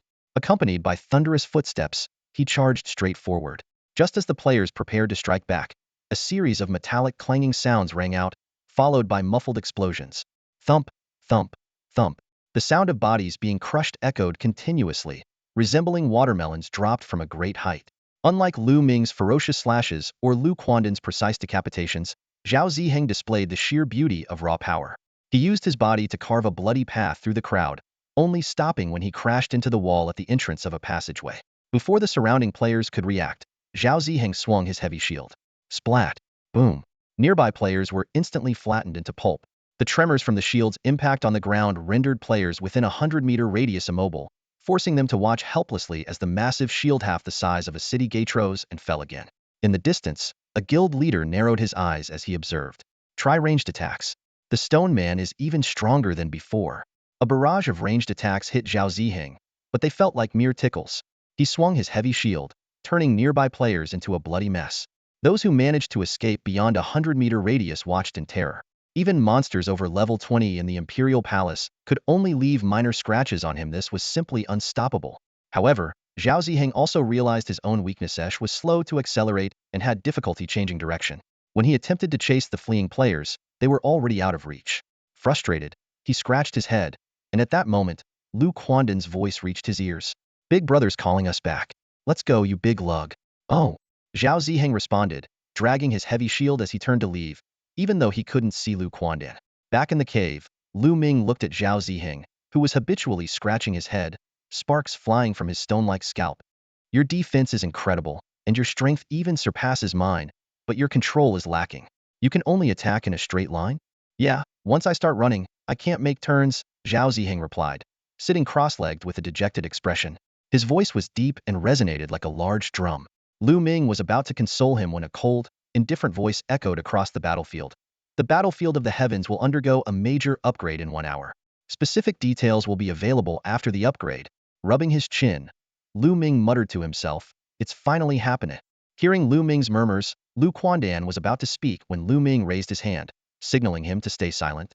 Closing his eyes, Lu Ming focused intently, quickly organizing every word spoken by the foreign player, Luo Wei, in his mind. He carefully analyzed the truth and falsehood within and cross-referenced the information with his understanding of the rules of the All-Heavens battlefield.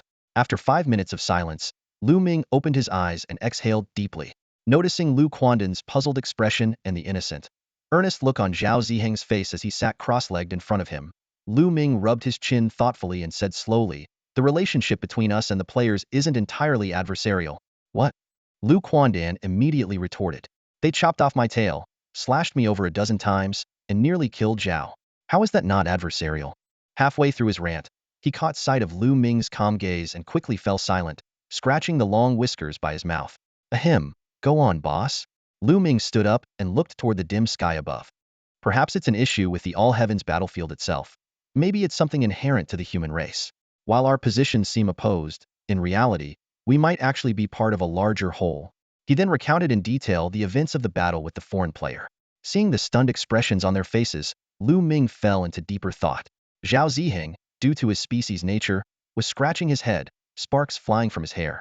Meanwhile, Lu Quandan's eyes suddenly lit up. The All-Heavens battlefield on Blue Spirit Star is a single entity, and the fact that we were supposed to die but ended up in a vegetative state. It's a selection process for players. Lu Ming nodded in agreement. It's not just about selection. It's also about cultivation. They're weeding out those with weak mental fortitude and forcing the remaining players to grow through combat. That might be the true purpose of the All-Heavens battlefield. As soon as he finished speaking, faint streaks of silver flashed across the sky. Lu Ming hesitated, but said no. Murray knew he had guessed correctly. Turning to Lu Quandan, Lu Ming lowered his voice. "Luo Wei tried to trick me, asking if our world had already merged with the battlefield." He raised a finger to his lips as a warning, and Lu Quandan nodded in understanding. Both of them glanced at Zhao Ziheng, who was still emitting steam as he pondered, and couldn't help but smile. After Lu Quandan gave a detailed explanation, Zhao Ziheng finally understood half of it. He nodded earnestly. "Got it. I'll follow your lead, boss." Gripping the hilt of his blade tightly, Lu Ming reminded them, "Remember, when fighting foreign players, make sure they are truly dead. Stay vigilant until you return." "Understood, boss. I'll rest for a bit and head out after leveling up." With that, Lu Ming walked alone toward the depths of the cave. The prolonged slaughter had made him feel safer in the darkness. He didn't rest immediately. Instead, he took out a communication card and contacted his sister, telling her not to collect any more Earth Hearts. Though he couldn't reveal the secrets he had deduced, he repeatedly urged her for the sake of the future. "Sis, don't just focus on taking care of me. Make sure you spend more time in the game and level up quickly."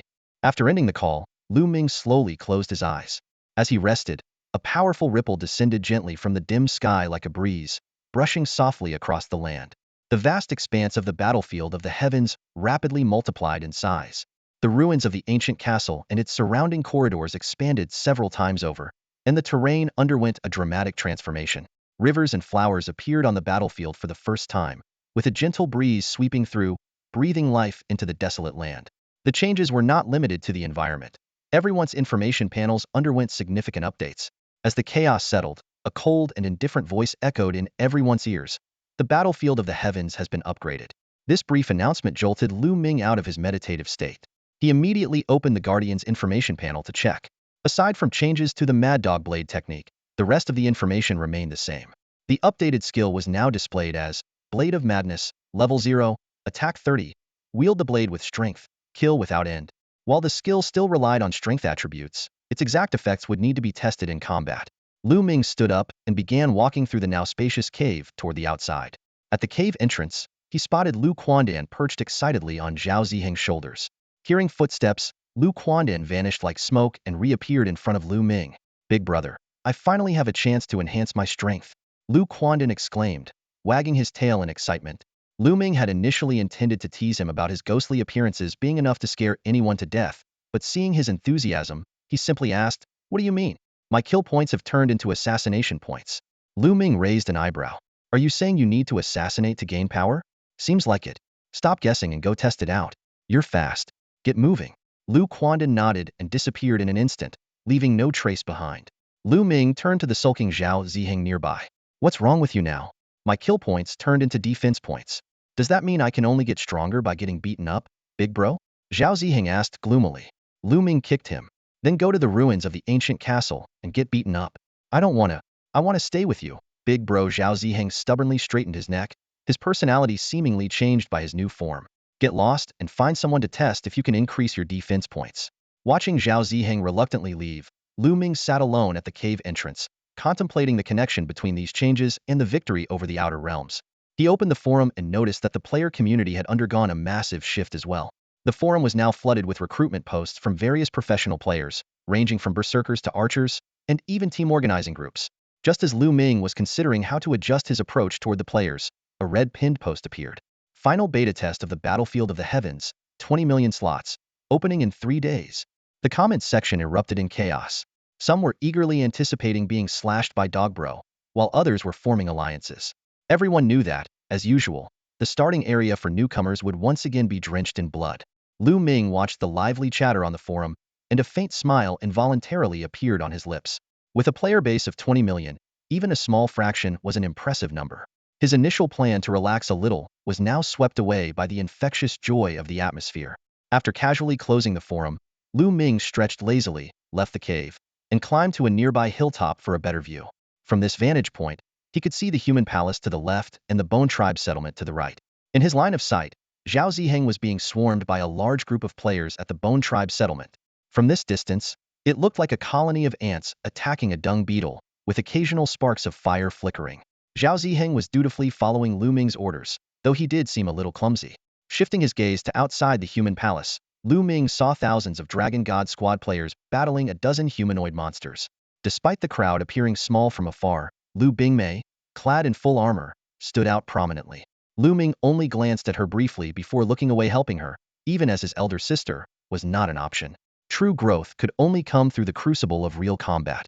Besides, death here only meant revival, and losing some equipment was a small price to pay. Without enduring hardship, one would remain ordinary. Just then, the bloodslayer in Lu Ming's hand suddenly vibrated. Years of honed instincts kicked in, and he turned and swung his blade in one fluid motion. With a loud clang, Lu Quandan, holding a blade with both hands, was sent flying, tumbling down the slope while shouting, "Boss, it's me." Moments later, Lu Quandan scrambled back up, panting heavily. "Boss, you're too ruthless. That strike brought back memories of the old days." Lu Ming shot him a glare. "Next time, approach me from the front. Coming up from behind is dangerous."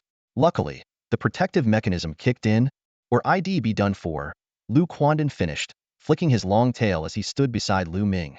"Speaking of which, boss, I tested something. If you kill in 1 strike, you earn 10 assassination points. 2 strikes gets you 5 points, 3 strikes 1 point, and beyond that, no points at all. Focus on leveling up," Lu Ming said. "Soon, 20 million players will be entering. We need to be ready to welcome them." "Understood, boss. By the way, players can now attack each other." This news hadn't appeared on the forum, which meant it must have been a recent discovery. After a brief moment of thought, Lu Ming understood. The heavenly battlefield is using its own methods to further provoke the players. He gestured toward the guild led by Munyo.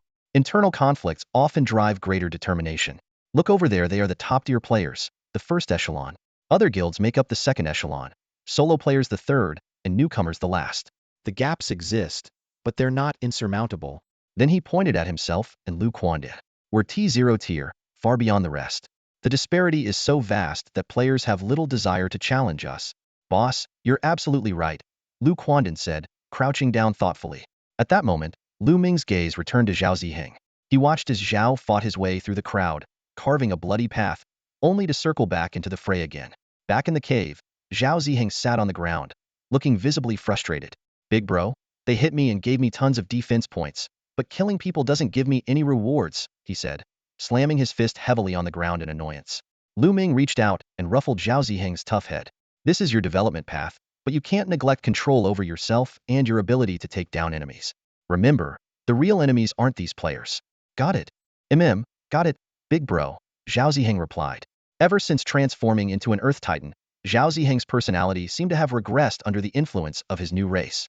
While his power had increased significantly, his behavior had become more childlike. Fortunately, he was still obedient, and his survival skills were reliable. "What's your current strength value? And intelligence?" Lu Ming asked. Zhao Ziheng paused for a moment before responding. "Strength 181, Defense 250, Intelligence. -16, what? Lu Quandan exclaimed, jumping onto Zhao Ziheng's head. -16, Zhao Ziheng repeated. Lu Quandan burst out laughing and fell backward off Zhao Ziheng's head. Lu Ming was momentarily at a loss for words. At this point, Zhao Ziheng's strength had already surpassed Lu Ming's, and his 250 defense made it nearly impossible for regular players to penetrate. Only Lu Ming himself might be able to break through that defense. However, the negative intelligence value was truly shocking. If Lu Ming were just another player, he might be tempted to trick Zhao Ziheng into falling for a trap near a cliff. Though, given Zhao Ziheng's current state, even a fall might not kill him. Fortunately, players were unaware of this weakness. From now on, allocate all your attribute points to intelligence. You need to at least bring it back to 0. It can't stay negative. Your other attributes are already strong enough and don't need further enhancement. Okay, big bro, Zhao Ziheng replied in his deep, rumbling voice. Lu Ming turned to Lu Quandan. Before he could ask, Lu Quandan quickly reported his own attributes. His development path was quite unique. His defense was only 10 points, even lower than Zhao Ziheng's negative intelligence. However, he had the additional attributes of penetration and speed, which seemed to be specific to his race's development direction. Your main body is too fragile. In the future, try to get some high defense inner armor, Lu Ming suggested after a moment of thought. Got it, big bro, Lu Quandan agreed. At this point, the three of them had clearly defined development paths. Lu Ming focused on slaughter, growing stronger with every kill while maintaining balanced stats. Zhao Ziheng specialized in defense, surpassing even heavy shields, and Lu Quandan excelled in ambushes and assassination, aiming for one-hit kills. 3 days later, Lu Ming donned his mask and led Zhao Ziheng out of the cave, heading straight for the ruins of the ancient castle. A group of players followed from a distance, eager to spectate. These players had previously been defeated miserably, but now they relished the chance to watch others suffer. It was as refreshing as drinking ice water on a scorching summer day, a guilty pleasure akin to observing new recruits struggle during military training. On the forums, veteran players had reached a consensus. Stay away from the ruins of the ancient castle and leave the area to the newcomers. The newcomers, for their part, had no intention of letting these previously humiliated veterans intervene. With a player base of 20 million, their confidence was unmatched. When Lu Ming and Zhao Ziheng reached the mountaintop, they saw that the castle area had expanded so much that its boundaries were no longer visible. In the distant forest of jagged rocks, veteran players who spotted Lu Ming boldly shouted words of encouragement. Go, dog bro. Show them the same ferocity you used when you took us down. Let the newcomers feel the heat of the battlefield. We're counting on you to deliver a feast today. Amid the rising chorus of cheers, Lu Ming stood expressionless at the entrance of the now vastly widened passageway. With 10 minutes remaining before the event began, he took a moment to browse various tactical discussions on the forums. Then, addressing the air in front of him, he said, once you identify the commander, take them out. Got it, big bro. Lu Quandan's voice responded. Lu Ming slowly closed his eyes, waiting patiently for the players to descend. The ruins of the ancient castle were eerily silent, with only the occasional gust of wind stirring Lu Ming's cloak. Suddenly, a cold mechanical voice echoed in the air. Temporary live stream permissions being assigned.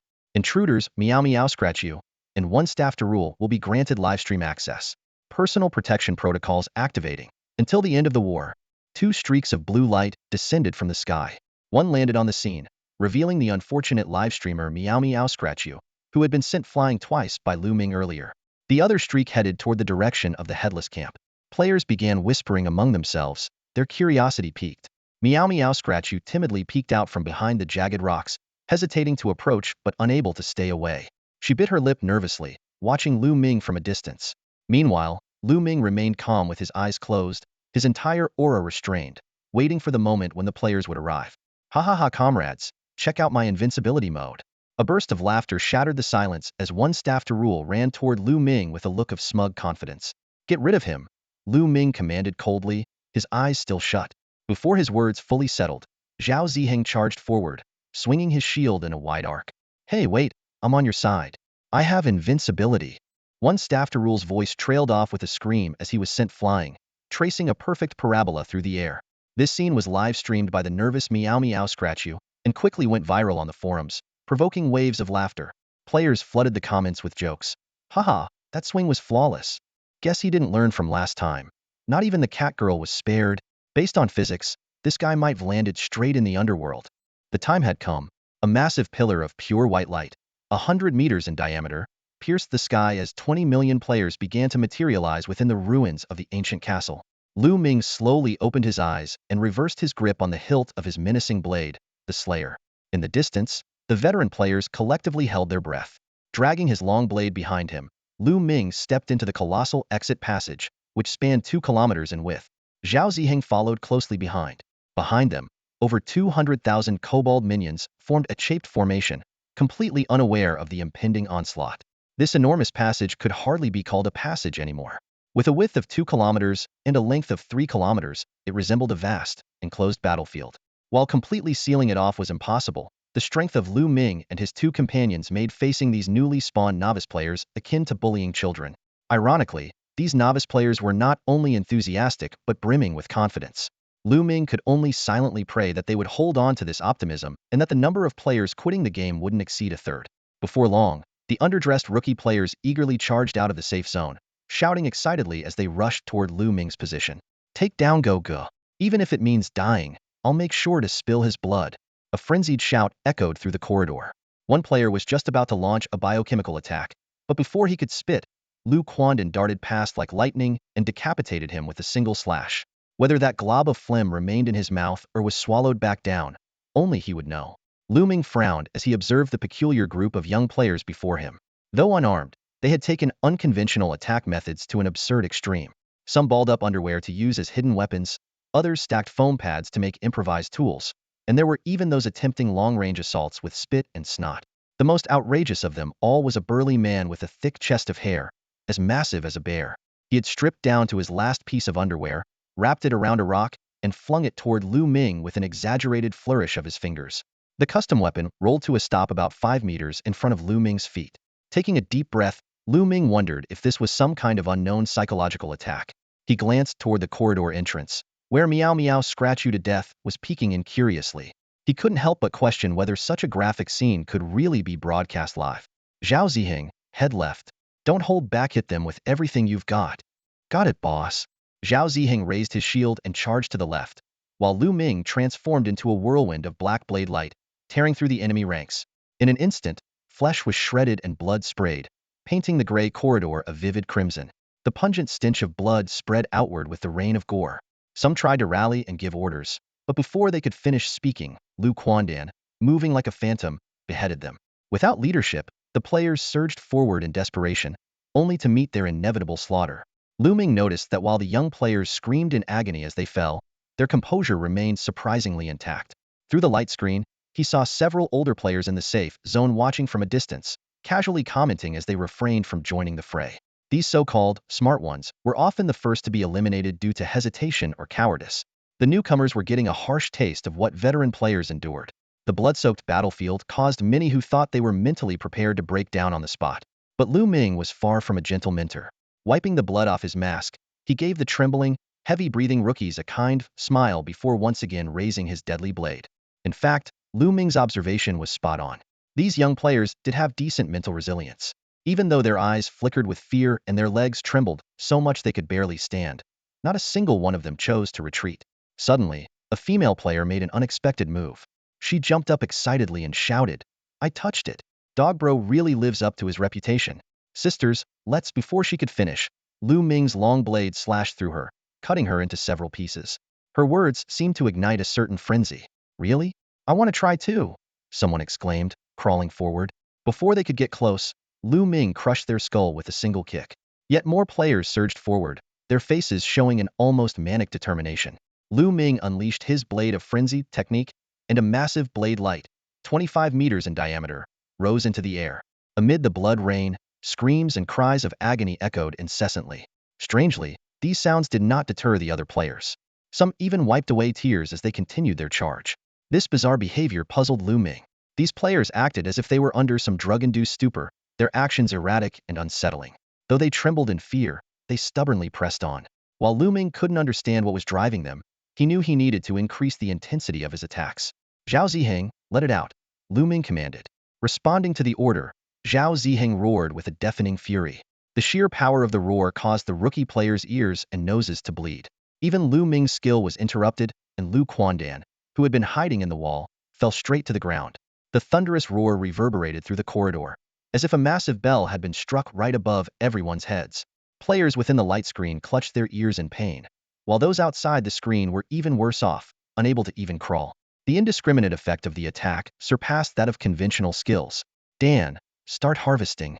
Lu Ming patted his ears and gave the order, looking at the mountain of rookie players piled on the ground. Wait a moment, I'm still a bit dizzy, Lu Quandan muttered, shaking his head as he stood up. Moments later, he transformed into a gray blur, commencing an efficient beheading spree. Meanwhile, Lu Ming's long blade continued to reap lives. Each swing claimed dozens of players, who vanished into the air as white light. His kill rate far exceeded the battlefield's refresh speed, and the blood pooling in the corridor began to flow outward like a river. At the corridor's entrance, two streamers meow meow scratch you, and one staff to heaven, suddenly felt a sticky sensation beneath their feet. Looking down, they froze in place. Dogbro sending me flying was probably considered gentle, don't you think? One said nervously. Their conversation was clearly captured in the live stream, sparking a massive uproar on the forums. Isn't there anyone who can deal with this maniac? Why don't you give it a try? Don't think everyone else is a fool. Innocent Dogbro was already being quite lenient with these people, refraining from tossing them into his mouth and chewing them up on the spot. The forum was instantly flooded with over 10,000 discussions, but this didn't disrupt Lu Ming's pace of slaughter in the slightest. Instead of slowing down, his rampage became even more ferocious. In the passageway, players surged forward relentlessly, only to be cut down like crops being harvested. Lu Ming's killing speed far outpaced the rate at which corpses could disappear. Fresh blood constantly coated the already darkened stains, pooling and flowing through the corridor until it spread across the entire area. The veteran players in the rocky forest watched the scene, shaking their heads repeatedly. These poor newbies. You said it. Back in our day, at most, would just slide down the mountainside a little. Now the blood hair-ace is thick as syrup. How many people have died this time? Ah, they're confident, I guess. It's just a shame we can't see what's happening inside. Why don't you go take a look? Don't even think about tricking me, kid. Duel. Bring it on. Who's afraid of who? The veterans' banter didn't affect the grim fate of the new players. By now, Lu Ming's originally black outfit had been entirely soaked in dark red. A kilometer away, Zhao Ziheng stood 100 meters away from the light screen, roaring furiously. In this semi-enclosed space, everyone but Zhao Ziheng was suffering. Nearly 2 hours had passed since the players first entered, and the unprocessed blood had already risen above their ankles. Yet the assault by the new players showed no sign of stopping. Those unfamiliar, youthful faces kept charging forward like moths to a flame.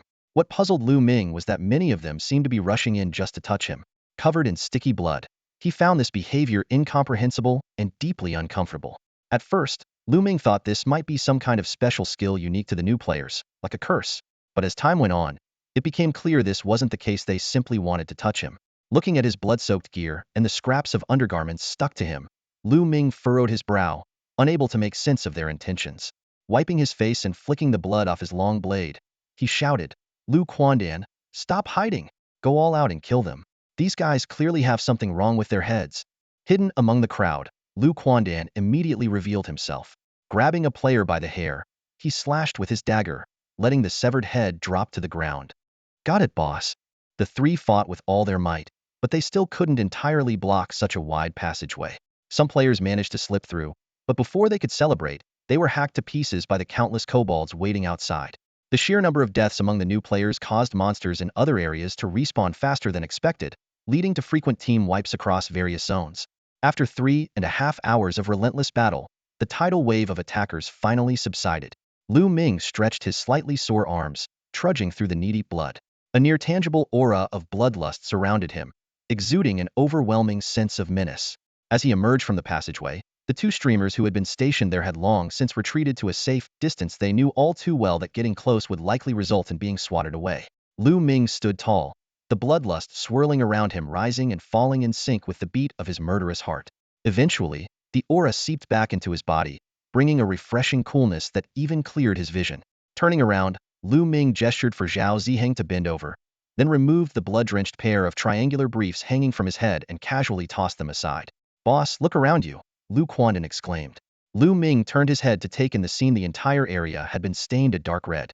From a distance, even a significant portion of the mountain appeared eerily crimson. Lu Ming cast a brief, indifferent glance before dismissing it. Get ready to let them out, then we'll go back in and kill them again. I refuse to believe we can't knock some sense into their heads. Countdown to going home one day. La la la, tomorrow I can finally go home. So excited. In the safe zone, young players gathered in groups, eagerly sharing their experiences of death in the game. Some touched their necks, others rubbed their stomachs, while a few kept feeling their faces silent gestures that vividly conveyed how they had met their end in the game. The number of players in the ruins of the ancient castle was far from reaching capacity. Although the game allowed for 20 million participants, only about two-thirds of that number actually joined. Among them, a significant portion consisted of older, middle-aged players who stayed firmly within the safe zone, too cautious to venture out. It was the younger players who dared to charge out, engage in battles with monsters, and ultimately meet their grisly demise. Out of the 7 to 8 million young players, fewer than a million actually joined the fight. At this moment, the safe zone buzzed with lively conversations. For a split second, I really felt like I was dying, no exaggeration, one player said excitedly. Honestly, I was scared out of my mind, but it didn't actually hurt that much. It was just the overwhelming intensity that got to me. Exactly. That massive shield hit me, and boom, I was back here. Another player chimed in enthusiastically. A middle-aged man approached and asked curiously, "It doesn't hurt to get killed? It's just scary?" The young players responded with a wave of jeers. "This is young people's business. You old guys and ladies who won't even step out of the safe zone. Why are you asking so many questions?" After the middle-aged man sheepishly retreated, a muscular player clapped his hands to grab everyone's attention. "The horror games we usually play are way scarier than this. Zombies, ghosts, and ghouls create plenty of psychological pressure. But none of them have this level of sheer intimidation." The surrounding players nodded in agreement.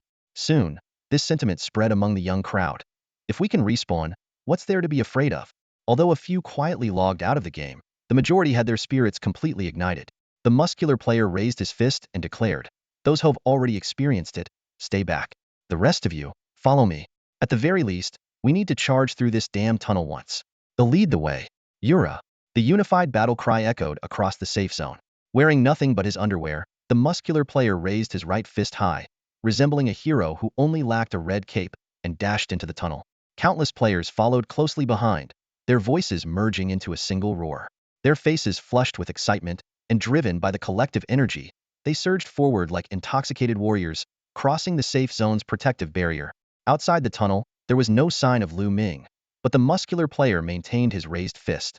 "Get them!" The synchronized shouts grew louder and more frenzied. The young players' eyes burned with intensity, unified like a pack of ravenous wolves. Their minds were blank, consumed only by the urge to charge forward, desperate not to fall behind the others. The resolve that had just ignited in his heart collapsed in an instant. Standing in the center of the battlefield, Lu Ming could feel countless fiery gazes fixed on him from all around. These players, who were roughly his age, had eyes brimming with youthful defiance and fighting spirit, causing the right corner of his mouth to curl up slightly. Can you feel it? The fiery passion in these players, who are about the same age as us, a thing that elders and parents often dismiss as childish enthusiasm. Yes. The unified response only deepened Lu Ming's smile. Then how do we make this spark burn even brighter? Kill. Before the words had fully landed, Lu Quandan vanished like a ghost, launching a stealthy assault from the flanks. Zhao Ziheng, on the other hand, charged forward like a thunderous storm, initiating a frontal attack. Lu Ming's actions, however, were even more infuriating. He calmly planted his fearsome blade into the ground, as if performing on a stage, meticulously adjusting his cuffs and theatrically flicking his cape. His air of complete indifference thoroughly enraged the players in the corridor. "Get him! Take him down! He's so full of himself! Push him off the cliff and let him fall to his death!" Furious shouts erupted from all directions as the players, their eyes red with anger, charged forward with all their might. This was precisely the outcome Lu Ming had anticipated. Gripping the hilt of his blade, he let out a soft chuckle. Anger can indeed boost combat power and numb the senses, but it also utterly destroys one's judgment. Out of respect for his peers, Lu Ming chose to charge Hedon, aiming directly for the leader his subordinates had deliberately left untouched. As the distance between them rapidly closed, a burly player leapt into the air, roaring as he hurled a stone. "Die, you bastard!" Clang! The stone shattered against the blade. Lu Ming's long knife followed through with an upward slash, striking several times in quick succession. The burly player hadn't even landed before his body was dismembered midair. Flesh and shattered bones scattered everywhere, and a single eyeball, filled with terror and confusion, rolled to the ground. It seemed he couldn't comprehend, even in death, how the legendary one-strike kill had turned into such a gruesome act of dismemberment. Lu Ming crushed the rolling eyeball underfoot and immediately unleashed a burst of black blade light, charging headlong into the oncoming crowd of players. The blade tore through them like a storm, splitting the group apart as blood rained down, painting the battlefield in crimson. Meanwhile, Zhao Ziheng on the left spun his heavy shield like a human meat grinder, causing any player struck to burst apart like overripe fruit. Lu Ming, on the other hand, turned combat into a deadly art form. His blade light formed an impenetrable barrier, keeping the enraged players tantalizingly close yet perpetually out of reach. Chunks of flesh and splatters of blood sprayed outward from the whirlwind of blade light, resembling a miniature erupting volcano. The blood mist gradually turned to a downpour, eventually pooling into rivers. 3 hours later, half the mountainside was stained dark red, and the viscous blood had risen to Lu Ming's knees. The passion and fury of the novice players began to fade, replaced by an overwhelming sense of dread. Though they knew they would resurrect after death, Lu Ming's overwhelming aura of a god of slaughter instilled a fear far greater than death itself. As some players started to retreat, Lu Ming halted his blade and smirked. Still not enough. Push the rest of them out. Zhao Ziheng immediately raised his heavy shield horizontally, shoving the remaining players and kobold minions toward the cliff's edge. Some fled in terror, while others simply leaped off the cliff, choosing death over facing him. Lu Ming, however, remained indifferent to it all, his gaze fixed silently on the dim, distant sky. Watching the entire scene unfold, Miao Miao Naosi and I recorded everything. The battlefield awash in waves of blood, Lu Quandan and the kobold minions hunting down fleeing players, Zhao Ziheng relentlessly pushing people over the cliff, and the anguished screams echoing through the air. Amidst the chaos, only Lu Ming stood motionless, his calm and profound eyes seemingly searching for something far away. In a timid voice, Miao Miao Naosi and I spoke during the live stream. I feel like he might be missing home. Is Dog Bro getting tired of slashing? Someone wondered aloud. I feel like it might be because these newcomers don't last long. His gaze is so cool. I want to have his babies, an excited fangirl shouted. Trust me, girl, someone nearby sneered. You're not even qualified to make Dog Bro draw his blade. You'd just end up as minced meat. At that moment, Lu Ming did feel a fleeting pang of homesickness. That small house, the soft bed, the warmth and safety he once had, they all seemed so close, almost tangible. But the thought disappeared as quickly as it came. Staying alive and growing stronger, that was what mattered most. The passage was no longer spewing out new players. Those who remained outside were either finished off by Lu Quandan and the little doghead monster, or pushed to their deaths off the cliff by Zhao Ziheng. As time passed, the blood-stained mountain gradually returned to its original state. Lu Quandan approached Lu Ming with a grin. Big bro, quite the haul today. Shall we keep going? Keep going, Lu Ming replied coldly. We need to use overwhelming slaughter to crush their spirits and eliminate more of them. Lu Quandan and Zhao Ziheng exchanged glances and responded in unison. Got it, big bro. The ruins of the ancient castle reset to their original state after the system refreshed, erasing all traces of the battle. Lu Ming noticed two sneaky streamers hiding on the slope near the castle, as well as some veteran players lurking among the jagged rocks, watching the chaos unfold. A slight smirk appeared on his lips. Once we're done with the newcomers, let's give those spectators a little action too. Now that's my kind of fun, Lu Quandan chuckled mischievously and explained to Zhao Ziheng. Big bro means well slash those spectators before we leave. Big bro, why don't we take them out first? Zhao Ziheng glanced toward the rocky area. Those players in nothing but underwear aren't coming out anyway. Without turning his head, Lu Ming replied, the surprise is best saved for last. Lu Quandan was already imagining the shocked expressions of those veteran players who thought they were safe, and he couldn't help but laugh out loud. The fearsome blade, bloodthirsty executioner, was planted in the ground beside Lu Ming, and a light breeze lifted the edge of his cloak. He stood calmly, watching the passageway, fully aware that these young players wouldn't give up so easily. The fiery passion of youth might burn out quickly, but it also allowed them to recover just as fast. Sure enough, after half an hour, the sounds of battle cries echoed once more from the passage. A fleeting smile crossed Lu Ming's face before he gave his orders. Wait until they come out, then charge in. This time, go all out. Zhao Ziheng, lead and stick to the safe zone barrier. They'll take the middle. Quandan, handle the passage entrance and focus on leaving as many gravely injured as possible. Yes, big bro. Got it, big bro. As the third wave of players surged out like a tidal wave, Lu Ming tightened his grip on the hilt of his blade. Zhao Ziheng, go. Zhao Ziheng's charge shook the ground, splitting through the crowd like a wedge. Lu Ming followed close behind, his frenzied blade slicing through the air with arcs of dark energy. He carefully controlled the strength of his attacks, and in mere moments, half the players had fallen. Lu Ming's brutal assault immediately revealed its devastating effects. Players who had their limbs severed did not die instantly but writhed on the ground in agony. This was intentional on his part. He wanted them to truly experience fear. Why can't I just die? It hurts so much. Mom, I want to go home. My leg, my arm. The air was filled with anguished screams. As Lu Ming charged into the passageway, shrouded in the black glow of his blade, a faint smirk appeared on his lips. Death was instantaneous, but it was this kind of torment that instilled the deepest dread. The once spirited battle cry of Yura quickly turned into a cacophony of wails. Hearing the horrifying sounds, the players in the rear instinctively wanted to halt their advance, but the surging crowd behind them pushed them forward. What awaited them was an unrelenting series of brutal strikes. First, they were crushed into pulp by Zhao Ziheng's massive shield. Then, they faced Lu Ming's merciless slashes, and finally, Lu Quandan emerged from the shadows to deliver lethal throat slashes. The players' mental defenses completely collapsed. Even those who were unscathed began to hallucinate, feeling as though they might be torn apart at any moment.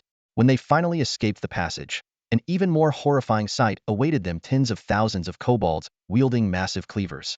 The lucky ones were hacked to pieces. The unlucky ones were pinned to the ground and mauled to death. Within just an hour, the ruins of the ancient fortress echoed with blood-curdling screams. Even players in the safe zone were paralyzed with fear. One resurrected player, trembling and crying, described the hellish scene outside. Severed limbs and broken bodies strewn everywhere, some with necks crushed into their chests, others with their abdomens pierced by their own thigh bones. After recounting this, the players shuddered and logged out of the game. The fiery enthusiasm of the rookie players was frozen by terror. A few middle-aged players, mustering their courage, ventured into the passageway, only to flee in panic when they saw Lu Ming, drenched in blood, and their comrades writhing in agony. This massacre had established an initial sense of dominance, giving newcomers a harsh introduction to the merciless nature of the battlefield of the heavens. Those who could adapt would stay and continue fighting, while those who couldn't would leave forever. Lu Ming ignored the cries and wails around him and turned to walk away. Zhao Ziheng followed closely behind, while Lu Quandan had already vanished, stealthily heading toward the veteran players. Observing from the outskirts, it was time to deliver them a surprise. Lu Ming dragged his long blade as he walked out of the passageway, filled with the echoes of anguished screams. He lifted his head, taking in a deep breath of fresh air, and turned his gaze toward the cliff on the right. "Don't run. Move over slowly," Lu Ming barked, forcing Zhao Ziheng, who was about to charge forward, to slow his pace. Reluctantly, Zhao carried his shield as he cautiously approached the cliff. As for Lu Quandan's whereabouts, Lu Ming couldn't be bothered to care and let him roam freely. At this moment, Lu Ming gripped his deadly blade tightly and headed toward the area where the largest group of veteran players had gathered. Meanwhile, Meow Meow Scratch You to Death, who had thought the welcome ceremony was over, was just about to stand up from the hillside when she suddenly sensed something was off. One stick to the sky, after observing closely, exclaimed, "Holy crap! Dog Bro is about to stir things up." Meow Meow immediately rolled down the slope and dashed toward a towering boulder on the right. Ignoring any pretense of grace, she scrambled to the top of the rock, using both hands and feet. In a hushed voice, she muttered, "Everyone, this war is far from over." The slow-reacting, one stick to the sky, could only chase after Zhao Ziheng.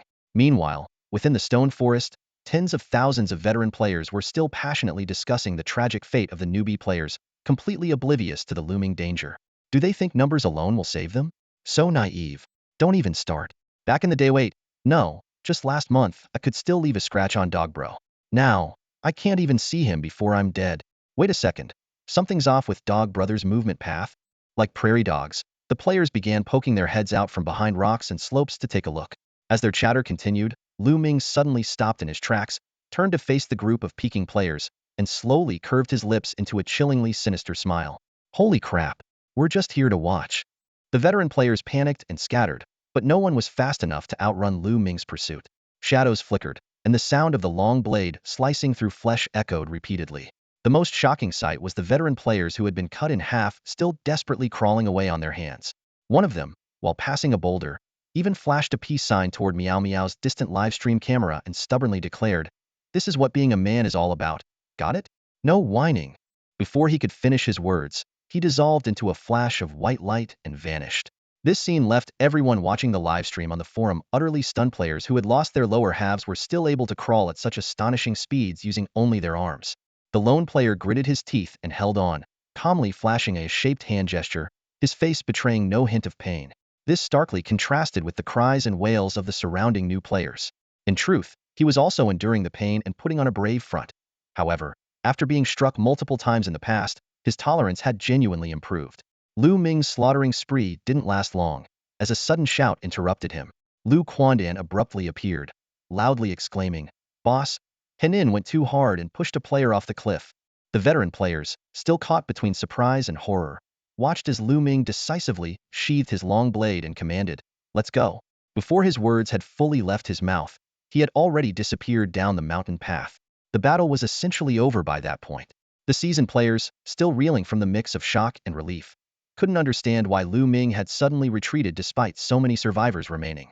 It wasn't until they later scrolled through the forums that the realization dawned on them: one of the stone guardians had fallen off the cliff. The screams of the new players gradually subsided as they began to revive one by one. But this was merely the start of their welcome ceremony.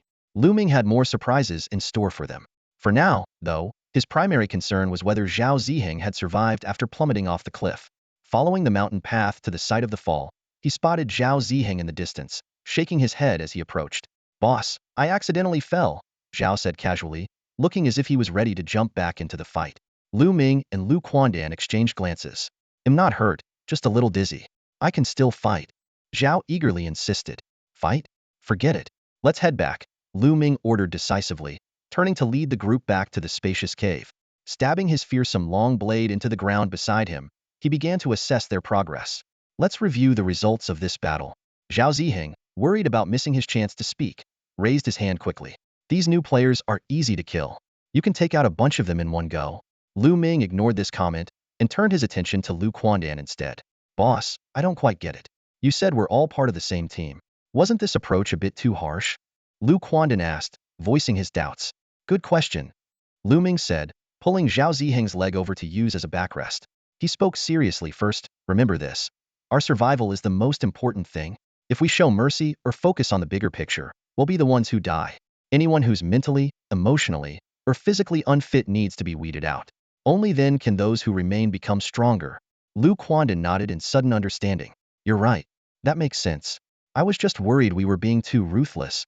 If they had the strength to kill you, trust me, they'd make your death 100 times worse," Lu Ming stated bluntly. "Yeah, I believe you, boss.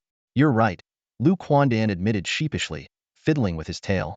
"After all, I was once a player too, and I've had some creative ideas about you before." Lu Ming reflected silently for a moment. This group seemed braver and more spirited than the previous ones, though still inexperienced. After proper testing and elimination, those who remained would undoubtedly form the backbone of future battles. Breaking his train of thought, Lu Quandan suddenly asked, "Someone tried to grab my tail. Does that mean we should increase the intensity, boss?" "Exactly. Once they let their guard down, we'll strike again. Taking turns," Lu Ming confirmed. "Got it. I'll follow your lead, boss." Lu Quandan agreed enthusiastically. Satisfied, Lu Ming smiled and patted the ground. "Now, let's review our spoils." With a rustling sound, Lu Quandan silently dumped out a large pile of gift boxes. Zhao Ziheng scratched his head while pulling out gift boxes, his hair generating a few sparks as it rubbed together. When the two pairs of eyes turned toward him, Lu Ming smiled faintly, took a few steps back, and opened the Guardian info panel. With a rustling sound, a small mountain of gift boxes piled up on the ground, surpassing the combined total of Lu Quandan and Zhao Ziheng's boxes. Lu Quandan quickly moved closer and divided the boxes into 3 equal parts in no time. Lu Ming had long lost the initial excitement of opening extra rewards. Unless it was a rare piece of equipment or a skill, it was hard to pique his interest. The 3 of them found their own spots and began unboxing. Lu Quandan maintained his habit of praying before opening a box, while Zhao Ziheng hid behind his shield like a child sneaking candy, opening his boxes in secret. Lu Ming casually grabbed a box and tore it open absent-mindedly. Suddenly, a dazzling light illuminated the entire cave. He carefully picked up a fallen envelope. It was an omniscient card, which could be used to ask any question related to the battlefield of myriad worlds, but would disappear after use. This was truly an unexpected surprise, as Lu Ming had many unanswered questions. Seeing Lu Quandan and Zhao Ziheng staring at the card in his hand, Lu Ming handed it over for them to check its purpose. Lu Quandan muttered, "Not much use," and went back to focusing on his boxes, while Lu Ming carefully put the precious card away, ready to think hard about what question to ask. Buoyed by his first lucky find, Lu Ming picked up another box and opened it gently. With a bang, smoke billowed out, and Lu Ming reflexively grabbed his knife handle, only to find a small dog-headed creature crawling out of the box. The little creature, hunched over and holding a machete, swaggered out of the cave as if it owned the place. Lu Quandan burst into laughter at the scene, doubling over. "Big bro, you're too much. Getting spooked by a gift box." Before he could finish his sentence, Lu Ming hurled a box straight at his fortress-like face. Amidst the playful chaos, Lu Ming continued opening the remaining rewards. However, aside from the omniscient card, There was nothing else of great value, just a pile of odd trinkets scattered across the ground. His luck was so poor that even Lu Ming, usually decisive and ruthless, was left helpless. Just as Lu Ming was about to get up for some air, a blinding light suddenly erupted from behind Zhao Ziheng's shield. Moments later, Zhao's round face peeked out from behind the shield, clutching a piece of gear that resembled dark green leather pants. "Big bro, this is for you," Zhao Ziheng insisted, handing it over. Lu Ming stepped closer to examine it. As soon as his hand touched it, the equipment's details appeared. Slayer's trousers damaged, black gold grade, strength 20, defense 20, attack 20, crafted from the tendons of fire fiends and the hide of demon beasts. Only those with an awakened heart for slaughter among humans could wear it. The moment Lu Ming touched it, a surge of violent energy shot through his fingertips straight to his heart, only to vanish as mysteriously as it appeared. Just as he was about to speak, he noticed Zhao Ziheng's body trembling uncontrollably. The amber eyes gradually became veiled with a layer of dark red. Lu Ming moved swiftly, yanking off the pair of pants. Zhao Ziheng's expression instantly returned to normal as he pointed at the pants and exclaimed, "Dude, these pants are trying to attack me." Without a word, Lu Ming put on the pants himself and placed the black gold grade abyss tights he had just taken off on the ground. Calmly, he said, "You two can decide who gets these." This was their usual way of distributing items. Whoever needed them most would take them. Zhao Ziheng grabbed the pants and threw them to Lu Quandan. "You wear them, you fragile little thing." "Ha ha ha. All right then, I won't be polite with you, big guy," Lu Quandan replied with a laugh. Watching the two of them bicker, Lu Ming silently walked out of the cave and headed to a spot midway up the nearby mountain. Closing his eyes slowly, he focused on the changes he felt after putting on the killing god pants. A refreshing sensation flowed from his legs to his heart, forming a unique cycle with the killing intent within him. His body felt incredibly light, and when his leg muscles tensed, he could clearly sense a surge in strength. Although the pants bore no obvious skill markings, Lu Ming realized this was the special effect of the damaged label. Opening his eyes, he tested them by jumping straight up, easily reaching a height of over 20 meters. When he landed, he maintained perfect balance. This subtle enhancement fit his abilities perfectly. He turned to look at the killed character behind the domain guardian and murmured softly, "This is the path I must walk?" Taking out the omniscience card, he used it right away. A system notification sounded. "As a guardian, you may ask one question with the omniscience card." Lu Ming initially wanted to ask why the killing god pants and Xiong were damaged, but worried that the system might count it as two separate questions. Instead, he rephrased and asked, "What is the origin of Xiong?" The system replied, "Xiong was forged by the human race and became infamous across the realms. After the decline of the human race, it fell into the hands of other species, repeatedly turning on its owners.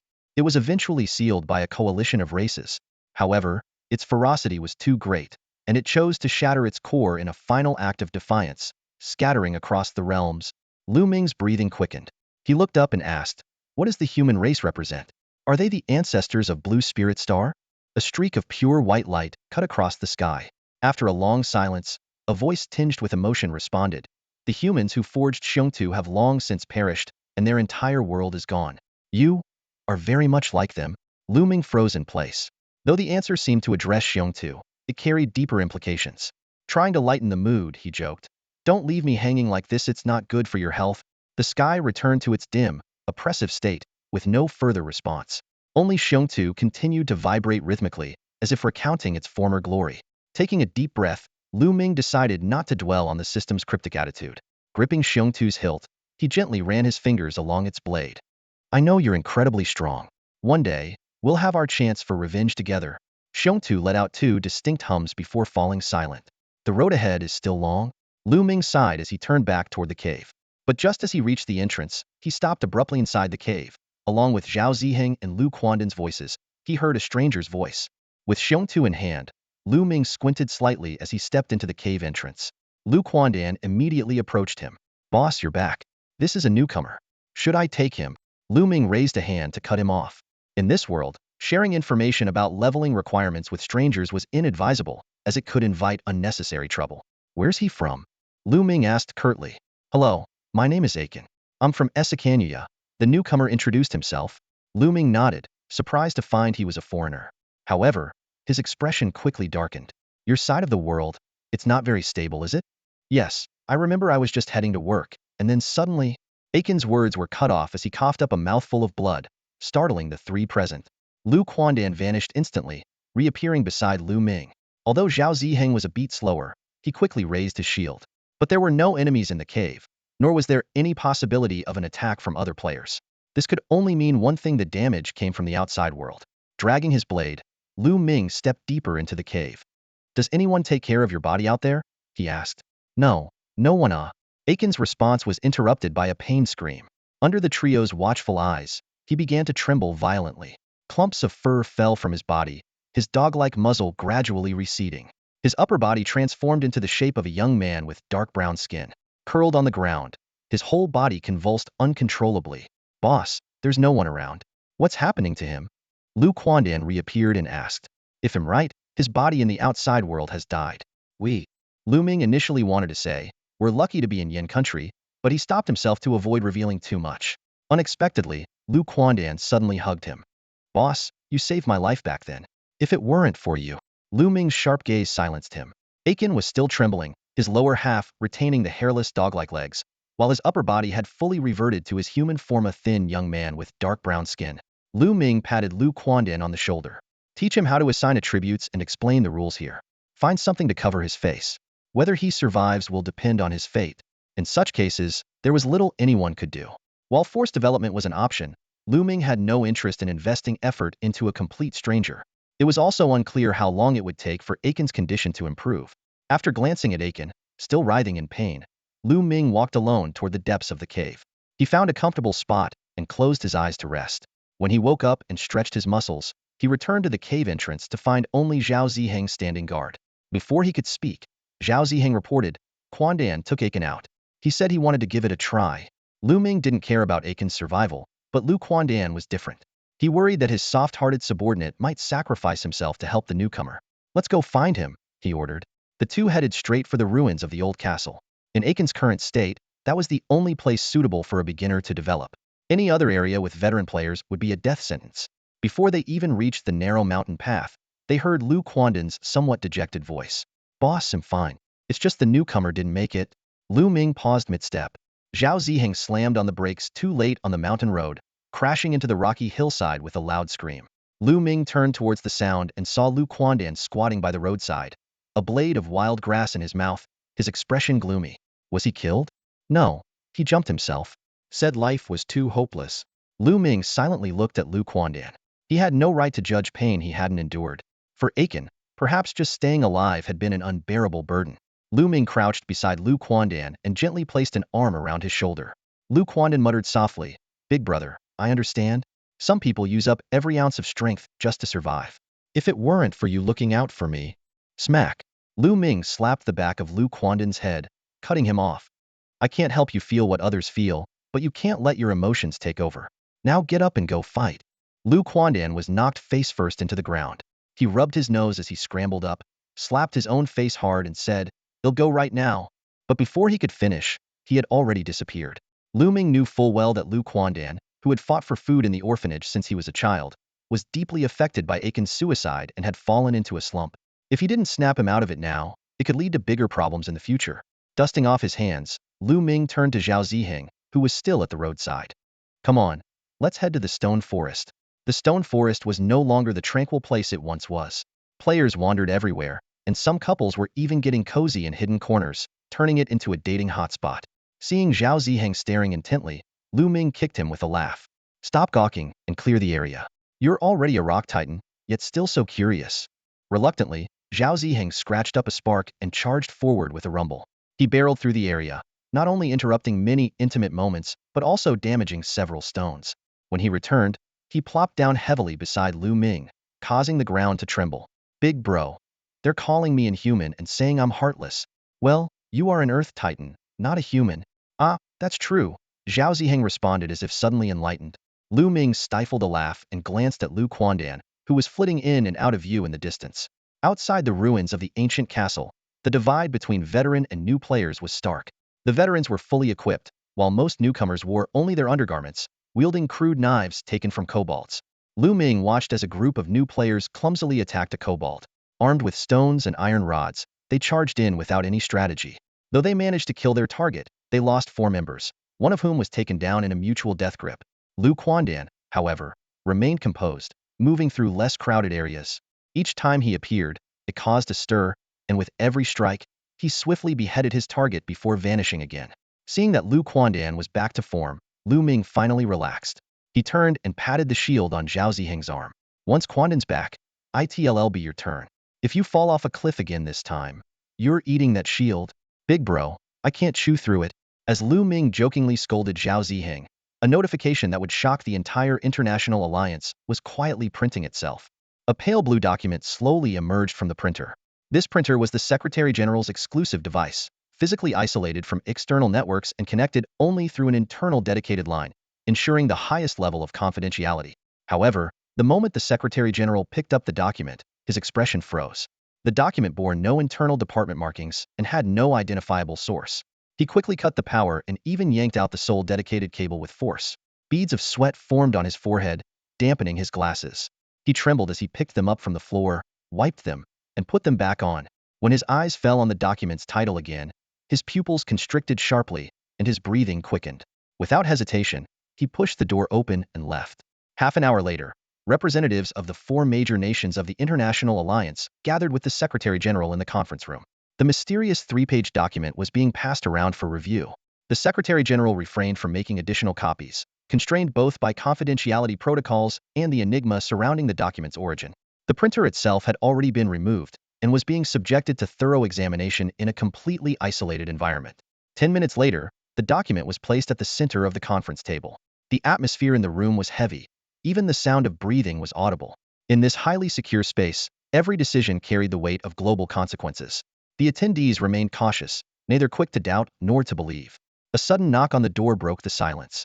The Secretary General received a report and, with a slightly tense voice, read aloud. After extensive testing, no signs of intrusion were found. The dedicated network remains secure. The printer is fully operational. He wiped the sweat from his forehead, leaned against the wall, and refrained from participating in the subsequent discussions. An authoritative elder from Yen Nation tapped the table and spoke in a deep voice. The virtual world merging with reality, or becoming irreversible. This defies science and must be approached with caution. The other representatives expressed agreement. However, when someone attempted to address the issue of the black box, the elder interrupted assertively. What do you think? Does your opinion matter? What matters is what I think. And I believe keeping it in Yen Nation is a good idea. With that, he left the conference room. The nations quickly reached a consensus. The matter would remain classified to prevent public panic. They then used special privileges to obtain varying numbers of slots for participation in the game and began selecting candidates, who were required to sign confidentiality agreements. All selected participants were relocated and systematically entered the All-Heavens battlefield. The black box, the core of the battlefield, was supposed to be under strict surveillance, with each of the 4 nations assigning personnel to secret bases for its protection. Yet, as world leaders began to grasp the gravity of the situation, they were shocked to discover that the black box had vanished without a trace, as if it had never existed. Even more bizarrely, the game system continued to operate smoothly, entirely unaffected. Only those who had signed liability waivers and received proper authorization could access the All-Heavens battlefield. A detailed report on this critical incident was being escalated through the chain of command. Lu Ming had no way of knowing what was happening at the moment. He was sitting cross-legged on a jagged rock, watching Zhao Ziheng's battle below. In stark contrast to Lu Quandan's cautious approach, Zhao Ziheng had completely let loose. He was like an out-of-control war machine, rampaging recklessly through the ruins, even daring to charge headlong into narrow passages. While new players were knocked around and wailed in distress, the veteran players proved to be far more cunning. Other than a few unlucky ones who were caught and crushed, most experienced players began to employ various devious tactics. Finally, they seized an opportunity. Several ropes accurately entangled Zhao Ziheng's legs. Though he immediately tore through the restraints, the momentum caused him to fall heavily, creating a deep crater in the ground. Sensing the chance, the players swarmed him, piling up into a human mountain on top of him in no time. But this victory was extremely short-lived. Trapped beneath the pile, Zhao Ziheng was completely unharmed. Instead, he became like a berserk meat grinder, rolling and crushing, turning the players pressing down on him into pulp. The mound of bodies trembled violently, accompanied by a deafening roar. The sharp-witted veteran players immediately realized the danger and fled for their lives. However, the novice players, thrilled by the sight of the subdued stone man, rushed in with even greater enthusiasm. The human pile grew higher and higher, with some players even being crushed to death under the weight of their own allies. Watching from above, Lu Quandan grew a bit concerned. Big bro, should we go down and give that fool a hand? Lu Ming listened to Zhao Ziheng's furious roars and slowly shook his head. He's not even taking damage. Why bother? Let him suffer a little, it's good for him. If he can be taken down by regular players, he needs to learn a lesson. Haha, true enough. I could tease him about this for the rest of his life. Though Zhao Ziheng was pinned under the human pile and couldn't stand, he came up with a clumsy solution. If he couldn't get up, he would dig down. He quickly dug a hole beneath himself and, before the ground fully settled, wriggled out along the edge of the human mound. As soon as his head emerged, he collided with a player charging toward him. Without hesitation, Zhao Ziheng swung his already deformed heavy shield, smashing the player into a bloody pulp. He was about to launch a retaliatory massacre when he heard Lu Ming shout, "Fool, get back here. It's rare to have so many people gathered up, leave them to me. You won't get any kill points anyway." Reluctantly, Zhao Ziheng retreated. Some players noticed something was wrong and began shouting, "Stop piling up. The stone man's already gone, you're crushing your own people." But amid the chaos of tens of thousands, such warnings were barely audible. By this time, Lu Ming had already activated his frenzied blade and began harvesting around the perimeter of the human mound. Screams echoed one after another, and as the bodies refreshed and Lu Ming continued his slaughter, the mound gradually shrank in height until it finally collapsed with a thunderous crash. While Lu Ming had only killed less than half of the players, it still served as a form of vengeance for those who had been crushed to death. As he wiped the blood off his mask, Lu Ming's peripheral vision caught sight of a group of figures emerging from a passageway. Although there were only about 100 of them, and they appeared disorganized at first glance, their physiques, movements, and gazes subtly set them apart from ordinary players. This reminded Lu Ming of a certain group that had once hunted him down. These were not ordinary players at all. Lu Ming stood drenched in blood, his gaze cold and piercing as he stared at the group before him. The leader seemed to sense something was amiss. His right hand instinctively clenched into a fist and rose, bringing the entire team to an abrupt halt. When he turned around, his eyes locked directly with Lu Ming's. "Another batch has arrived, huh?" Lu Ming's lips curled into a cold smirk as he strode forward, dragging his long blade behind him. This group was clearly a scouting team. Although they recognized Lu Ming, they didn't take a single step back. Instead, they quickly formed groups of 6, their formation slightly different from what he remembered, but their tactical approach remained familiar. Since arriving on the battlefield of the myriad worlds, Lu Ming had narrowly escaped death twice. The first time, he faced an assault from nearly 300 attackers working together. It was then he experienced the terrifying Mad Dog Blade technique, a style so ruthless that it spared no one, not even the wielder.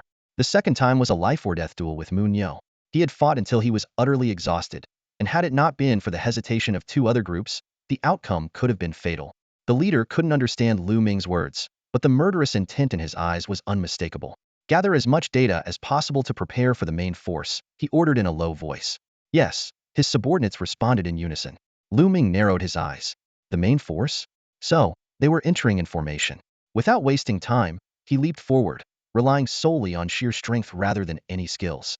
He was no longer the inexperienced fighter he once was. His attributes had increased more than tenfold. With a single slash, the 6-man team was instantly reduced to 12 bloody pieces. What troubled Lu Ming, however, was their unyielding demeanor. Even in the face of overwhelming power, they neither screamed nor begged for mercy. They simply gritted their teeth and glared, exuding a stubborn resilience. As his vicious blade, Slaughter, cut through them with streaks of black light, he swiftly eliminated all his enemies. Yet their fearless attempts to seize his weapon, even in the face of certain death, left him wary. Arriving at the jagged rock forest, Lu Ming saw Zhao Ziheng sitting angrily. Just as he was about to speak, something caught his attention. "Lu Quandan, have you noticed that Zhao Ziheng seems taller?" At the sound of his name, Lu Quandan appeared, circling Zhao Ziheng twice. "Doesn't seem like it," he replied. "Stand up," Lu Ming gestured to Zhao Ziheng. As Zhao adjusted his massive shield for comparison, the height difference had indeed shrunk from 50 centimeters to just 20. Over 3 meters tall and still growing? Could this be the infancy stage of an Earth Titan? Lu Quandan burst into laughter, hopping onto Zhao Ziheng's shoulder. "Remember, I'm the one who raised you, one diaper at a time." Zhao Ziheng frowned, quietly grabbing Lu Quandan's tail. With a mischievous grin, he swung him forcefully, slamming him into the ground. Lu Ming quickly intervened to stop their squabble and leaned back against a jagged rock, taking a seat. Lu Ming was unfamiliar with the development methods of different races. He had inexplicably survived a situation that should have been fatal and ended up in his current state. Turning to look at Lu Quandan, who was still lying on the ground, he found the same puzzled expression. It seemed he could only rely on himself to figure things out. Just as Lu Ming was contemplating how to strengthen the alien race, he noticed another group of people emerging from the passageway. "Lu Quandan, follow that group. Don't engage. Just listen to what they're talking about."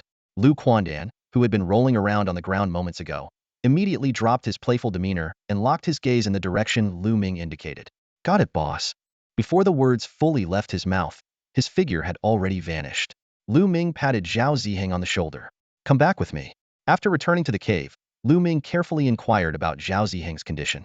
However, apart from the response of nothing unusual, Zhao Ziheng looked utterly confused, clearly knowing nothing more.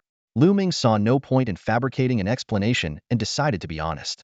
The alien races do have their advantages, but their weaknesses are just as apparent. Though Zhao Ziheng seemed invincible at the moment, Lu Ming was confident he could subdue him in a life-or-death fight. As for Lu Quandan, he was even less of a concern, perhaps a nightmare to ordinary players, but to Lu Ming, he posed no threat. Even if he couldn't detect everything, having Xiong Tu around? While waiting, Lu Ming opened the Guardian's information panel. Kill points, 468, 921210, 000 upgradable. Bonus rewards 37. Lu Ming noticed something unusual. The stronger he became, the fewer rewards he seemed to earn. Logically, after killing so many newcomers, his points should have exceeded 500,000, and the bonus rewards should have been much higher. However, he wasn't particularly bothered by this. Just as he was about to inquire about the All Heavens battlefield, Lu Ming suddenly paused. He recalled that the outer domain player, Luo Wei, had granted him 100,000 kill points in a single encounter, whereas these newcomers provided far less. To confirm his theory, Lu Ming headed directly to the nearest Bone tribe settlement and casually killed an experienced player. The surrounding onlookers scattered in terror as he turned and checked the information panel. Only 1 kill point. On his way to the ruined castle, Lu Ming killed 3 more newcomer players. The result? The information panel only increased by 1 point. Taking a deep breath, Lu Ming understood was simply too strong compared to the newcomers. The vast gap in level meant that 3 of them combined were worth only 1 point. This realization, however, made him even more eager to face outer domain players.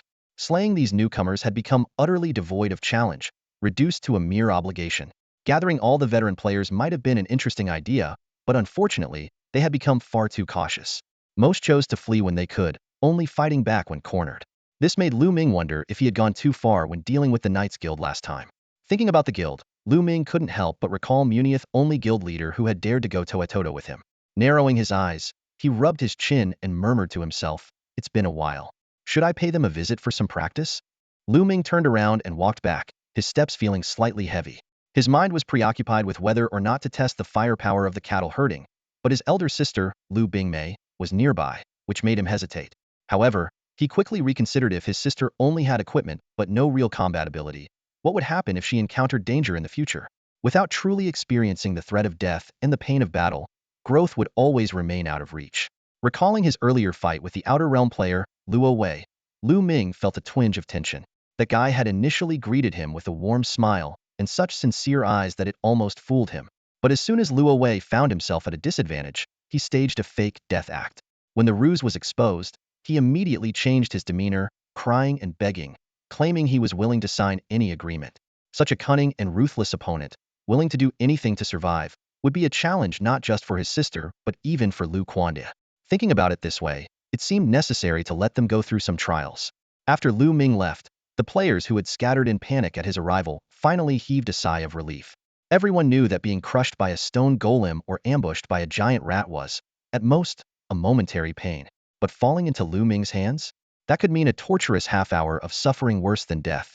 When he returned to the cave, Zhao Ziheng was standing upright, sound asleep. Lu Ming didn't disturb him, thinking to himself that both Zhao Ziheng and Lu Quandan had peculiar routines. Zhao Ziheng could sleep anytime, anywhere, while Lu Quandan, ever since changing his race, hadn't been seen sleeping at all. 2 hours later, Lu Quandan rushed back, his expression slightly odd. "Boss, I've identified their identities. They're all Junrin, and not just any Thire, all active-duty personnel. And it's not just the ones you asked me to keep an eye on." Lu Ming smiled faintly. "Which countries?" "All 4 major nations, including our Yin nation. There are 8 teams in total, each with about 100 members. They avoid contact with ordinary players and only communicate when no one else is around," Lu Quandan said, swallowing nervously. "They're here to scout and gather intelligence, and more people will follow. The exact number is unclear. What's more, they're already capable of hunting kobolds barehanded in coordinated attacks." Seeing Lu Quandan's anxious expression, Lu Ming wrapped an arm around his neck, brought their foreheads together, and locked eyes with him. "Don't even think about interfering. We're in no position to get involved in any grand schemes or political games right now. Let me make this clear one last time. Survival is what matters most." After saying this, Lu Ming released him and straightened up, his gaze fixed intently on Lu Quandan. Beneath his stern words lay deeper considerations. If they targeted the other three nations but spared Yin Nation, it would undoubtedly provoke relentless investigations. If their actions were exposed, the consequences could be disastrous, potentially even endangering his family. Besides, would aiding Yin Nation truly be helping them? In this multidimensional battlefield devoid of firearms, everything had to be relearned. Favoring Yin Nation might instead leave them lagging behind in this fierce competition. The Yin players have killed so many, and even more have truly grown stronger. If you can't do it, I'll take care of it, Lu Ming said coldly, dragging his long blade as he strode outside. Everyone, follow me. Let's test the firepower of Munyo's group, Zhao Ziheng said without hesitation, immediately following. Lu Quandan trailed behind, head drooping and dragging his feet. On the way, without turning his head, Lu Ming said to Lu Quandan, "What? You're hesitating here and there? If you can't do it, why not just stick your neck out and let them kill you? See if they'll spare you out of kindness?" "They don't know it's me," Lu Quandan muttered under his breath. Lu Ming shook his head with a faint smile. In real life, knowing someone is your close brother or sister doesn't stop people from stabbing you in the back, all while smiling and pretending to be nice. Haven't you seen enough of that? He said no more, as some things could only be understood through experience. When they reached the vicinity of the human palace, Lu Ming stopped abruptly and yanked Lu Quandan forward. "You're going in first. Either use your kills to hone their skills, or get yourself killed. I won't stop you." Lu Quandan straightened up and was about to say, "Hone their skills," when Zhao Ziheng kicked him forward. "Stop yapping, you squishy weakling." Lu Ming climbed to a vantage point, and Zhao Ziheng followed, sitting beside him. Awkwardly, Zhao Ziheng tried to explain, "Big bro, don't get mad. Quandan is just sentimental, that's all." "So you're saying I'm cold and heartless?" Lu Ming asked with a raised eyebrow. No, that's not what I meant," Zhao Ziheng stammered. Lu Ming stopped teasing him and said calmly, "I know what you're getting at. But with his current racial traits and career progression, if someone exploits his emotional weakness, he'll die. I can't protect him forever." Below, outside the human palace, nearly 10,000 Dragon God Squad players were besieging a dozen monsters. Despite Munyo's group's independent development and superior levels and equipment compared to ordinary players, Lu Quandan was still in grave danger amidst the chaos. Suddenly, Lu Quandan appeared behind the unsuspecting Munyo, his dagger aiming straight for the throat. "Boss, a rat man," someone shouted. Munyo quickly leaned back and rammed backward forcefully. Though his collarbone was slashed, leaving a bloody gash, he managed to force Lu Quandan away. "Protect the boss. Stick close, one after another," the group shouted, preparing to surround Lu Quandan. However, Munyo pushed them aside. "We're all brothers here. If someone has to die, so be it. Let him try to kill me." Before he finished speaking, Lu Quandan reappeared, dagger targeting Munyo's throat once more. This time, Munyo didn't retreat. Instead, he charged forward, leading his group to unleash their skills simultaneously. Fearless charge, savage collision, boulder strike. Even as the dagger pierced his throat, he swung his blade at Lu Quandan and shouted, "I'm not one of those rookies scared of death or pain." Though Lu Quandan managed to block the strike with his dagger, the other's weapons were already descending on him. Regret flickered in his eyes, but it was quickly replaced by a ruthless determination. With a strong twist, he snapped Munyo's neck and severed his head. "Big bro, I was wrong," Lu Quandan murmured, seemingly ready to give up, when a furious shout rang out, "You idiot! Jump as high as you can now." Without hesitation, Lu Quandan leaped nearly 7 meters into the air. Lu Ming, propelled like a cannonball by Zhao Ziheng's shield strike, came hurtling toward him. Though he used Zhao Ziheng's immense strength, his own jumping ability, and the protective rules of the heavenly battlefield, there was still a 2-meter gap between them. Cursing under his breath, Lu Ming raised his blade and swung down. Lu Quandan was deeply moved, his eyes moist. But before he could utter a word, Lu Ming struck him with a single slash, sending him flying. His body was still flipping midair when Lu Ming activated his skill. The black blade's energy expanded rapidly like ribbons, crashing into the dense forest of blades below. Amid the clinking of weapons colliding, the sound of blades piercing flesh echoed. The Dragon God Squad players displayed an extraordinary level of combat instinct despite shattered weapons, torn armor, and severed limbs. They continued to fight. Some hurled broken blades as throwing weapons, while others even used their severed legs as improvised weapons. This almost primal combat awareness made Lu Ming, who was slashing through enemies, nod in silent approval. But admiration aside, killing was still necessary. The Dragon God Squad fought and retreated in an orderly fashion. Even after losing their leader, Munyo, they continued to give commands. "Fall back for now. Whether we fight or not will depend on the boss's orders." Before the words could fully leave his mouth, Lu Quandan had already regained his strength and returned to the battlefield, taking precise aim at the commanders. Retreat and wait for the boss, another commander's words were abruptly cut short. The pursuit continued until they reached the barrier of the safety zone, and only half of the 10th Sandstrong team managed to retreat. Through the shimmering barrier, Lu Ming raised his gaze toward the palace on the mountain. Munyo, now revived, was leading a charge downhill. However, Lu Ming's eyes quickly locked onto a figure within the crowd, a warrior clad in female battle armor. It was Lu Bingmei. In the distance, a low rumbling sound could be heard. Lu Ming muttered under his breath, "Stop Zhao Ziheng and send him back. Otherwise, this won't escalate." "Understood," Lu Quandan replied, his voice blending into the shadows. Moments later, Zhao Ziheng's footsteps faded away. Lu Ming gripped his blade with one hand and adjusted his mask with the other. Although this was meant to be a trial for his sister, facing her directly still felt somewhat awkward. The rhythm of his murderous intent pulsed steadily, helping the killing gods will dispel the chaotic thoughts in his mind. He took a deep breath. "Big brother, I'm sorry, Lu Quandan hesitated. "Don't die. Can you promise me that?" "I can. I definitely can. But what about our sister coming down from the mountain?" "She's my sister, not yours. They'll handle it. Stay out of it." Since he was being called Big Brother, Lu Ming felt he had to lead by example. Besides, this could aid his sister's growth, killing two birds with one stone. The only concern lingering in his mind was whether Lu Bingmei could handle it and if she would hold a grudge against him afterward.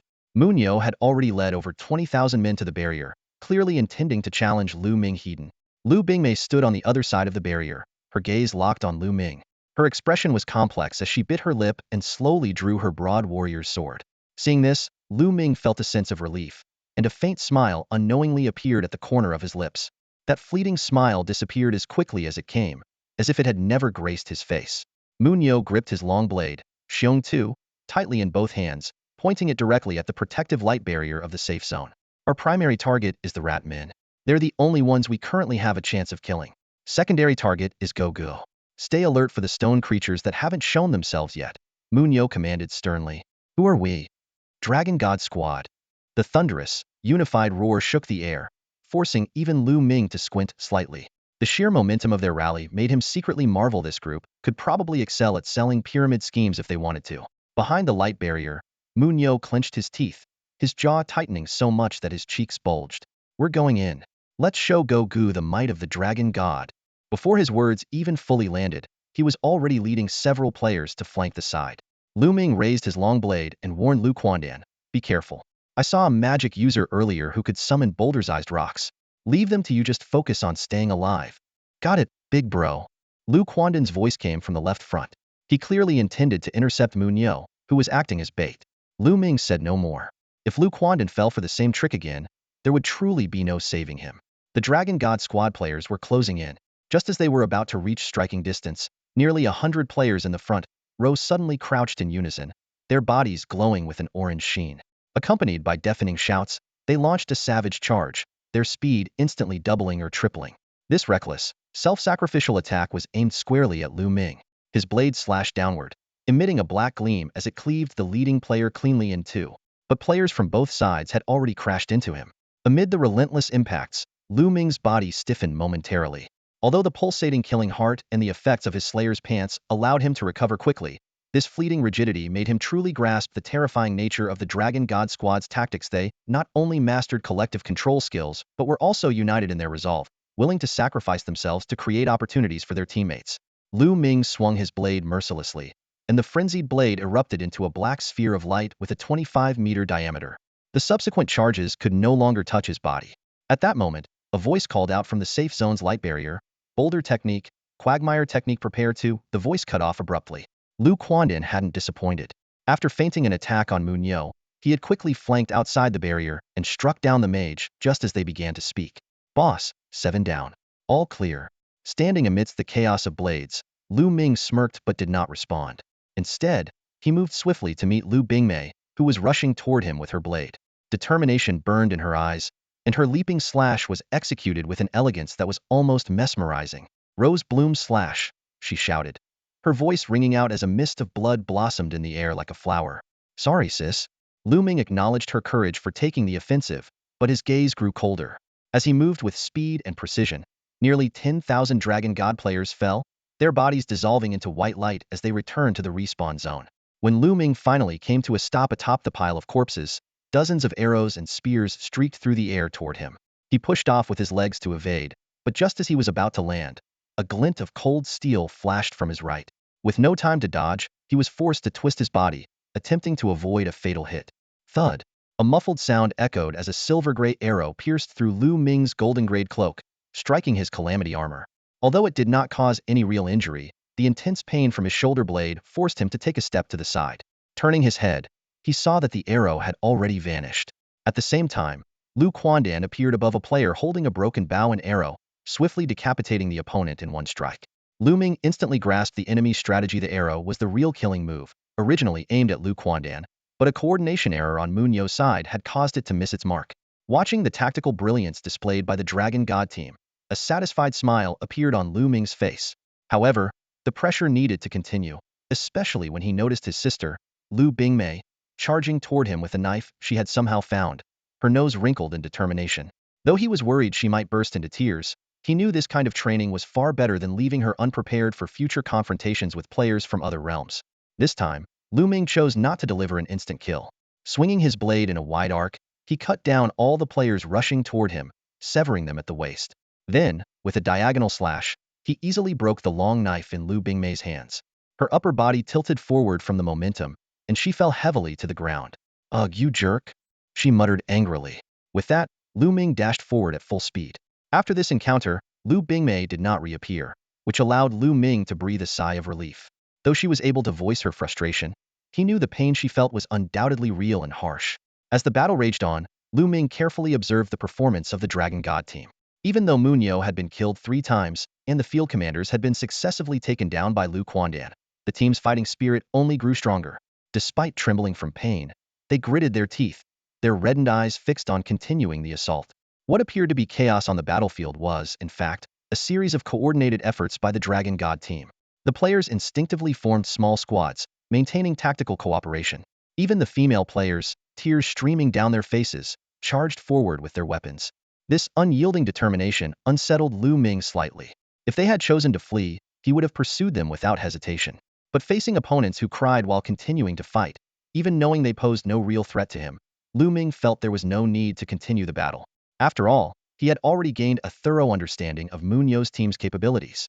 Unity, ferocity, endless strategies, and an unyielding will to fight. These traits flashed through Lu Ming's mind. Lu Quandan, retreat, he ordered decisively, then quickly withdrew. The players of the Dragon God team exchanged puzzled looks. This was completely out of character for Dogbro. Some speculated that it might be a setup, preparing for a surprise counterattack. Lu Ming paid no attention to the speculation as he headed straight to Zhao Ziheng, who was waiting alone at the base of the hill. The 3 of them returned to the cave together. Before they could catch their breath, Lu Quandan anxiously stepped in front of Lu Ming. "Big bro, I was too naive. From now on, ill." Lu Ming placed a firm hand on his shoulder, cutting him off. "If you want to thank someone, thank Zhao Ziheng. Without his help, I wouldn't have made it in time. If you really want to thank me, just stay alive." With that, he shoved Lu Quandan toward the stunned Zhao Ziheng, then turned and ran out. As he left, he reminded Lu Quandan not to follow. Reaching a distant mountainside, Lu Ming pulled out a long-cherished connection card. This card, allowing a 10-minute call, was being used for the very first time. However, the initial attempt resulted in a failed connection. He tried again, and this time, the call went through. "Who's calling?" A nasal voice came through the receiver, sounding like its owner had either been crying or was in a foul mood. "Big sis, it's me." A strange series of thudding sounds came from the other side of the line. Lu Ming froze for a moment, then chuckled bitterly. "Beating something up to vent your anger at me? You bastard. You really hit hard, didn't you? Listen to this sound." A snip-snip noise followed. Scissors.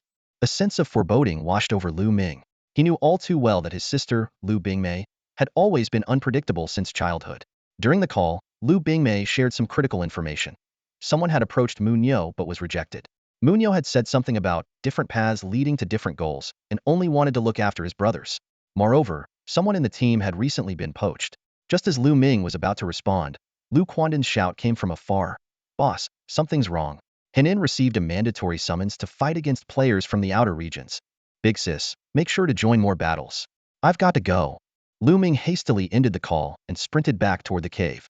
Zhao Ziheng stood nervously against the wall, clutching his heavy shield. Lu Ming entered the cave and got straight to the point. How much time do we have left? About 50 minutes, Zhao Ziheng replied after a brief pause, then quickly added, I was just about to come find you, big brother. Lu Ming gestured for Zhao Ziheng to lower his head, then wrapped an arm around his sturdy neck. His voice was low and stern. Once you're in there, don't believe a single word they say. And no matter what happens, even if you see him turned into a bloody pulp, you cannot let your guard down for a second. Understood? Yai's big bro. Zhao Ziheng stammered, his voice tinged with nervousness. Without another word, Lu Ming sat down and began removing his gear. One by one, he handed over his trampling boots, calamity armor, and demon helmet to Zhao Ziheng. But if I wear all this, big bro, you want? Shut up and put it on. Lu Ming cut him off sharply, his tone leaving no room for argument. His eyes were sharp as blades, practically piercing through Zhao Ziheng. Pouting slightly, Zhao Ziheng silently sat down and began putting on the equipment. Nearby, Lu Quandan also removed his black gold-grade pants and handed them over. Put these on if they fit, you blockhead. Just make sure you come back alive. In the end, Zhao Ziheng managed to wear all the black gold-grade gear except for the golden demon helmet, which wouldn't fit over his oversized head. His appearance was rather bizarre, especially with the pants clinging to him like a second skin. Lu Ming ran his hand along the blade of the fierce slayer, hesitating before asking, should I send it with him to help out? The blade quivered faintly, but Zhao Ziheng quickly waved his hands in refusal. Big bro, I can't use a blade. I'm fine with the shield. I need to use the shield. Recalling his own struggles with learning English back in his school days, how he couldn't grasp it no matter how hard he tried because he didn't like it, Lu Ming eventually gave up on the idea of letting Zhao Ziheng take the fierce slayer.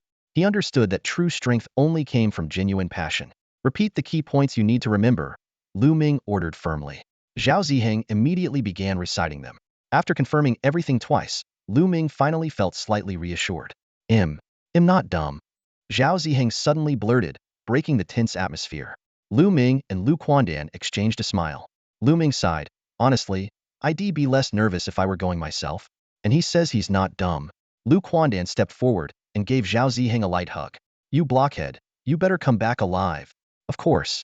I still need to protect Big Bro, Zhao Ziheng replied confidently. The three of them fell into silence. The wait for the summons felt unbearably long. Lu Ming's gaze remained fixed on Zhao Ziheng, making him increasingly uneasy. Just as Zhao Ziheng was about to speak, it's time. His breathing was steady, showing no signs of tension. Yet, in his heart, Lu Ming found himself silently reciting Lu Quandan's usual prayer whenever he opened gift boxes. May Zhao Ziheng return safely. At the cave entrance, Lu Quandan was already on his knees, his forehead repeatedly touching the ground as he muttered the names of deities from the god of wealth to the matchmaker and other celestial beings. Watching Lu Quandan bow so fervently that a bald spot was forming on his head, Lu Ming initially wanted to ask what connection the god of wealth and the matchmaker had to ensuring someone's safety. In the end, he chose to close his eyes and continue praying for Zhao Ziheng. Perhaps their prayers were truly answered, or maybe it was just proof of the saying, fools have their own blessings. Just 10 minutes later, as Lu Quandan was still calling upon the Monkey King for protection, Zhao Ziheng's familiar, deep voice suddenly came from behind them. Big brother, I'm back? What's wrong with Dandan acting like this? Both turned their heads simultaneously to see Zhao Ziheng standing there, seemingly unharmed except for a few scorch marks on his head. Lu Quandan, still in his kneeling position, leapt forward in one swift motion to stand in front of him. You're back already? Yeah, it's done. Zhao Ziheng nodded.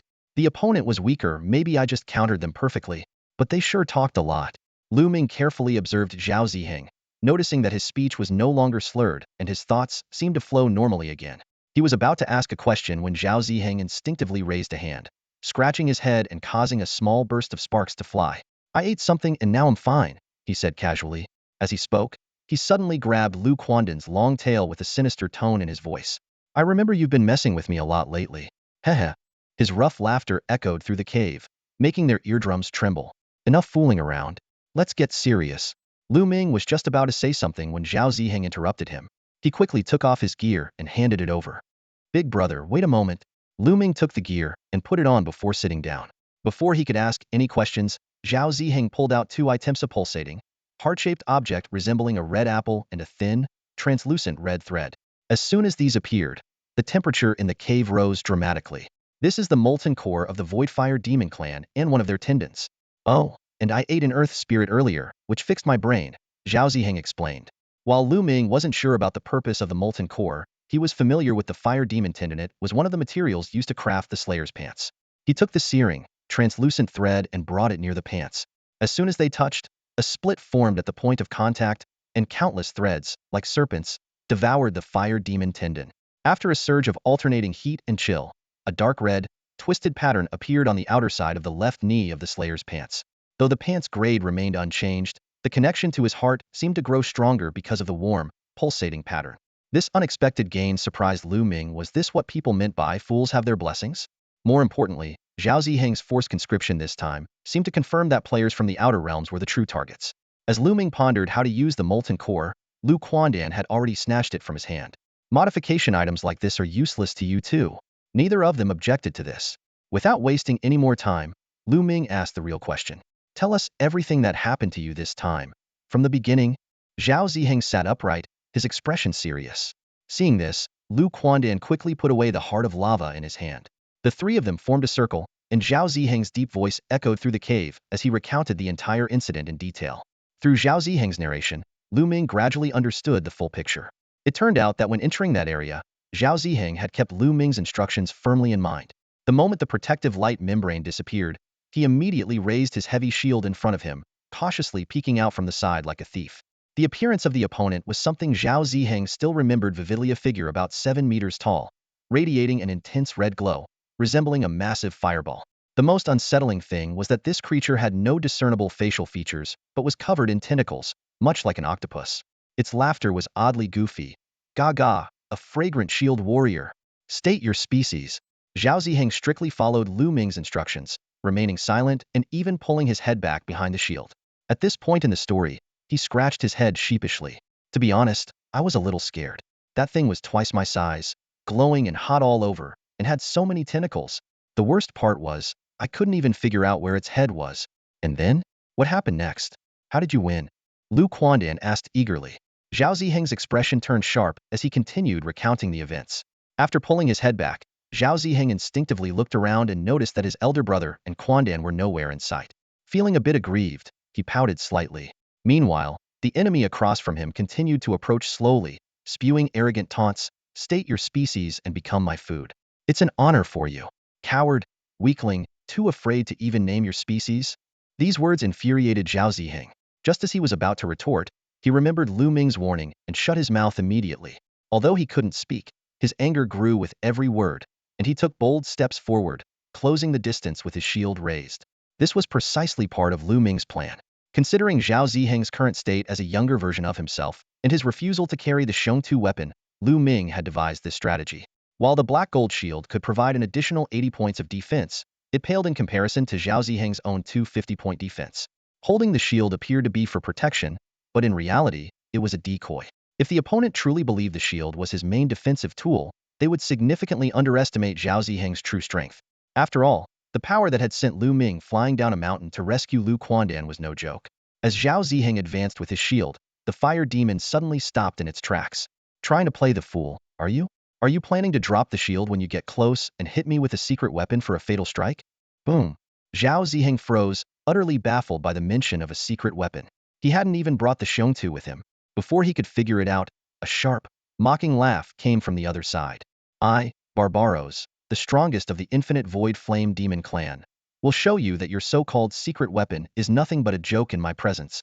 As his arrogant voice faded, the air was filled with the sound of a sharp, whistling friction. A wave of intense heat instantly engulfed Zhao Ziheng, who was hiding behind his heavy shield. Barbaros sneered triumphantly, your shield may not melt, and your secret weapon may remain intact, but your body will be roasted, turned into my food, and become a part of me. However, Zhao Ziheng simply felt warm and cozy, even a bit comfortable, and thought to himself, this Barbaros must have a serious case of delusion. He silently held up his shield, completely unharmed. Cry, wail. You mute piece of trash. Barbaros's voice echoed from the other side of the shield. Zhao Ziheng, irritated beyond measure, pushed the shield forward slightly. Barbaros drew out the sound, intrigued. What are you exactly? A crystallite? A rock kind? Definitely not an ice clan. He shifted positions, his 8 fiery red tentacles wrapping around Zhao Ziheng, tightening with searing heat, producing a cracking sound. Zhao Ziheng's eyes followed the source of the sound, his head tilting higher and higher until he was looking straight up. Just as his gaze passed over the shield, he suddenly spotted a black orb protruding from one of the tentacles climbing his shield. Arg! Zhao Ziheng, having held back long enough, finally erupted.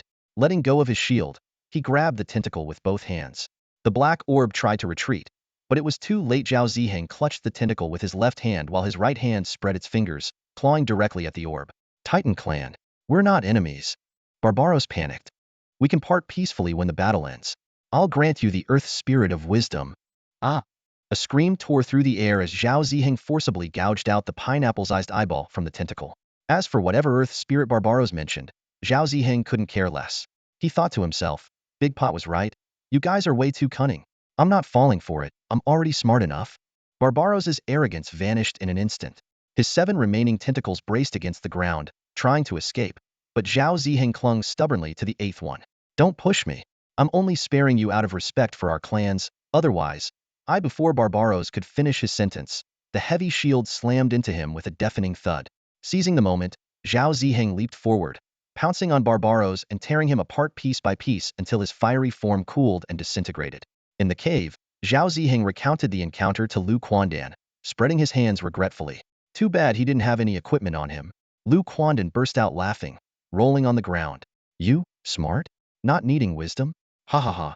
His laughter abruptly stopped as someone clamped a hand over his mouth. Lu Ming stood up, placing a hand on Zhao Ziheng's shoulder. What do you think my chances would be if I fought him? Zhao Ziheng thought seriously for a moment. Big brother. As long as you can break through his defenses and withstand the heat, you can win. He glanced at the weapon on the ground, the fierce slayer. With that, you definitely take him down. Lu Ming, however, frowned and muttered to himself. Is the infinite void flame demon clan really this weak? Back then, when I had to choose one of 3 options, I almost picked. Suddenly, his eyes widened in realization.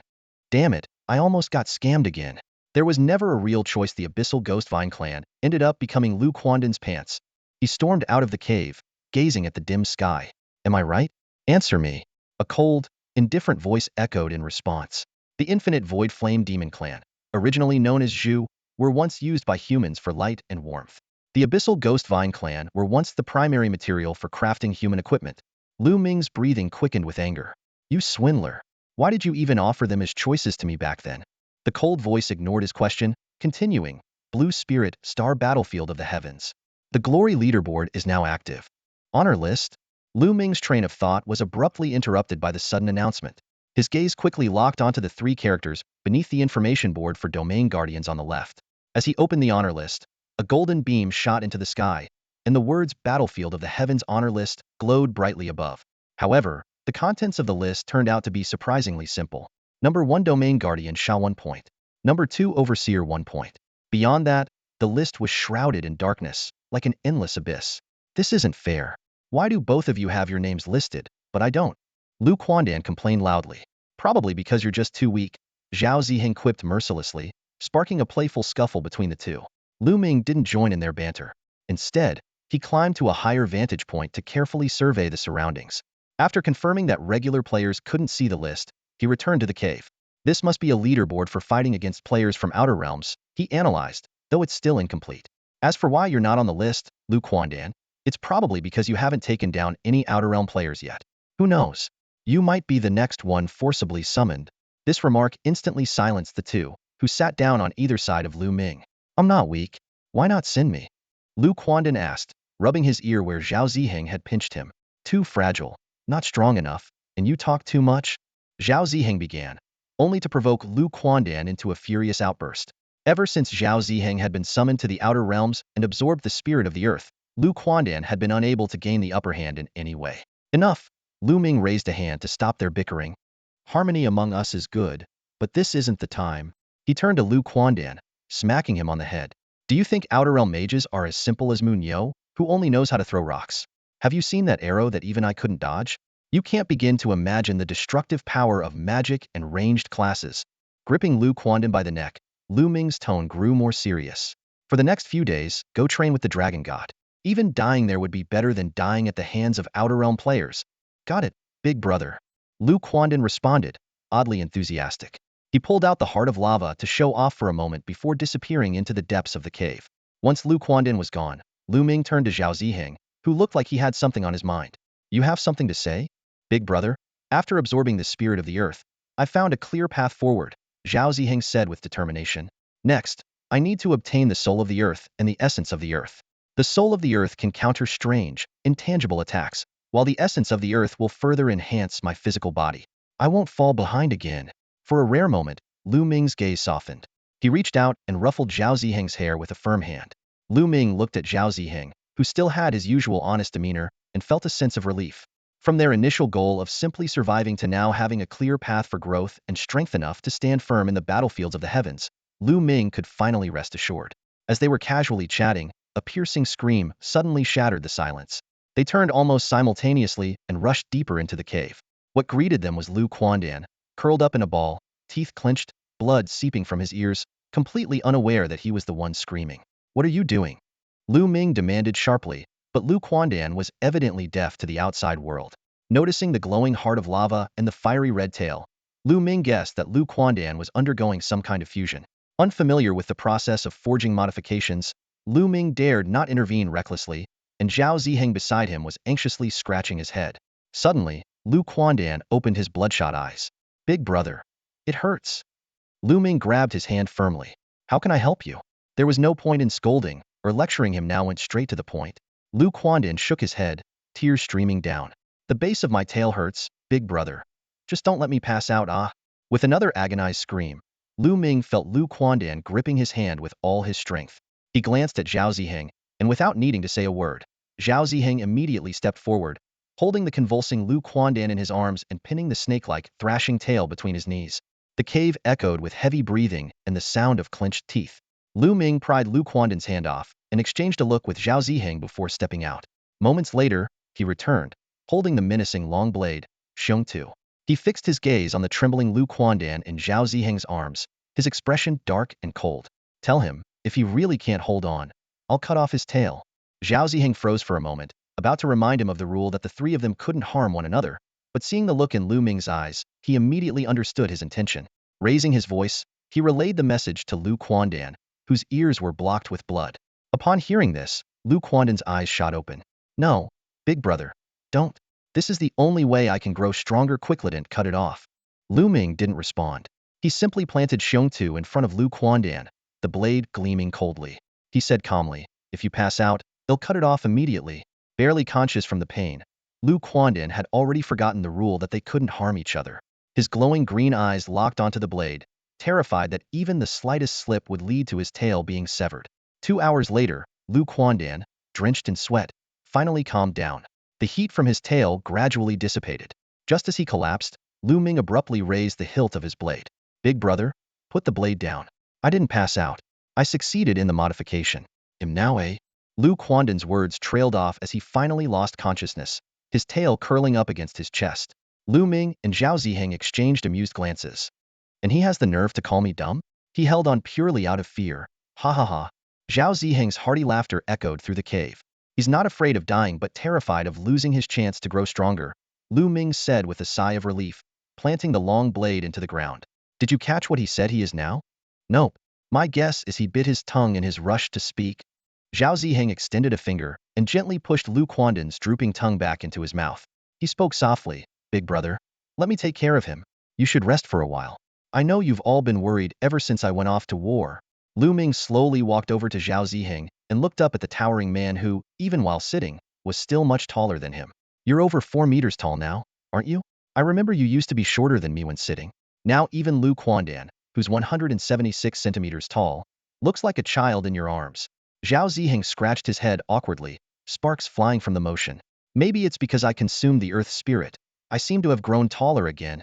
He glanced down at Lu Quandan nestled in his arms. "We'll wait for him to wake up. This guy is so headstrong. It's good to be brave and determined, but taking risks like this all the time is bound to lead to trouble." Lu Ming and Zhao Ziheng exchanged a smile, both recalling scenes from the past.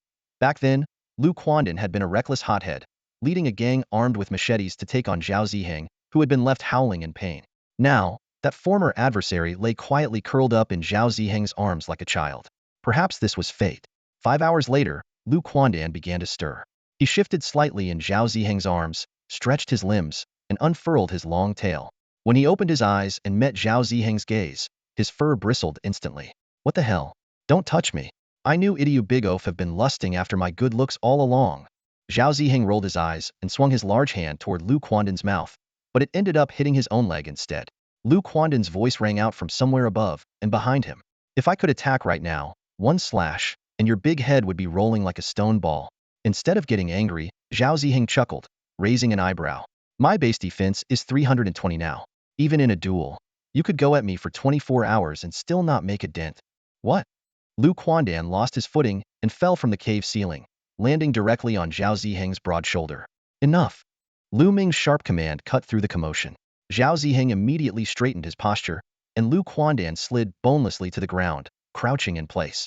Tell me what happened earlier, Lu Ming asked. Lu Quandan proudly displayed his unusually long tail. I combined forging and modification techniques to embed the heart of magma into my tail, forcibly merging its power. Now, I'm a lava burst rat. As he spoke, his tail radiated intense heat, the tip turning pure white, both scorching and razor-sharp.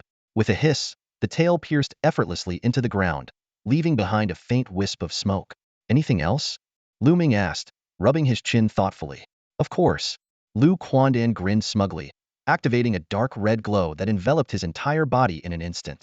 This boosts my defense significantly. Lu Ming gave a slight nod, and Zhao Ziheng immediately swung his massive hand. With a loud boom, the entire cave shook, but his strike hit nothing but air. Lu Quandan had vanished without a trace. Lu Ming nodded again. Attack me. In the blink of an eye, the sharp tip of Lu Quandan's tail shot straight toward Lu Ming's forehead. Lu Ming acted as though he hadn't seen anything, his long blade flashing like lightning as it struck toward the rear left. A crisp clang echoed as the dagger collided with the blade. Yet Lu Quandan's figure remained unseen, and the long tail vanished along with the impact.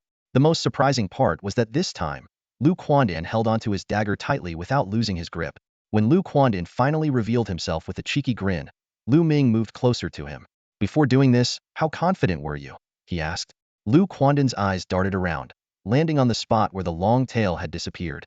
About 80, he said hesitantly. But seeing the sharp look in Lu Ming's eyes, he quickly shrank his neck and admitted, 40 confident. Lu Ming stared at him in silence, and the atmosphere in the cave grew heavy. Lu Quandan stiffened, his small green eyes misting over as he sniffled loudly. Big bro, I've always been so far behind you all.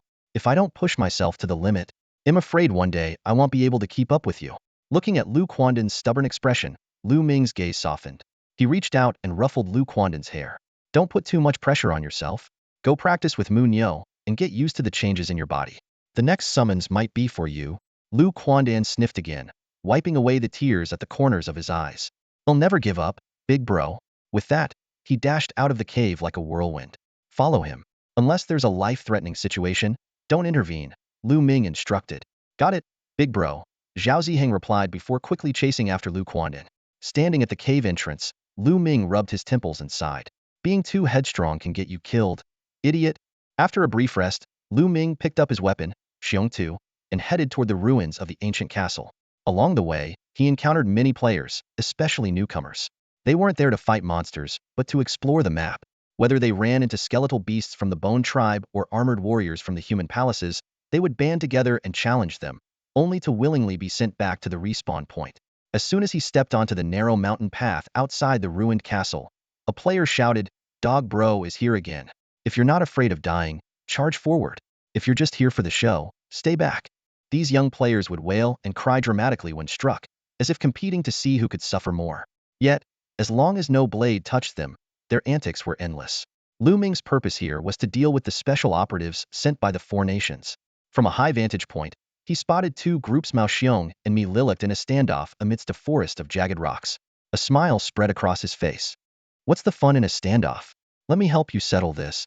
Before his words had even faded, Lu Ming had already turned into a black shadow and darted into the fray. Blood sprayed as it blossomed among the opposing groups. 5 minutes later, the ground slowly returned to calm. Lu Ming stood victorious, while both nations lay defeated.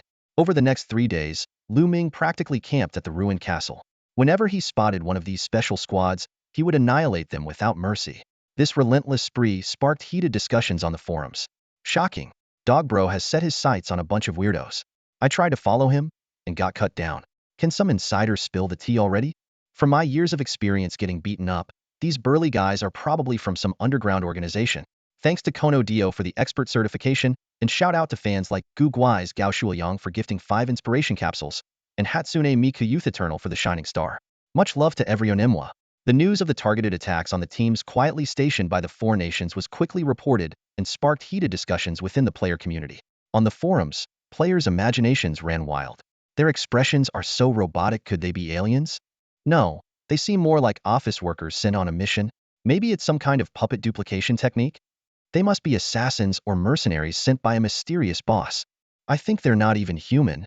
The tone of the discussions shifted from mundane office workers to secretive forces, and from aliens to the origins of the universe. Despite the outlandish ideas, every theory was seriously debated. Some players inadvertently touched on the truth, but their insights were drowned out by the endless stream of creative speculations. This left the monitoring staff and special departments on edge, yet hesitant to delete the posts. The reason was simple among players. Deleting posts often equated to confirming their validity. Meanwhile, Lu Ming, the source of the uproar, had already left the ruins of the ancient castle and was sitting in a cave, browsing the forum discussions that made him chuckle. He was engrossed when Zhao Ziheng and Lu Quandan entered the cave. Lu Ming closed the forum and looked up, noticing a change in Lu Quandan. Although his appearance remained the same, his demeanor exuded a newfound composure. His sharp gaze and instinctive defensive movements as he walked revealed significant growth. He resembled a dormant volcano, ready to erupt with a fatal strike at any moment. Lu Ming patted the ground beside him and asked, "How are you feeling?" At first, it felt like a near-death experience, but now, I feel like it's impossible to die. Ha ha ha. Lu Quandan replied with a smug grin, his tail wagging and shattering his previously stoic image. Seeing this, Lu Ming was tempted to knock him on the head but reconsidered. He recalled his own experience cultivating the killing heart technique. Maintaining calm and hope amidst relentless combat was key to avoiding psychological damage. Perhaps it wasn't a bad thing for Lu Quandan to retain this liveliness. Instead of hitting his head, Lu Ming placed a hand on Lu Quandan's shoulder, which visibly relieved him. "You're in a good state, but don't get complacent. Take a break, then go deal with the formation teams at the ruins. Let them experience what real intensity feels like." "Got it, big bro." Lu Quandan responded enthusiastically before disappearing, leaving only a ripple in the air as he headed deeper into the cave. Lu Ming glanced at Zhao Ziheng, who was sound asleep near the cave entrance, and shook his head with a quiet laugh. Picking up his weapon, Xiong Tu, he stepped out of the cave and stood halfway up the mountain, gazing at the clusters of players in the distance. Lu Ming's thoughts drifted to the discussions on the forum and the behavior of the special operatives. The International Alliance was already in chaos. Although many on the forum jokingly speculated about the truth, the lack of concrete evidence prevented any major disasters. Still, the situation was nerve-wracking. The most concerning issue was the possibility that the all-heavens battlefield might be displeased with the influx of special operatives. Fortunately, the analysis from the experts who first interacted with the black box alleviated this concern. The notice clearly indicated that the all-heavens battlefield was merely reminding the International Alliance to be prepared. However, another problem was far more perplexing. Why was Gogu specifically targeting the operatives dispatched by the four nations? At a loss for answers, they consulted Lin Xiang, a professional game analyst. Lin Xiang got straight to the heart of the matter. Every time a player enters, they go through Go Guess welcoming ceremony. That's standard protocol. But the thousands of operatives sent by your four nations entered secretly through special channels and skipped this process entirely. Now that they've been discovered, knowing Go Guess personality, getting beaten up is inevitable. When it came to solutions, Lin Xiang's expression grew uneasy, as if recalling something unpleasant. Maybe going through the ceremony could fix it, or it might just lead to even more targeted retribution for a while. This answer was far from satisfying, but there was no better option at the moment. As for why Lin Xiang never entered the all-heavens battlefield again, it remained an unsolved mystery. At that moment, Lu Ming was positioned on the mountainside near the Bone Clan's habitat, observing the chaotic battle below between players and the Bone Clan. Lu Quandan had been sent to the ruins of an ancient castle, while Zhao Ziheng guarded a valley outside the Headless Manor. The three of them were now strong enough to act independently. Lu Ming watched as more players poured into the fray against the Bone Clan, gripping the hilt of his blade tightly before flanking the battlefield. The terrain here was impossible to seal off. The safe zone was located in a large basin shrouded by a light barrier, accessible from all directions. As soon as Lu Ming charged into the battlefield, chaos erupted. Holy crap, it's Go-Go. Players scattered in all directions, but with nearly 10,000 people present, a full retreat was impossible. Black flashes of his blade swept through the crowd, accompanied by screams echoing one after another. "Gogu, I'm your #1 fan. Aim for my neck, it'll be my badge of honor." A strange voice called out. Lu Ming paused briefly, glancing down at himself. Gogu? Then, with two swift slashes, the so-called fan didn't even feel the pain before staring dumbfounded at the blood trickling from their ankle. An ankle still a neck? Huh? Gogu really lives up to the name, ah. It hurts like hell. Half an hour later, nearly a third of the players had retreated into the safe zone. Lu Ming surveyed the devastation, turned, and moved to flank the battlefield from another direction to continue clearing the area. For the next 2 days, Lu Ming stationed himself near the Bone Clan's habitat, making life miserable for the players who relied on the advantage of being able to retreat at any time. Those who once bragged about their strategic positioning on the forum were now on the verge of tears. But just then, the All Heavens battlefield suddenly issued an emergency team summons. Lu Ming had no choice but to leave, and both Lu Quandan and Zhao Ziheng also withdrew from their respective positions. The three of them found themselves simultaneously facing this unexpected situation. Inside the cave, Lu Ming frowned, his face filled with confusion. He repeatedly tried to ask the battlefield of all realms for information, but received no response. Beside him, Zhao Ziheng and Lu Quandan were equally baffled. Lu Ming opened the Guardian board once again and carefully read the details. Group summons? Guardians will lead the defenders to face off against an external group in 24 hours. The enemies must be slain. However, there wasn't even a single clue about the enemy's race or any other information. Standing up, Lu Ming walked to the mouth of the cave and asked, "Are you afraid?" "Not at all," came two resolute replies from behind him. Lu Ming's smile grew wilder until it turned into a burst of maniacal laughter. A group battle. Fight to the death, is that what it means?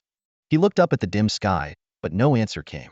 The lack of knowledge about the enemy's numbers or abilities only heightened the pressure, yet it also awakened his thirst for battle. His heartbeat echoed loudly within his chest. Taking a deep breath, Lu Ming gripped the hilt of his slaughter blade tightly. "Go and develop your strength, upgrade yourselves. Meet back here in 23 hours. We must survive." Before he even finished speaking, his figure sped off toward the ruins of the ancient castle. It was a group battle this time. Although the three of them had mentally prepared for another summons to fight against external players, and it was supposed to be Lu Quandan's turn, none of them had expected it to be a team battle. The unknown opponents could possess overwhelming power, unimaginable abilities, or unique attributes, and even their numbers were a mystery. The pressure mounted with every passing moment. On his way to the destination, Lu Ming suddenly stopped. He stood still for 5 minutes, using his killing god will to drive away the despairing thoughts clouding his mind. When he opened his eyes again, his gaze had regained its calm composure. "Live or die, just give it your all. What's there to hesitate about?" he muttered to himself before gripping his slaughter blade and ascending the narrow mountain path. Meanwhile, the players within the ruins of the ancient castle remained oblivious to the approaching danger. Zhao Ziheng chose to seek out the Dragon God Squad, known for its formidable attack power, while Lu Quandan headed towards the Bone Clan's habitat. Each of them selected the area that best suited their development. As soon as Lu Ming stepped into the boundaries of the ancient castle ruins, he bent low, dragging his blade, and charged down the passage ahead. His black cloak billowed behind him as he unleashed a new wave of slaughter. The shocked cries and pained screams of nearby players instantly alerted everyone. Wasn't he only targeting robots? Why is he attacking us now? You don't get it, brother dog probably got bored of hacking aliens and decided to kill for variety.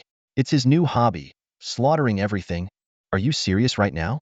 Amid the players' chaotic speculations, Lu Ming remained silent, unleashing a blood-soaked rampage. Whether they were new players, veterans, or special characters, he treated them all the same with merciless, equal-handed destruction. Lu Ming swung his long sword with reckless abandon, slashing wildly in every direction. Anything that moved, breathed, or simply remained in his line of sight became his target. This sudden emergency call had reawakened a long-dormant sense of urgency within him. Even though his abilities far surpassed those of the average player, he had felt stagnant lately, unable to sense any improvement. This unexpected event, however, reignited the fearsome persona of Brother Dog that once struck terror into others.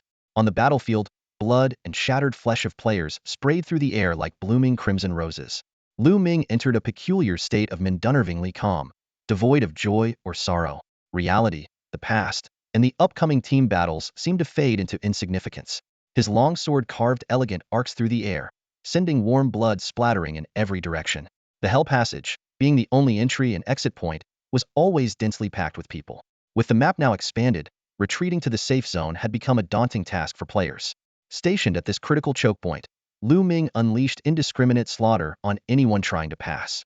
Thus began a massacre with no warning. Many of the slain players flocked to the forums to investigate what was happening, hoping to find out if a new player had joined the game. Instead, they were met with a chorus of complaints, as countless others bemoaned being inexplicably killed. Veteran players were unfazed, speculating that Brother Dog was simply in a foul mood and advising others to endure it until it passed. However, the new players refused to back down, rallying a group to launch a counterattack. By the time they were ready, though, Lu Ming had already left after an hour of carnage, leaving behind a crowd of stunned survivors exchanging bewildered glances. After departing the ruins of the ancient castle, Lu Ming headed straight for the Headless Manor Valley, where he unleashed yet another wave of bloodshed. Meanwhile, Lu Quandan and Zhao Ziheng displayed their unique combat styles. Lu Quandan specialized in swift, lethal strikes before vanishing without a trace. Many players didn't even realize how they had died, as his black dagger and tail moved like phantoms, reaping lives. Zhao Ziheng, on the other hand, camped outside the light barrier of the human palace. Since no one wanted to engage with him, he resorted to chasing players with his shield in hand. When the Dragon God squad finally began their offensive, they discovered that Zhao Ziheng seemed to relish being attacked. Their strategy shifted to aiming spears at his nostrils and arrows at his ears, forcing him to endure the humiliation for the sake of his rising defense stats. 23 hours later, players once again experienced the unpredictable wrath of Brother Dog, leaving the battlefield of all realms in utter devastation. Even some of his most die-hard fans couldn't bear it anymore and unfollowed him in frustration. A forum post from someone lamenting how they had begged for a quick beheading but ended up losing both legs instead remained pinned, both absurd and amusing. When Lu Ming returned to the cave, he found Zhao Ziheng squatting on the ground while Lu Quandan used his tail to clean Zhao's ears. Without a word, Lu Ming drove his fearsome longsword into the earth and asked, "Are you ready?" "Yes," the two answered in unison. A smile spread across Lu Ming's face as he extended his right hand. 1 hour from now, life and death together. Lu Quandan immediately clasped Lu Ming's hand. Life and death together. Zhao Ziheng placed his large hand over theirs like a shield. Life and death together. The solemn atmosphere was dispelled by their shared oath. Lu Ming glanced at his two companions, a faint smile tugging at the corner of his lips. Level up, get some rest, and let's face this unknown race. The three of them sat down on the ground. Lu Ming swiftly opened the Guardian information panel, the data clearly displayed before him. Kill points: 1132, 87, 1210, 000 to level up. 300,000 to level up. 450,000 to level up. Without hesitation, Lu Ming leveled up 3 times in a row, and the updated attribute panel appeared. Race: Human, level 24. Strength: 95109 equipment bonus. Intelligence: 16. Defense: 2769 equipment bonus. Skills: Frenzied Blade 7 Attack 51. Blade Mastery, Endless Slaughter. Exclusive skills: Keen Perception passive, Will of the Slayer active, Charge into battle. Attribute points: 6.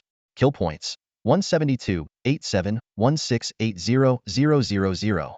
After a brief moment of thought, Lu Ming allocated all 6 attribute points to strength, rounding it off. With the impending battle, strength was paramount, and intelligence could wait for later. Next, Lu Ming retrieved 32 additional rewards and struck down with his long blade. Although no dazzling light appeared, he was already accustomed to his usual luck. Without a change in expression, he took out a connection card and handed the remaining items to Lu Quandan. Meanwhile, Zhao Ziheng and Lu Quandan began opening their respective rewards. Lu Quandan was just about to make a gesture of prayer when Lu Ming interrupted with a sharp, "Time is short, hurry up." Unsurprisingly, Lu Quandan's luck mirrored Lu Ming's. However, over on Zhao Ziheng's side, a sudden burst of blue light erupted, leaving Lu Ming and Lu Quandan staring at each other in amazement. The same thought crossed their minds: fool's luck. When the light faded, Zhao Ziheng grinned widely and glanced mischievously at Lu Quandan. "Call me Dad." The unexpected joke broke the tense atmosphere.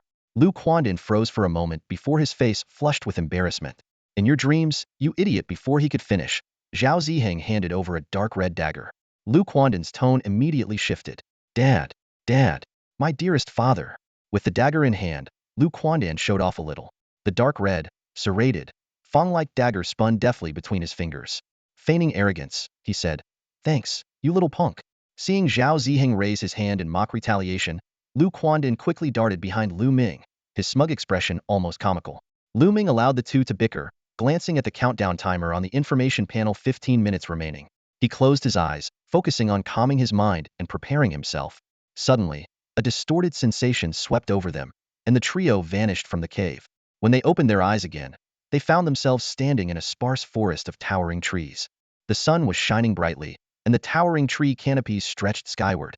The ground was almost barren, with not a blade of grass in sight, but a faint aroma of vegetation lingered in the air. Lu Ming squinted against the blinding sunlight, his eyes scanning the scene ahead. In the distance, faint shimmering barriers loomed, though their interiors were impenetrable to the eye. The environment was just to his liking. Without hesitation, Lu Ming issued a command: "Lu Quandan, hide." Don't make a move unless you're certain of a lethal strike. Understood. Lu Quandan's voice responded, and in the next instant, his figure vanished within the protective barrier. The barrier disappeared shortly after. Zhao Ziheng stood motionless, gripping a massive shield, awaiting Lu Ming's instructions. Lu Ming turned, surveying the metallic cliff approximately 50 meters behind them, then shifted his gaze forward. A sleek, pitch-black object came into view. Carefully, Lu Ming concealed his blade beneath his cloak and moved forward, skirting around Zhao Ziheng. As the distance closed, the black mass gradually revealed its former massive black panther, 7 meters long and 4 meters tall, staring intently at him. Its yellowish-brown slit pupils narrowed to razor-thin lines. The two sides faced each other in tense silence. The panther bared its blood-stained fangs in a menacing grin. Only two of you? And humanoid beings at that? Does the battlefield deem us weak? Lu Ming did not respond, though his mind was racing. The use of us implied the presence of more than one foe, and the term battlefield assessment was something he had never encountered before. Seeing Lu Ming's silence, the Black Panther shook its head. 3 slightly smaller but otherwise identical panthers emerged from behind it. Humanoid species, all of you deserve to die. Tear them apart. With a roar, 3 shadows leapt forward, using the massive trees to propel themselves with incredible agility. Meanwhile, the Panther King advanced slowly, the metallic sheen of its left claw glinting ominously. With the situation rapidly escalating, Lu Ming had no time for further observation. Zhao Ziheng stepped forward, positioning himself to Lu Ming's left, his heavy shield slamming into the ground with a dull thud. He glanced sideways at Lu Ming, and seeing no orders, remained steadfast in his position. As the gap between them and the panthers closed to 20 meters, the Panther King threw its head back and let out a long, piercing howl. The 3 black panthers were suddenly enveloped in dark mist, splitting into 6 shadowy figures that darted around the pair at incredible speed. Lord Panther King, they're not humanoid. That shield warrior is a titan, likely still in its juvenile stage. Zhao Ziheng's massive form was fully exposed. Oh, so he's the one who raised the combat evaluation, creating this 2 versus 4 scenario? The Panther King's tone dripped with disdain. After receiving Zhao Ziheng's confirming nod, Lu Ming tightened his grip on the weapon partially hidden beneath his cloak. Leaning forward, he launched himself like a cannonball toward the approaching shadow, slashing through only a wisp of mist. He continued charging straight toward the Panther King, his gaze locked onto its left claw. The Panther King's body stiffened as it recognized the weapon in Lu Ming's hand. It involuntarily took a step back before its expression twisted in fury. With a roar, it snarled, "Fierce Slayer. You're human. I am the king of the Shadow Panthers of Darkness, and I will see you dead." With a thunderous roar, the Leopard King suddenly rose on its hind legs, claws spread wide, and lunged forward with ferocious intensity. Humans? Why are there still humans? Die. Lu Ming's gaze locked sharply onto the creature's left claw. The way it was curled, almost like a clenched fist, instantly heightened his vigilance. Facing the king of a species regardless of the unknown scale of its kind was no time for carelessness. After all, anything bearing the title of king, even an ant, warranted serious attention. As the two were about to clash, Lu Ming struck first. Activating his frenzied blade technique, dark energy enveloped his body in a flash. Though the attack appeared fierce, it was carefully laced with defensive intent. Against an unfamiliar opponent, caution was always justified. In that critical instant, Lu Ming's pupils contracted abruptly. Leopard King's left claw suddenly unfurled, revealing a thin, dark green needle about 20 centimeters long, nestled between its claws. The needle's tip glimmered with a chilling, deadly light. Instinctively, Lu Ming adjusted his blade to intercept the strike. Clang! Boom! The sharp sound of metal clashing rang out, followed by an overwhelming force that sent Lu Ming flying nearly 30 meters. He tumbled backward, landing on one knee, and forcibly swallowed the blood that had surged to his throat. A triumphant roar echoed in his ears. A human who hasn't even fully awakened. So weak that you don't even have an innate skill, and paired with a juvenile titan daring to join a species war. Truly, fortune smiles upon my kin. Lu Ming frowned, his peripheral vision catching sight of Zhao Ziheng, unharmed. His mind raced. The opponent's strength was undeniably superior, its attack speed astonishing, and its defensive capabilities still unknown. However, that dark green needle was no ordinary weapon. Though deflected by his blade, it had left an unprecedented mark on his fierce slaughter blade. Rising to his feet, Lu Ming fixed his gaze on the Leopard King, now approaching with deliberately slow steps. Was this calculated to create psychological pressure, or was its speed genuinely limited? Recalling the abnormal speed of the 3 smaller leopards earlier, combined with the Shadow Leopard clan's inherent agility, this unusual behavior only heightened his wariness. Suddenly, Lu Ming remembered the shield feint tactic he had taught Zhao Ziheng. Could the opponent be employing a similar diversionary strategy? Was this slow advance just a cover for a hidden strike? After forcing him back earlier without pursuing, was it arrogance or inability? Licking the corner of his lips, Lu Ming leaned forward and charged again. Only through direct confrontation could he confirm his theories. Despite his recent streak of victories, he found himself relishing this thrill of brushing past death. A single misstep could lead to total defeat, and only the victor would have the right to claim the ultimate reward. This tension pushed Lu Ming's nerves to their breaking point, his focus reaching an unparalleled peak. With every fiber of his being on edge, he charged straight toward the Leopard King, whose claws were now raised high in preparation for the next strike. The mocking glint in the Leopard King's eyes resembled a predator toying with prey caught in its net. However, Lu Ming keenly detected a trace of satisfaction deep within those eyes. Satisfaction? Lu Ming's heart clenched, but his momentum didn't falter. At the very moment of collision, he abruptly drove his long blade into the ground, using it to pivot and shift his trajectory, narrowly escaping beneath the Leopard King's descending claws. The rush of air tugged at his helmet, nearly tearing it off. Bang! Lu Ming crashed into a massive tree, using the impact to halt his movement. Turning to face the Leopard King, he deliberately raised his chin, his lips curling into a mocking smirk. Transferring the long blade to his left hand, he slowly raised his right hand, extending a thick middle finger and provocatively curling it back. Come on. The gesture infuriated the Leopard King. His long whiskers trembled violently, and the corners of his tightly shut mouth curled upward, revealing sharp fangs dripping with viscous, foam-like saliva. Yet even in his fury, the Leopard King maintained a measured, deliberate pace as he advanced. This detail caught Lu Ming's attention. He scrutinized the Leopard King's hind legs, which seemed disproportionately short compared to his robust frame. Unlike the other three Shadow Panthers, whose agility was their strength, the Leopard King's hind legs, though several times more muscular, were evidently shorter. This suggested he wasn't built for speed, but rather for swift, ferocious close-range combat. A clever deception, Lu Ming thought. From the species name to the agility of the other three Shadow Panthers, to the deliberate emphasis on the leader's role and mocking demeanor, all were carefully crafted distractions. Such psychological tactics could easily mislead any opponent into a fatal misjudgment that a desperate fight was the only way out, playing right into the trap. Lu Ming exhaled slightly, gripping his blade, Xiong Tu, more firmly. He retreated while continuing to taunt the Leopard King, creating distance between himself and the other three Shadow Panthers. Through the Leopard King's imposing figure, he caught a glimpse of Zhao Ziheng in the distance, locked in combat with a shadowy foe amidst a shower of sparks. Zhao Ziheng briefly nodded to signal he was safe, prompting Lu Ming to refocus on his immediate adversary. At a distance of 100 meters, they faced off. The Leopard King licked the foam from his mouth and sneered coldly, pinning your hopes on a young titan is sheer stupidity. After you're dead, he'll be next. Lu Ming remained silent, dragging his long blade as he surged forward. This was no longer a test, it was a fight to the death. At 10 meters from the Leopard King, he suddenly smashed the raised blade heavily into the ground. At first, the Leopard King appeared puzzled, but realization dawned in an instant. Amid the rumbling, earthquake-like vibrations, a wave of force radiated from the impact point, sweeping up dust and leaves as it surged toward the Leopard King. While the shockwave couldn't cause significant harm to his sturdy frame, the moment he instinctively raised a paw to shield his eyes, Lu Ming had already closed in on his right side, slashing down without hesitation. And then, a chilling voice echoed in his ears, "Fell for it, didn't you, human?" Just as Lu Ming heard the sound, he barely had time to react before a powerful attack came hurtling down from above. The Leopard King had already anticipated his plan, deliberately pretending his vision was obstructed to lure Lu Ming into a close-range attack, only to trap him in a premeditated ambush.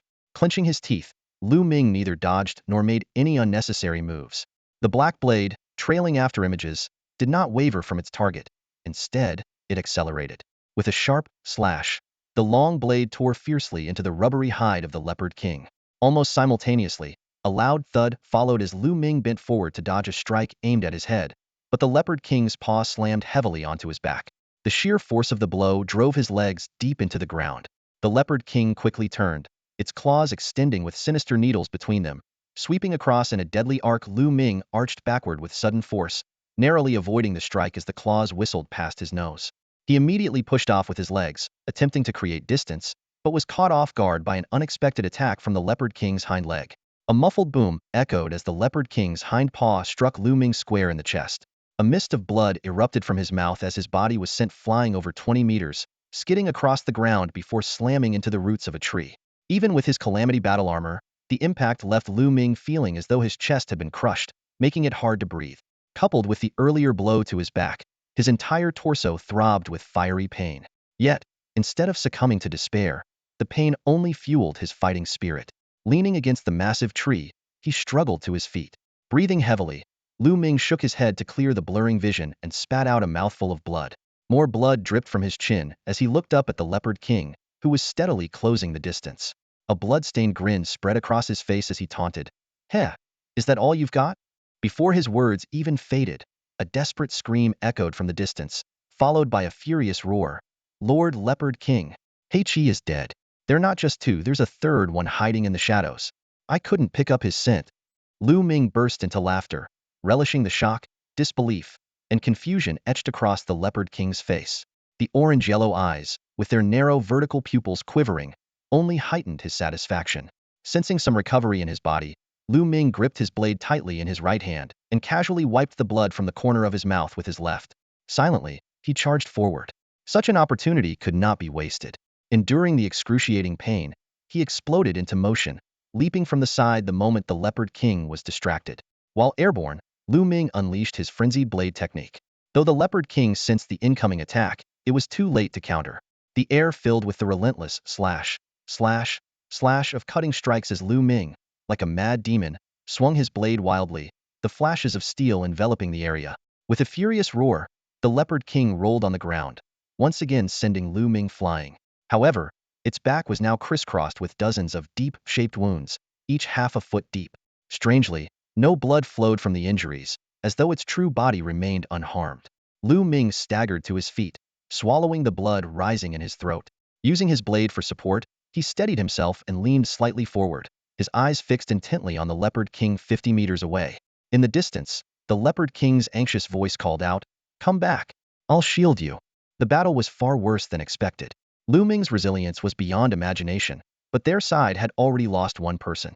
Even more unexpectedly, the opponent had a hidden ally waiting in the shadows. With a low growl, the Leopard King commanded the two shadow leopards entangled with Zhao Ziheng to retreat. Zhao Ziheng reached out to stop them, but his hand only grasped at empty air. Lu Ming quickly adjusted his position, placing himself between the Leopard King and the returning shadow leopards. The menacing blade in his hand trembled slightly, resonating with the killing intent radiating from his entire body. Despite being severely injured, his fighting spirit had reached its peak. He raised his long blade horizontally, abandoning the slow-moving Leopard King, and turned to face the two shadow leopards instead. To secure victory, he needed to take down at least one more. Gripping the blade in his right hand, his broken left arm hung limply at his shoulder. Lu Ming locked onto the shadow leopard on the left. All he needed was to hold it off for a moment. Lu Quandan would surely find an opportunity. The distance between them closed rapidly. Facing the faster shadow leopard, Lu Ming activated his skill, transforming into a 30-meter-wide wave of black blade light, charging directly at it. Faced with such a massive attack, the shadow leopard was forced to slow down and pause, preparing to evade. Just as it leapt to change direction, a dark red, fang-shaped dagger struck from below, piercing straight into its chest and ripping it open with the momentum of the strike. Lu Quandan appeared beside Lu Ming in a flash, his ghostly green eyes glistening with moisture. "Big brother, I didn't dare act earlier without confidence. You rest for a bit. The unknown fight left can be handled by me and Hanin." Lu Ming planted his long blade into the ground and placed his right hand on Lu Quandan's shoulder. "I'm fine. Keep going. Only when they're all dead does it count as..." Before he could finish, blood gushed from his mouth, nearly splattering Lu Quandan's face. Taking a deep breath, he said, "Help me secure my left arm with the cloak. Be careful, the Leopard King isn't about speed. It's all about strength and defense. Hitting it feels like chopping a tire." The ground trembled as Zhao Ziheng approached, his eyes reddening as he saw Lu Ming's injured arm and the blood flowing endlessly. "Big bro, how did you get hurt this badly?" His voice was thick with emotion, his face scrunched up. Fearing Zhao Ziheng might start crying, Lu Ming quickly said, "I'm not dead yet. Let's kill them first, talk later." Zhao Ziheng sniffled. "You were worried I'd screw up earlier, but now, can I go first this time?" With a nod of approval from Lu Ming, Zhao Ziheng grabbed his heavy shield and charged toward the Leopard King. Lu Ming grabbed Lu Quandan. "Catch up to him and tell him there's a needle in the Leopard King's left claw. He must be careful. Go." Lu Quandan vanished instantly. Leaning on his weapon for support, Lu Ming slowly moved his hand away from his fractured chest, took a moment to catch his breath, wiped the blood from his lips, and tightened his grip on his blade before following. Up ahead, Zhao Ziheng was already engaged with the Leopard King, but his strength was slightly lacking, and he stumbled after a heavy blow from its paw. The nearby Shadow Leopard, unable to deal with Zhao Ziheng effectively and wary of Lu Quandan's ambushes, was forced to keep moving. At that moment, it noticed Lu Ming, severely injured and seemingly vulnerable. Without hesitation, it turned into a blur of shadow and lunged straight at him. Blood trickled from Lu Ming's lips as he found himself in an extremely weakened state, his vision blurring to the point of distortion. Yet, the moment he realized he had become the target of his opponent, the corners of his mouth involuntarily curled into a chilling smile. He simply closed his eyes. In his current condition, the friction in the air and the sensation of the ruined slayer in his hand became far more reliable than his sight. Lu Ming pressed forward, relying on the faint vibrations of the blade to sense the changes around him. "Big brother, be careful. I'm right here." Lu Quandan's voice suddenly rang out near his ear. Lu Ming didn't stop. He merely gave a slight nod in acknowledgement. Sensing a sudden disturbance in the airflow to his left, Lu Ming instinctively raised his long blade and activated his charge and cleave skill, striking the ground with immense force. A powerful shockwave instantly spread out. Just as he predicted, the Shadow Leopard, known for its speed, was no match for him in terms of sheer strength. A muffled groan came from the left. Seizing the moment, Lu Ming channeled all his strength into his right arm and hurled the ruined slayer.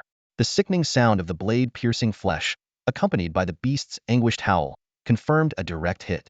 When Lu Ming managed to steady himself and open his eyes, his blurred vision revealed the lifeless body of the Shadow Leopard, the ruined slayer embedded deep in its abdomen. Beside the corpse, Lu Quandan was pulling two blood-stained daggers from the leopard's eye sockets. "Big brother, are you okay?" Lu Quandan rushed over to support the staggering Lu Ming, but his words were cut short. "Go help Zhao Ziheng. Aim for the eyes and ear canals," Lu Ming said weakly but resolutely. As long as the Leopard King remained alive, he couldn't relax. Zhao Ziheng's heavy shield alone wasn't enough to deliver a fatal blow. As Lu Quandan lowered his head and prepared to leave, Lu Ming grabbed his shoulder firmly. "Don't even think about trading your life for it, or you're no brother of mine." Feeling Lu Quandan stiffen, Lu Ming continued, "Your daggers are too short to pierce its hide. Understand? Just distract it and give me time." "I understand, big brother. I won't take any risks," Lu Quandan promised, and only then did Lu Ming release his grip. In the distance, Zhao Ziheng was still locked in a fierce battle with the Leopard King. Though the beast was wary of Zhao Ziheng targeting the vulnerable area between its hind legs, its left paw, armed with a blue-tiered long claw, relentlessly struck at Zhao Ziheng's shield. Watching the scene unfold, Lu Ming grew increasingly uneasy. With the Leopard King's cunning nature, this was clearly a trap. Lu Ming suddenly looked up and shouted urgently, "Lu Quandan, don't attack. He's luring you into a trap." Before his words could fully register, Lu Quandan's fiery tail had already thrust forward like a spear, aiming straight for the Leopard King's eye. A sinister glint flashed in the Leopard King's gaze as its left claw abruptly changed direction, targeting Lu Quandan's vital point. At the critical moment, Zhao Ziheng hurled his heavy shield, barely managing to block the lethal strike in front of Lu Quandan. The Leopard King glared furiously at Lu Ming in the distance. If not for his timely warning, Zhao Ziheng could never have reacted so swiftly. Just as the Leopard King prepared to deal with the now shieldless Zhao Ziheng, he noticed that this seemingly clumsy man had already started sprinting away. The Leopard King let out a furious roar, his perfectly laid plan to kill two birds with one stone completely foiled. Meanwhile, Lu Quandan, who had been knocked back, limped heavily but used his tail to secure the heavy shield as he staggered toward Zhao Ziheng. The Leopard King seethed with hatred. Initially planning to eliminate Lu Quandan first, then Lu Ming, and finally Zhao Ziheng, his strategy had been completely disrupted by Lu Ming's single warning. The Leopard King's vertical pupils narrowed as he fixated on the weakened Lu Ming, standing 300 meters away, and growled lowly, "Humans must die." With that, he charged toward the figure leaning on his blade. However, Zhao Ziheng, having just retrieved his shield, immediately launched a swift side attack upon seeing this, unwilling to lose his elder brother-like companion. Facing the Leopard King, Lu Ming remained eerily calm, as though he had transcended fear. He whispered softly to Xiongtu, the blade in his hand, "If I die here today, would you follow Zhao Ziheng in the future?" Xiongtu gave no response. Lu Ming chuckled lightly, rejected, "Huh, then fight alongside me until the end." The blade trembled violently, an unprecedented bloodthirsty intent surging into Lu Ming's mind, like the defiant roar of an ancient beast. The image of his sister, Lu Bingmei, flickered in his memories, scenes of their childhood mischief and her protective care as they grew up flashing by like a fast-forwarded movie. Lu Ming removed the Reaper mask, revealing his pale face. He raised Xiongtu, inhaling deeply despite the searing pain as his fractured ribs were forced apart. With Zhao Ziheng's cooperation, he launched forward like an arrow, driving Xiongtu precisely into the Leopard King's back. The immense impact dragged Lu Ming into the wound along with the blade. In this final moment of life, Lu Ming's face held a faint smile, his thoughts lingering on a warm memory of sharing dinner with his sister. Leaving like this feels a bit reluctant, doesn't it? Suddenly, a grand voice echoed in his mind. The will remains unbroken, the fire of the heart never extinguished. Through slaughter, gain eternal life. In an instant, a surge of heat flowed from the Leopard King's body, reigniting the dim flame of Lu Ming's life. In a daze, Lu Ming heard voices calling out from the outside world. Big brother, are you okay? The sound wavered in his ears, as if muffled by a thick layer of cotton. At this moment, his eyes were tightly shut, and he could distinctly feel streams of heat surging through his body. The sensation was especially intense at the site of his fractured sternum, where a burning heat radiated. This was nothing like the light, floating sensation described in Tales of Death. His severed arm, bound by a cloak, felt as though it was being roasted over a fire, painful and itchy, as if countless ants were crawling beneath his skin. Zhao Ziheng and Lu Quandan were already by Lu Ming's side. A thick red mist enveloped the three of them. Just as Zhao Ziheng reached out to hold Lu Ming, Lu Quandan stopped him abruptly. Don't move. Big brother might still be alive. Look at the Leopard King. Lu Quandan pointed toward the Leopard King not far away. The fierce beast was trembling stiffly, its eyes filled with despair. Zhao Ziheng raised his warped heavy shield to take a closer look and realized that the Leopard King's body was shrinking at a visibly rapid rate, as if its vitality was being drained by Lu Ming. The red mist swirled around Lu Ming, growing denser by the second. It seemed to be wrapping around him entirely, forming what resembled a blood cocoon. Big brother is. Lu Quandan tried to steady his voice, but it trembled despite his efforts. We have to believe in Big brother. He's our big brother after all. Zhao Ziheng nodded firmly, his large hand gripping Lu Quandan's head tightly. Yes, we have to trust him. Even if you die, he won't. With that, he slumped heavily to the ground, tears the size of fists rolling uncontrollably down his face. Lu Quandan turned and walked toward the corpse of the shadow leopard, claiming he was going to search for useful items. In truth, as he rummaged through the remains, silent tears streamed down his face. The image of Lu Ming racing down from the distant mountains to save him, just as Lu Quandan had been preparing to die outside the human palace, kept replaying in his mind. Slap, slap. Two loud smacks rang out. Lu Quandan struck his own face with his bloodied hands, breathing heavily. It's my fault for holding everyone back. If only I could have taken it down earlier. If only I were stronger. At last, he could no longer hold back his emotions. He collapsed onto the shadow leopard's bisected corpse, sobbing uncontrollably. As an orphan who had never experienced familial love, this was the first time he truly understood the pain of losing someone dear. Struggling through a harsh life only to unexpectedly end up on the battlefield of the heavens, Lu Quandan experienced for the first time the warmth of being cared for when he met Lu Ming and Zhao Ziheng. Now, however, this hard-won bond of familial affection seemed to be slipping through his fingers like grains of sand. Staring at the unconscious Lu Ming, Lu Quandan felt an overwhelming fear for the first time in his life. Big brother, I'm begging you, please don't die. Lu Ming was in a state of semi-consciousness, his nerves assaulted intermittently by the intense pain and the itching sensation of recovery. His sensory system seemed to malfunction, flickering between numbness and awareness. Yet, it was precisely these waves of pain that reminded him he was still alive because death, he thought, should be devoid of all sensation.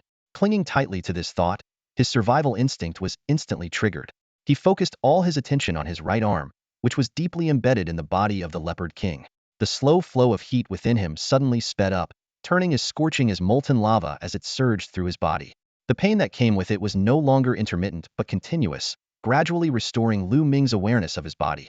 Compared to the excruciating agony he had endured during his species transformation pain, so severe it felt like his body was on the verge of disintegration, this current pain, though intense, was still within his limits. As time passed, the searing heat and pain coursing through him helped Lu Ming regain his senses. Though he still couldn't move his body or even open his eyes, he could clearly feel his severed arm and shattered ribs beginning to heal. It felt as if countless tiny creatures were crawling inside him, bringing his vitality back to life. He heard Zhao Ziheng's heavy sobs nearby, and as his body began to recover, a sense of calm gradually settled over him. An hour later, Lu Quandan returned empty-handed from his search, his earlier near-breakdown tears now dried. Squatting down next to the still sobbing Zhao Ziheng, he rasped, "Stop crying. Look at you, such a big guy, bawling like a little girl. Crying won't bring our big brother back, will it?" Zhao Ziheng sniffled, not even bothering to turn his head before pinning Lu Quandan to the ground. You, how dare you talk to me like that? I'll sit on you. He shifted slightly and plopped down directly on top of Lu Quandan. Lu Quandan's tail stiffened instantly, his small greenish eyes bulging slightly, but Zhao Ziheng, lost in his grief, paid no attention. Instead, he ground himself down with extra force. Suddenly, Zhao Ziheng froze. Quandan, look. The red mist around Big Brother is gone. Ugh, you're sitting on my head. How am I supposed to look?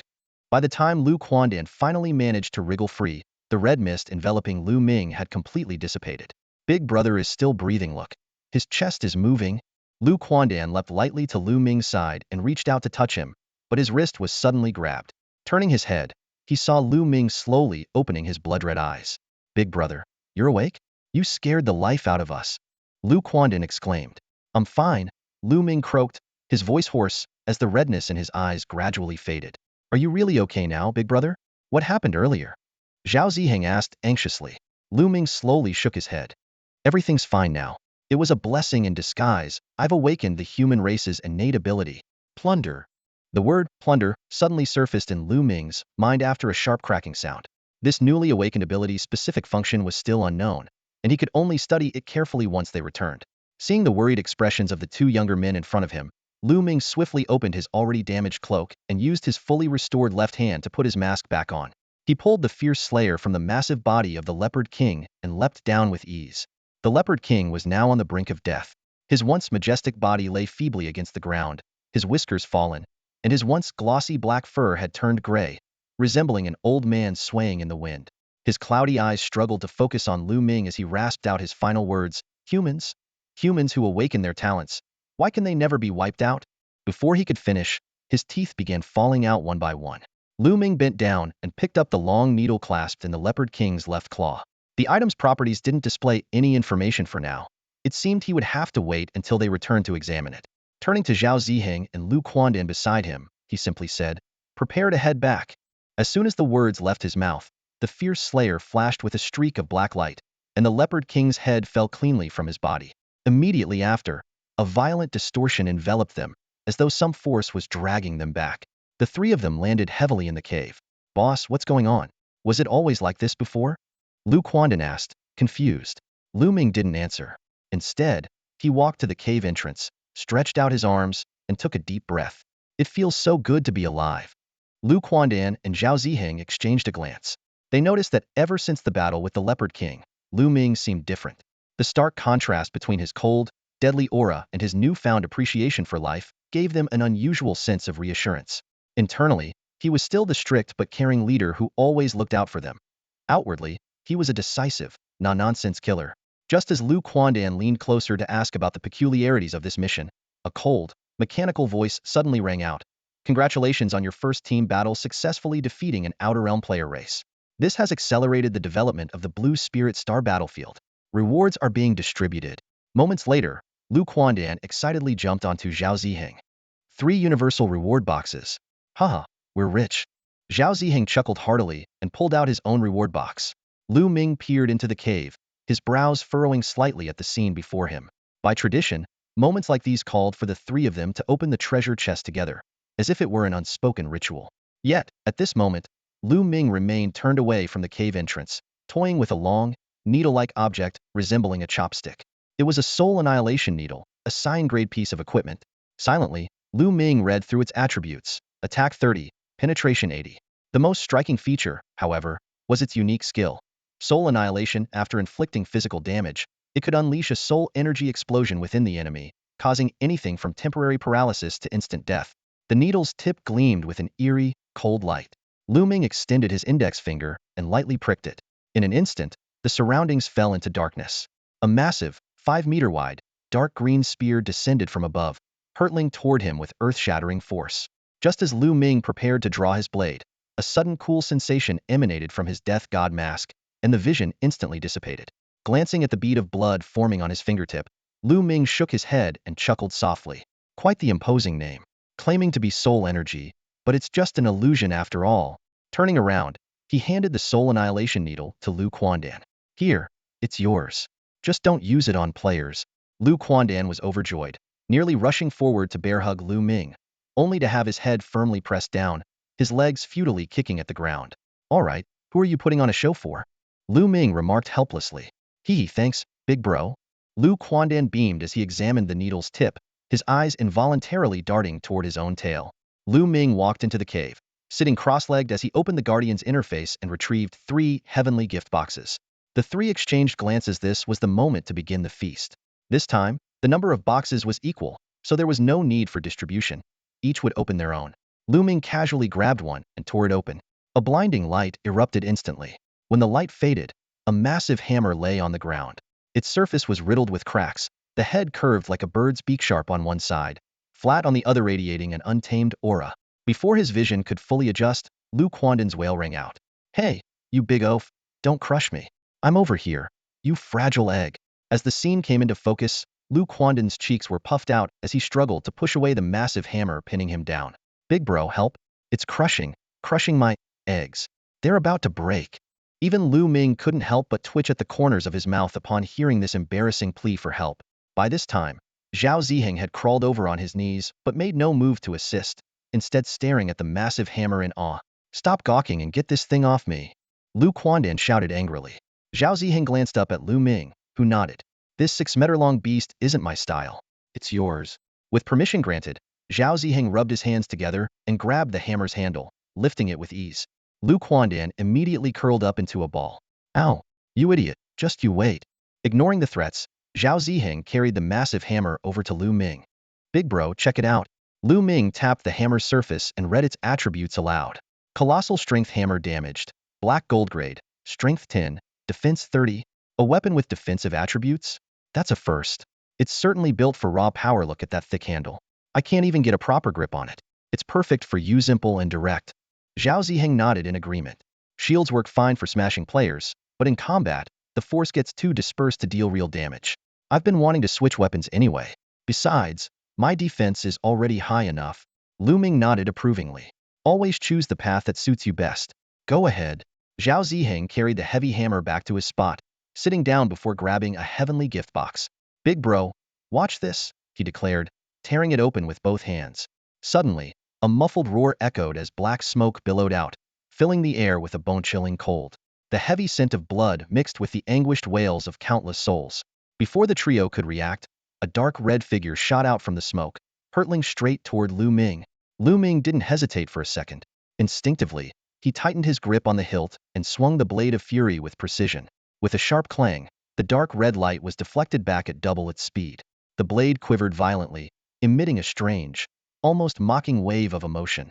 When the ominous phenomenon faded and silence returned, Lu Ming saw Zhao Ziheng trembling on the ground, clutching a dark red, almost blackened helmet tightly to his chest.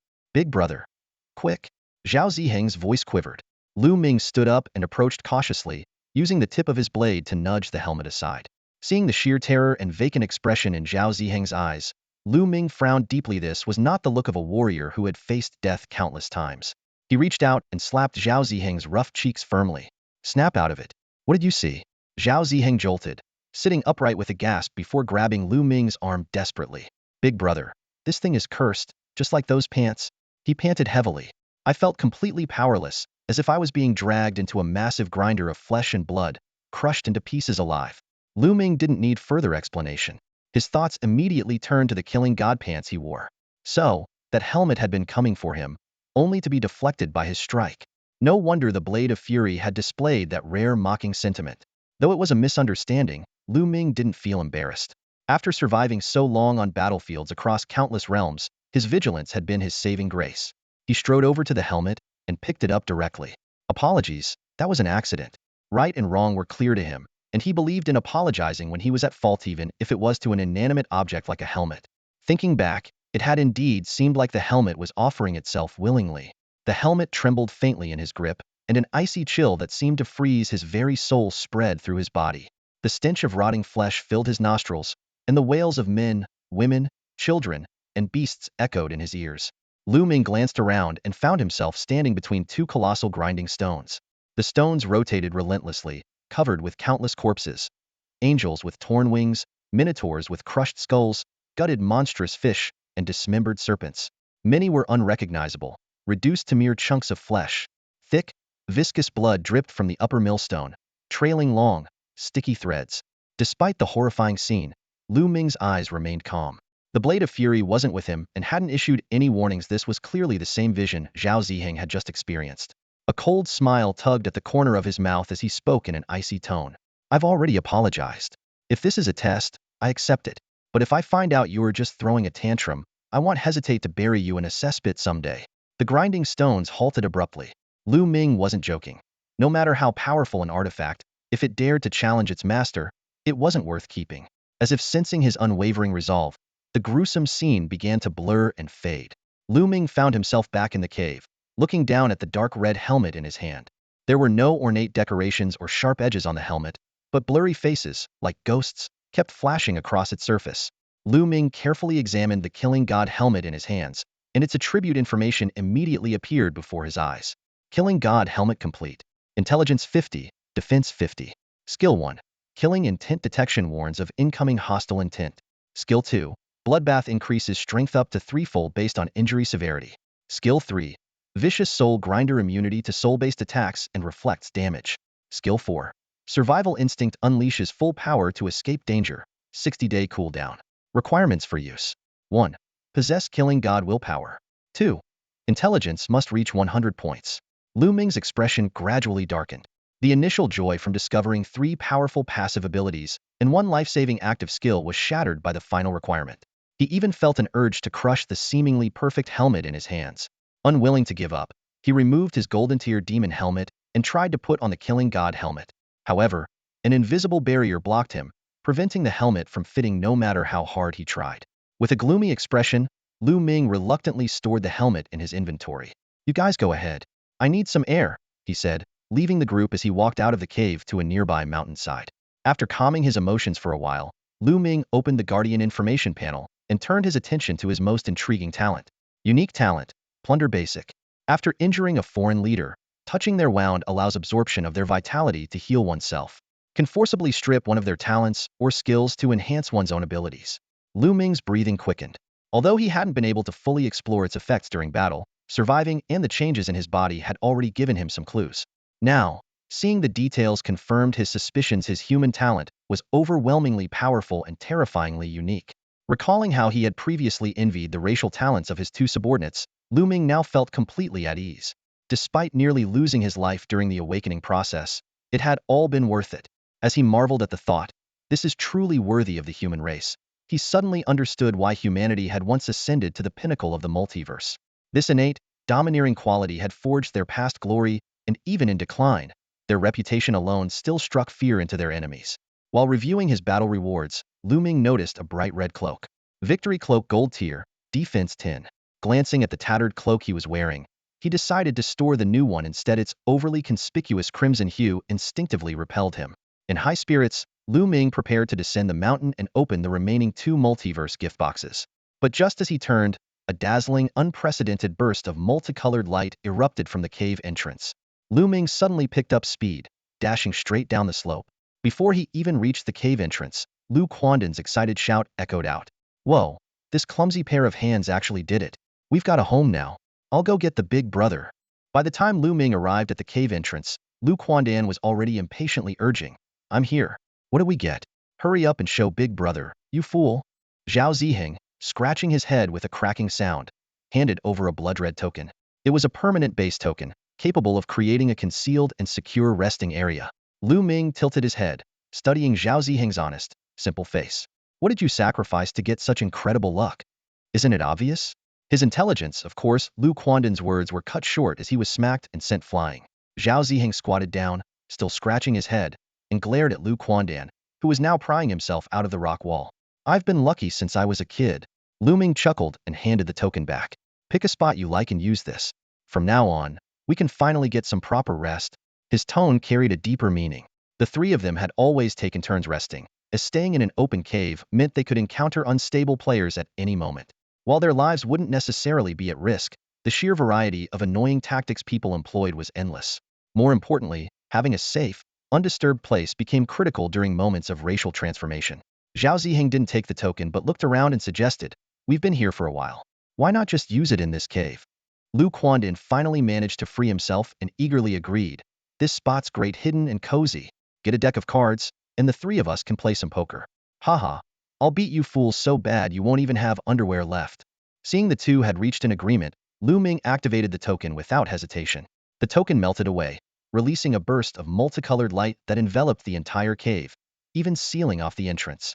Such a spectacle was common in the battlefield of the heavens, but if someone saw it in the outside world, they'd likely mistake it for the emergence of some rare treasure.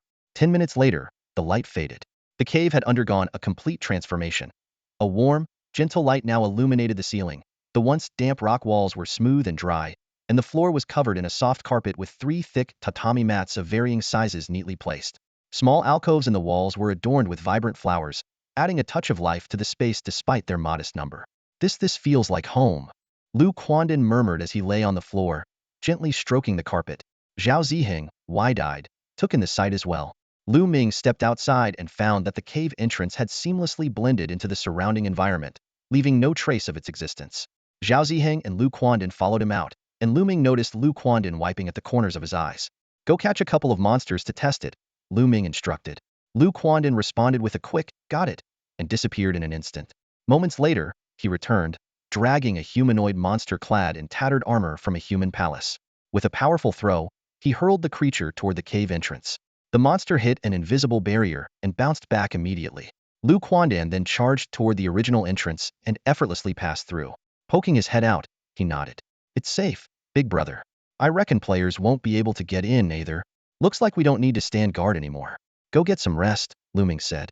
With that, the three of them headed into their new home together. After an intense battle, exhaustion finally set in. Zhao Ziheng swayed unsteadily, almost falling asleep while standing. After instructing everyone to rest, Lu Ming turned and followed the creature that Lu Quandan had captured. He carefully examined its battered armor and the black stains of blood on it, particularly the deep slash marks on its helmet. What exactly are these humanoid creatures outside the human palace? Lu Ming watched the creature retreat to its group, squinting thoughtfully. After a moment, he turned and climbed a nearby mountain. Standing at the summit, Lu Ming gazed at the sky and asked, what exactly is humanity? He didn't expect an answer, as the battlefield of all realms had always been shrouded in mystery. Yet this time, a cold voice responded immediately. Humanity is a powerful species based on humanoid form.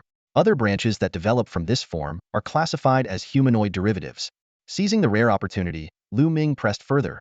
Is everyone on Blue Spirit Star considered part of humanity? They are merely humans, far from qualifying as part of humanity. Currently, the only one on Blue Spirit Star who can be called part of humanity is you.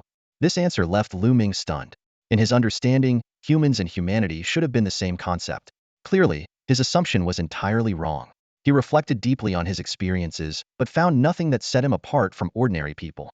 As clarity dawned, Lu Ming couldn't help but curse. So, the so-called humanity selection option for Blue Spirit Star you presented was fake? Out of the 3 options, 2 were trash, and the only seemingly correct one was a sham. Yes, I deceived you. The cold voice carried a faint hint of amusement. Suppressing his anger, Lu Ming sat cross-legged, rapidly piecing together all the clues. Why are you doing all this? Is it for cultivation or selection? And what are those so-called invader players? To ensure survival. After this brief response, the battlefield of all realms added, because neither you nor I are strong enough yet. No matter how much Lu Ming questioned further, the voice remained silent. This new information left him in turmoil, especially the realization that he had been deceived, which almost shook his resolve. Calming himself, Lu Ming rose and began his return, muttering key phrases under his breath. Humans are not humanity. To ensure survival. Not strong enough. Passing through a concealed barrier, he entered the cave and immediately saw Zhao Ziheng sleeping soundly with Lu Quandan in his arms. Zhao Ziheng's snores were so loud they made the flowers and grass on the cave walls tremble. Surprisingly, Lu Quandan was also fast asleep. It was the first time Lu Ming had ever seen him at peace. Watching the two of them slumber, Lu Ming grabbed a cushion and walked deeper into the cave. When he woke up, he had no idea how much time had passed. Stretching lazily, he opened his eyes to hear Lu Quandan's excited voice. We don't need the boss for this. The two of us can handle it. Let's sneak off and take care of it ourselves.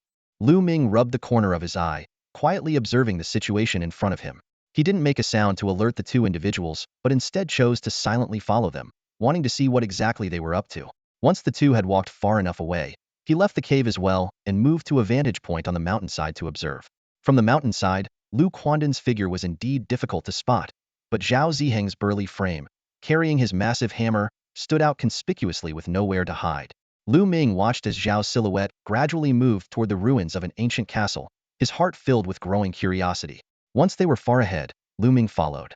Upon arriving at the ruined castle, he quickly slipped into a cluster of jagged rocks, using them as cover to observe closely. Before long, he spotted Zhao Ziheng swinging his giant hammer amidst a crowd. With some careful searching, he also noticed another figure intently focused on targeting a specific teammate's rodent-like movements were unmistakable. Who else could it be but Lu Quandan? Lu Quandan, wielding a pair of daggers, one dark red and the other pitch black, moved like a phantom through the enemy ranks. Every flash of his blades resulted in someone falling. Despite their defensive formation of standing back-to-back, the group couldn't withstand his relentless assault. Whether it was close-range piercing attacks or using his long tail like a spear for ranged strikes, the small team was quickly wiped out and sent back to the respawn zone. After completing the kills, Lu Quandan's figure vanished instantly, clearly heading off in search of his next target. Witnessing this, Lu Ming visibly relaxed. At least for now, these players posed no real threat. With ease, he leapt onto a tall, jagged rock to continue observing the duo's actions. But at that moment, Lu Quandan suddenly appeared behind him. Perhaps recalling the lesson from last time when he was sent flying. This time he coughed lightly from a distance and said, "Big brother, what brings you here?" Lu Ming turned around with a smile. "Just came to see what you're up to." "Didn't mean to interrupt. I can handle this. Weren't you targeting that group earlier?"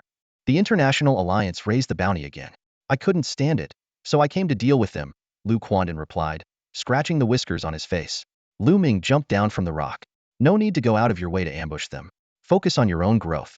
Our real battleground isn't here." Lu Quandan grinned mischievously. "I just really want to fight them, you know? Big brother, look at the bounty they're offering rewards just for injuring you. Is that even fair? Do they think they can actually hurt me? Well, probably not, huh?" Lu Ming walked past the jagged rocks, his gaze fixed on Zhao Ziheng below, who was swinging his giant hammer and clearing enemies in a wide arc. "Go ahead and fight. Level up quickly. If we win this time, we won't be far from the next battlefield upgrade." "Got it, big brother." Lu Quandan responded enthusiastically before disappearing again, his focus now entirely on hunting the special team. Standing at a high vantage point, Lu Ming watched the battle below with a faint smile on his lips. His mindset had undergone a significant shift, especially after this great battle and the awakening of his talent. He no longer regarded these players with the mortal enemy intensity he once did. The gap in levels, attributes, and even perspective had become unmistakably wide between them.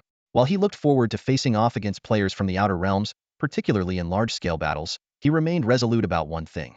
When it came to these ordinary players, those who needed to be killed would be killed. That resolve had never wavered. Lu Ming gazed at the scene before him, a faint smile playing on his lips. In his eyes, the more brutally players were eliminated, the more valuable the survivors became. For those who couldn't handle it, quitting the game now seemed like the best option. As these thoughts crossed his mind, his hand absent-mindedly stroked the hilt of Xiong Tuesday. "Let's go. Let's join the fray and celebrate the fact that we're still alive." As soon as the words left his mouth, the blade of Xiong Tu trembled slightly, as if responding to its master. Dragging Xiong Tu behind him, Lu Ming stepped out of the jagged stone forest. Some players had already noticed his figure, but out of a sense of morbid curiosity, they chose not to raise any alarms. Without hesitation, Lu Ming charged down the slope, heading straight for the infamous Hell's Passage. By now, players both newcomers and veterans had grown accustomed to being hacked at. Though the pain was still excruciating, their tolerance had unknowingly improved.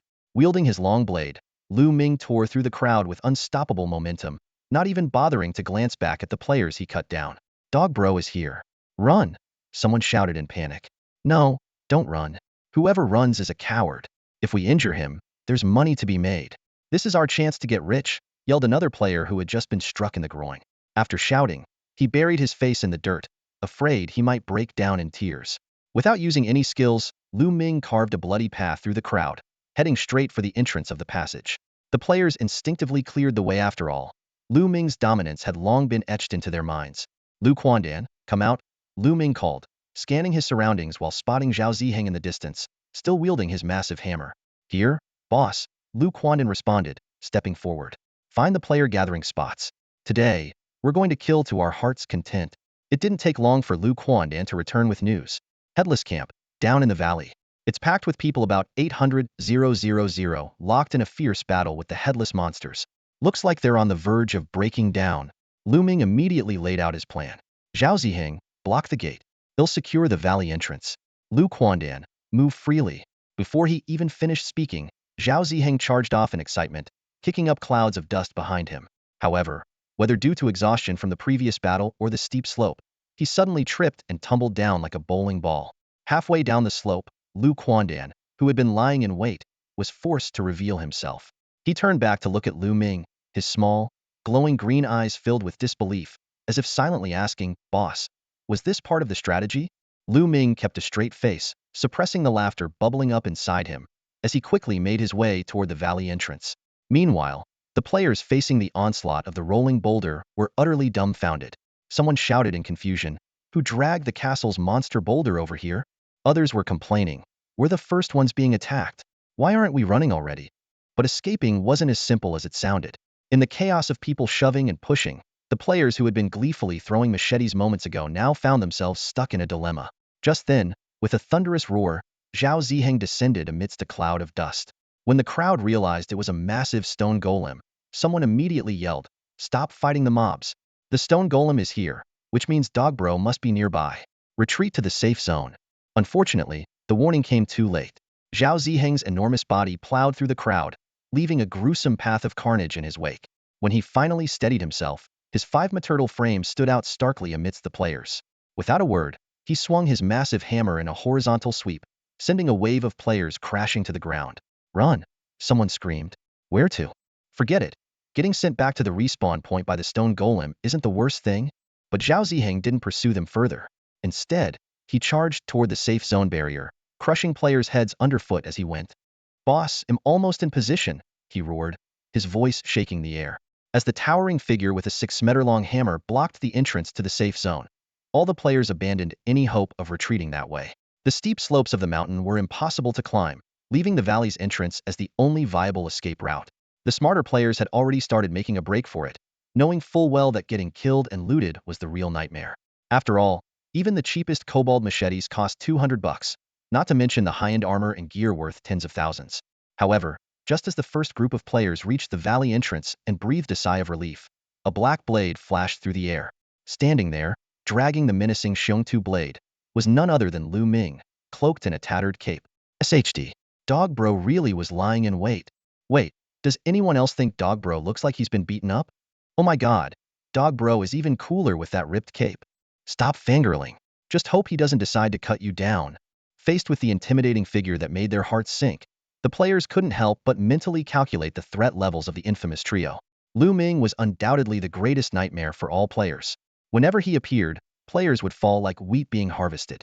Following closely behind him were the elusive Lu Quandan and Zhao Ziheng, whose combat prowess was formidable but lacked the sheer intimidation Lu Ming exuded. At this moment, Lu Ming held his long blade level over his shoulder, his teeth gleaming menacingly as he advanced step by step toward the cornered group of players. Suddenly, a voice burst out from the crowd, shouting, "What's there to be afraid of? We're all going to get cut down anyway. Charge together.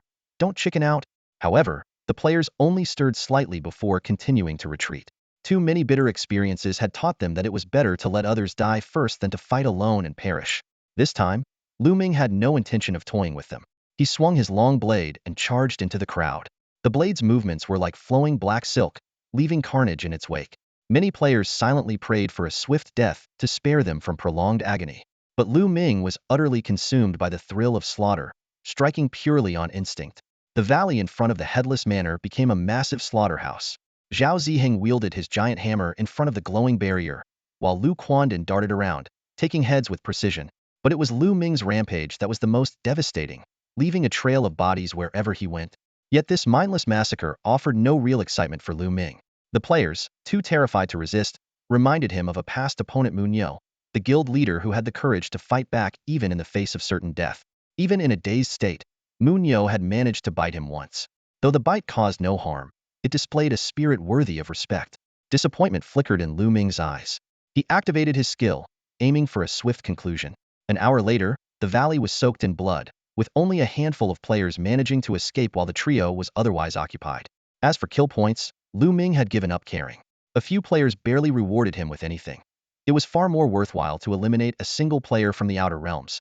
The three of them moved to a hill near the Bone Tribe's territory, overlooking a scattered group of players below. The terrain made it impossible to surround them, allowing players to flee in any direction toward the safety zone. 3 directions kill at will, Lu Ming commanded, charging down first. From the ancient castle to the human palace, the entire heavenly battlefield was shrouded in a crimson shadow. The forums were filled with cries of despair, and speculation ran rampant as to why Gogu had suddenly gone berserk. Just as Lu Ming was about to stop, a grand and indifferent voice echoed across the sky.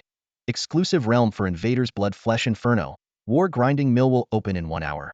Lu Ming halted, looking up at the dim sky. Perhaps this was a special map unlocked due to their victory in the group battle or the sheer number of kills. But just from the ominous names alone, he could sense that this would undoubtedly be a massive trap. Lu Ming suddenly stopped in his tracks, and the two companions behind him immediately followed suit. Boss, judging by the name, this doesn't sound like a nice place, Lu Quandan said, scratching his cheek. Lu Ming, however, gave a meaningful smile. Looks like these players are about to get tricked. Let's hang back for a while and enjoy the show. With that, he firmly planted his weapon, Xiong Tu, into the ground and sat down cross-legged. 2 exclusive dungeons for players were about to open. Although Lu Ming hadn't deliberately sought out information, piecing together various clues from before, he had already deduced the purpose of the battlefields of all realms. On the surface, it carried the lofty and mysterious label of being player exclusive, but in reality, it was just another method to temper these individuals. Boss Henin, look at the forum. Lu Quandan, leaning against Zhao Ziheng's back, tugged on his long beard. They're gathering up. Looks like they're planning something big. Lu Ming opened the forum, where heated discussions were flooding his screen. Breaking news. Player-exclusive dungeons are about to open. Adventure lovers, form your teams now. Reminder. Exclusive for players, no dog bro allowed. Can't stress this enough. What? No dog bro? Thumbs down. Do you think the first person to clear it will win a ton of cash? Holy crap, kids, gather up. Time to make some money. Lu Ming's lips curved into a faint smile. As he continued scrolling, a prominent official red bounty post caught his eye. A massive bounty of 5 billion. Target. The infamous monster dog bro. Rewards offered by the International Alliance for either injuring or killing the target. The killer will receive the full bounty. Lu Ming merely glanced at it indifferently and resumed following the dungeon discussions. Time flew by as countless players, eager and restless, prepared to be the first to clear the dungeon. Watching these players, who had only just been wiped out and were now clad in nothing but undergarments, Lu Ming couldn't help but chuckle. Could they even stand their ground, let alone clear the dungeon? Judging by the battlefields of all realms' usual style, these 2 dungeons were bound to be riddled with traps. The term exclusive itself might be a red herring, as if saying, there's no terrifying dog bro here, nor the soul-crushing giant cleaver. This dungeon is just for you. Come on in. At the exact hour, the forum updated with the dungeon entry locations, one in the Bone Tribe's territory and the other in an ancient castle ruin. Lu Ming closed the forum and headed toward the closer location, the Bone Tribe's territory. Upon reaching a mountain far from the glowing barrier, he spotted a massive black millstone, roughly 100 meters in diameter, with a glowing portal standing in its center. The area was crowded with players, but none could enter, and the scene was filled with noisy chatter. Lu Quandan, go find out what's going on. On it, boss. Lu Quandan quickly returned with the information. The War Millstone requires teams to enter, with a minimum of 100 players and no upper limit. These players are busy forming teams now. Lu Ming nodded, deciding to wait a little longer and observe the situation. In just a few minutes, a well-organized group cut through the crowded masses like a sharp blade and disappeared in the direction of the grinding stone. Lu Ming licked the corner of his mouth, a hint of amusement flashing in his eyes. Roughly 30,000 people, led by Munyo himself, Lu Ming said as he turned to Lu Quandan. Keep an eye on the forum. Although Lu Quandan didn't understand the reasoning, he immediately opened the forum and examined it carefully. 5 minutes later, he suddenly looked up. Boss, Munyo just posted something. Lu Ming's lips curled into a slight smile. What did he say?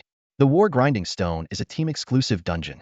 There are no monsters inside, but through teamwork, you can obtain a lot of equipment and professional skills. Good luck, that's it.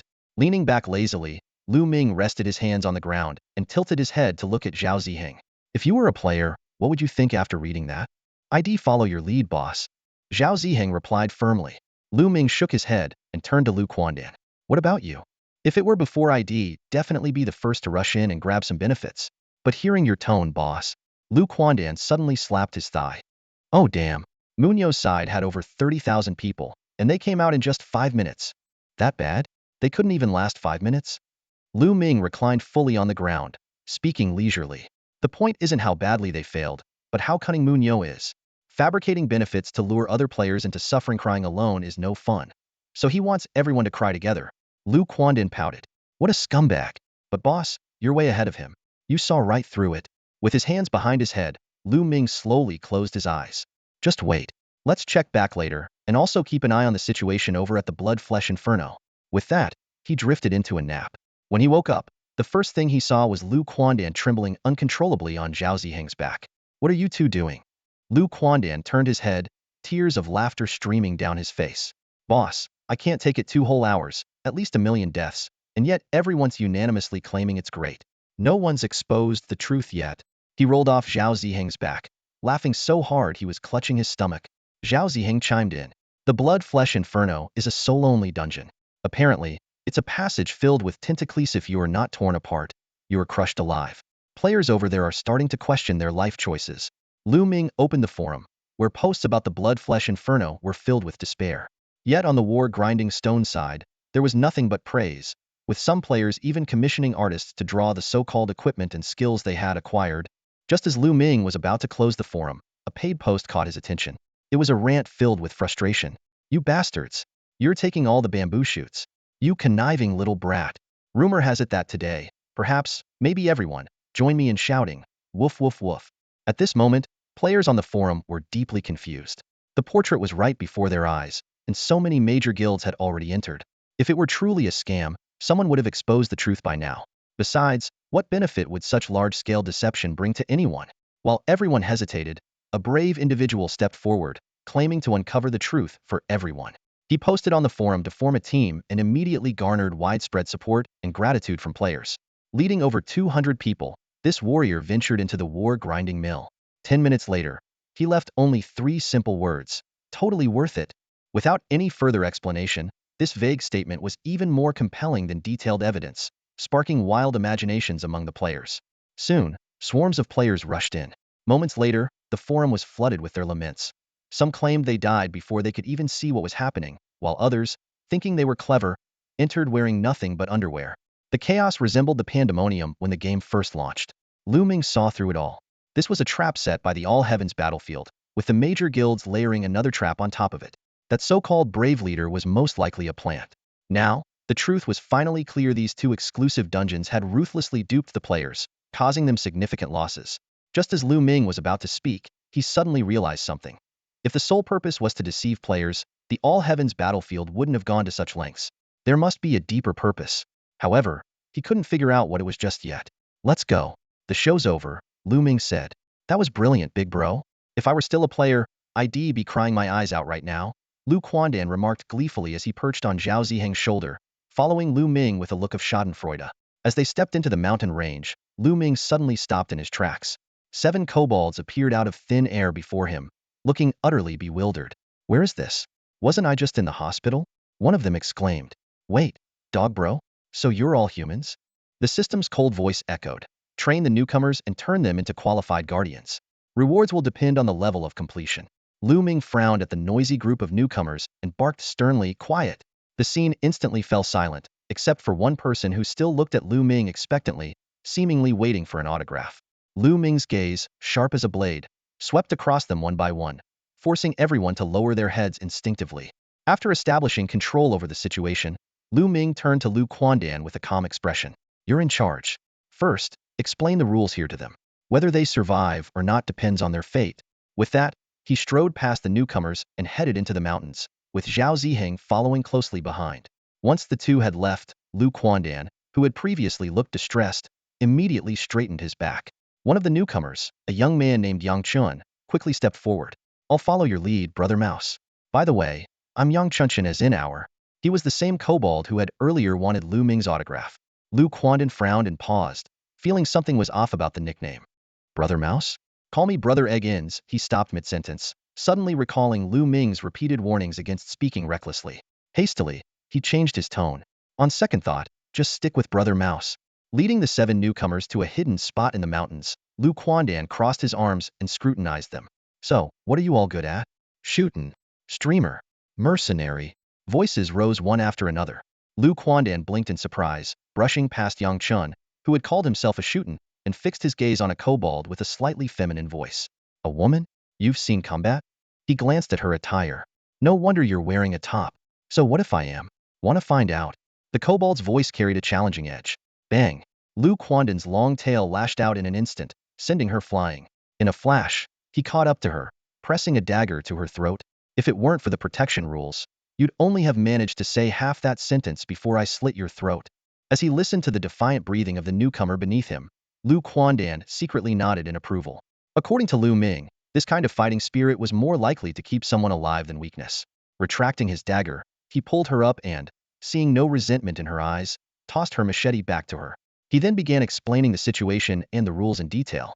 Among the 7, only Yang Chun was from Yin country and had a decent understanding of the battlefield, having previously been both slashed by Lu Ming and smashed by Zhao Ziheng. The others were foreigners with diverse backgrounds, a chef, a patient, a mercenary, and even a male escort. After finishing his instructions, Lu Quandan swept his glowing green eyes over the group. Stay here and don't wander off. You're all too fragile right now. Even with 10 attribute points, you barely have any real combat ability. With that, he vanished in an instant, heading straight for the cave.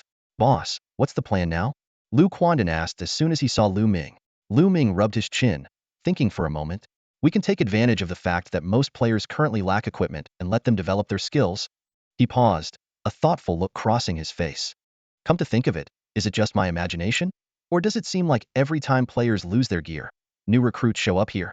After a brief moment of contemplation, Lu Ming looked up and gave his instructions. Take them out to fight, but for now, consider it an observation period.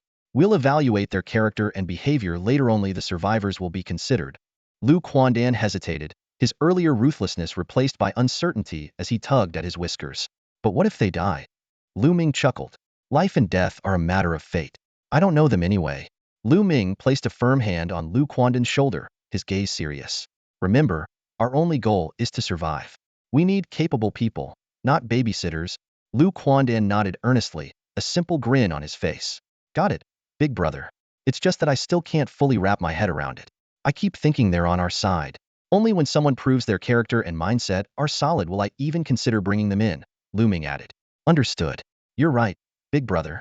If someone holds us back at a critical moment, it could cost lives, Lu Quandan replied before turning and heading out. Watching Lu Quandan disappear from the cave, Lu Ming frowned and thought for a moment before deciding against secretly following him. Everyone needs to go through their own trials to grow. If Lu Quandan kept mourning the loss of newcomers or insisted on risking himself to save them, it would only lead to trouble eventually. As the leader, Lu Ming couldn't make decisions for him, but he could at least intervene if he saw warning signs. Fortunately, for now, there wasn't anything in the current battlefield that posed a real threat to Lu Quandan's life unless he decided to play the hero and lead the newcomers into the area where the herders roamed. Lu Ming shook his head, dismissing the thought. There were still 2 precious treasure boxes left unopened. Feeling in relatively good spirits after watching a few dramatic events unfold, he picked up the 2 boxes and, after a brief hesitation, tossed one to Zhao Ziheng, who looked like he was about to doze off again. Watching Zhao Ziheng scratch his head and catch the box, Lu Ming couldn't help but think that the Earth Titan clan must grow taller by sleeping. They seemed to get bigger the more they slept. One for each of us, Lu Ming said with a grin. Zhao Ziheng immediately perked up, excitement lighting up his face. All right, big brother. Watch me pull something good out of this. Not too good, Lu Ming warned, recalling the frustration of the unusable killing god helmet. Something too good might just end up being useless. Zhao Ziheng tore open his treasure box, but instead of any dramatic effects, a pile of fragments tumbled into his hands. While this wasn't unusual for Lu Ming or Lu Quandan, it was surprisingly out of character for Zhao Ziheng, given his usual luck. But soon enough, Zhao Ziheng's expression brightened as he touched the fragments. Big brother, these are materials to repair the giant hammer. It's just that, unlike the fierce slayer, they won't automatically fuse. We'll have to wait for Quandan to come back to use them. You're calling it clumsy? Think about how you roll downhill like a ball. Lu Ming teased as he began opening his own treasure box. Similarly, there were no special effects, just a twisted bundle of red threads that fell onto his lap. Before he could examine it, the killing god pants suddenly extended countless strands of thread, wrapping around and devouring the red threads. The pants began to writhe unnervingly, bulging and splitting in places, leaving Lu Ming worried they might have overeaten. Thankfully, the strange activity lasted less than half a minute before the pants returned to normal. The killing god's trousers emitted a mixed sensation of warmth and coolness. This peculiar feeling traveled upwards through the connection with the heart of slaughter, reaching deep into Lu Ming's mind and forming a simple cycle with some unknown power. Lu Ming let out a deep breath, savoring the ultimate comfort brought by the interwoven warmth and coolness. His eyelids involuntarily began to droop, and his breathing grew heavier. Ever since arriving on the battlefield of all realms, Aside from the time when his race transformed, he had never truly let his guard down. Even in his sleep, his mind remained tense, always ready to strike with a deadly blow at a moment's notice. But now, this extraordinary comfort fully awakened the exhaustion he had suppressed for so long. Struggling to hold on to his last vestiges of willpower, Lu Ming glanced at Zhao Ziheng, intending to relay Lu Quanden's warning. However, before he could finish speaking, he tilted his head and fell asleep, snoring thunderously. Seeing this, Zhao Ziheng quickly crawled over to support Lu Ming's swaying body. He carefully laid out a mat on the ground and gently placed him down. Even in deep sleep, Lu Ming's hand remained tightly gripping the fierce slayer. Despite the rules preventing mutual harm, Zhao Ziheng dared not act recklessly, fearing he might awaken this notoriously ruthless man. Lu Ming slept for an entire day. Upon waking, his first instinct was to tighten his grip on the fierce slayer before sitting up abruptly and immediately asking about his companion's whereabouts. After confirming their safety, he finally checked the attributes of the killing god trousers. Azure grade, with 30 points in all attributes and the ability to circulate energy. Noticing Lu Quanden had been gone for a long time, Lu Ming set out with Zhao Ziheng to find him. They discovered Lu Quanden sprawled like mud atop a towering jagged rock and learned that 3 kobolds had already been killed. As they spoke, distant cries for help echoed once again. Lu Ming remained unmoved, calmly comforting the guilt-ridden Lu Quandan and, for the first time, recounting the hardships he faced when he first entered the battlefield. Go call the 3 rookies down below, Lu Ming finally said. In 2 days, I want them to be capable of standing on their own. Lu Quandan, though he had sent out the notification, was nowhere to be found. Standing still, Lu Ming watched as 3 dog-headed creatures chased after a horde of players, all running frantically past him. Their desperate escape mirrored Zhao Ziheng's earlier antics, tongues flapping against their lips, wagging in rhythm with their frantic strides. One particularly notable individual made a bizarre attempt to run on all 4s, hoping to gain speed. However, unable to adapt to the posture of a dog-headed being, they ended up tumbling into a heap on the ground. Lu Ming's hand instinctively rested on the hilt of his blade as his gaze sharpened. Kill them, he commanded. Even before his words fully landed, Zhao Ziheng was already charging forward, wielding a massive hammer. 3 newcomers stumbled clumsily into the jagged rock forest, collapsing onto the ground in exhaustion. Lu Ming remained silent, patiently waiting for them to catch their breath and compose themselves. After about 10 minutes, seeing that the trio was starting to recover, he dragged his blade closer and asked curtly, "Profession?" "Doge, am Yangchun. Just a shootin' before all this, and by the way, you've slashed me before." One voice piped up first. Lu Ming gave a slight nod, then turned his attention to the other 2. "Chef, I ended up here after the explosion," the second person said. "Mercenary. I need to grow stronger as quickly as possible," the last voice, surprisingly female, replied. Lu Ming raised an eyebrow, slightly caught off guard. Lu Quandan hadn't mentioned this before. But he quickly adjusted his thoughts. In this place, strength and trust mattered far more than gender. Lu Ming sat cross-legged on the ground. "One day in, how's it been?" "Terrible. Came close to getting hacked to death several times. If leveling up didn't heal me, I don't think I'd still have my tail intact." Yang Chun complained animatedly. He was clearly the one who had tried running on all 4s earlier. The older-looking chef followed up, "I'm Ben Lam. Used to cook for money. Now I cook to survive." He chuckled self-deprecatingly. "Thinking about my wife, kids, and that Dogo Argentino back home now I feel like I'm fiercer than the dog." He shook his head, visibly downcast. Lu Ming didn't offer any words of comfort, knew this kind of emotion was something one had to work through on their own. Finally, Lu Ming's gaze landed on the only newcomer wearing a tank top. Her eyes were resolute, betraying no hint of negativity. "Noah Eichin Polakova. Specializes in assault and explosives. My body requires specialized care, but I aim to join your ranks and grow stronger." Lu Ming squinted slightly. If not for her raspy voice, he might have mistaken her for a man outright. Assault and explosives? That brought back memories of his childhood, when Head used firecrackers to blow up cow dung. Perhaps that counted as a form of explosives expertise. "What's your name again?" Lu Ming interrupted his own thoughts. Before Noah could repeat herself, he waved his hand dismissively. "From now on, you're either Nova or Eva. Your name's too long to remember." "Nova it is." The newly renamed woman responded decisively. Lu Ming silently approved of her straightforwardness and efficiency, though he knew further observation would be necessary to gauge her true abilities. "You all know the basic rules. The rest is simple. Survive and grow stronger as fast as you can." "Exactly. Doge's words are gospel." Yang Chun chimed in enthusiastically. Lu Ming paused, glancing at Lu Quandan, wondering how this so-called shootin' could be so chatty. He couldn't help but think that Yang Chin's banter rivaled someone else's in his group. Lu Quandan blinked his small, eerie green eyes, looking as innocent as could be. Listen to what the boss says and don't interrupt, Yang Chun said respectfully, deliberately wagging his tail to show submission.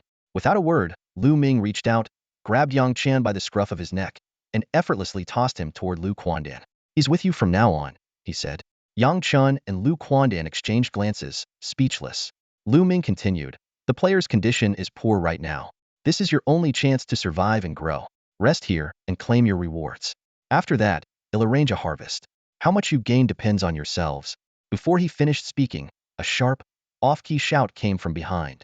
Long live Brother Dog. Brother Dog is awesome. Woo woo woo. Lu Ming turned slowly, his gaze landing on Yang Chun, whose mouth was now being covered by Lu Quandan.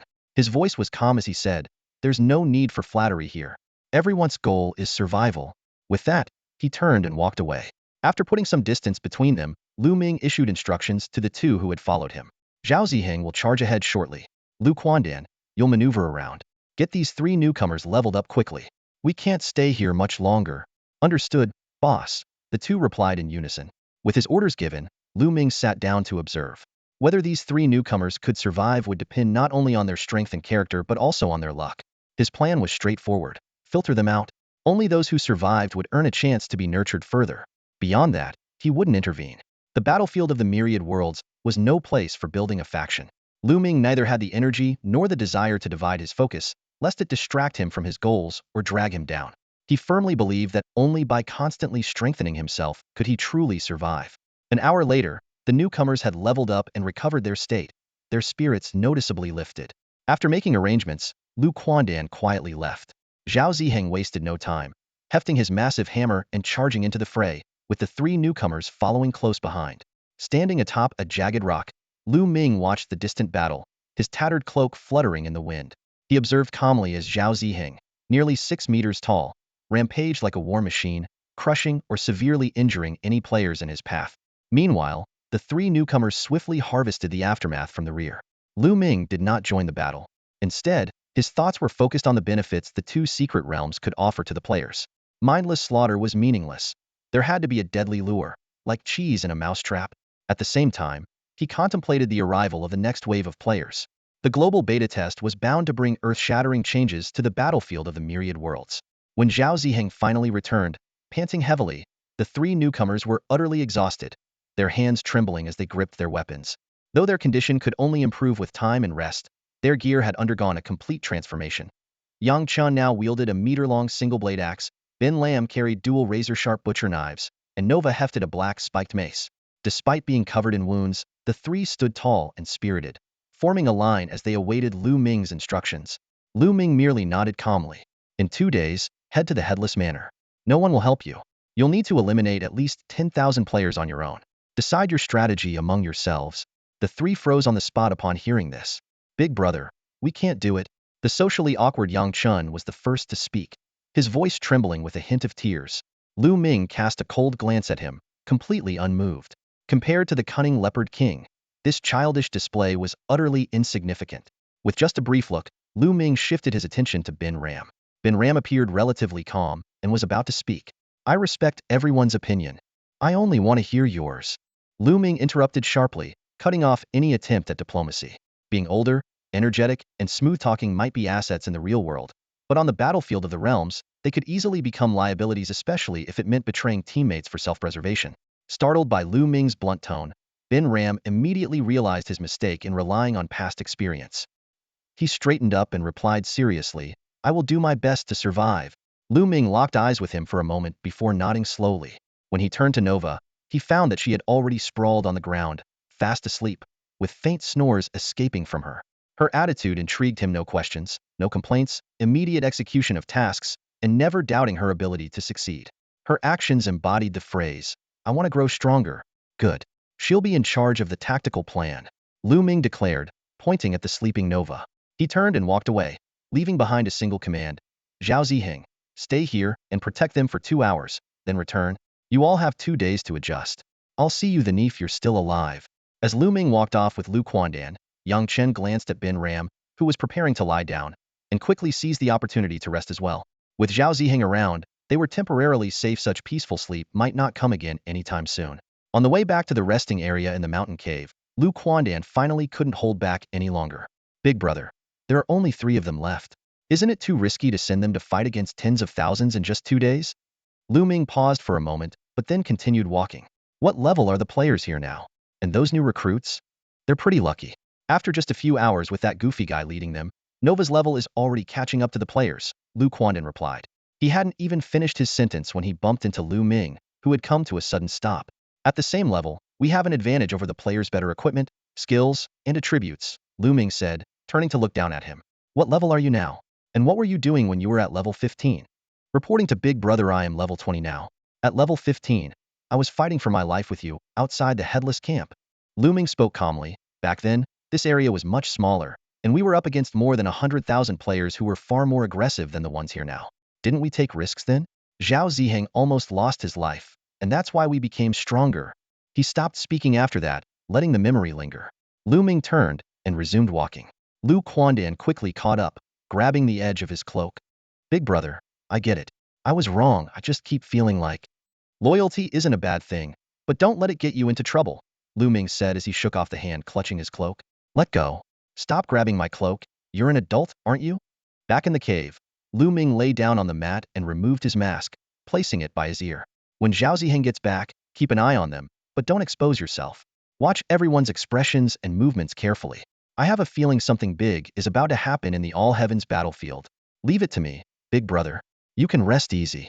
2 days later, Lu Ming stood on a mountain overlooking the Bone Clan settlement, pondering the mystery of the war grindstone. What kind of bait could make the All Heavens battlefield remain so patient? The grindstone was now deserted. Those who had been tricked wouldn't enter again, and those who hadn't were already warned. This development clearly wasn't in the All Heavens battlefield's interest. Big brother, the newcomers are waiting for you. Lu Quandan suddenly appeared nearby. No rush. Tell me your thoughts as objective as possible. Lu Quandan squatted down, stroking his long mustache repeatedly. Yang Chun may be a bit reckless, but after leveling up, he's proven to be fearless and relentless. He's thick-skinned, adaptable, and that's just your opinion. Zhao Ziheng interrupted gruffly, nearly choking Lu Quandan mid-sentence. Lu Ming chuckled. Go on. That kid's been clinging to Nua lately, calling her sister all the time. Lu Quandan paused. As for Ben Ram, his performance has been steady. He's willing to fight, but seems to hold back a little. Nua, on the other hand, is truly formidable, fearless, cunning, and resourceful. She's even saved the other 2 a few times. Her analysis of the battlefield is impressively professional. After a moment of thought, Lu Ming said, no need to meet them yet. Let them pick their targets on their own. Just let them know we won't intervene. This way, we might get a clearer view. Understood, big brother. Before Lu Quandan's voice faded, he had already vanished. Lu Ming and Zhao Ziheng moved to the slope between the headless camp and the ancient castle. Lu Ming patted Zhao Ziheng's thigh. Lower yourself a bit. You never realize how tall you are. Half your body sticking out is like a 3-meter beacon. Way too conspicuous. Embarrassed, Zhao Ziheng scratched his head and pulled back. Before long, the 3 newcomers appeared on the other side. It was clear they had scouted the terrain beforehand, as they didn't attack recklessly. Instead, they carefully selected their targets among the players. Over an hour passed, and Zhao Ziheng had fallen asleep on the ground, while even Lu Ming found himself growing drowsy. This prolonged target selection was quite different from his usual cautious yet aggressive approach. Suddenly, the other side made their move. After the 3 kobolds disappeared, a massive, oval-shaped boulder was pushed onto the hilltop.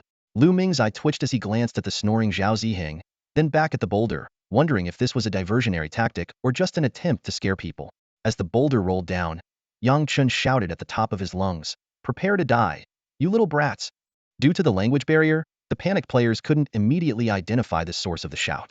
Amid the chaos, Nua and Ben Ram, who had circled to another position, charged in. They transformed into 2 glowing orbs, less than 3 meters in diameter, and plunged straight into the disordered crowd. Happy Lantern Festival. Thanks for accompanying Mimua. With guests at home, we'll stop here for today. Lu Ming quietly moved a few steps forward, focusing intently on the battlefield. The tactical arrangement before him made him thoughtful. 1 person feigned their presence to create a diversion, while 2 others exploited the chaos to execute their skills and eliminate enemies. At first glance, the strategy seemed effective, but he quickly spotted a critical flaw. Big brother. What flaw? Lu Quandan suddenly appeared beside Lu Ming. Standing upright on his hind legs with his tail supporting him, he too was observing the battlefield. Rubbing his chin thoughtfully, Lu Ming analyzed. Players aren't that easily fooled. While they might act recklessly because they can respawn, if the 3 of them keep staying out of sight, it's only a matter of time before the players sense something is off. When that happens, they'll be in real danger. I overheard that woman, Nova, saying they plan to tackle these 10,000 players in 2 waves, Lu Quandon added. The first wave is a heavy assault to take down 6,000, then retreat immediately. Lu Ming nodded slightly. That's reasonable. Let's keep watching. This approach wasn't necessarily flawed from a strategic standpoint. After all, these 3 newcomers had no level advantage against the players and could barely match them in terms of gear and attributes. Even with Lu Ming's reputation lending them some intimidation, their lack of raw power would eventually reveal itself. However, Lu Ming wasn't here to test their strength. He was more interested in seeing how they would adapt to adversity. He thought of Zhao Zhenga's subordinate who had once been at a clear disadvantage, often fleeing in disgrace. Now, he had grown into a trusted and capable lieutenant, second only to Lu Ming himself. The key to Zhao Ziheng's success lay in his consistent reliability and his ability to live up to expectations. The battle had been raging for over 10 minutes. Initially, the players, worried about losing their gear, had tried retreating to the safety zone. But as time passed, more and more of them began to sense something unusual. Why hadn't Dog Brothers shown up yet? And while the attacks were loud and flashy, they lacked the sheer ferocity that struck fear into their hearts. A large crowd of players had gathered near the safety zone's barrier, exchanging opinions.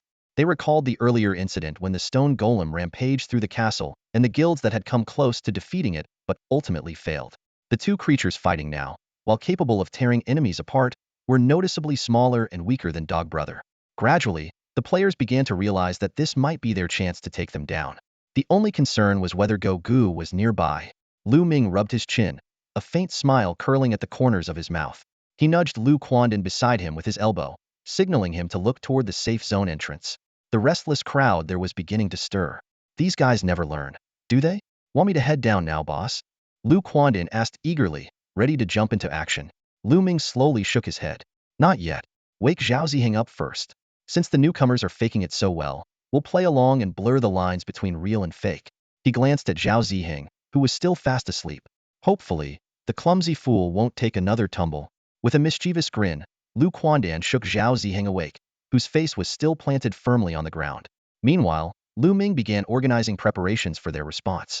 Down below, near the edge of the safe zone's protective barrier, the waiting players were growing impatient. They scanned the distance repeatedly, hoping to spot Lu Ming's hiding place, but to no avail. The 2 newcomers posed a minor threat, but the small glowing orb they conjured less than 3 meters wide was laughable compared to the terrifying abyss-like presence of Lu Ming, whose attacks were often massive and overwhelming. The players began to move, fanning out to encircle the duo. Hang tight, brothers. Today, we're pinning them down right here. Pin your uncle. That glowing orb may be small, but why don't you try taking a hit from that spiked club yourself? Fine, maybe we should wait a bit longer before charging in, As the crowd fantasized about fame, bounty rewards, and a glorious future, a deafening roar shattered their daydreams. Get ready. It's time to move.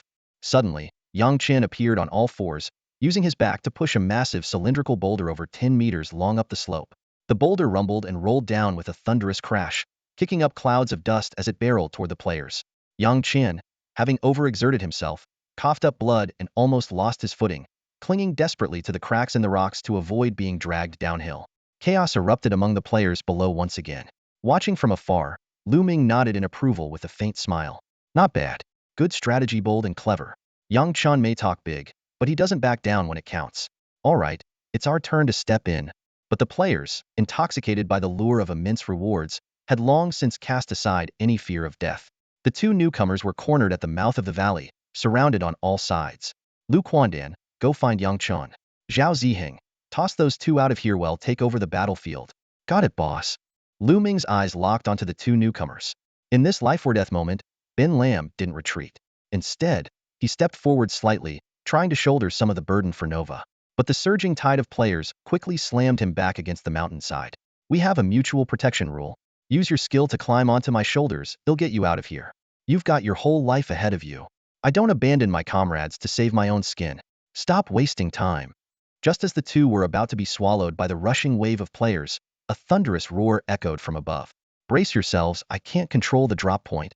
Countdown to return 4. Roar. A thunderous bellow erupted from above, shaking the valley and carrying an overwhelming sense of oppression, crashing down to the valley floor like a falling meteor. 2 newcomers were stunned by the sudden roar, instinctively pressing themselves tightly against the cliff wall. The players were also frozen in place, shocked by the deafening sound. Their vision blurred with white, and their ears buzzed incessantly.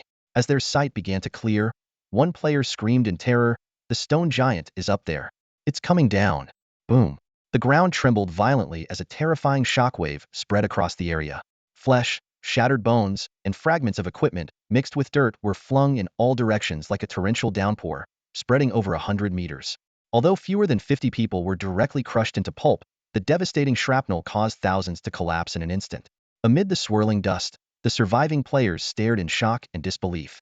Someone muttered with a trembling voice, "It's like a living missile. I can't believe I'm completely unharmed." One player exclaimed in relief, there's a sword sticking out of your head," someone else pointed out awkwardly. Suddenly, a sharp scream pierced the eerie silence, followed by a chorus of agonized wails. Many had shards embedded in their faces and eye sockets. Some even had their eyes dislodged, dangling grotesquely from their faces. Strangely, despite their gruesome injuries, these severely wounded individuals were still concerned about others. "Are you okay?" This horrifying display of concern only added to the chaos. Some people fled in panic. Others screamed at the top of their lungs, while a few shouted, "Ghosts," and swung their arms wildly before fainting. At the center of the impact, Zhao Ziheng stood up, gripping a massive hammer. He scanned the smoky surroundings, searching for the two newcomers. Soon, he heard faint groans. "We're over here." Following the sound, he found the two blood-soaked, kobold-like newcomers slumped against the cliff wall. Seeing their horrifying injuries, Zhao Ziheng blinked rapidly, deliberating on what to do. Finally, he reached out and grabbed them, saying, "Leveling up can heal your wounds. Didn't Dandan tell you that? Hurry up and level up. Do you still have any kill points?" Wise. The two newcomers weakly opened their information panels before collapsing again. But soon, their wounds began to visibly heal. Zhao Ziheng let out a sigh of relief. "All right, get ready, you two. I'm sending you out." The two, still trying to catch their breath, forced their eyes open, their gazes filled with confusion. Was there something they needed to prepare for even after being rescued? However, they quickly realized what preparation truly meant. Zhao Ziheng turned to face the valley entrance. Amid the now clearing dust, he accurately pinpointed his direction. With a sudden, powerful swing of his arms, the air was sliced with two sharp whooshes. Nova and Ben Lam's eyes widened in shock and confusion, but the intense gust of wind forced them to shut their eyes tightly. These two newcomers had once been so fearless, challenging tens of thousands of players with nothing but their own strength, fighting valiantly until the very moment of their deaths without a hint of fear. Yet, just when they thought they were saved, being hurled into the air shattered their once unyielding fighting spirit. Zhao Ziheng clapped his hands with satisfaction. "Mission accomplished," he declared, then raised a massive hammer with one hand and roared, "I'll crush you all."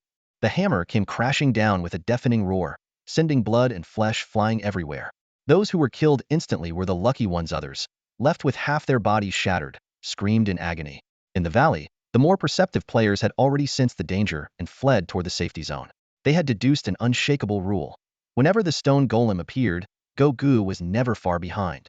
"Run for your lives. Go-Gu is coming. You're such a jink." Before the words were fully out, the speaker was sliced clean in half, revealing Lu Ming standing in front of the light shield, holding a blood-dripping blade. Seeing the murderous weapon in his hand, players who had been preparing to flee were now on the verge of tears. "Oh heavens, what crime have I committed? I just got this gear, and now I run into Go-Gu. Screw it, I'm going all out." Lu Ming calmly placed his left hand on the player's face, staring into his despair-filled eyes. Slowly, he pulled his blade back, the squared edge sliding out from the wound in the player's back. With a light push of his left hand, the player collapsed lifelessly, his body still twitching in vain. Lu Ming flashed his signature smile, his gleaming white teeth a harbinger of doom for the players. By the time they thought to run, it was already too late. Lu Ming's figure vanished, replaced by a swirling black vortex of blade light, nearly 30 meters in diameter. It churned like a meat grinder, spitting out severed limbs, broken bodies, and a torrential rain of blood. He did not linger by the safety zone's shield, but instead moved swiftly through the valley. He had no intention of slaughtering everyone but employed a three-way split strategy. Kill some, let some go, and leave some behind. The inevitable divergence among these three groups of players was a calculated part of Lu Ming's natural tactics. An hour later, Lu Ming departed the valley, now littered with corpses and fragments of equipment. Only a few survivors remained, trembling amidst the chaos. Not long after, Lu Quandan appeared at his side. "Boss, all the newcomers have been gathered.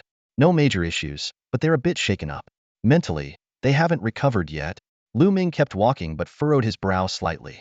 Fear of death? Complaints? Or just scared out of their wits? None of that.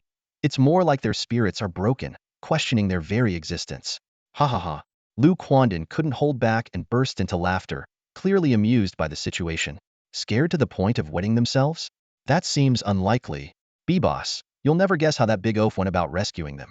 Ha ha ha.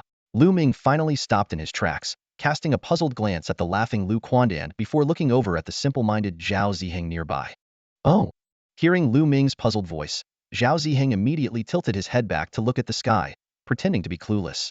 Beside him, Lu Quandan was already curled up into a ball, shaking with laughter. Boss, do you know how he saved them? Ow. Lu Quandan's words were cut short by a yelp. Stop stepping on my tail. Lu Ming was long accustomed to the duo's antics and didn't bother asking about the specifics of the rescue.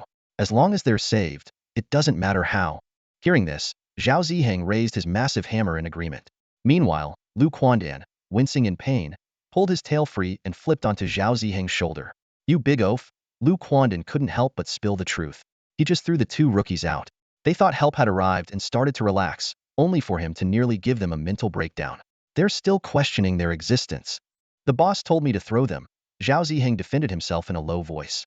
At this, Lu Quandan laughed even harder. The boss told you to save them. You idiot. I did save them. I even waited for their injuries to heal before throwing them out. Listening to their squabble, Lu Ming's eye twitched slightly, but he said nothing further. As long as they're alive, let's go check on them. With that, the matter was closed. When they reached the three rookies, they found that aside from Yang Chun, who seemed mentally intact, the other two were visibly shaken, either lying motionless or sitting in a daze. How are you feeling? Lu Ming asked. Boss, it was exhilarating. I just wish I were stronger, Yang Chun replied enthusiastically. Lu Ming nodded.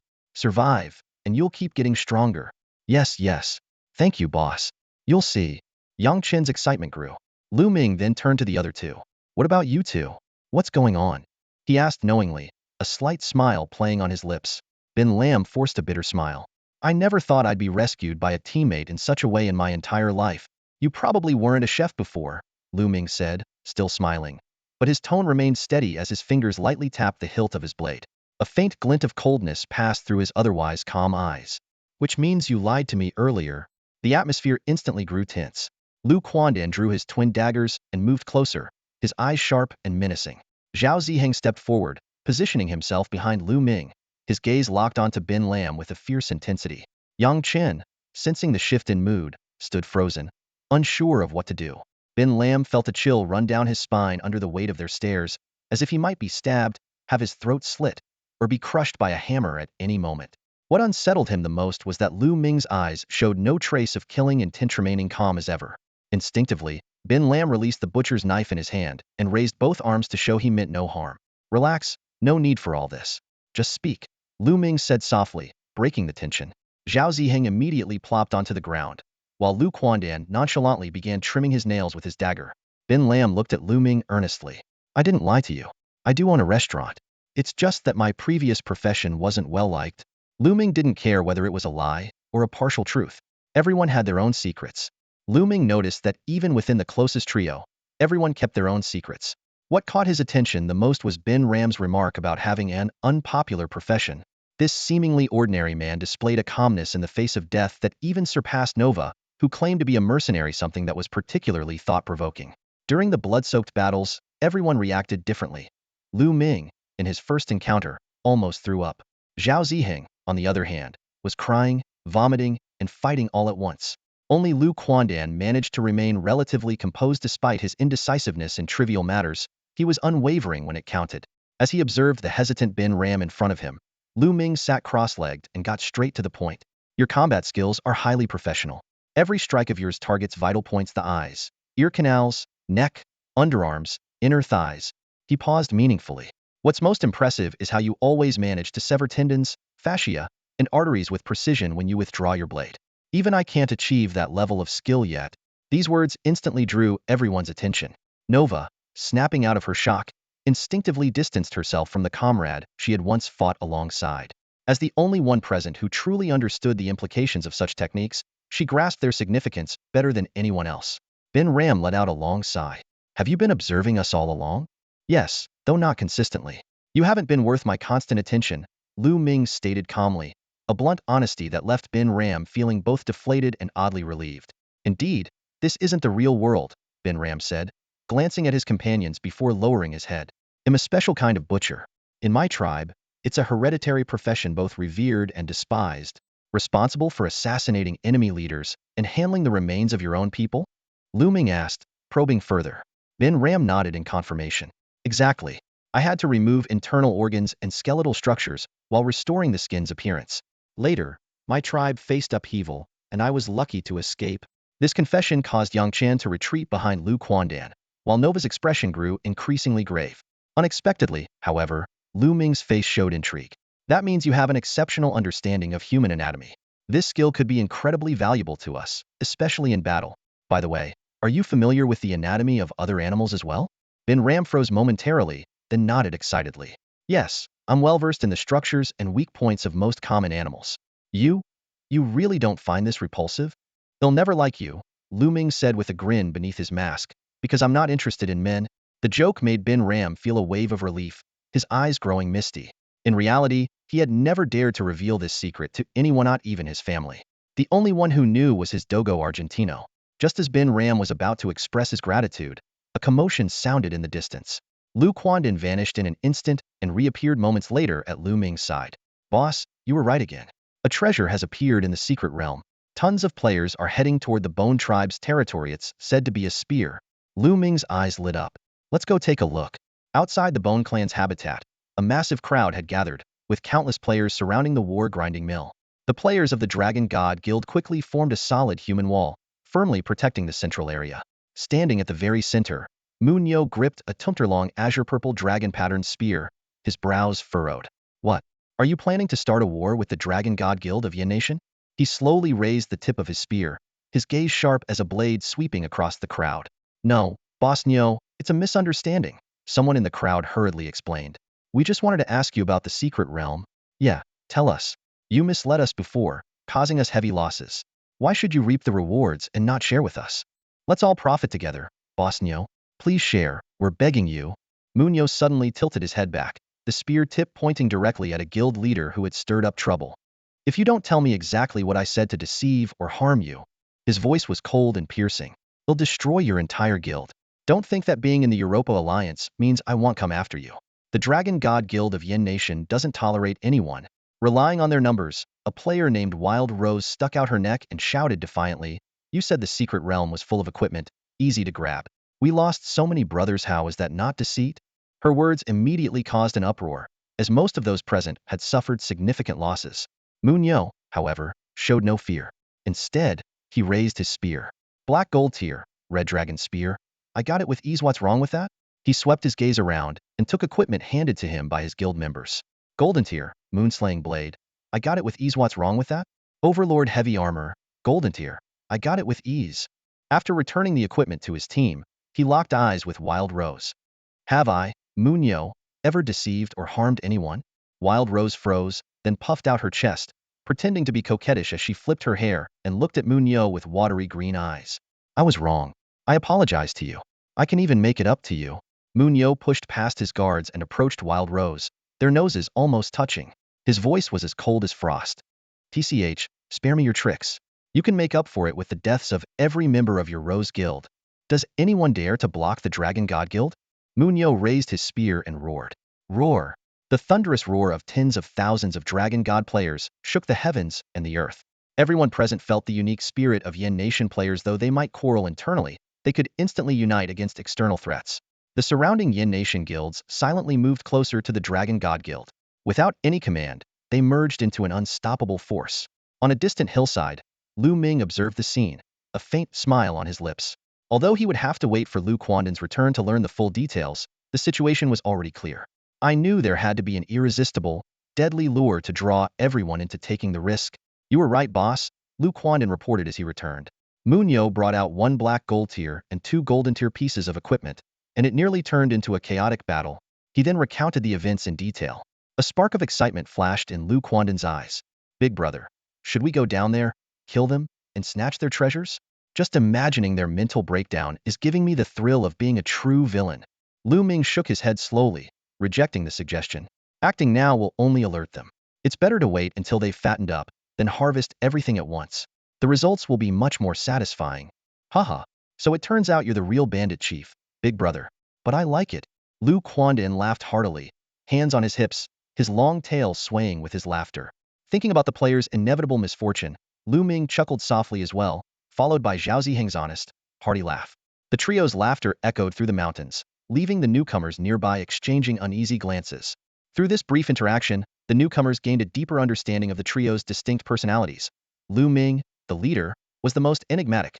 Lu Quandan was lively and enthusiastic, showing friendliness toward the newcomers, while Zhao Ziheng was a loyal follower, always looking to Lu Ming for guidance.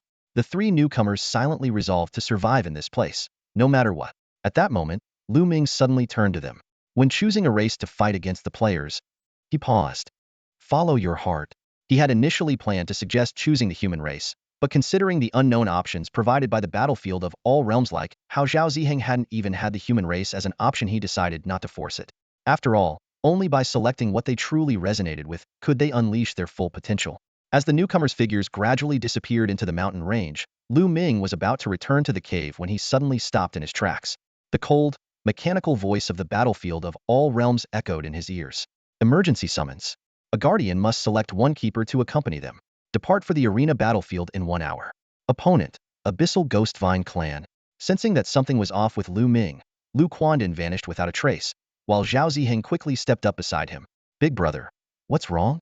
Lu Ming didn't respond immediately, his mind racing. This time, the opponent's race was disclosed in advance, a sign that the battlefield of all realms was indeed evolving. But who should he choose to accompany him? Back in the cave, Lu Ming found himself unusually hesitant. No matter whom he chose, the other would undoubtedly feel disappointed.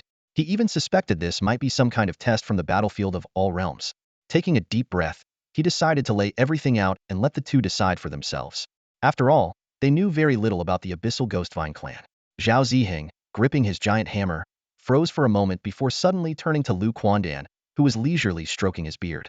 Rock, paper, scissors, winner goes. Pfft, you idiot. Lu Quandan laughed, dodging Zhao Ziheng's approaching foot and hiding behind Lu Ming. Ha ha ha, I call you an idiot, and you prove me right. Who still plays rock, paper, scissors? Then what do you suggest we play? Lu Quandan glanced around, momentarily at a loss for words. All right, no more joking. You and Big Brother go. I'll stay and guard the base. Watch me intimidate the entire battlefield of all realms on my own. Dandan, I'll never call you Crispy Egg again. Somehow, that doesn't make me feel particularly happy.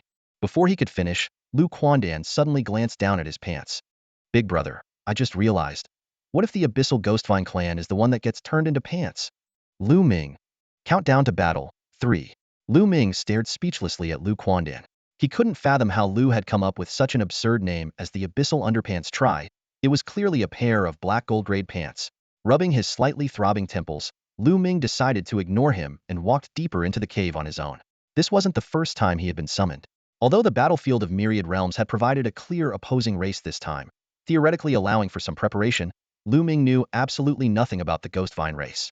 Judging by the name, it seemed to be some kind of plant, but after experiencing the group battle against the Shadow Panther, he understood that race names were often misleading, likely deliberate traps set by the enemy. If only I had an atlas of alien races, Lu Ming muttered to himself as he resolved to bring Zhao Ziheng along. Opening the Guardian's information panel, the kill points displayed. 725, 210680, ready for an upgrade. Without hesitation, Lu Ming chose to level up. The new attribute panel unfolded. Race, human, level 25. Strength, 103,109 equipment bonus. Intelligence, 17. Defense, 2,869 equipment bonus. Unique talent, plunder. Basic skill, Frenzy Blade 9, attack 71, harness strength to wield the blade. Endless slaughter. Exclusive skill, keen hearing and sight. Passive skills, 1. Killing intent. 2. Heavy armor skin enhances skin toughness, providing strong defense. Active skill, charge. Attribute points, 2. Kill points, 45, 2101, 000,000. He allocated both attribute points to intelligence. The newly acquired passive skill, Heavy Armor Skin, reminded Lu Ming of his battle with the Leopard King. At the time, his first strike with the Ruin Blade had failed to inflict significant damage. He felt a twinge of concern. Would this skill make him as thick-skinned as the Leopard King? However, based on the skill description, it seemed unlikely. Does the plundered ability automatically adjust to suit the user? Lu Ming pondered briefly with his eyes closed. Then, he dismissed the information panel, tightened his grip on the blade, and readied himself. A powerful pulling force surged through him.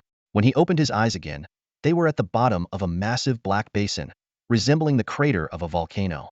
Zhao Ziheng curiously surveyed their surroundings, while Lu Ming stood up cautiously, gripping the ruined blade tightly. The area was barren, save for the white steam rising from the cracks in the ground. Staring at the light barrier in the distance, Lu Ming frowned in thought. Could such an environment really support vine growth? If it's a plant, we'll find a way to uproot it. If not, we'll adapt, Lu Ming said, patting Zhao Ziheng on the shoulder. Got it, big brother. Zhao Ziheng replied earnestly. No sooner had the words left his mouth than the protective barrier vanished. Lu Ming immediately turned his gaze to the opposite side, only to find the area where the barrier had been completely empty. Suddenly, his expression shifted. No, it's underground. Before he could finish, the ground on the other side erupted with a deafening roar. Several dark red, thorn-covered vines burst forth from the earth. Each vine was as thick as 2 meters, rising to a towering height of 20 meters, writhing like a group of ferocious, monstrous serpents. The abyssal ghost vine had 32 tendrils fanned out and deeply rooted underground, their exact depth unknown.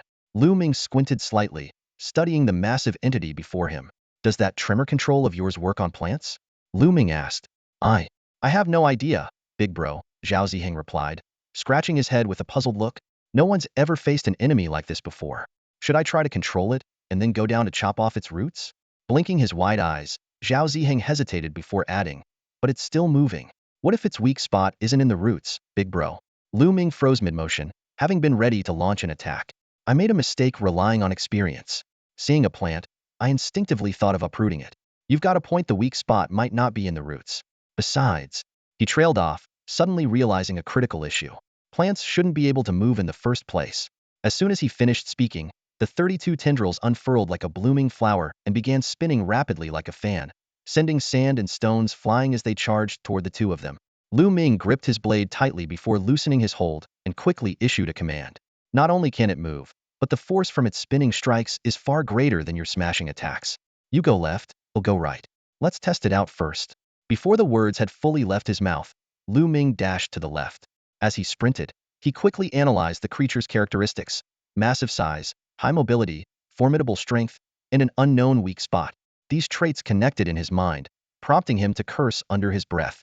This thing isn't a plant at all. Everything I learned in biology class is useless here. At that moment, a strange fluctuation caught Lu Ming's attention. The 32 tendrils abruptly stopped, splitting into 2 groups of 16. Each group resumed spinning and began pursuing Lu Ming and Zhao Ziheng individually. This unexpected development made Lu Ming furrow his brow in thought. 2 separate monsters? Or one that split in half? There was no time to dwell on it. The distance between them shrank rapidly to less than 100 meters, and the spiked tendrils came hurtling toward him like enormous spiked clubs. Catching a glimpse of Zhao Ziheng being flung through the air but quickly getting back up, Lu Ming confirmed his safety before focusing entirely on his own fight. He raised his long blade, Feng Tu, feinting a leap but abruptly halting upon noticing 2 tendrils lying in ambush above. This thing has intelligence? The thought flashed through his mind as Lu Ming immediately activated Frenzied Blade. A massive sphere of black blade energy nearly 30 meters in diameter formed around him, colliding head-on with the spinning tendrils. Slash, slash, slash boom. The sharp blade energy sliced through the tendrils, causing blue-green sap to spray everywhere, filling the air with a strong, sweet aroma. But before Lu Ming could react, he was struck and sent flying, blood seeping from the corner of his mouth. He quickly realized the dire situation. While he had managed to sever one tendril, the others were closing in, and worse yet, the severed tendril regenerated completely within seconds. Its enormous size, rapid regeneration, and the inability to approach its core made it an unsolvable problem. Forced to turn and flee, Lu Ming dashed toward Zhao Ziheng, who had narrowly avoided being ensnared. He clung to a single desperate hope: to use Zhao Ziheng's immense strength to hurl himself into the midst of the tendril swarm. Amid the chaotic battle, neither of them noticed the blue-green sap splattered on Lu Ming's pants, which was silently being absorbed. As Lu Ming sprinted forward at full speed, he gradually closed the distance to Zhao Ziheng's massive figure. However, reality proved far harsher than he had imagined. A strange ripple flashed through the air, and 2 of the 16 vines lashing at Zhao Ziheng suddenly broke away, moving in an arc above and below to encircle Lu Ming. Lu Ming raised his long blade and activated a skill, attempting to force his way through. But the assault of the vines was far from over. 4 more vines twisted together, forming a massive braid, He recalled the painful strike from a single vine earlier that had left blood oozing from the corner of his mouth. The combined power of 4 vines was likely enough to send him flying. Brother, I can't get through. This thing is too annoying, it almost wrapped me up just now. Lu Ming shouted while dodging. Keeping his composure, he quickly adjusted his direction and dashed toward the spot where the abyssal ghost vine had emerged from the ground. As he approached the edge of the bottomless pit, an unsettling feeling crept over him. The pursuit of the abyssal ghost vine had noticeably slowed, as if it were luring him into what could very well be his final resting place. Rejecting the dangerous option immediately, Lu Ming turned away and continued running. Frustration began to gnaw at Hyman, emotion he had not even felt when facing the Leopard King. This battle seemed utterly unwinnable. A reckless attack would only lead to entanglement, and the vine's recovery speed was alarmingly fast. His cloak flapped wildly in the wind as he ran, while the vines behind him tore up the ground, leaving a trail of destruction. Gritting his teeth, Lu Ming charged toward a distant high slope. Since he couldn't rely on Zhao Ziheng's strength, he would have to use the terrain to his advantage. Reaching the elevated edge of the basin, Lu Ming suddenly stomped the ground. With a resounding boom and a spray of shattered rocks, he propelled himself upward, spinning midair as he raised his blade, Xiongtu, high above his head. Below him, the vines were converging, swaying rhythmically like a massive baseball bat preparing to strike. A sense of foreboding surged through him. Suspended midair, with no way to change direction, Lu Ming could only grit his teeth and face the attack head-on with his frenzied blade technique. The blade's light condensed into a dark orb, plummeting downward. Another strange ripple coursed through the air, accompanied by a faint, mocking laugh. The 16 vines had fully merged into a single colossal vine, over 20 meters long and more than 10 meters in diameter, sweeping toward Lu Ming in a devastating horizontal strike. At a height of just 181 centimeters, Lu Ming appeared utterly insignificant before the monstrous vine. With no way to retreat or evade, he was forced to endure the blow, though his confidence in withstanding such a terrifying impact was non-existent. Thud with a muffled sound, his blade's glow shattered, and his vision plunged into darkness. Blood spurted from Lu Ming's mouth as his body was flung through the air like a battered shuttlecock. The long blade, Xiongtu, trembled violently in his grip.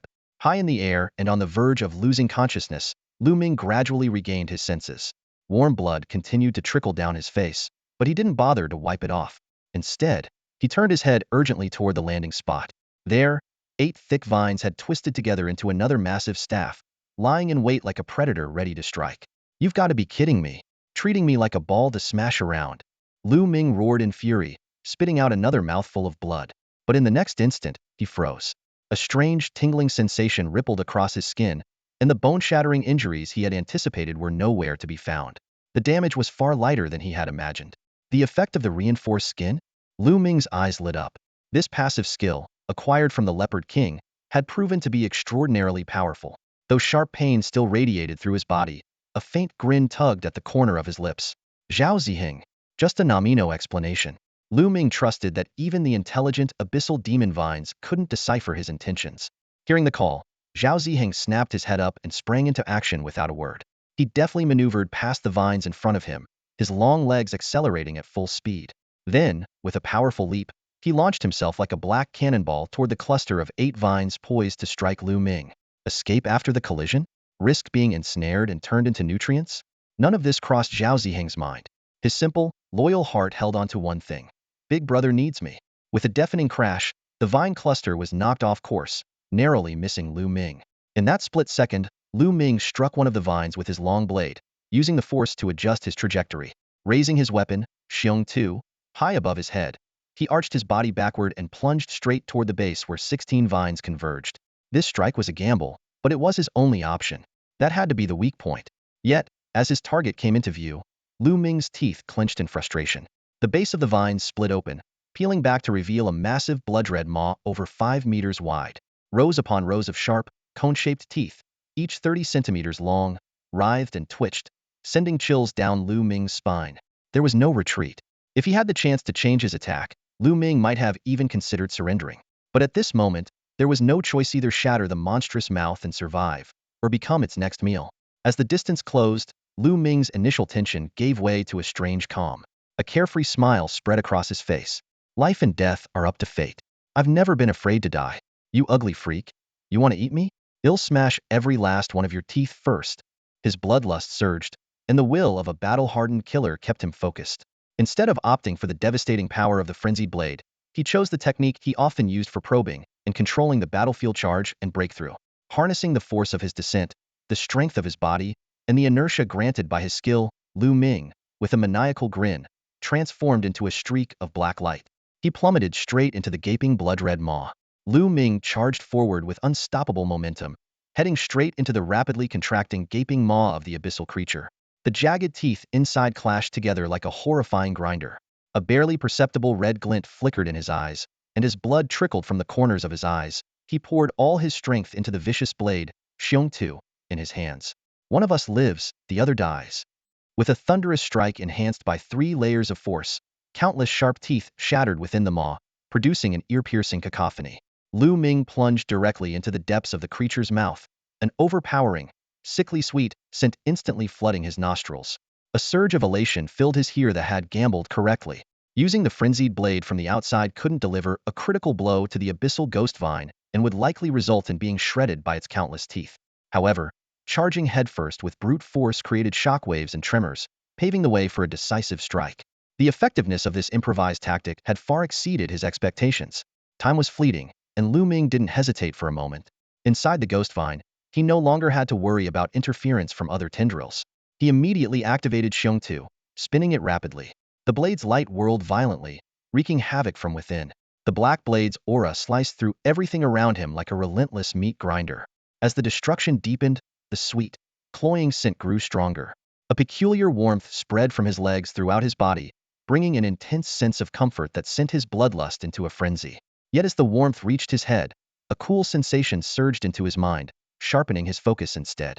There was no time to inspect the strange sensations in his legs. Lu Ming shook his head sharply, extended his left hand, and activated his innate skill, plunder. A rush of heat flowed into his body, not only healing his injuries but also seeping into his skin. That familiar, bizarre energy fluctuation returned, this time more intense than ever. A childlike voice suddenly echoed in his mind, pleading, "Spare me, please. I will give you everything and serve you faithfully, just let me live." Only then did Lu Ming realize that the ghost vine communicated through a form of brainwave transmission. No wonder it had remained silent despite its intelligence. It had been concealing this ability all along. The voice continued its desperate pleas, but Lu Ming paid no heed. If it weren't for his ability to turn the tide, he would have already been torn to shreds. The heat was forcibly drawn into his body, shifting from initial comfort to searing pain. Yet this pain brought him a twisted sense of satisfaction because, with it, he could feel his body undergoing clear enhancements.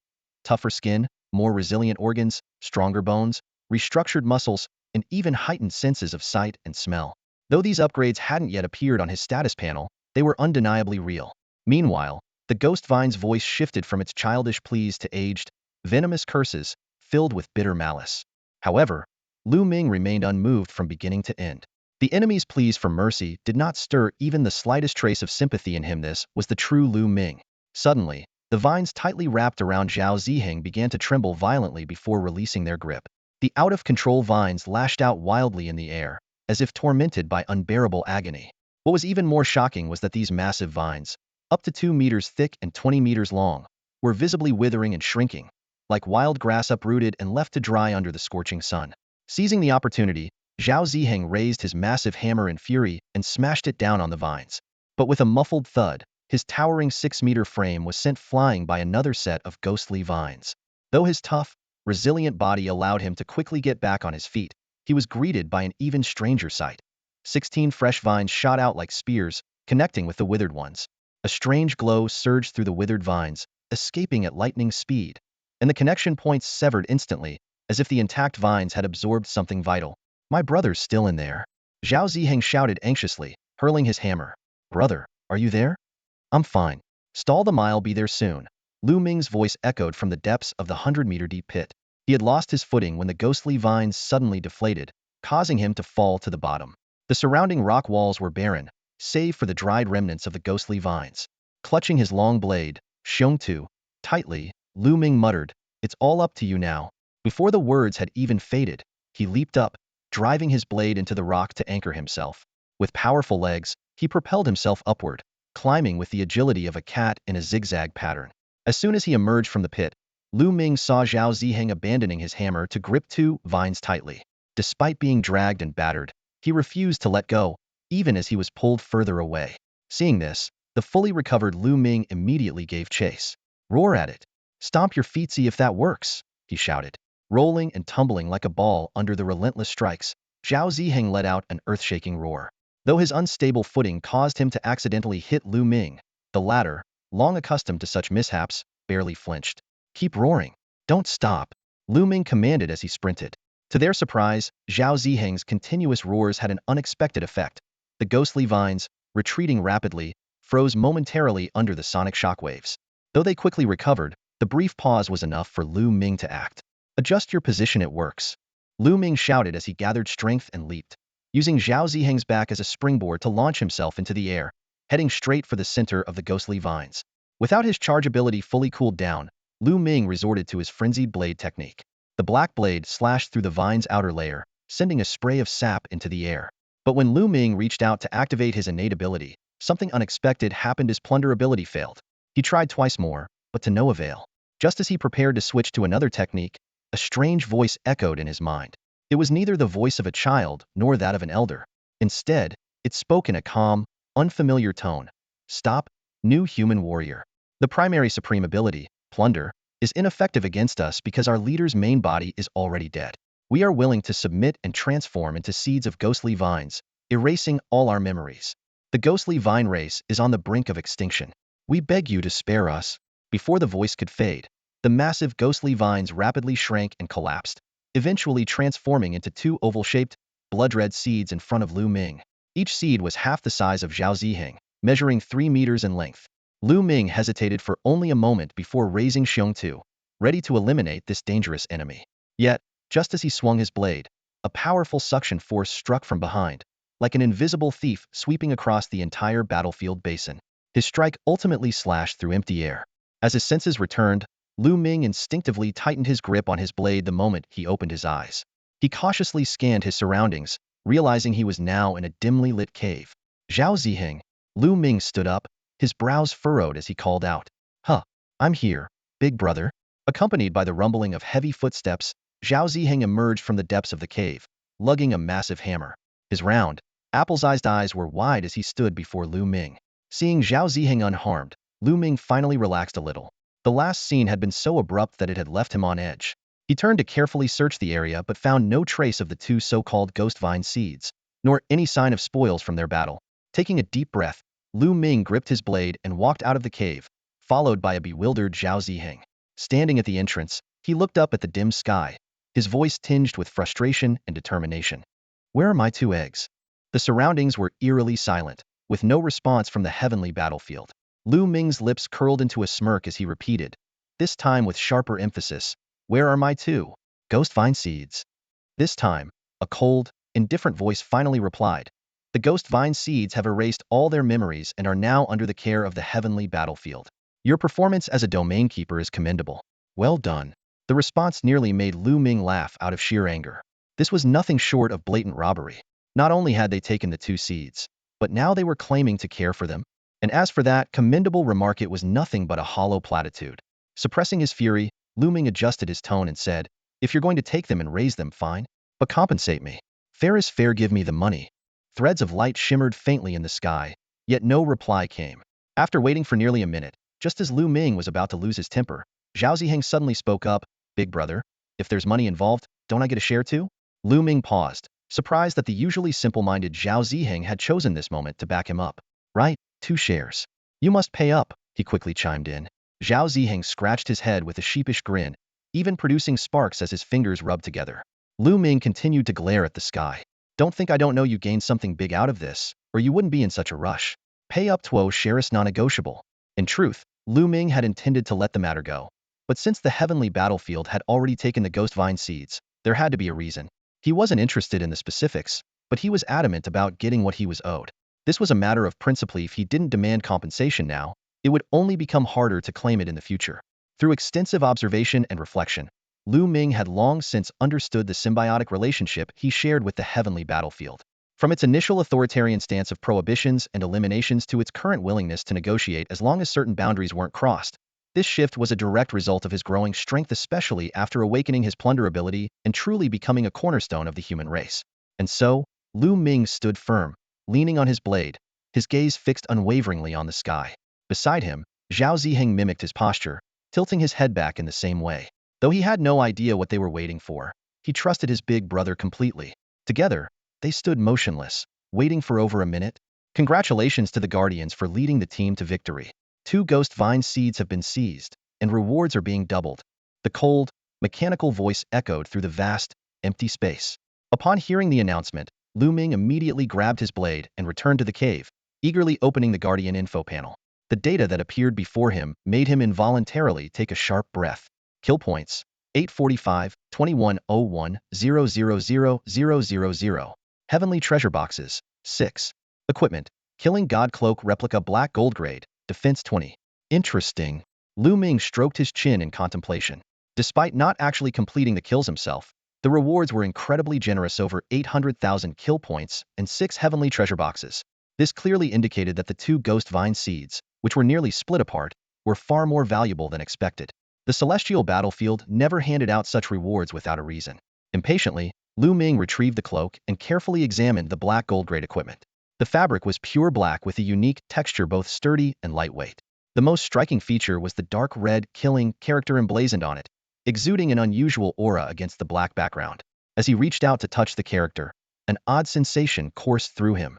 The killing symbol seemed almost alive, moving ever so slowly across the surface of the fabric, so subtly that it was nearly imperceptible without close observation. Lu Ming couldn't help but marvel. If this was just a replica, how extraordinary must the genuine article be? Quickly discarding his tattered old cloak, he donned the new one.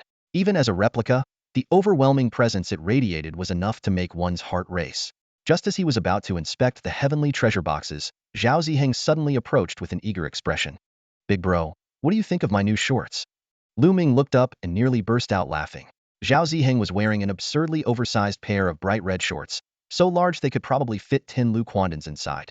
To top it off, there was a tiny flying elephant design hidden amidst the fabric, adding an extra layer of ridiculousness. Seeing Zhao Ziheng's expectant gaze, Lu Ming suppressed his laughter, grateful that his mask concealed his expression. "Very nice. They suit you well. Is this a new reward?" "Yeah, and they're super comfy," Zhao Ziheng replied earnestly. At that moment, a gray shadow suddenly darted into the cave. "Big bro, you're back." The newcomer froze mid-sentence, immediately bursting into uncontrollable laughter upon seeing Zhao Ziheng's attire. What the? Red and green was already bold, but adding a nano-sized flying elephant? Oh man, this is priceless. Zhao Ziheng released the massive hammer, and the honest, simple smile on his face vanished in an instant. "Not good looking, huh?" Lu Quandan's mocking voice rang out. "Oh, it's great, really. Only you could pull it off. Most people wouldn't dare wear something like that, especially with that beige little flying elephant." Though Zhao Ziheng appeared simple-minded, he wasn't truly stupid. He caught the sarcasm in Lu Quandan's words, and a glint of sharpness flickered in his eyes. "I think it looks great too," he said casually. "Why don't I share a treasure box with you?" As he spoke, he pulled out a heavenly treasure box and extended it toward Lu Quandan. Lu Quandan's eyes lit up at the sight. He eagerly leaned forward, trying to grab the box. However, before he could touch it, a giant hand had already clamped down firmly on his upper body. "Damn it, I fell for it. You idiot. You dared to attack me. Big brother, help." Lu Quandan cried out in panic. Lu Ming chuckled softly and stood up. He silently mouthed to Zhao Ziheng, "Teach him a lesson," before turning and heading into the cave. As he walked, he said over his shoulder, "Just don't actually hurt Lu Quandan, all right?" Zhao Ziheng's smile returned, and he nodded enthusiastically at Lu Ming's retreating figure. "Don't worry, big brother. I'm just messing around with Quandan." Lu Ming shook his head as he stepped into the cave. Anyone who underestimated Zhao Ziheng as a fool would be the real fool. Zhao Ziheng was indeed honest and straightforward, not one for scheming. But when he had his rare moments of cleverness, someone was bound to suffer. After all, who would suspect someone so seemingly simple and sincere? From outside the cave, Lu Quandan's pleas for mercy and the sound of thuds echoed occasionally. Lu Ming wasn't concerned. With injury protection in place, at most Lu Quandan would just get tossed around a bit, nothing serious. He sat cross-legged on the ground, not rushing to open his heavenly treasure box. Such an experience was more enjoyable when shared. After calming his thoughts, Lu Ming began inspecting his equipment. His killing god pants, though damaged, still retained their azure-grade quality. Strength 35, defense 35, attack 35. The skilled energy circulation remained functional. Its internal connection allowed for a self-sustaining loop, ensuring constant energy and granting an additional 5 points to each of the 3 attributes. Recalling the warmth emitted by the pants while inside the ghost vine, Lu Ming fell into contemplation. Was it due to the absorption of spiritual energy from the ghost vine's sap? Perhaps the quantity wasn't sufficient to trigger a qualitative change. It seemed there was still a long way to go before these pieces of gear could be fully restored. His current equipment situation wasn't ideal. His trusty weapon, Xiong Tu, was damaged. His pants were in a similar state. His cloak was a counterfeit, and his only intact helmet was still unusable. The thought left Lu Ming feeling a bit frustrated. He raised his hand and opened the Guardian's info panel, scanning through it from top to bottom. Suddenly, his attention was caught by a newly emerged skill. Passive Skill 3, Vitality Restoration. Trigger condition, body damage exceeds 30. Effect, rapidly restores to a fully healed state. Cooldown, 7 days. Lu Ming shook his head vigorously, worried he might be seeing things. After triple checking, he finally broke into a smile. Though it was a passive skill with a long cooldown, it undoubtedly provided a safety net for his life. What did it mean for his body to be over 30 damaged? That essentially signified severe injuries and near-death conditions like when he fought the Leopard King last time. Wounded so badly that even his vision blurred. Lu Ming reflected on his past experiences. That time, though the damage was less than 30, the prolonged delay had brought him to the brink of death. He shook his head abruptly, forcing the thought out of his mind. He realized that it was precisely the absence of this skill that had plunged him into true despair, but it was also through breaking past that despair that he found freedom and awakened his innate talent, becoming a true member of the human race.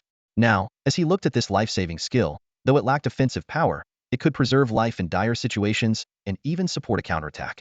Lu Ming's gaze sharpened with clarity and vigilance.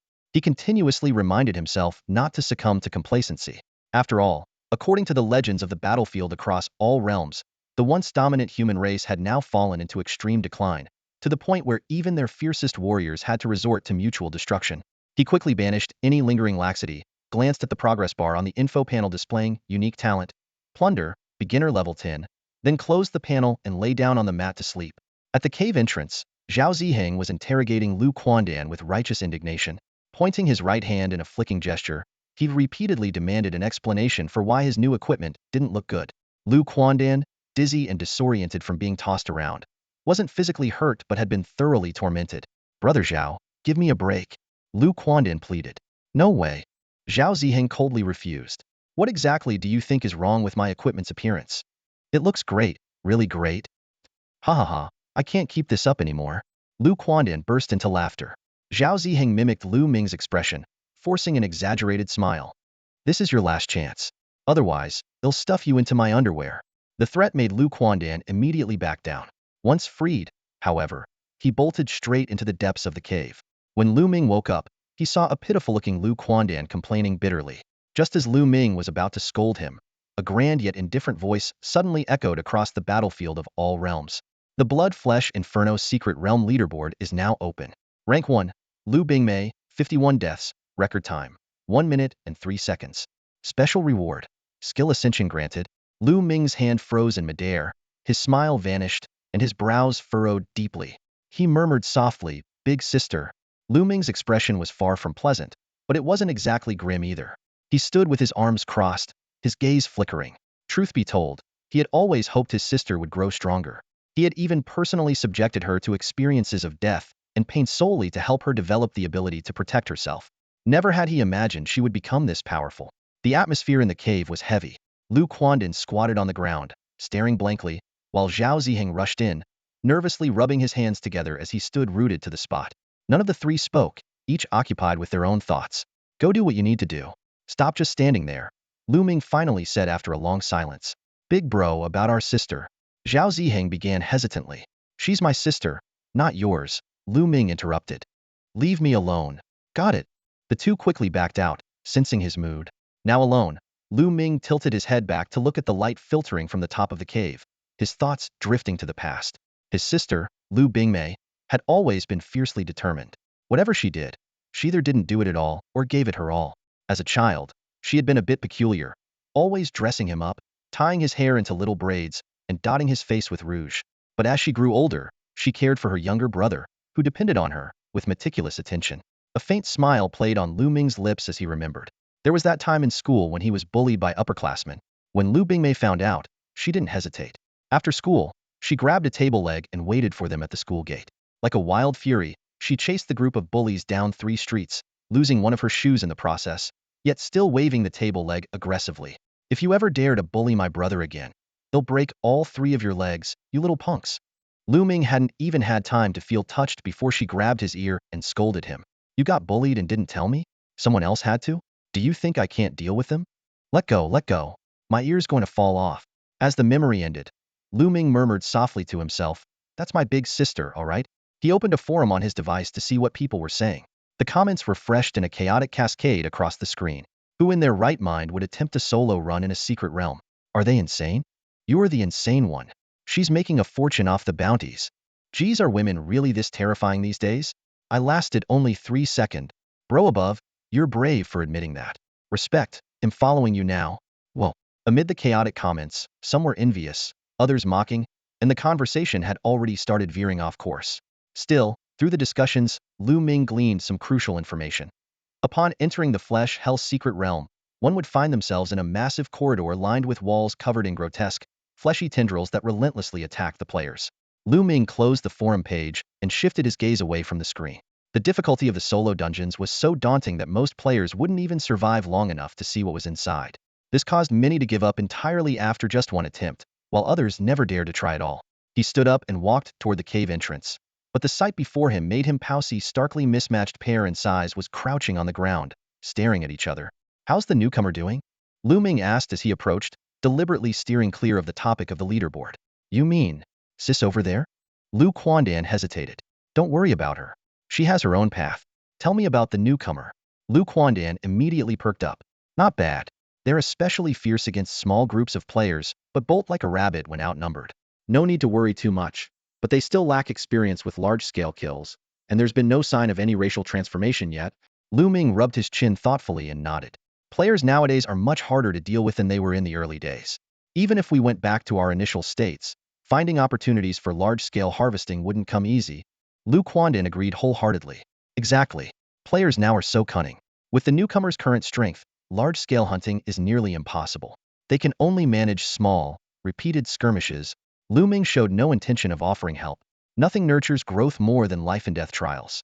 Providing an escape route would only rob them of their urgency and determination to grow stronger. Besides, he had his own matters to attend to. Seeing that all 3 were present, Lu Ming opened the keeper's information panel and took out 6 heavenly gift boxes. Zhao Ziheng also brought out his share, making it 4 boxes per person. Lu Quandan greedily grabbed 4 boxes. I won't pretend to be polite. Watch me summon some treasures with my great wealth bowl technique, he exclaimed, starting to pray nonsensically. In stark contrast, Zhao Ziheng quietly took his 4 boxes and turned his back to the others, carefully opening them. His cautious movements looked comically out of place for someone with such a burly frame. This time, Lu Ming decided to change his approach and didn't open his boxes immediately. He wondered if altering the sequence might bring better luck. Just as he was lost in thought, a burst of firelight flashed from Lu Quandan's direction, followed by a puff of black smoke. A burnt smell filled the air. When Lu Ming looked closer, he saw that all 6 of Lu Quandan's whiskers had been singed off, leaving his face strangely bare. Before Lu Ming could say anything, a loud crash came from Zhao Ziheng's side, as if something heavy had struck his leg. Zhao Ziheng turned to Lu Ming with a sheepish grin. Big brother. It's a massive sword hilt, he said, tossing a cylindrical fragment onto the ground with a heavy thud. The weapon in Lu Ming's hand, the Xiongtu, began to tremble violently, radiating an intense sense of longing. Staring at the over a meter-long half-hilt, Lu Ming found himself in a dilemma. If Xiongtu really grew to such a massive size, he might only be able to carry it on his back. He even started to doubt whether Xiongtu was originally this enormous.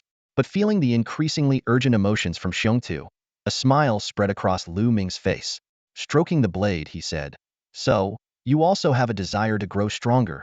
With a flick of his wrist, he placed Xiongtu onto the half-hilt and watched as the hilt transformed into a liquid, merging seamlessly into the blade. Lu Ming quietly gazed at Xiongtu, his eyes showing no reluctance, but rather a look of blessing. In his heart, this weapon, which had accompanied him the longest, even longer than Zhao Ziheng, was just as important as Zhao Ziheng and Lu Quandan, despite being unable to speak. If Xiongtu truly transformed into an oversized form and became unusable, leaving it in the resting area as a guardian would still be a fitting destination. Before him, the black light surged, transforming into a fluid-like hilt that enveloped Xiongtu completely. Gradually solidifying, it resembled a cocoon nurturing new life. Lu Ming stood up, walked closer, and reached out to touch the black spindle-shaped form. No matter what you become, we're still brothers. Buzz. As if in response to his words, the black cocoon trembled slightly, faintly radiating an air of excitement. Meanwhile, Lu Quandan had already opened 3 treasure chests, with results that could only be described as dismal. Hugging the last chest, his small eyes darted around as he looked pitifully at Lu Ming. Big brother, how about we trade one? Lu Ming casually picked up one from beside him. Lu Quandan immediately ran over to exchange, made a reverent prayer, and tore open the chest.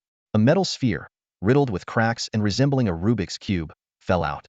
His small, emerald green eyes lit up instantly. He took out the soul-extinguishing needle Lu Ming had given him earlier, made a few gestures, and then turned to run deeper into the cave. Big brother, I've got something to take care of. Lu Ming shook his head with a light chuckle and picked up the treasure box he had traded for. A burst of blue light flashed, and 2 oversized boots thudded heavily onto the ground. Thanks to his prior experience, he stepped aside in time, avoiding getting his legs crushed. Zhao Ziheng immediately turned his head, his gaze darting back and forth between the boots and his own feet. His lips moved slightly, but he hesitated to speak. Lu Ming lightly touched the boots and instantly received their information. Rock Fortress boots, Azure grade, defense 50, strength 10, skill. Guardian's power can withstand 1 impact exceeding the wearer's strength without being knocked back. Feet on the ground, born for defense. Take them. Stop picking at your feet, Lu Ming said with exasperation, shooting an annoyed glance at Zhao Ziheng, who was still scratching his feet. These boots can adjust their size automatically, but there's a limit. You're the only one who can wear them. On me, they'd reach my waist, and Lu Quandan could probably live in them. Heh, thanks, big brother. Zhao Ziheng grinned, grabbed the boots, gave them a sniff, and slapped the dust off his feet before putting them on. Excited, he kicked the wall twice, causing the entire cave to tremble. Big brother, now I can kick people with these, he exclaimed, bouncing around like a child with a new toy. The expanded space of the cave after the battlefield upgrade was indeed much more spacious. Otherwise, it wouldn't have been able to accommodate all the commotion. As Lu Ming observed Zhao Ziheng's movements, he noticed something unusual. Zhao Ziheng had already stopped, but the faint tremor continued. Although the vibration was incredibly subtle and difficult for an average person to detect, Lu Ming's keen senses picked up on this detail. Instinctively, he reached out for his weapon but grasped nothing but air.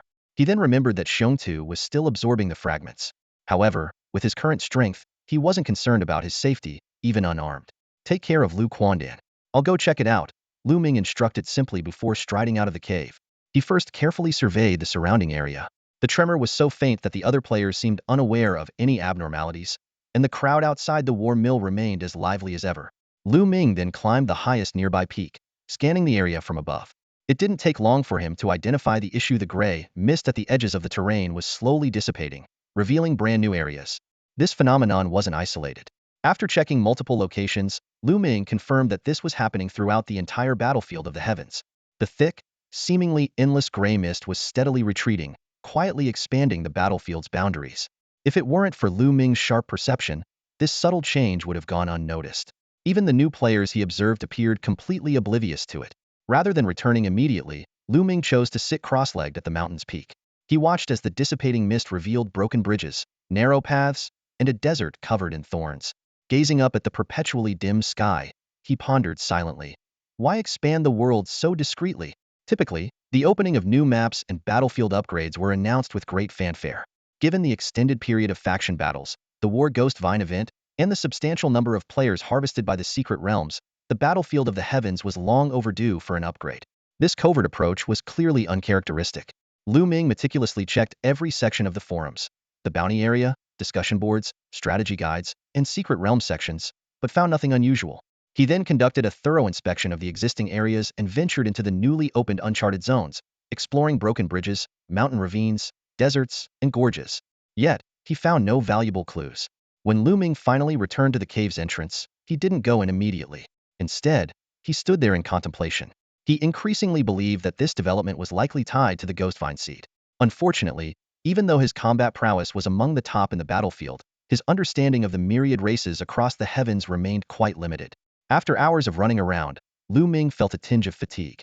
Deciding not to overthink it for now, he turned and entered the cave. Inside, it was empty except for Xiongtu, still lying in place, absorbing fragments. Zhao Ziheng, how's Lu Quandan? Lu Ming called out. Zhao Ziheng emerged quickly upon hearing him. Eggy passed out. He shoved that needle into his tail using some kind of ball, screamed like crazy from the pain, and since he didn't need to stay conscious this time, I just knocked him out, Lu Ming, as usual, refrained from getting involved in the conflicts between the two. The battlefield of the heavens has expanded by nearly double, and it's still growing. Lu Ming began to explain the changes in detail, but suddenly stopped mid-sentence. Though he hadn't figured out the reason earlier, the realization struck him now open beta. The battlefield of the heavens was preparing for its global open beta, ready to welcome players from all over the world. That had to be it. In the silent and still cave, Lu Ming's voice suddenly echoed, breaking the quiet. After speaking, he began rubbing his chin and pacing back and forth, trying to reverse engineer his initial hypothesis. Standing to the side, Zhao Ziheng didn't dare to make a sound, afraid of interrupting Lu Ming's train of thought. His wide, round eyes mechanically followed Lu Ming's movements from side to side. After more than 10 minutes of silence, Lu Ming finally stopped walking. A heavy exhale broke the silence. Big brother, if you don't stop soon, I'm going to suffocate, Zhao Ziheng complained with a naive and honest tone. Looking at his expression, Lu Ming shook his head and decided to cut straight to the point. He squatted down and quickly started sketching on the ground with his fingers.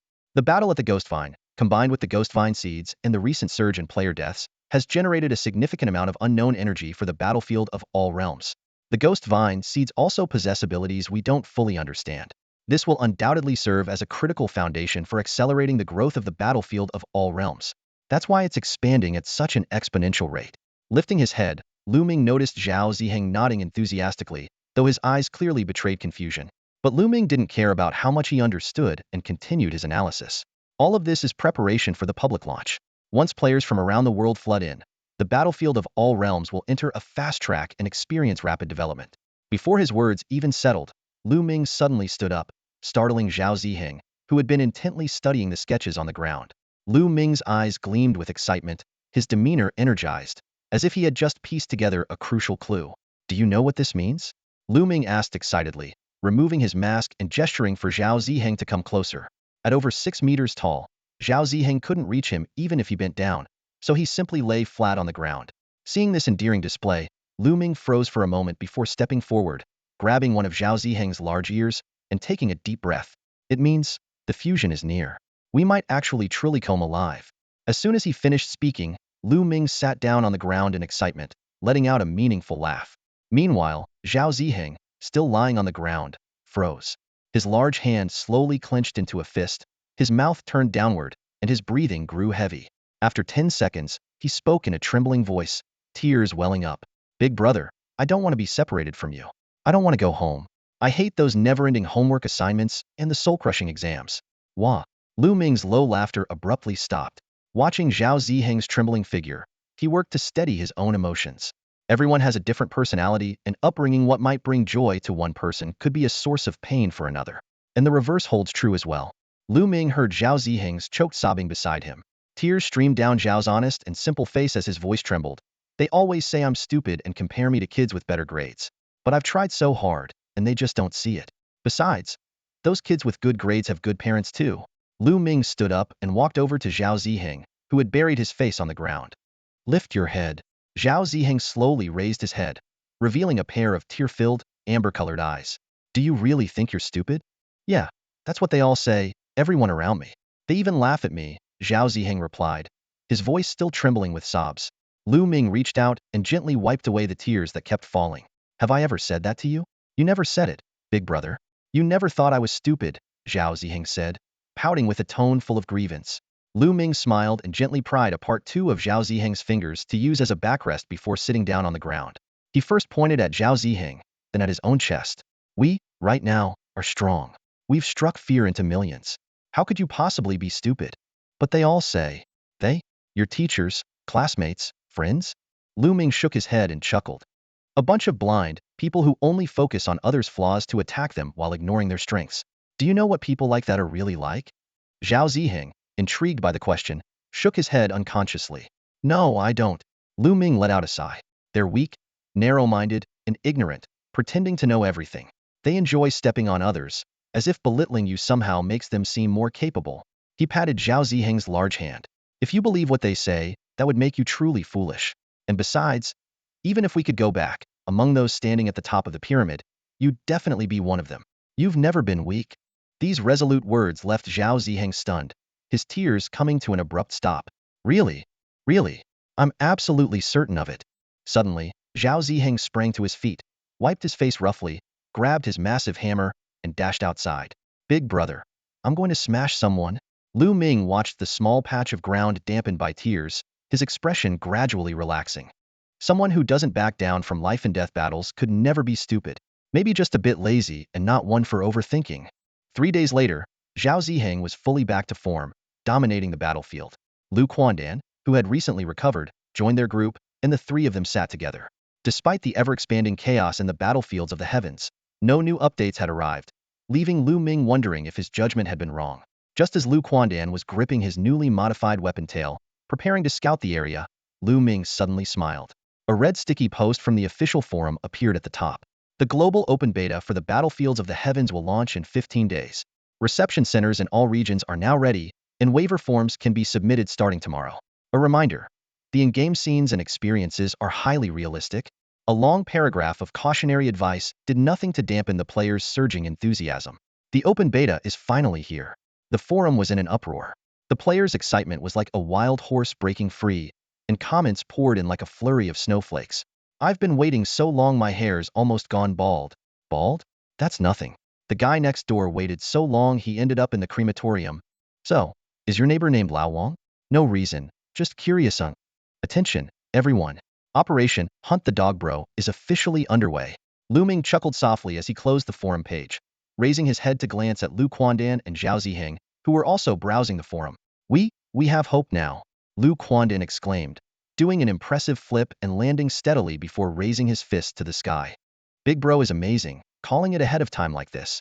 Aoli gay. After a moment of contemplation, Zhao Ziheng also raised his fist and shouted in his trademark low, muffled voice, Aoli gay. Lu Ming was about to raise his fist to join in the celebration, but his motion suddenly halted. His brows furrowed, and the smile on his face gradually faded. What's wrong, big bro? Come on, celebrate with us. Shout a bit, let it all out. Lu Quandan, ever the lively one, couldn't help but ask. Lu Ming lowered his hand and rubbed his chin thoughtfully. If just hypothetically speaking the battlefield were to merge with reality, and we had to face off against alien races in the future, his words trailed off mid-sentence. Lu Quandan immediately picked up on the implication. Don't worry, big bro. Even if that happens, with our skills, we can definitely protect our sister. She's my sister, not yours, Lu Ming retorted with a playful kick, then sat cross-legged on the ground. His gaze fixed on the black object encasing the weapon Xiong 2, where faint patterns were beginning to emerge. You two go organize the newcomers. Try to leverage this open beta to meet the criteria for race selection. Got it, big bro. Lu Quandan cheerfully hopped onto Zhao Ziheng's shoulder, and the two headed out together. But less than 10 minutes later, Lu Quandan came running back. Big bro, you need to come out for a bit. What's the matter? A bunch of newcomers just arrived, 21 of them, both men and women. Lu Ming frowned. You handle the initial screening. Let the picky and troublesome ones fend for themselves. For the rest, train them once and leave them to Nova and the others. Big bro, aren't you going to see if there's anyone you like? Before Lu Quandan could finish his sentence, he met Lu Ming's narrowed eyes. Understood, big bro. I'll take care of it right away. With that, he dashed out of the cave. After waiting for a moment, Lu Ming stood up and walked deeper into the cave. He retrieved several connection cards with a 2-minute time limit. Staring at the cards for a full 10 minutes, he finally made up his mind and activated them all at once. The inner conflict dissipated the moment the call connected. Hey sis, it's me. I just did your nails and painted them with pink floral designs. They're super cute. Lu Ming immediately felt a wave of exasperation. Sis, I'm an adult now and I'm a man. If you turned into a woman, I'd just have one more little sister. Hearing his sister's calm tone, Lu Ming finally felt a sense of relief. It seemed that her experiences with killing or death hadn't affected her, and she remained her usual self. He cleared his throat twice, his voice lowering. Sis, listen to me. If your physical and mental condition allows, try to kill as many monsters as you can. Is something about to happen? She asked. I can't say. Lu Ming replied firmly. Though he hadn't received any warnings from the battlefield of all realms, he adhered strictly to the rules. Pushing the boundaries was one thing, but crossing the line was absolutely forbidden. Hearing this, Lu Bing immediately put away the nail dryer, her tone becoming serious. Got it. Are you okay? Is there anything you need me to do? Lu Ming slowly shook his head. No, nothing else. I'm fine. Sis, just act quickly. All right, I'll get to it now. Before she finished speaking, the call ended. Lu Ming sat in silence for a moment, countless thoughts and words swirling in his mind, but he forced himself to hold them back. These weren't secrets of the battlefield of all realms, but rather long-suppressed feelings of care and longing. Yet he knew that voicing them would only make things harder for both of them. He exhaled deeply, instinctively reaching out for Xiongtu, only to grasp at air. Looking at his empty hand, he chuckled bitterly. It's become second nature, huh? Standing up, he walked to the mouth of the cave and gazed at the growing network of fine cracks on the shell encasing Xiongtu. He wondered what it would look like once it completely shattered. After only a few moments of observation, he turned away and headed toward the ruins of the ancient castle. Before he even entered the jagged stone forest, Zhao Ziheng's loud roars and the rumbling of the ground reached his ears. He didn't need to look to know that Zhao was busy handing out benefits to the newcomers. As he ascended the mountain path, Lu Ming saw from afar how Zhao Ziheng charged through the crowd like a heavy tank, and he couldn't help but smile. "Boss, what brings you here?" Lu Quanden's voice sounded nearby. "Too many newcomers." "I was worried about you," Lu Ming replied, glancing at him. Noticing Lu Quanden's hesitant expression, Lu Ming asked, "How's this batch of people?" After a brief pause, Lu Quanden sighed. 12 are dead, 6 were erased for begging players for help, for committed suicide, and 2 were killed. Lu Ming faltered slightly in his steps, but soon continued walking. Dead is dead. They would have been trouble sooner or later. Reaching the edge of the jagged stone forest, he turned to look down below. Zhao Ziheng was still charging ahead, with 9 newcomers following behind, cleaning up and each showing their unique abilities. Watching one of them hacking away while vomiting, Lu Ming chuckled. "Doesn't that remind you of Zhao Ziheng when he first started?" After observing for a while, Lu Ming had a general grasp of the newcomer's situation. "Once Zhao Ziheng gets back, hand these people over to Nova. You guys need to step up too, especially you." Ignoring Lu Quanden's stammering response, Lu Ming turned and left the ancient castle. As he passed by the Headless Manor, he spotted Nova and her team of 3 fighting against thousands of players in the distance. Their coordination was seamless as they divided and surrounded their opponents, steadily gaining ground. Seeing how composed they were, Lu Ming felt reassured and moved on. Images of countless incoming players and the impending fusion of the battlefield of all realms with reality flashed through his mind. These 2 looming events filled him with unease. That's all for today. Thank you so much for watching. I hope you guys enjoyed. If you wish to have another part of this recap, please give us at least 1,000 likes. Please don't forget to comment and subscribe to our channel for more content like this. Until next time.